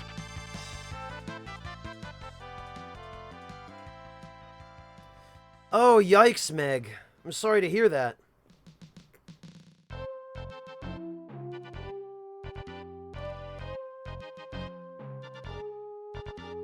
Okay. Oh, look! Wark! What's the Black Chocobo doing here? Did Sid ride it here?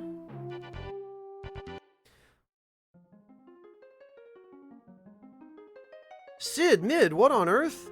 Bart, stay back, it's dangerous. The Adamantite began emitting an abnormal amount of power. All we wanted to do was put it back where it belonged. Wait a minute. Blech.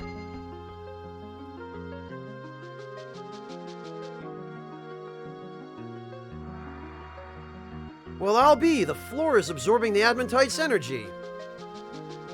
Think we can repower the meteorite and go to Gallif's world? That's right. What's right? Reyna explained the circumstances of the investigation to Sid. I mean, of course that's right. There's not enough Adamantite left to repower it to full capacity.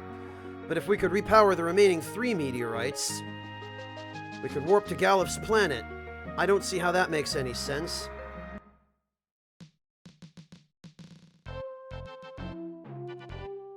Let's go on to the next one. Right.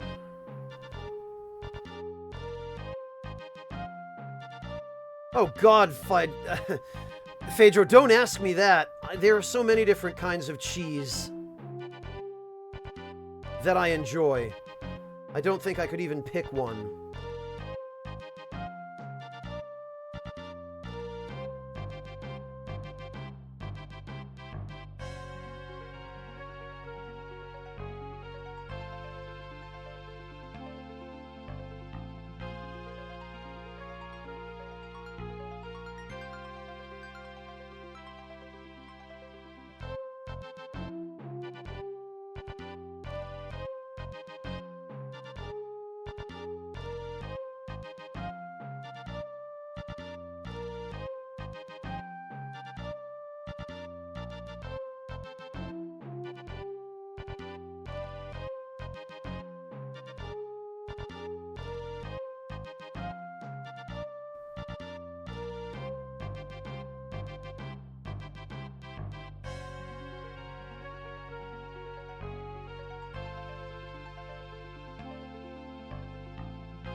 Oh no, Meg, no, don't do that.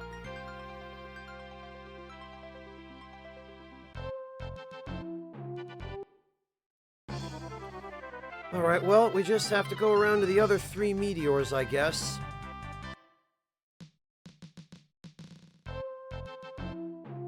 Wark.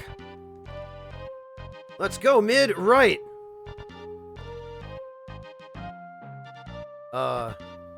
Okay. Yikes! It's a den of monsters! Great. That was scary.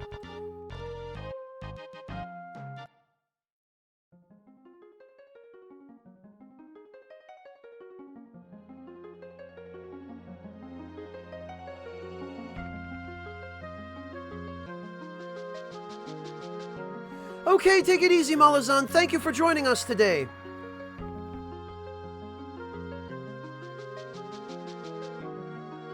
Oh gosh, and good luck on the job site tomorrow, Malazan.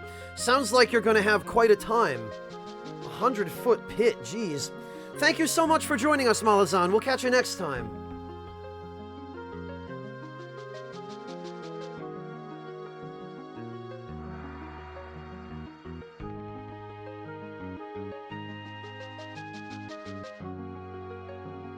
Alright, here goes.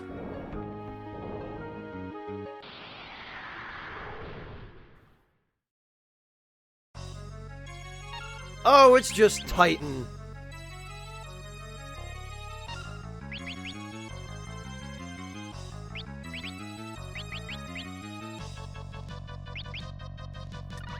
Titan in this game looks quite a lot like a sumo wrestler. This is very different than the Titan I know.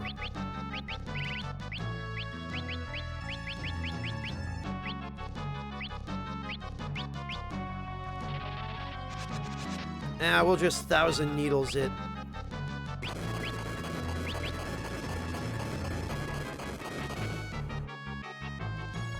Oh, come on, Ferris. Damn it, Bart, it's not you too.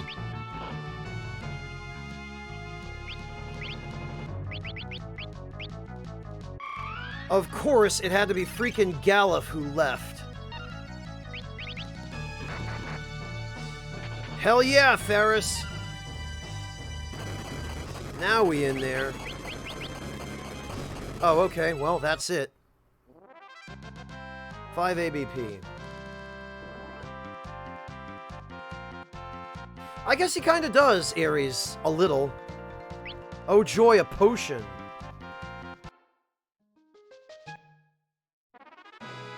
And randomly we just get to summon him. Yeah, I bet he is, Dandy Wizard, because isn't Titan in FF15 like 50 stories tall?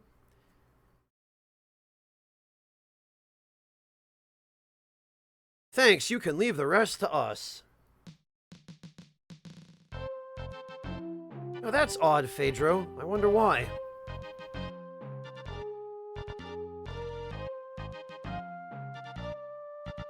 Right on to the next one, I guess.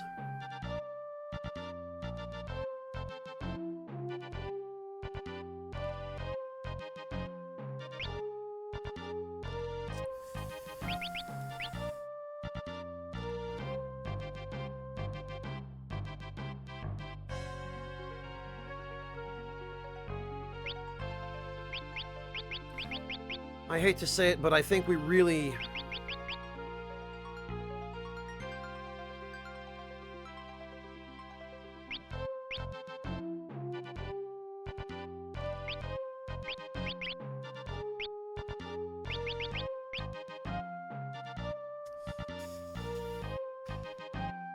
Ugh.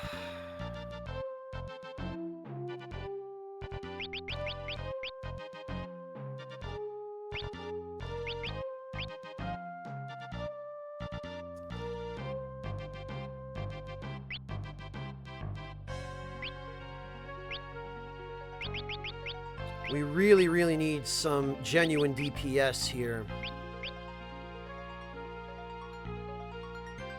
So, regrettably for now...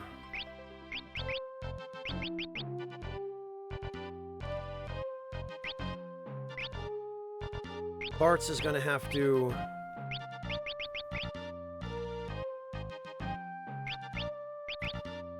Oh god. Galuf took his equipment with him. Which means one of the elf cloaks is gone. God damn it.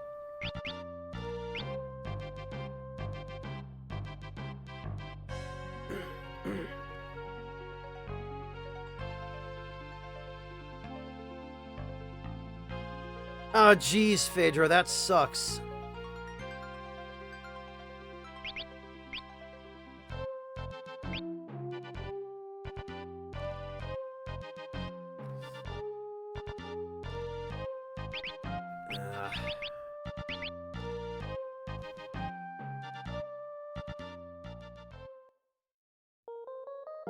Well, we will get him back eventually, Wingless, but it'll be a little while.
Right, exactly, Sokar. And they don't even have the decency to give you that character's equipment in most of these old games. So if you don't already know in advance what's about to happen, well, too bad, idiot. Your loss, you know, so...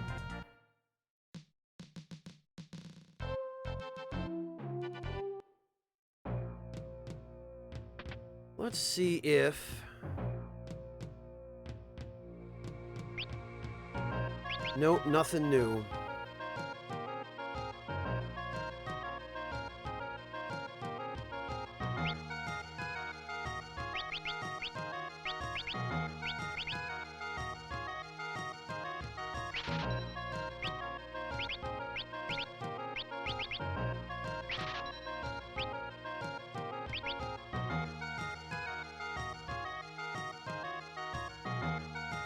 I could get on board with that kind of curriculum, Phaedro.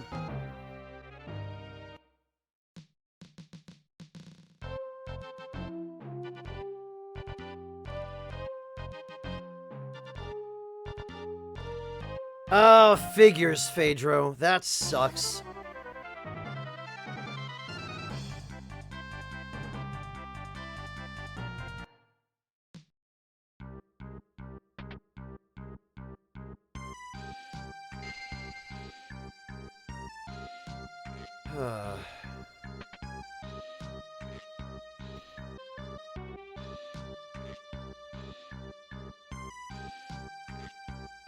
Nothing new here, I suppose.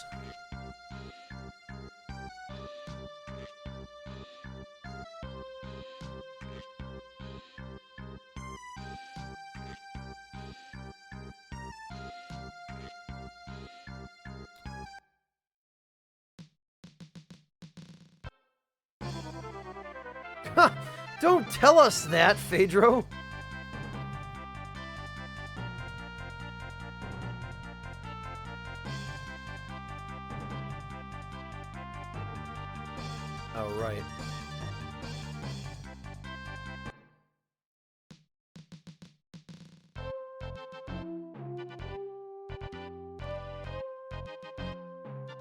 Very much something Verizon would do, Mr. Sokar.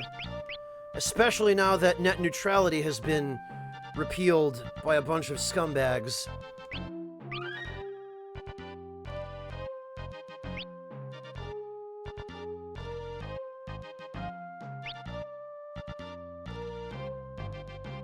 Well, Phaedra, there are lots of more efficient ways of doing it than that. I'm not telling you what they are, though, because we don't need you getting dragged in. Wait here, be right back. Good luck, guys. I sure hope it's not another monster den.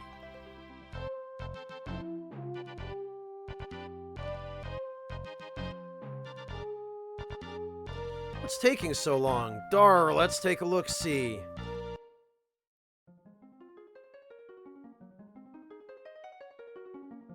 Oh no! Help, help, help!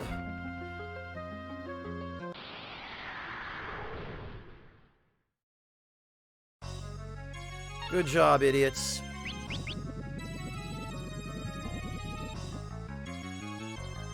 Yay, a dragon fang. Hooray.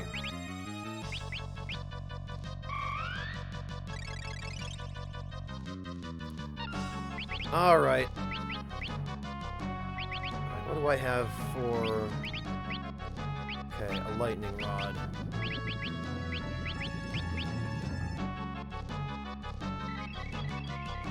Yeah, he doesn't like that. I accidentally stole again.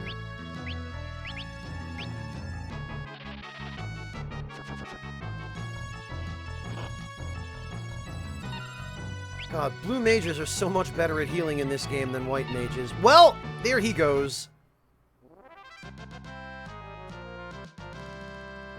Sid, Mid, how did you guys get defeated by such a chump monster?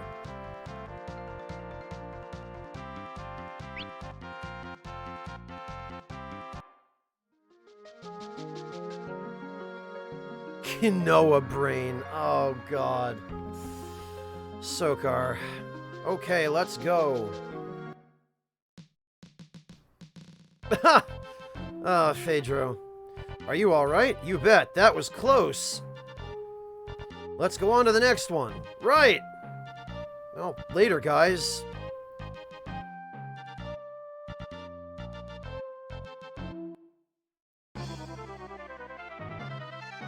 I think the only one left now is at Walls.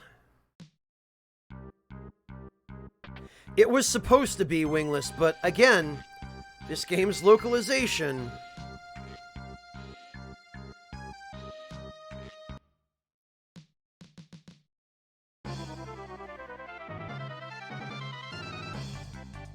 Walls meteor was over here, I think. Somewhere? There it is.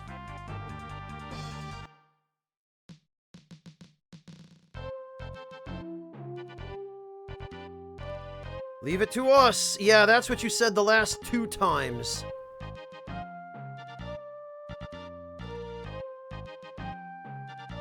It's over. Let's hurry.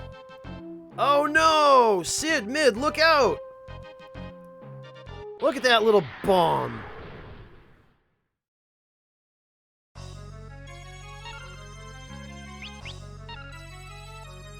Oh no, not the Burabolos. Oh.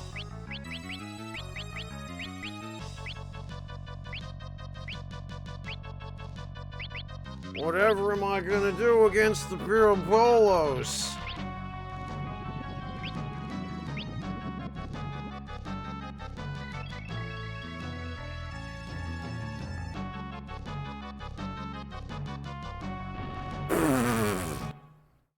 Yeah, so that's an annoying gimmick, boss. You have to kill them all at once. Otherwise, they just bring each other back. They get a final attack of Arise.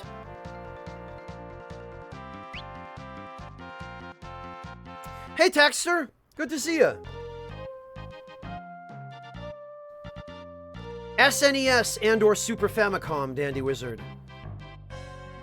You okay? Pretty impressive. That's all 4 meteorites. Look at this map.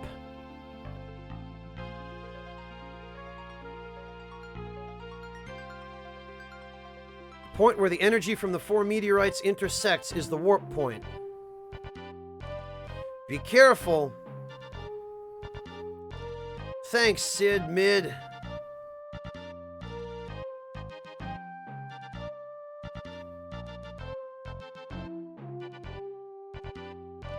Alright, well, good luck to you guys, I guess.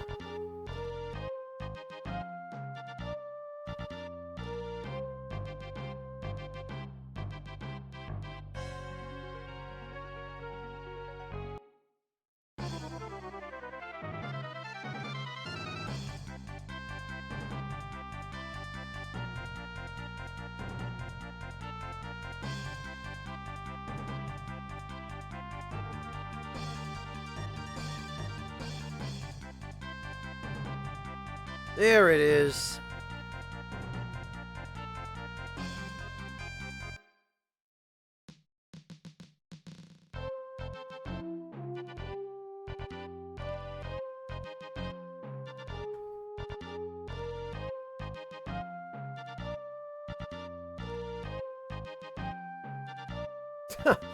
I don't think Japan is at quite that point of racial awareness, Guesty.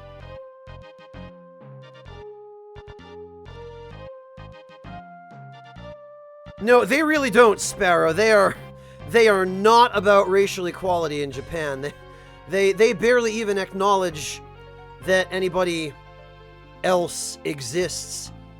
And on the rare occasion when foreigners of other nationalities travel to Japan, they tend to be treated like curiosities. I know this, I experienced it firsthand. Oh, Guesty, you didn't mention that you had started drinking.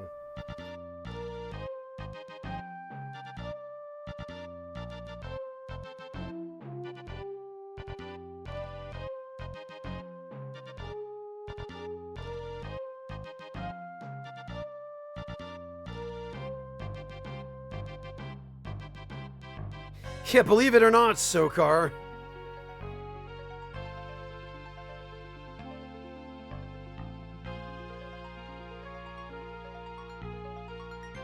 Alright, I'm trying to figure out if there's anything else I need to do before we...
Oh, Phaedro.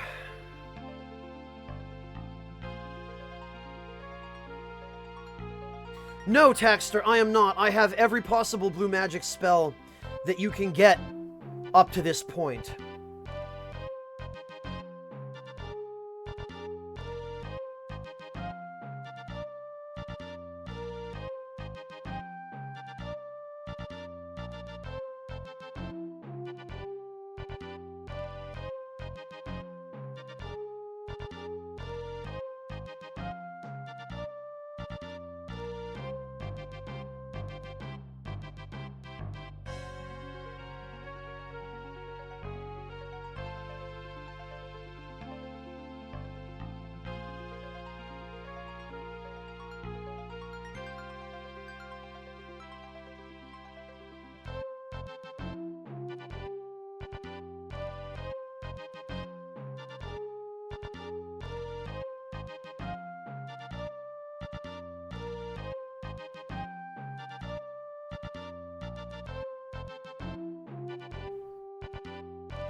Oh, geez, Erasus.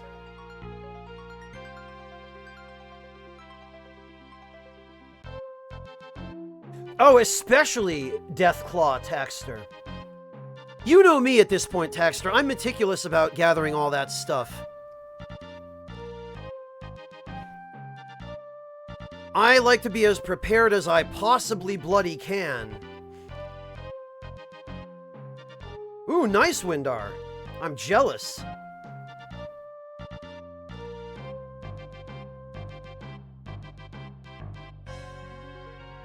I don't know, Dandy Wizard. It never occurred to me that I would need one.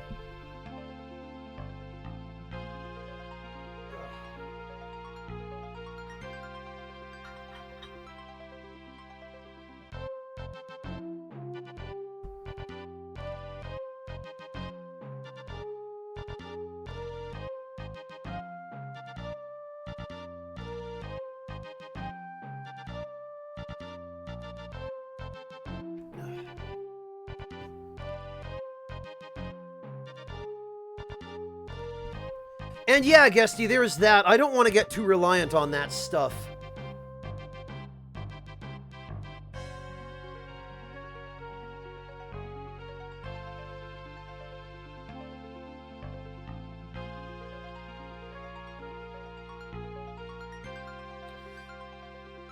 Well, I think...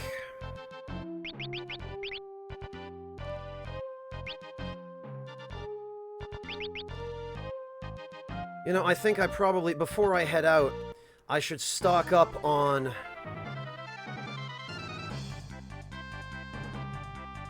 ninjutsu scrolls, because I have a feeling I'm going to be relying on them quite a lot.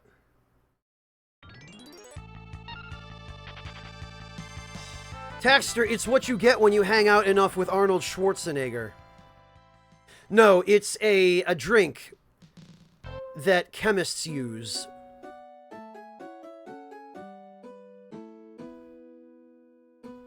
Which I think doubles your defense temporarily in battle.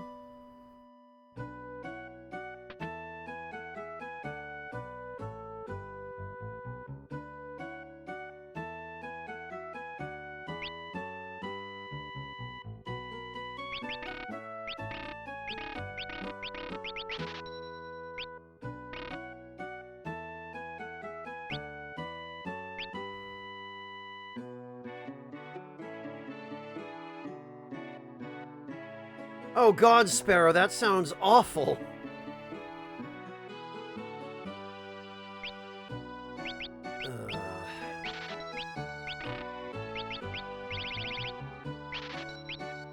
There we go.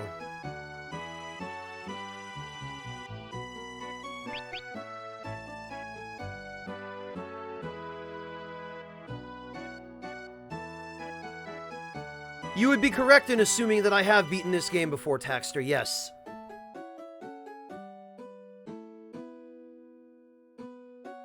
Alright, well, now I am as prepared as I can possibly be.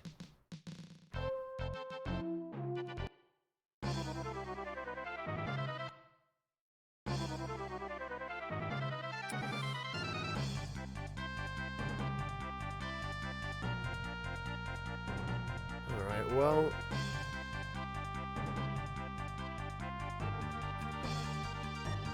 I guess there's nothing for it, but... to do or die.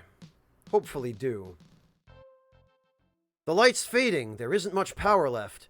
Just one chance. A one-way ship. Tar, I won't be sailing home this time. Let's go. Aye. Right, we're off. Goodbye, world. Stay well, me mateys. I love how we don't even bother saying goodbye to anyone. I'll be back, Boko. No, you won't. You don't know that.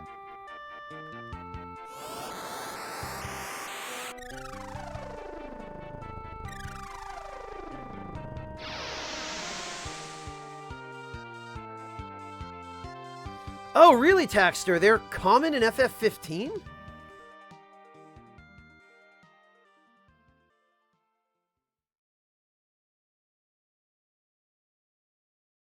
Yeah, Sparrow, that's my inclination as well.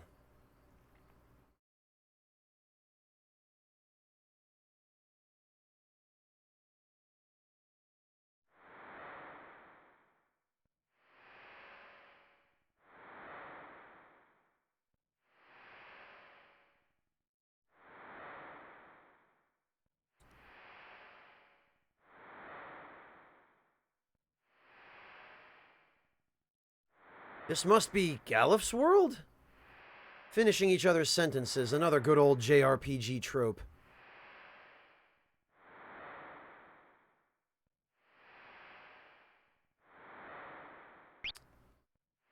Uh...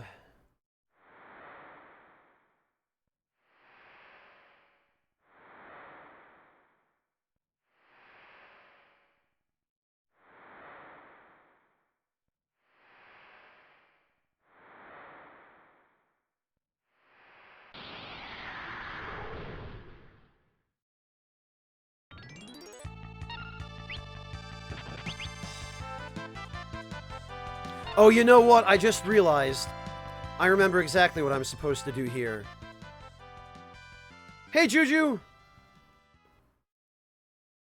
Yeah, right, we landed on a completely isolated island in the middle of bloody nowhere.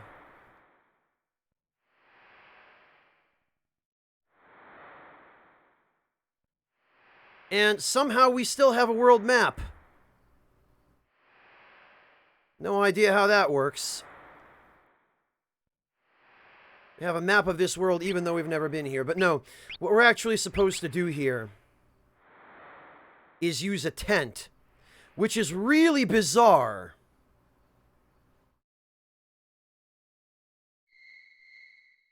And you really wouldn't have much way of figuring that out, except that I think if you wait long enough without doing anything, the game just tells you, hey, idiot, try using a tent.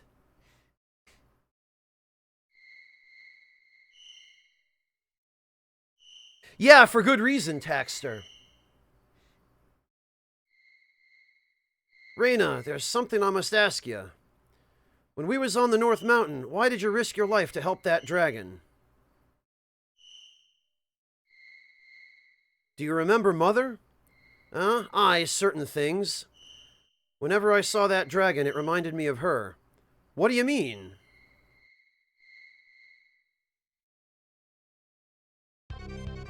Oh no! Monster! Hey, asshole, bring back my girls! Reyna, Faris!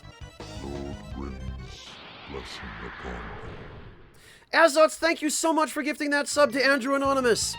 Really appreciate your support. Alright. You bastard abductor, you will not get away with this crap. Piss off.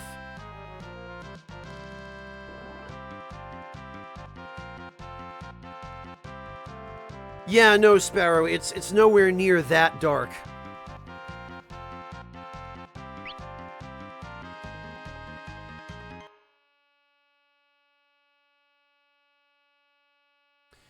But of course, that chest... How nice of a monster to leave behind that chest.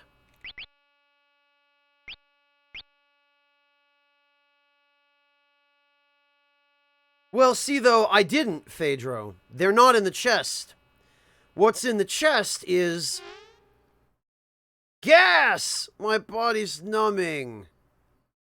Oh, so I spin around and just pass out.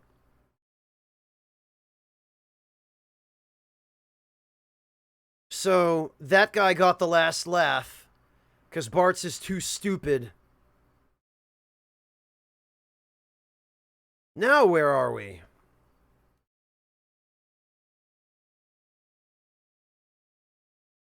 Ha ha ha, welcome to my castle. Exdeath? Lord Exdeath, Galif and the others have made it to the big bridge. I see. Prepare the giant mirror. Yes, sir. Now you're all going to help me.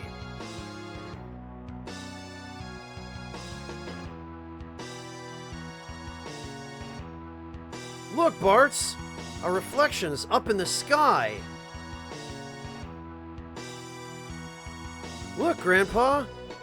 Bartz, Reyna, Ferris! See, Galuf, if you had let us just come back with you, we would not have ended up in this mess. Lord winds, blessing upon me. Rage, thank you so much for gifting a sub to Guesty. That was very kind of you. I really, really appreciate that, Rage. Back, Galuf, or they will die.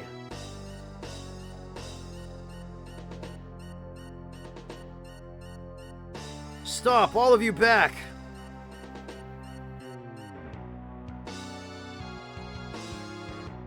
Gilgamesh. Sir, watch them. See that they don't move. Oh, Gilgamesh, his first appearance in the FF series. X-Death, you... Ouch. Curses. Kryl, I'm going to borrow your dragon. I've got to help them. Release the dragon. Yes, sir.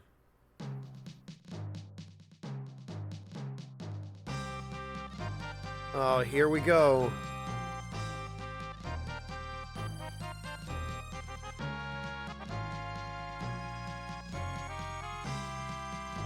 Ha! I guess so, Taxter.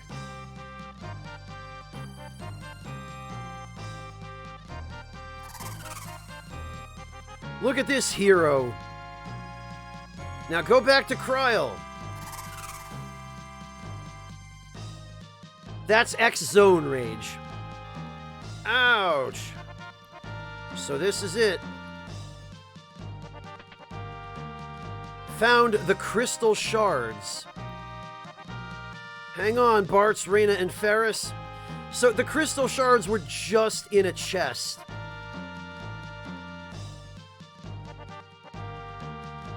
Freaking amazing.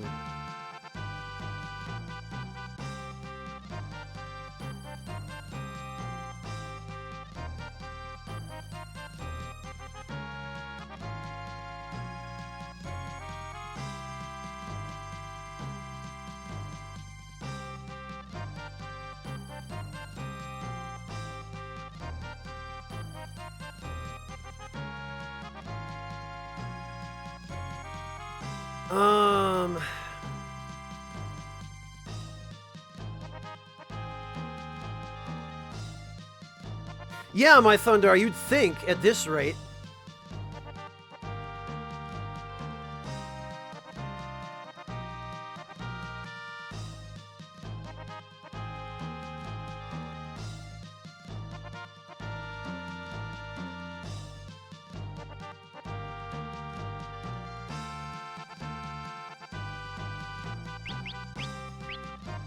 Okay, well...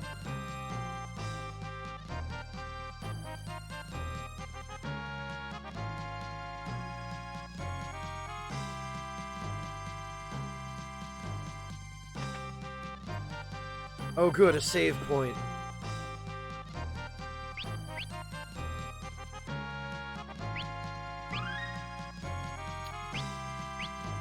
Oh crap, here we go.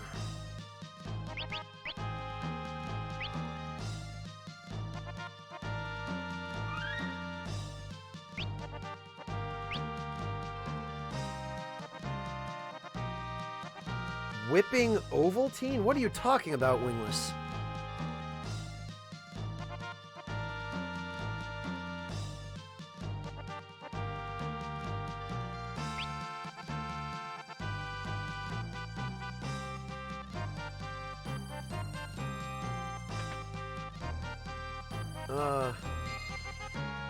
Oh, that's nice.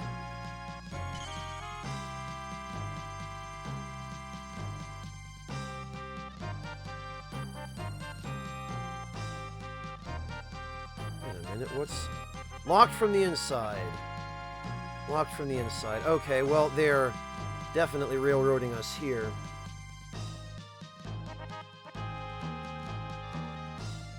Something is wandering around in there. Oh, it's just some stupid monsters.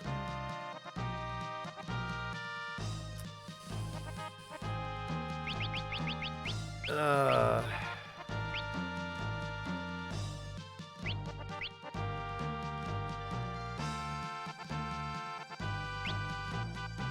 All right.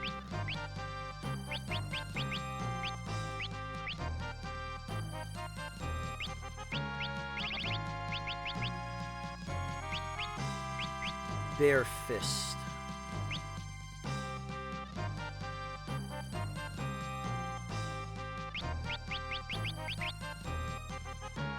Oh, damn it. The Thief Glove is on Faris.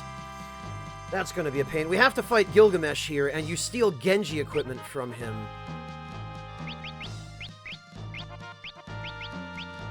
Which is why I'm switching Galuf to Thief.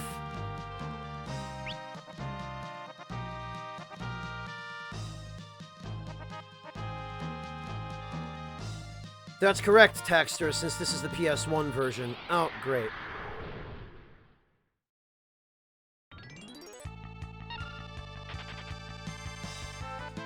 Do not want.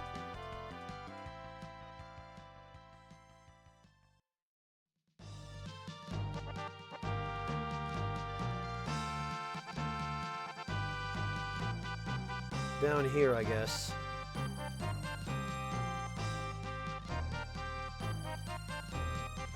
Yeah, no kidding, Sparrow, right?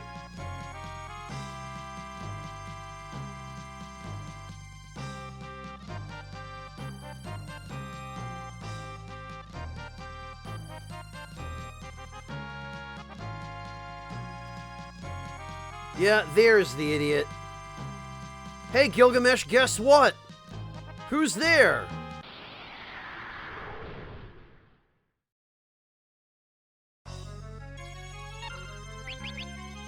Hiya! Oh, he has nothing. Well, that's great.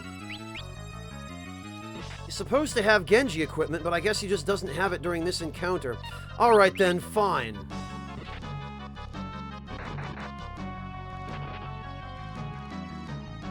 Ridiculous! You're lucky. I'm letting you off easy. Don't you forget it. Mommy! What an idiot.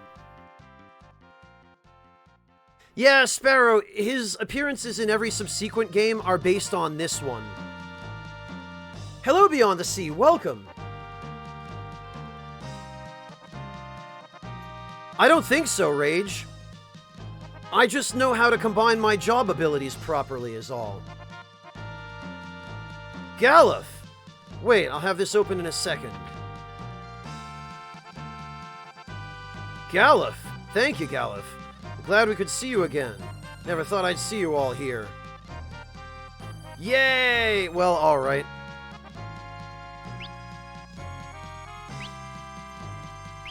Now I can switch Galuf back to Black Mage.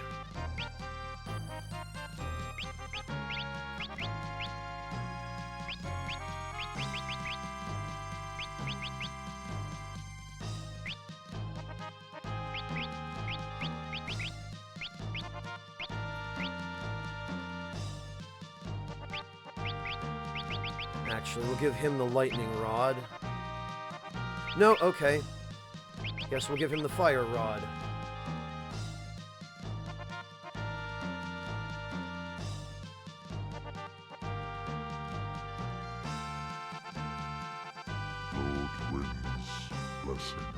Outrage! Jeez, man, thank you so much for gifting that sub to Beyond the Sea. Welcome to the Ragtime Lounge, Beyond the Sea. I really appreciate that. OCD get the better of you there, Rage? Couldn't stand to let a non-sub go unattended in chat? This guy, I swear. Thank you, Rage. I really appreciate that.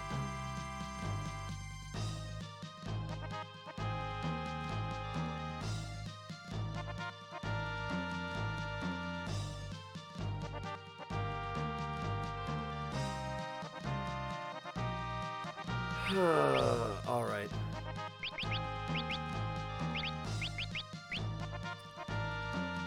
Then Bartz can go back to Sorcerer.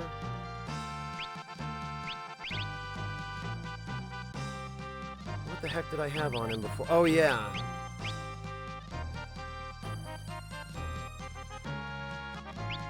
Honestly, I think...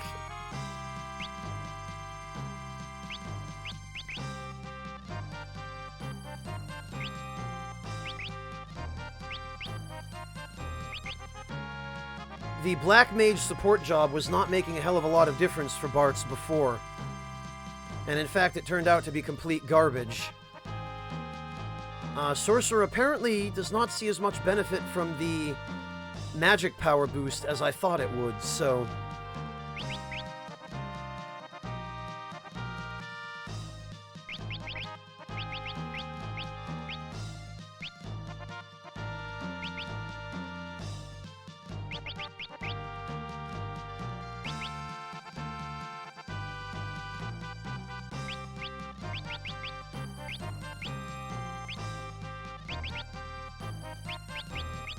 Okay.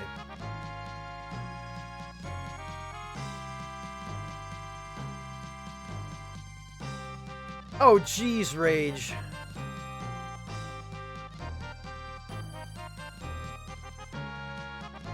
Rage, I'm not sure how often Pat actually raids anybody.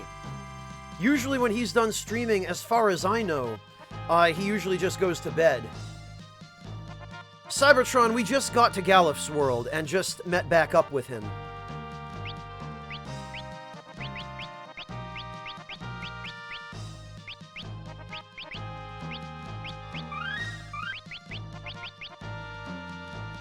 A little over 200, Mr. Sokar, yeah. That's Tempest who holds that record.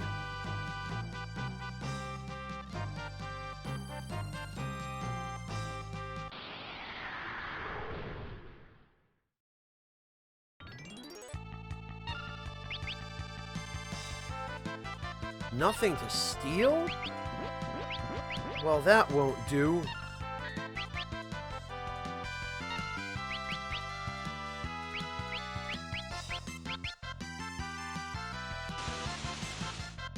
That will, though.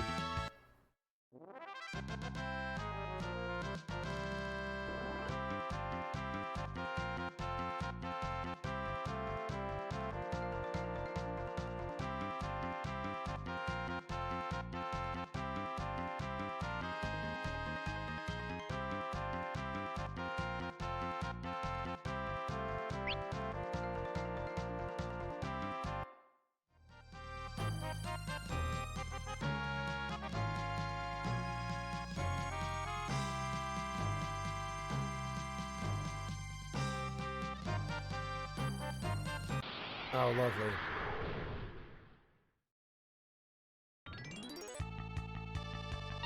Oh, a shell bear! How about that? It's, Sandbear Chan's bigger, badder cousin.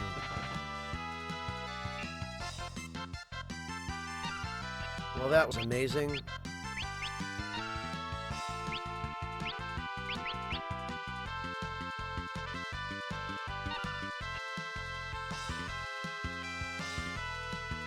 Yeah, it's fine, Azots.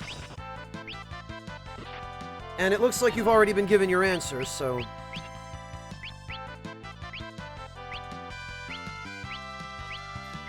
Alright, where the heck... There it is.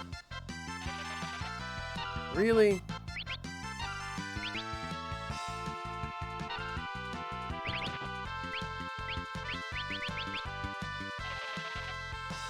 There we are. Alright, Shellbear Chan, you will be giving me your item.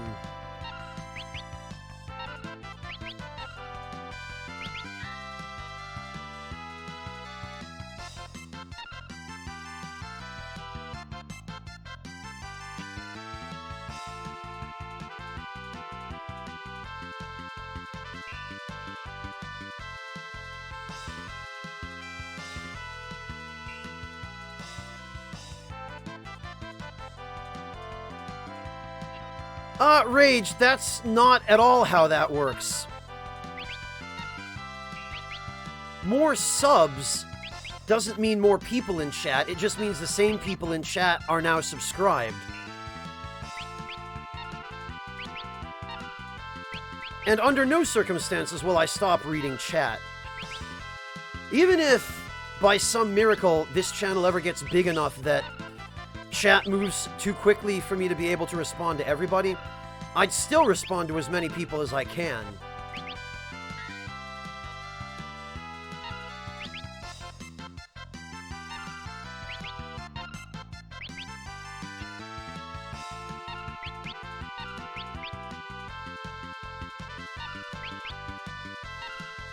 Okay, it seems, after a quick check, this item is a spear, which is apparently the lowest tier garbage spear. So we actually have no need to try to steal it.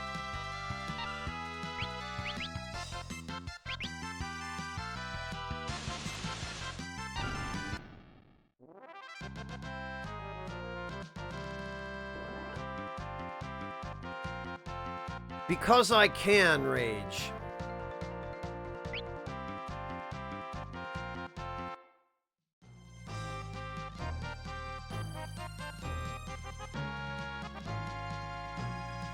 I've thought about that, Andrew Anonymous, and if chat did get that fast, I would probably at least experiment with slow mode.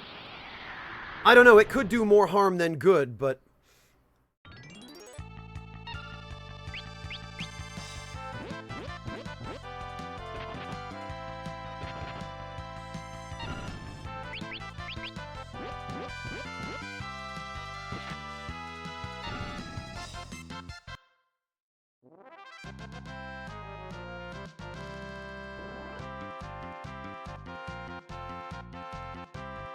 Yeah, but Dandy Wizard, that's every stream that I stop playing to talk to chat.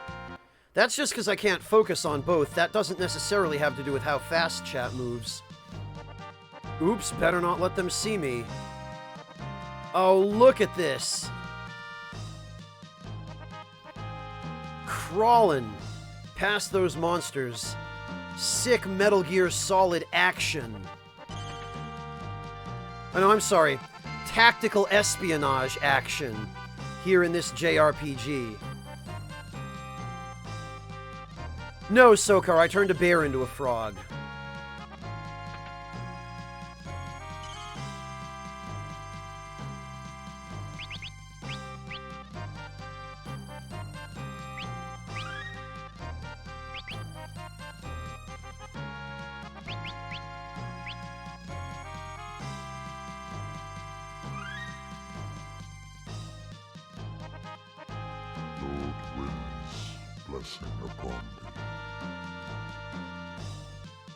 Oh god, Rage! Thank you so much, Rage, for gifting that sub to Dom Presses Buttons. That was awfully, awfully kind of you.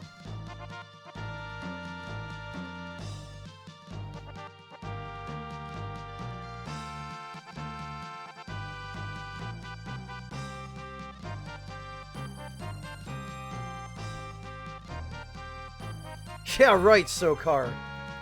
But monks can't use knives or guns.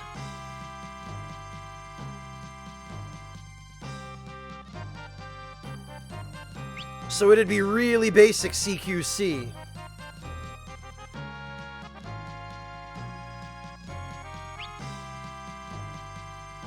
No, Basil, we're not. If we were, it would say that in the stream title.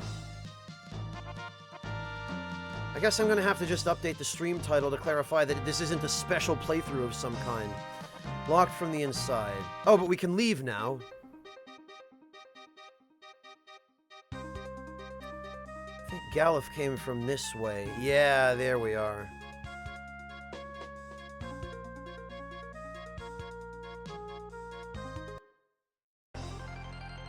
Ah, here we go! Here it is! The best theme in the game! Battle on the Big Bridge. Take a moment and bask.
Yeah, Guesty, and not only that, but it's kind of crazy that Gilgamesh, of all people, gets such a heroic and epic character theme, given that A, he's a villain, and B, he's a moron.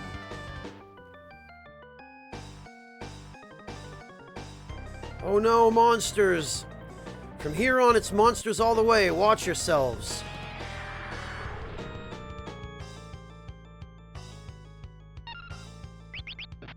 Oh, look at it. It's a little chariot. Isn't it adorable?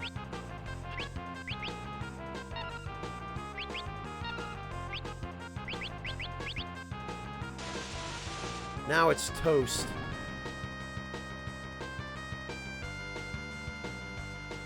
You mean from the story, Guesty? I don't know if the theme is, but Gilgamesh himself definitely is. To the extent that in, I think, nearly every other game after this, he's accompanied by a dog called Enkidu. So yeah, it's meant to be that Gilgamesh. Or a reference to him, anyway.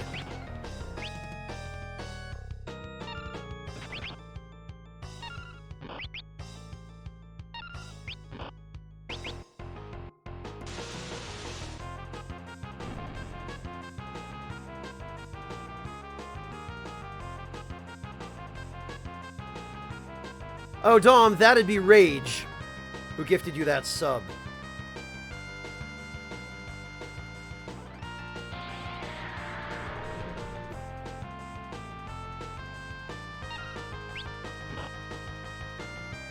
Yeah, Kairos, but I don't think Enkidu is related to Gilgamesh in this game. I don't believe it appears with Gilgamesh at any point. I think it's just a random enemy, if I remember correctly.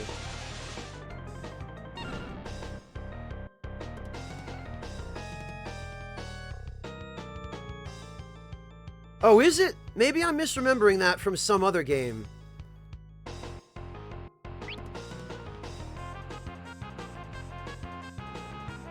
Oh, it's the third fight with him. Okay, Kairos.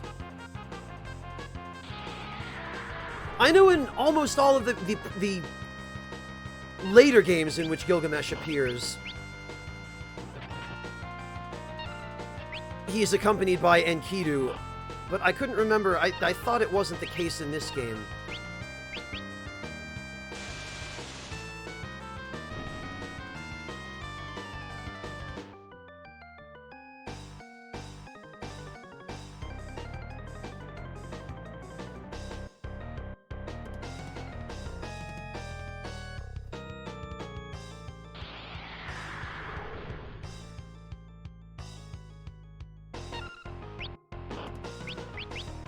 Yeah, or something else stupid like that, Guesty. For sure. I suppose we should count our blessings in that regard. Yes!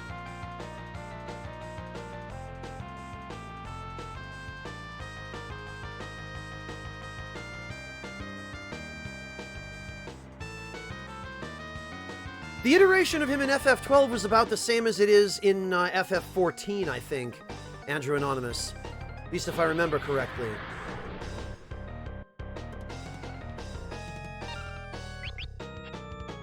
It's interesting some of the voices that they chose for him in those games. I've watched some of those cutscenes on YouTube, and boy...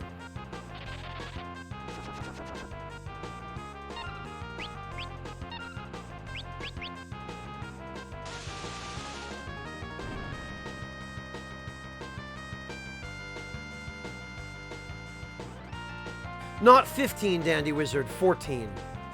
I mean, he might be in 15, I don't know. I've never played 15. Yeah, Guesty, I think in every game in which he's voiced, he's played by John DiMaggio, who is the same voice actor that plays Waka in FF10. Oh, he's in FF15 DLC, okay. Gotcha.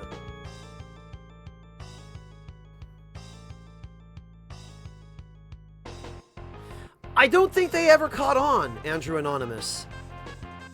I think there were already too many mascot monsters in Final Fantasy, because you already had chocobos, moogles, tonberries, cactars.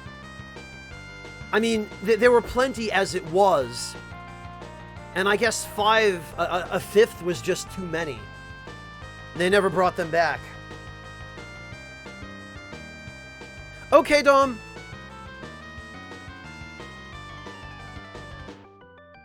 I've been waiting here for you. I was starting to think you might not show up. Now prepare to die. And he even does a little goofy spinning around thing before he attacks. A hero drink. Great.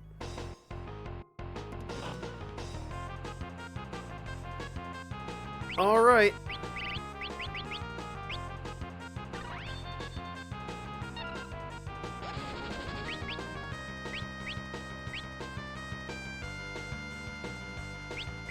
You know, I wonder with the fire rod how much damage Burn Ray would do.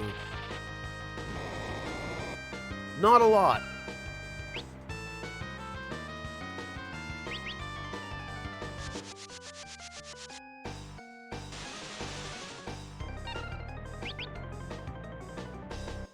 Man, I hope that stupid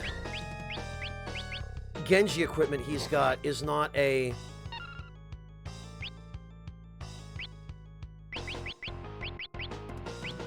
rare steel.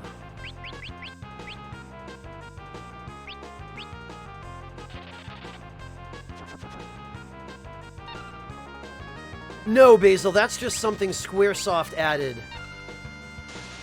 Because why not? Your combined power. Too great! Didn't work. Can't possibly win. Aha ha ha! So, let me just pause and take a minute there.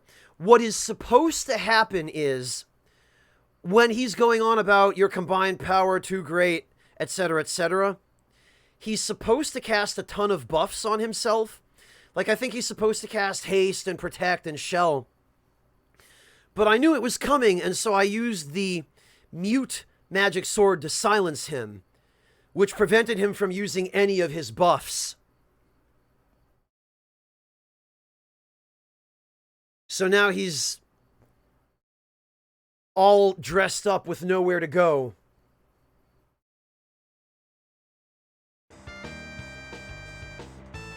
Not! Ha-ha! Good job, Gilgamesh. Oh, and he even uses Shock, like old General Leo from FF6. Although this game came before that one, I guess. Whatever.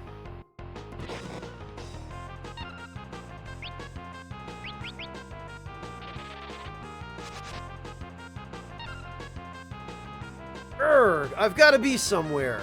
I'll be back. Count on it. Looking forward to it, buddy. Oh, really, Sokar? Actually, I'm kind of relieved to hear that, because I was worried I would have to fight my way through all those monsters time and time again to get a rare steel from him. But if I don't, then that makes things a lot easier. They're all, in the Final Fantasy series, Basil, all the Gilgameshes are the same person. Not in this game, Guesty, no. Every enemy has only one item per battle. And sometimes there's a small chance that that item may be a rare one. Like, there'll be a 96 or 97% chance of getting a crappy common item, and then a 3 or 4% chance of getting a good item that you actually want.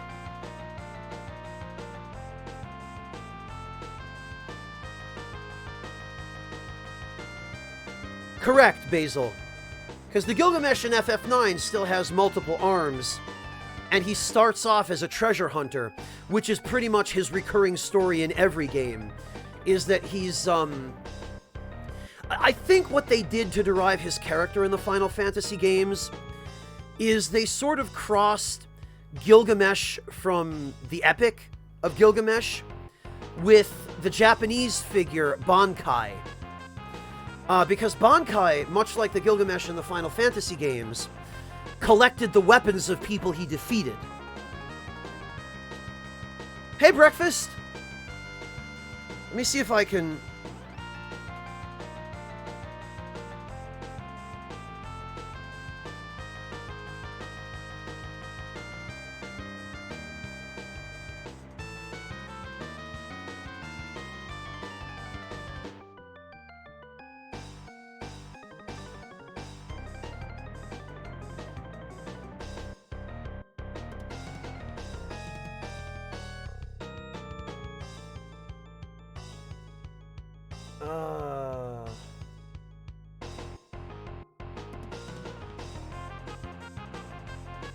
Oh no, Benkei, I think it was.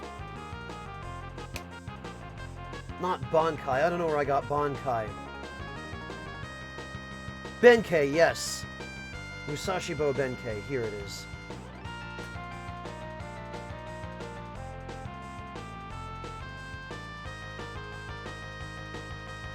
Yeah, I got my vowels mixed up there for some reason. Then again, it's been... God, 10 hours. I've been streaming for 10 hours, so naturally I'm kind of tired.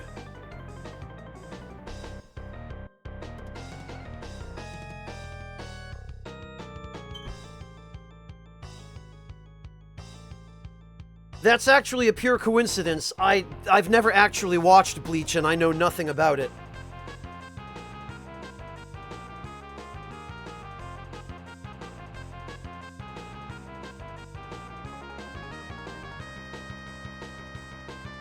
Yeah, Skyfire, this is the original.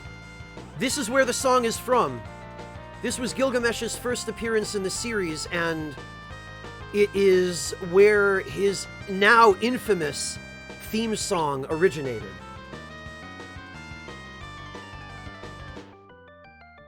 Oh no, monsters.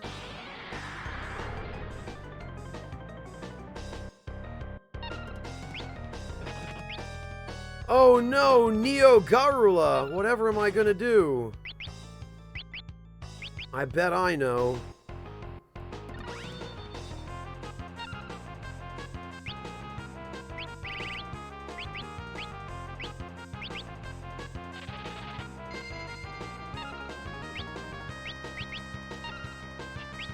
What about you, Neo Garula? Do you have anything? No, you don't. In that case, you're useless and I'm killing you.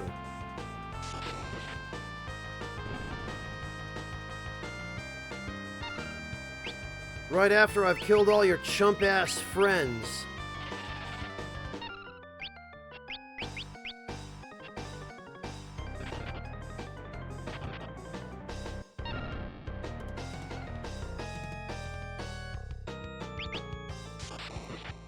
Oh, okay.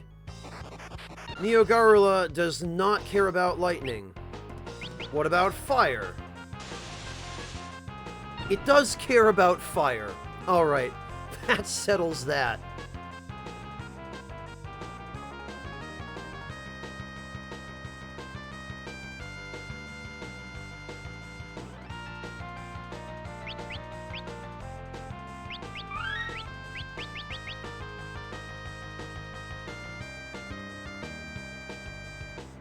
Where the heck are these idiots coming from?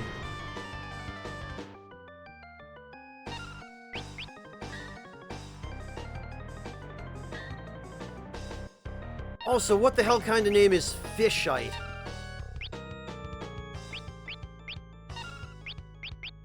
Get out of here, Fishite.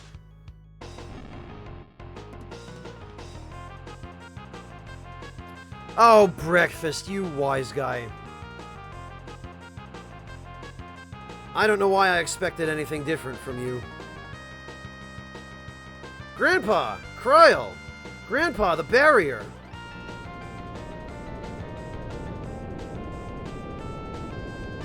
Oh no, Exdeath is such a huge coward he has to surround his castle in a barrier. Ah!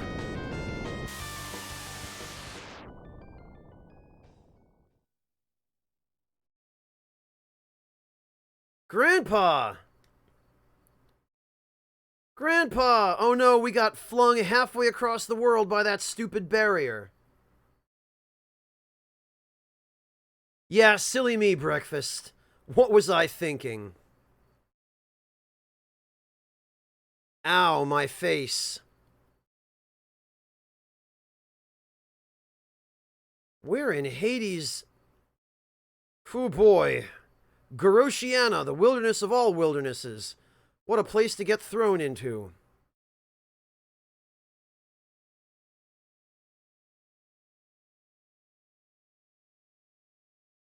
Bear, Basil. He has no original class.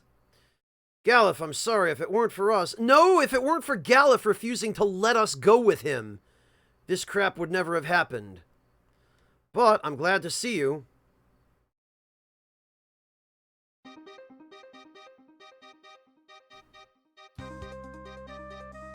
Oh boy.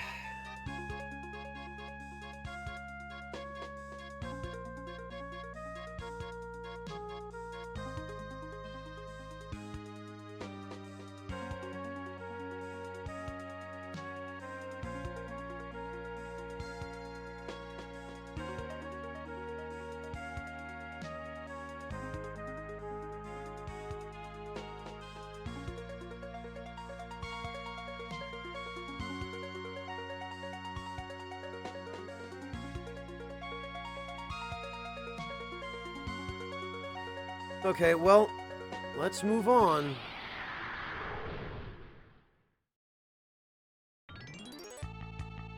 Indeed we did, Phaedro.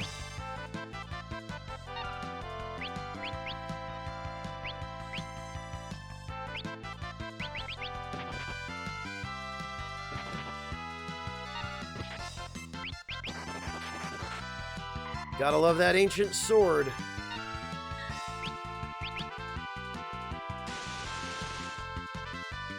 Subterran.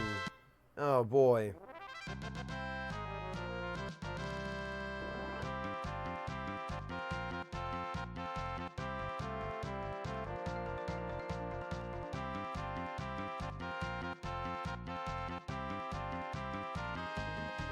Ooh, an ether.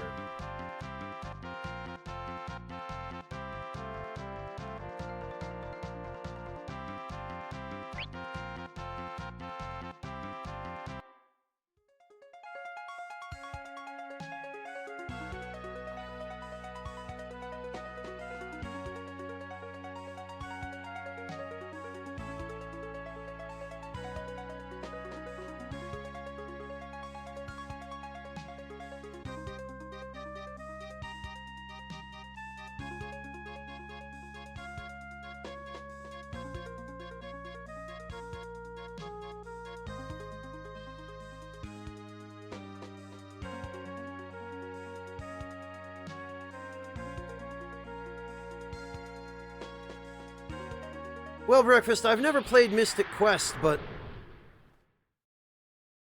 I would have been perfectly happy with this game.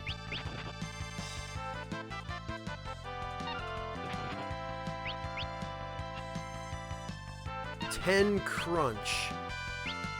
I think in the later versions of this game, 10 Crunch was translated as 10 Arms. Because 10 Crunch makes no damn sense in English.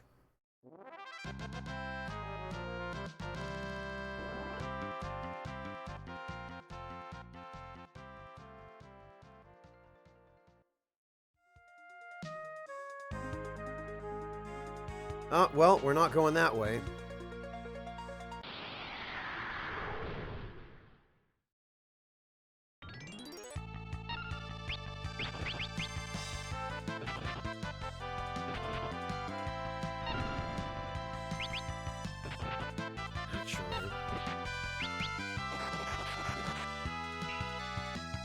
Oh, right.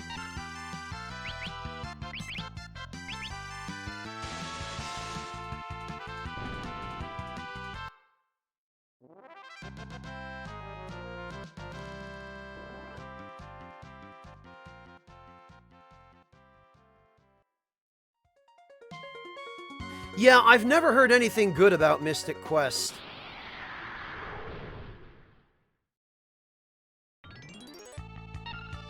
I think so, Erasus. Because FF5 and FF6 are still very different games.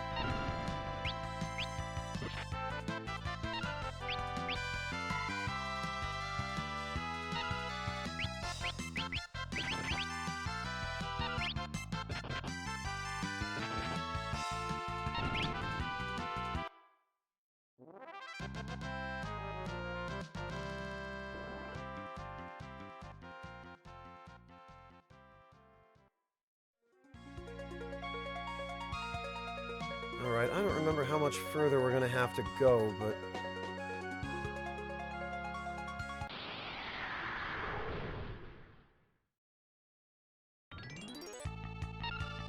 Oh god! Not the Verminator! Oh no! What am I gonna do? Verminator sounds like such a cool enemy. And yet look at these.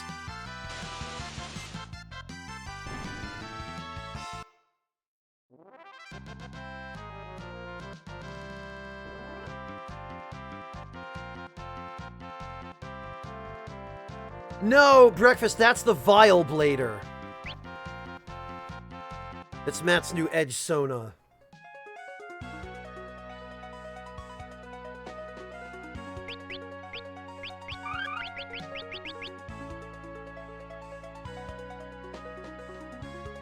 Dandy Wizard, to a certain extent, that's a subjective matter.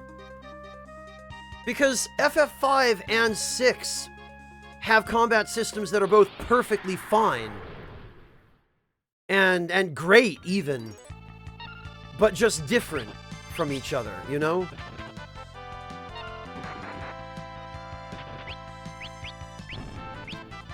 Also, holy hell, that crit.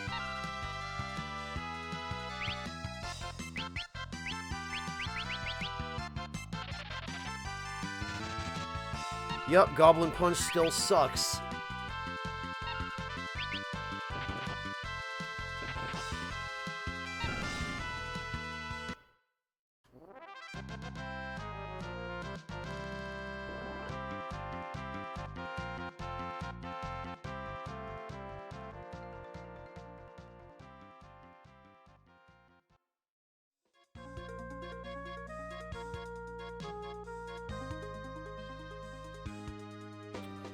Okay, this, I think...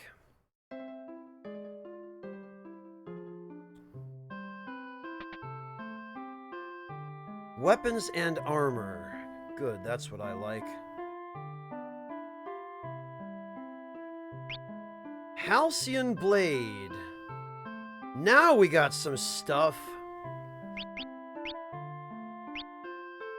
1 half moon, please.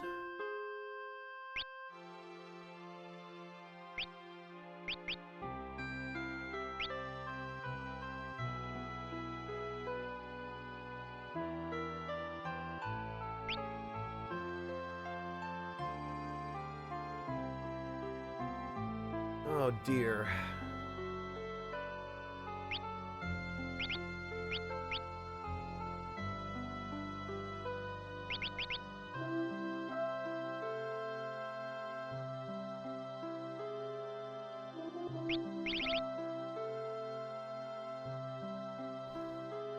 Oh boy.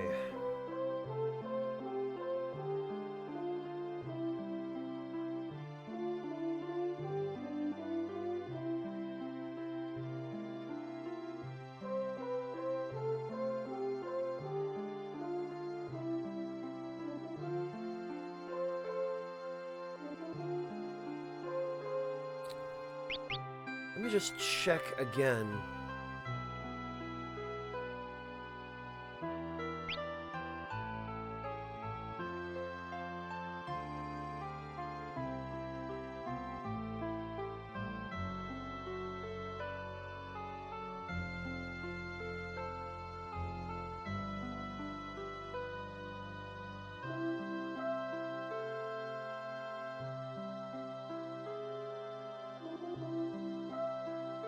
I cannot find any information on...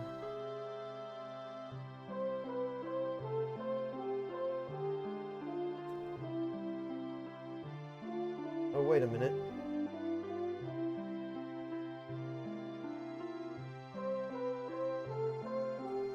The Halcyon Blade has no special properties.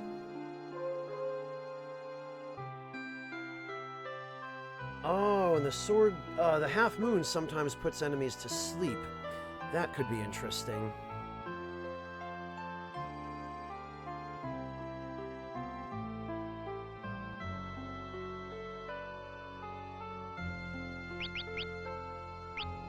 We'll get another half moon then.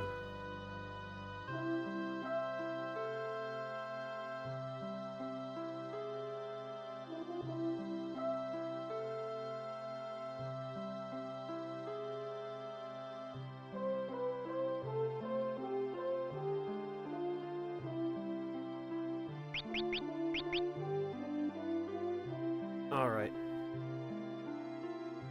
That should do.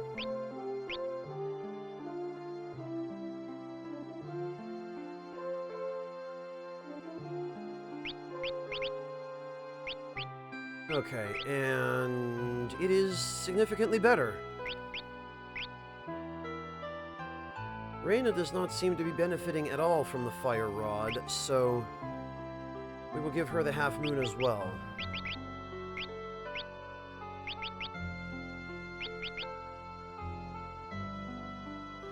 Very nice breakfast. Alright, let's see.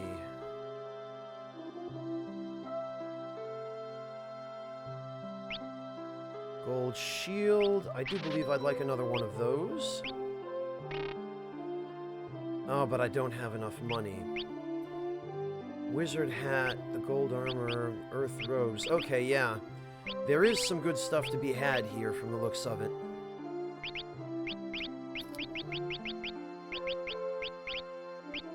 Of course, the dark matter can't be sold for anything.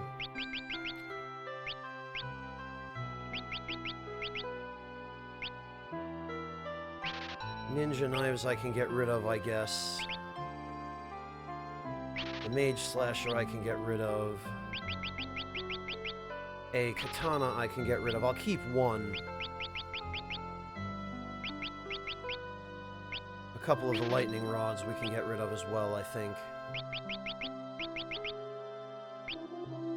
The dark bows we can get rid of because the crossbows are better.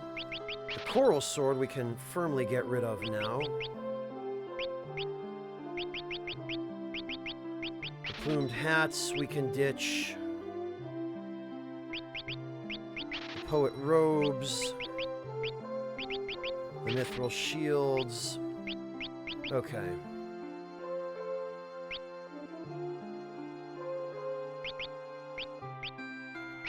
Two wizard hats.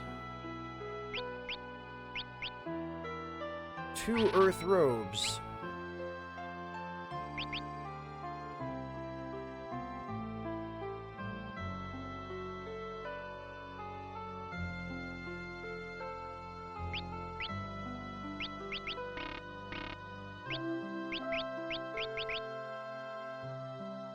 Oh, okay. I'm still missing the gold helmet then.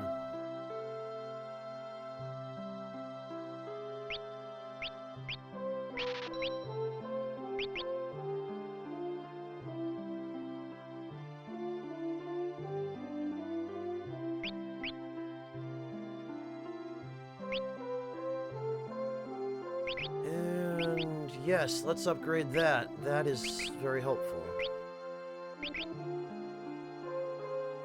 Really? Bards can't wear the poet robe?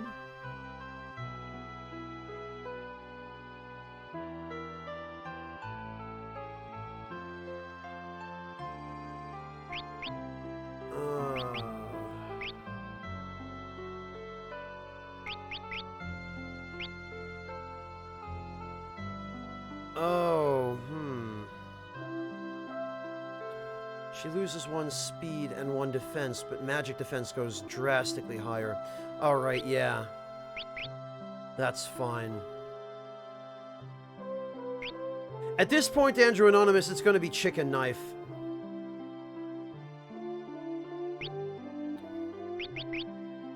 The green beret and the ninja suit are fine for Faris.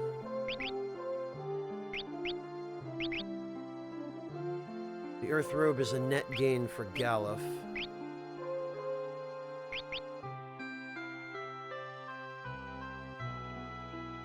Wait a minute. Oh, alright. Well, I guess the Lamia tiara just trumps the wizard hat flat out.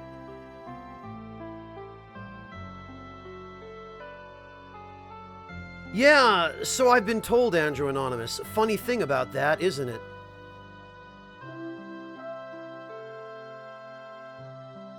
Maybe I shouldn't have bought the wizard hats.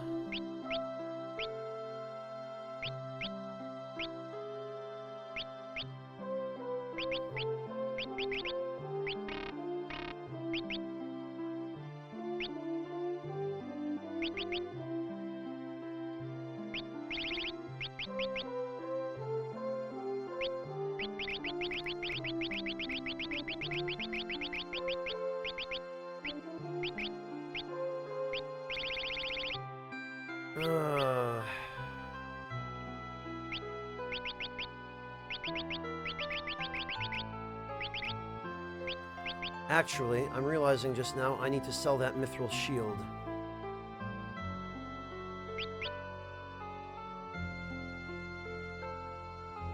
Dandy Wizard, generally it seems to be foods that are high in antioxidants that make people into superheroes.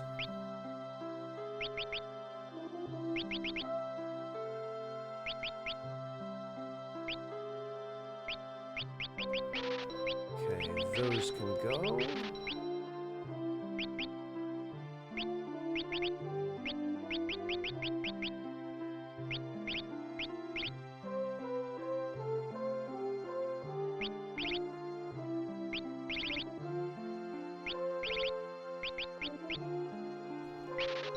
I shouldn't have bought those wizard hats. Forgot I had the Lamia's tiaras, and I actually now have 4 Lamia's tiaras, so I have enough for everyone in the party. Which is perfect.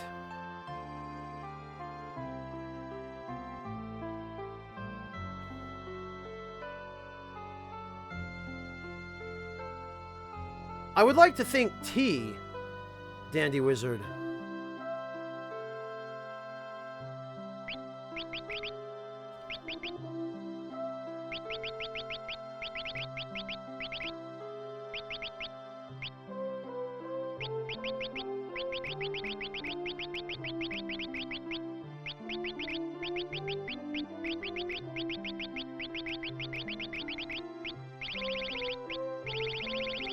Alright, I believe that's everything. We were able to downsize a little bit, so that's helpful. What about you? Say, where'd my ribbon go? Oh, another ribbon, huh? Well, young lady, I'm sorry, but I don't think you'll ever be seeing that ribbon again, because I need it more.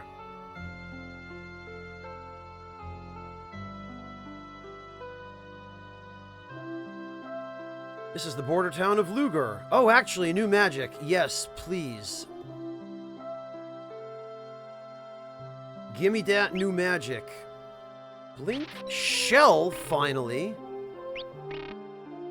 Oh no, I need more GP. Well, that's gonna be problematic. Well, I'll be. Haven't had a traveler in this town in years.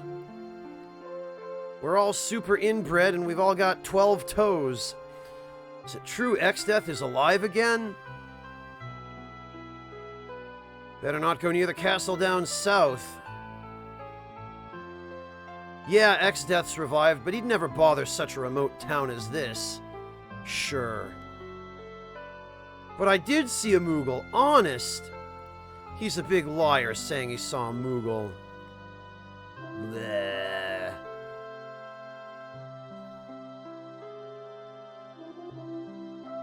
Suppose this town is great. I'm so smashed I couldn't tell my wife from my dog. There are tons of monsters outside the village. Yeah, I bet there are. Alright, what do we got for items? We can finally buy potions.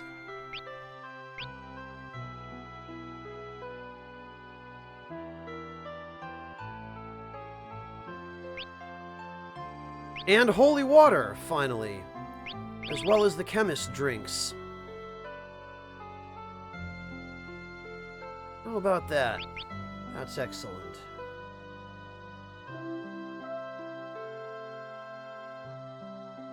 Andrew Anonymous, cornucopia cures the mini status. Wait a minute. The southern castle is the sealed castle of Kuza.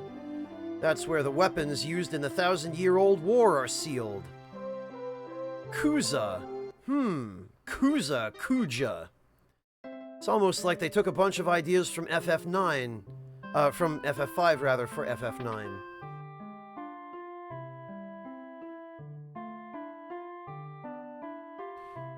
Alright, let's see.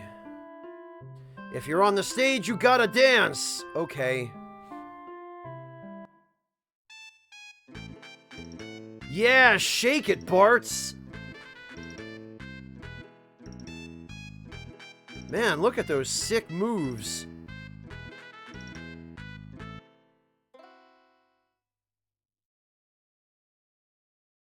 Not bad. I got 100 GP. Oh, nice. He actually gave me 100 gil. I believe you can do this infinitely, actually.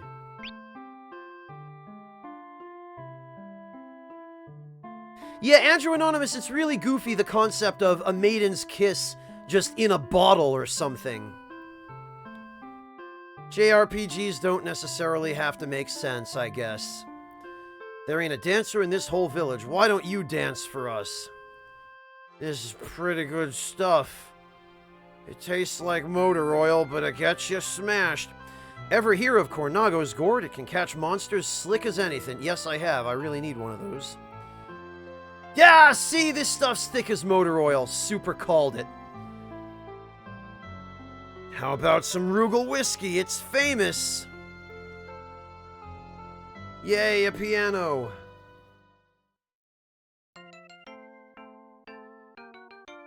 Ha! Yes, we're playing old lullabies now.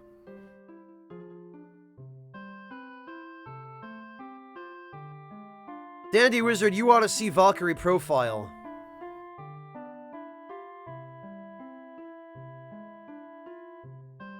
Yeah, I don't know why the piano is through a secret passage in the basement, Wingless. Don't ask me why that's the case. Oh god, Sokart, please no.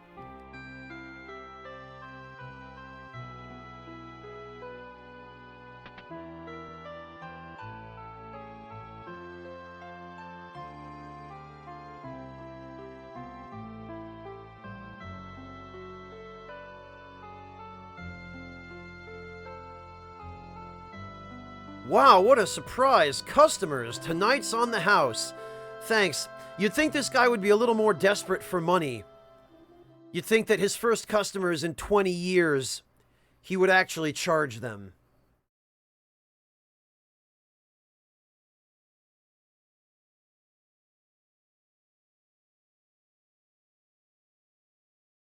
Uh-oh.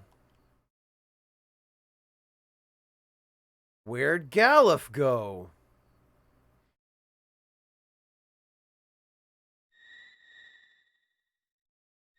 Hey, where's Galuf? Gee, I wonder. I'm sure he's not at the pub getting plastered in the middle of the night or anything. He's totally in the pub getting plastered in the middle of the night. Heh heh. Now this is more like it. That Rugal whiskey kinda cuts a path right down your throat. It'll put hair on your chest. If it doesn't burn what's already there off. What's up? Can't sleep. Have a seat and tell me all about it. Galuf, I'm sorry. If it weren't for us, you could have gotten into Exdeath's castle. He did get into Exdeath's castle to save us.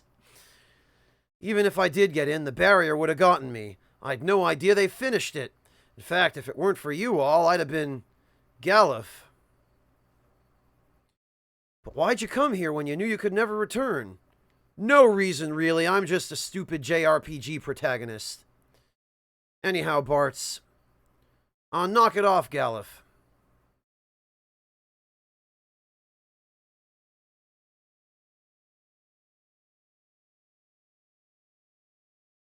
Man, Galuf, last night sure was great. Raina and Ferris are sitting there going, wait, what? Last night?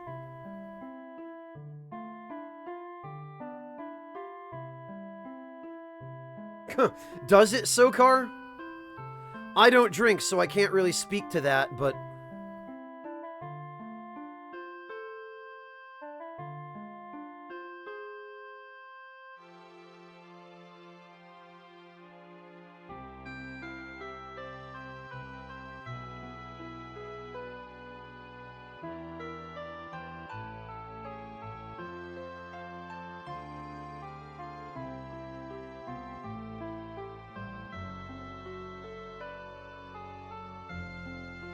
Oh dear.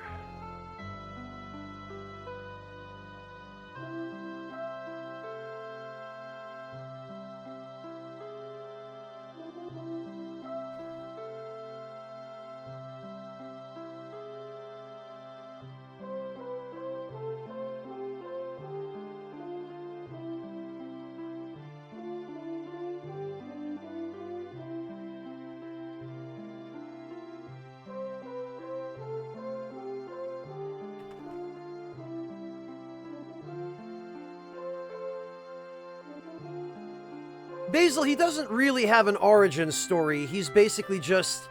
he's an evil being.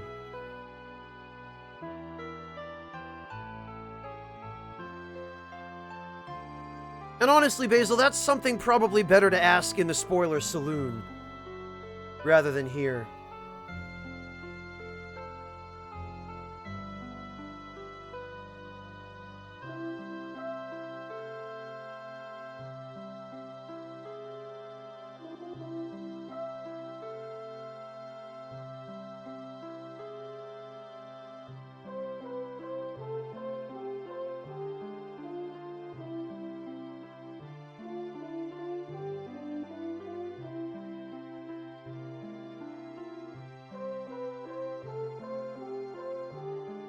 Yeah, Phaedro, there's no shame in that. But Japan loves that kind of humor in an unironic way, and they're not shy about it. Oh, there you go. Thanks, Wingless. That's actually a better idea.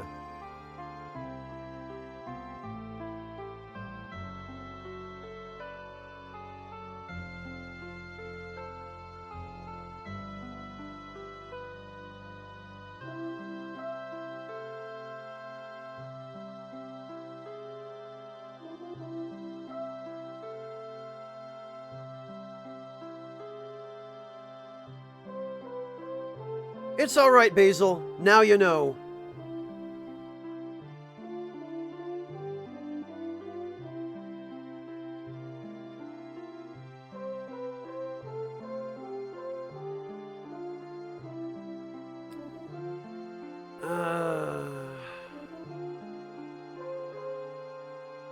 I need to save.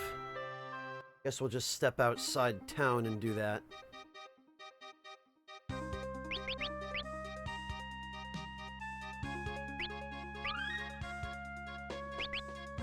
Oh, Jesus, Sokar, that sounds awful.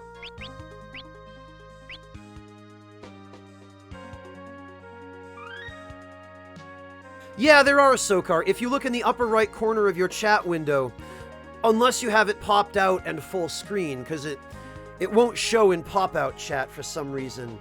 But, if you click the icon in the upper right corner, you'll be able to view the available rooms. The spoiler saloon is for, well, spoilers.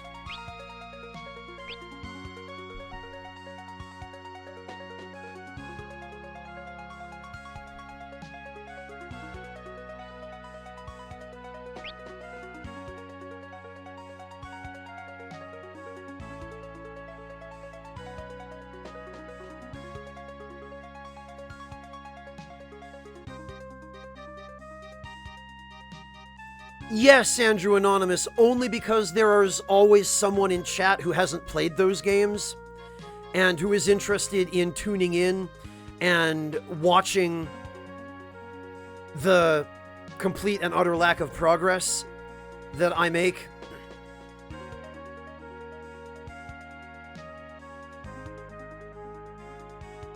Yeah, Soker, that's why the Spoiler Saloon is just there for spoilers. If someone has something spoilery they want to talk about or share, they can do it there away from the main chat so they don't spoil people here.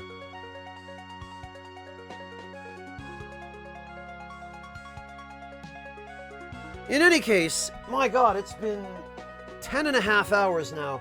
I need to go get some rest, so I'm going to call it here. I do plan on streaming a little bit more tomorrow. I will be picking up the game right where we're leaving off tonight, presumably, because I am going straight to bed, I think. But listen, thank you all so very much for joining me. I really appreciate everyone's support, the incredible generosity you've all shown each other and me. And I look forward to seeing all of you tomorrow for more Final Fantasy V. Thank you all again, and good night. Or good morning, as it were. Sokar, this is just what I do. It's the life of a Twitch broadcaster. You gotta be willing to put in the time, or you don't get anywhere. Good night, everyone. I will catch you all tomorrow.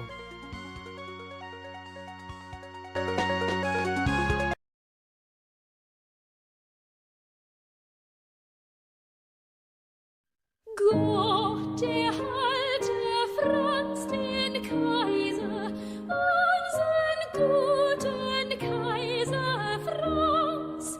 Lange lebe Franz der Kaiser, in des Glückes hellstem Glanz. Ihm erblühen Lohme Reise, wo geht zum Ehrenkranz. Gott erhalte Franz den Kaiser,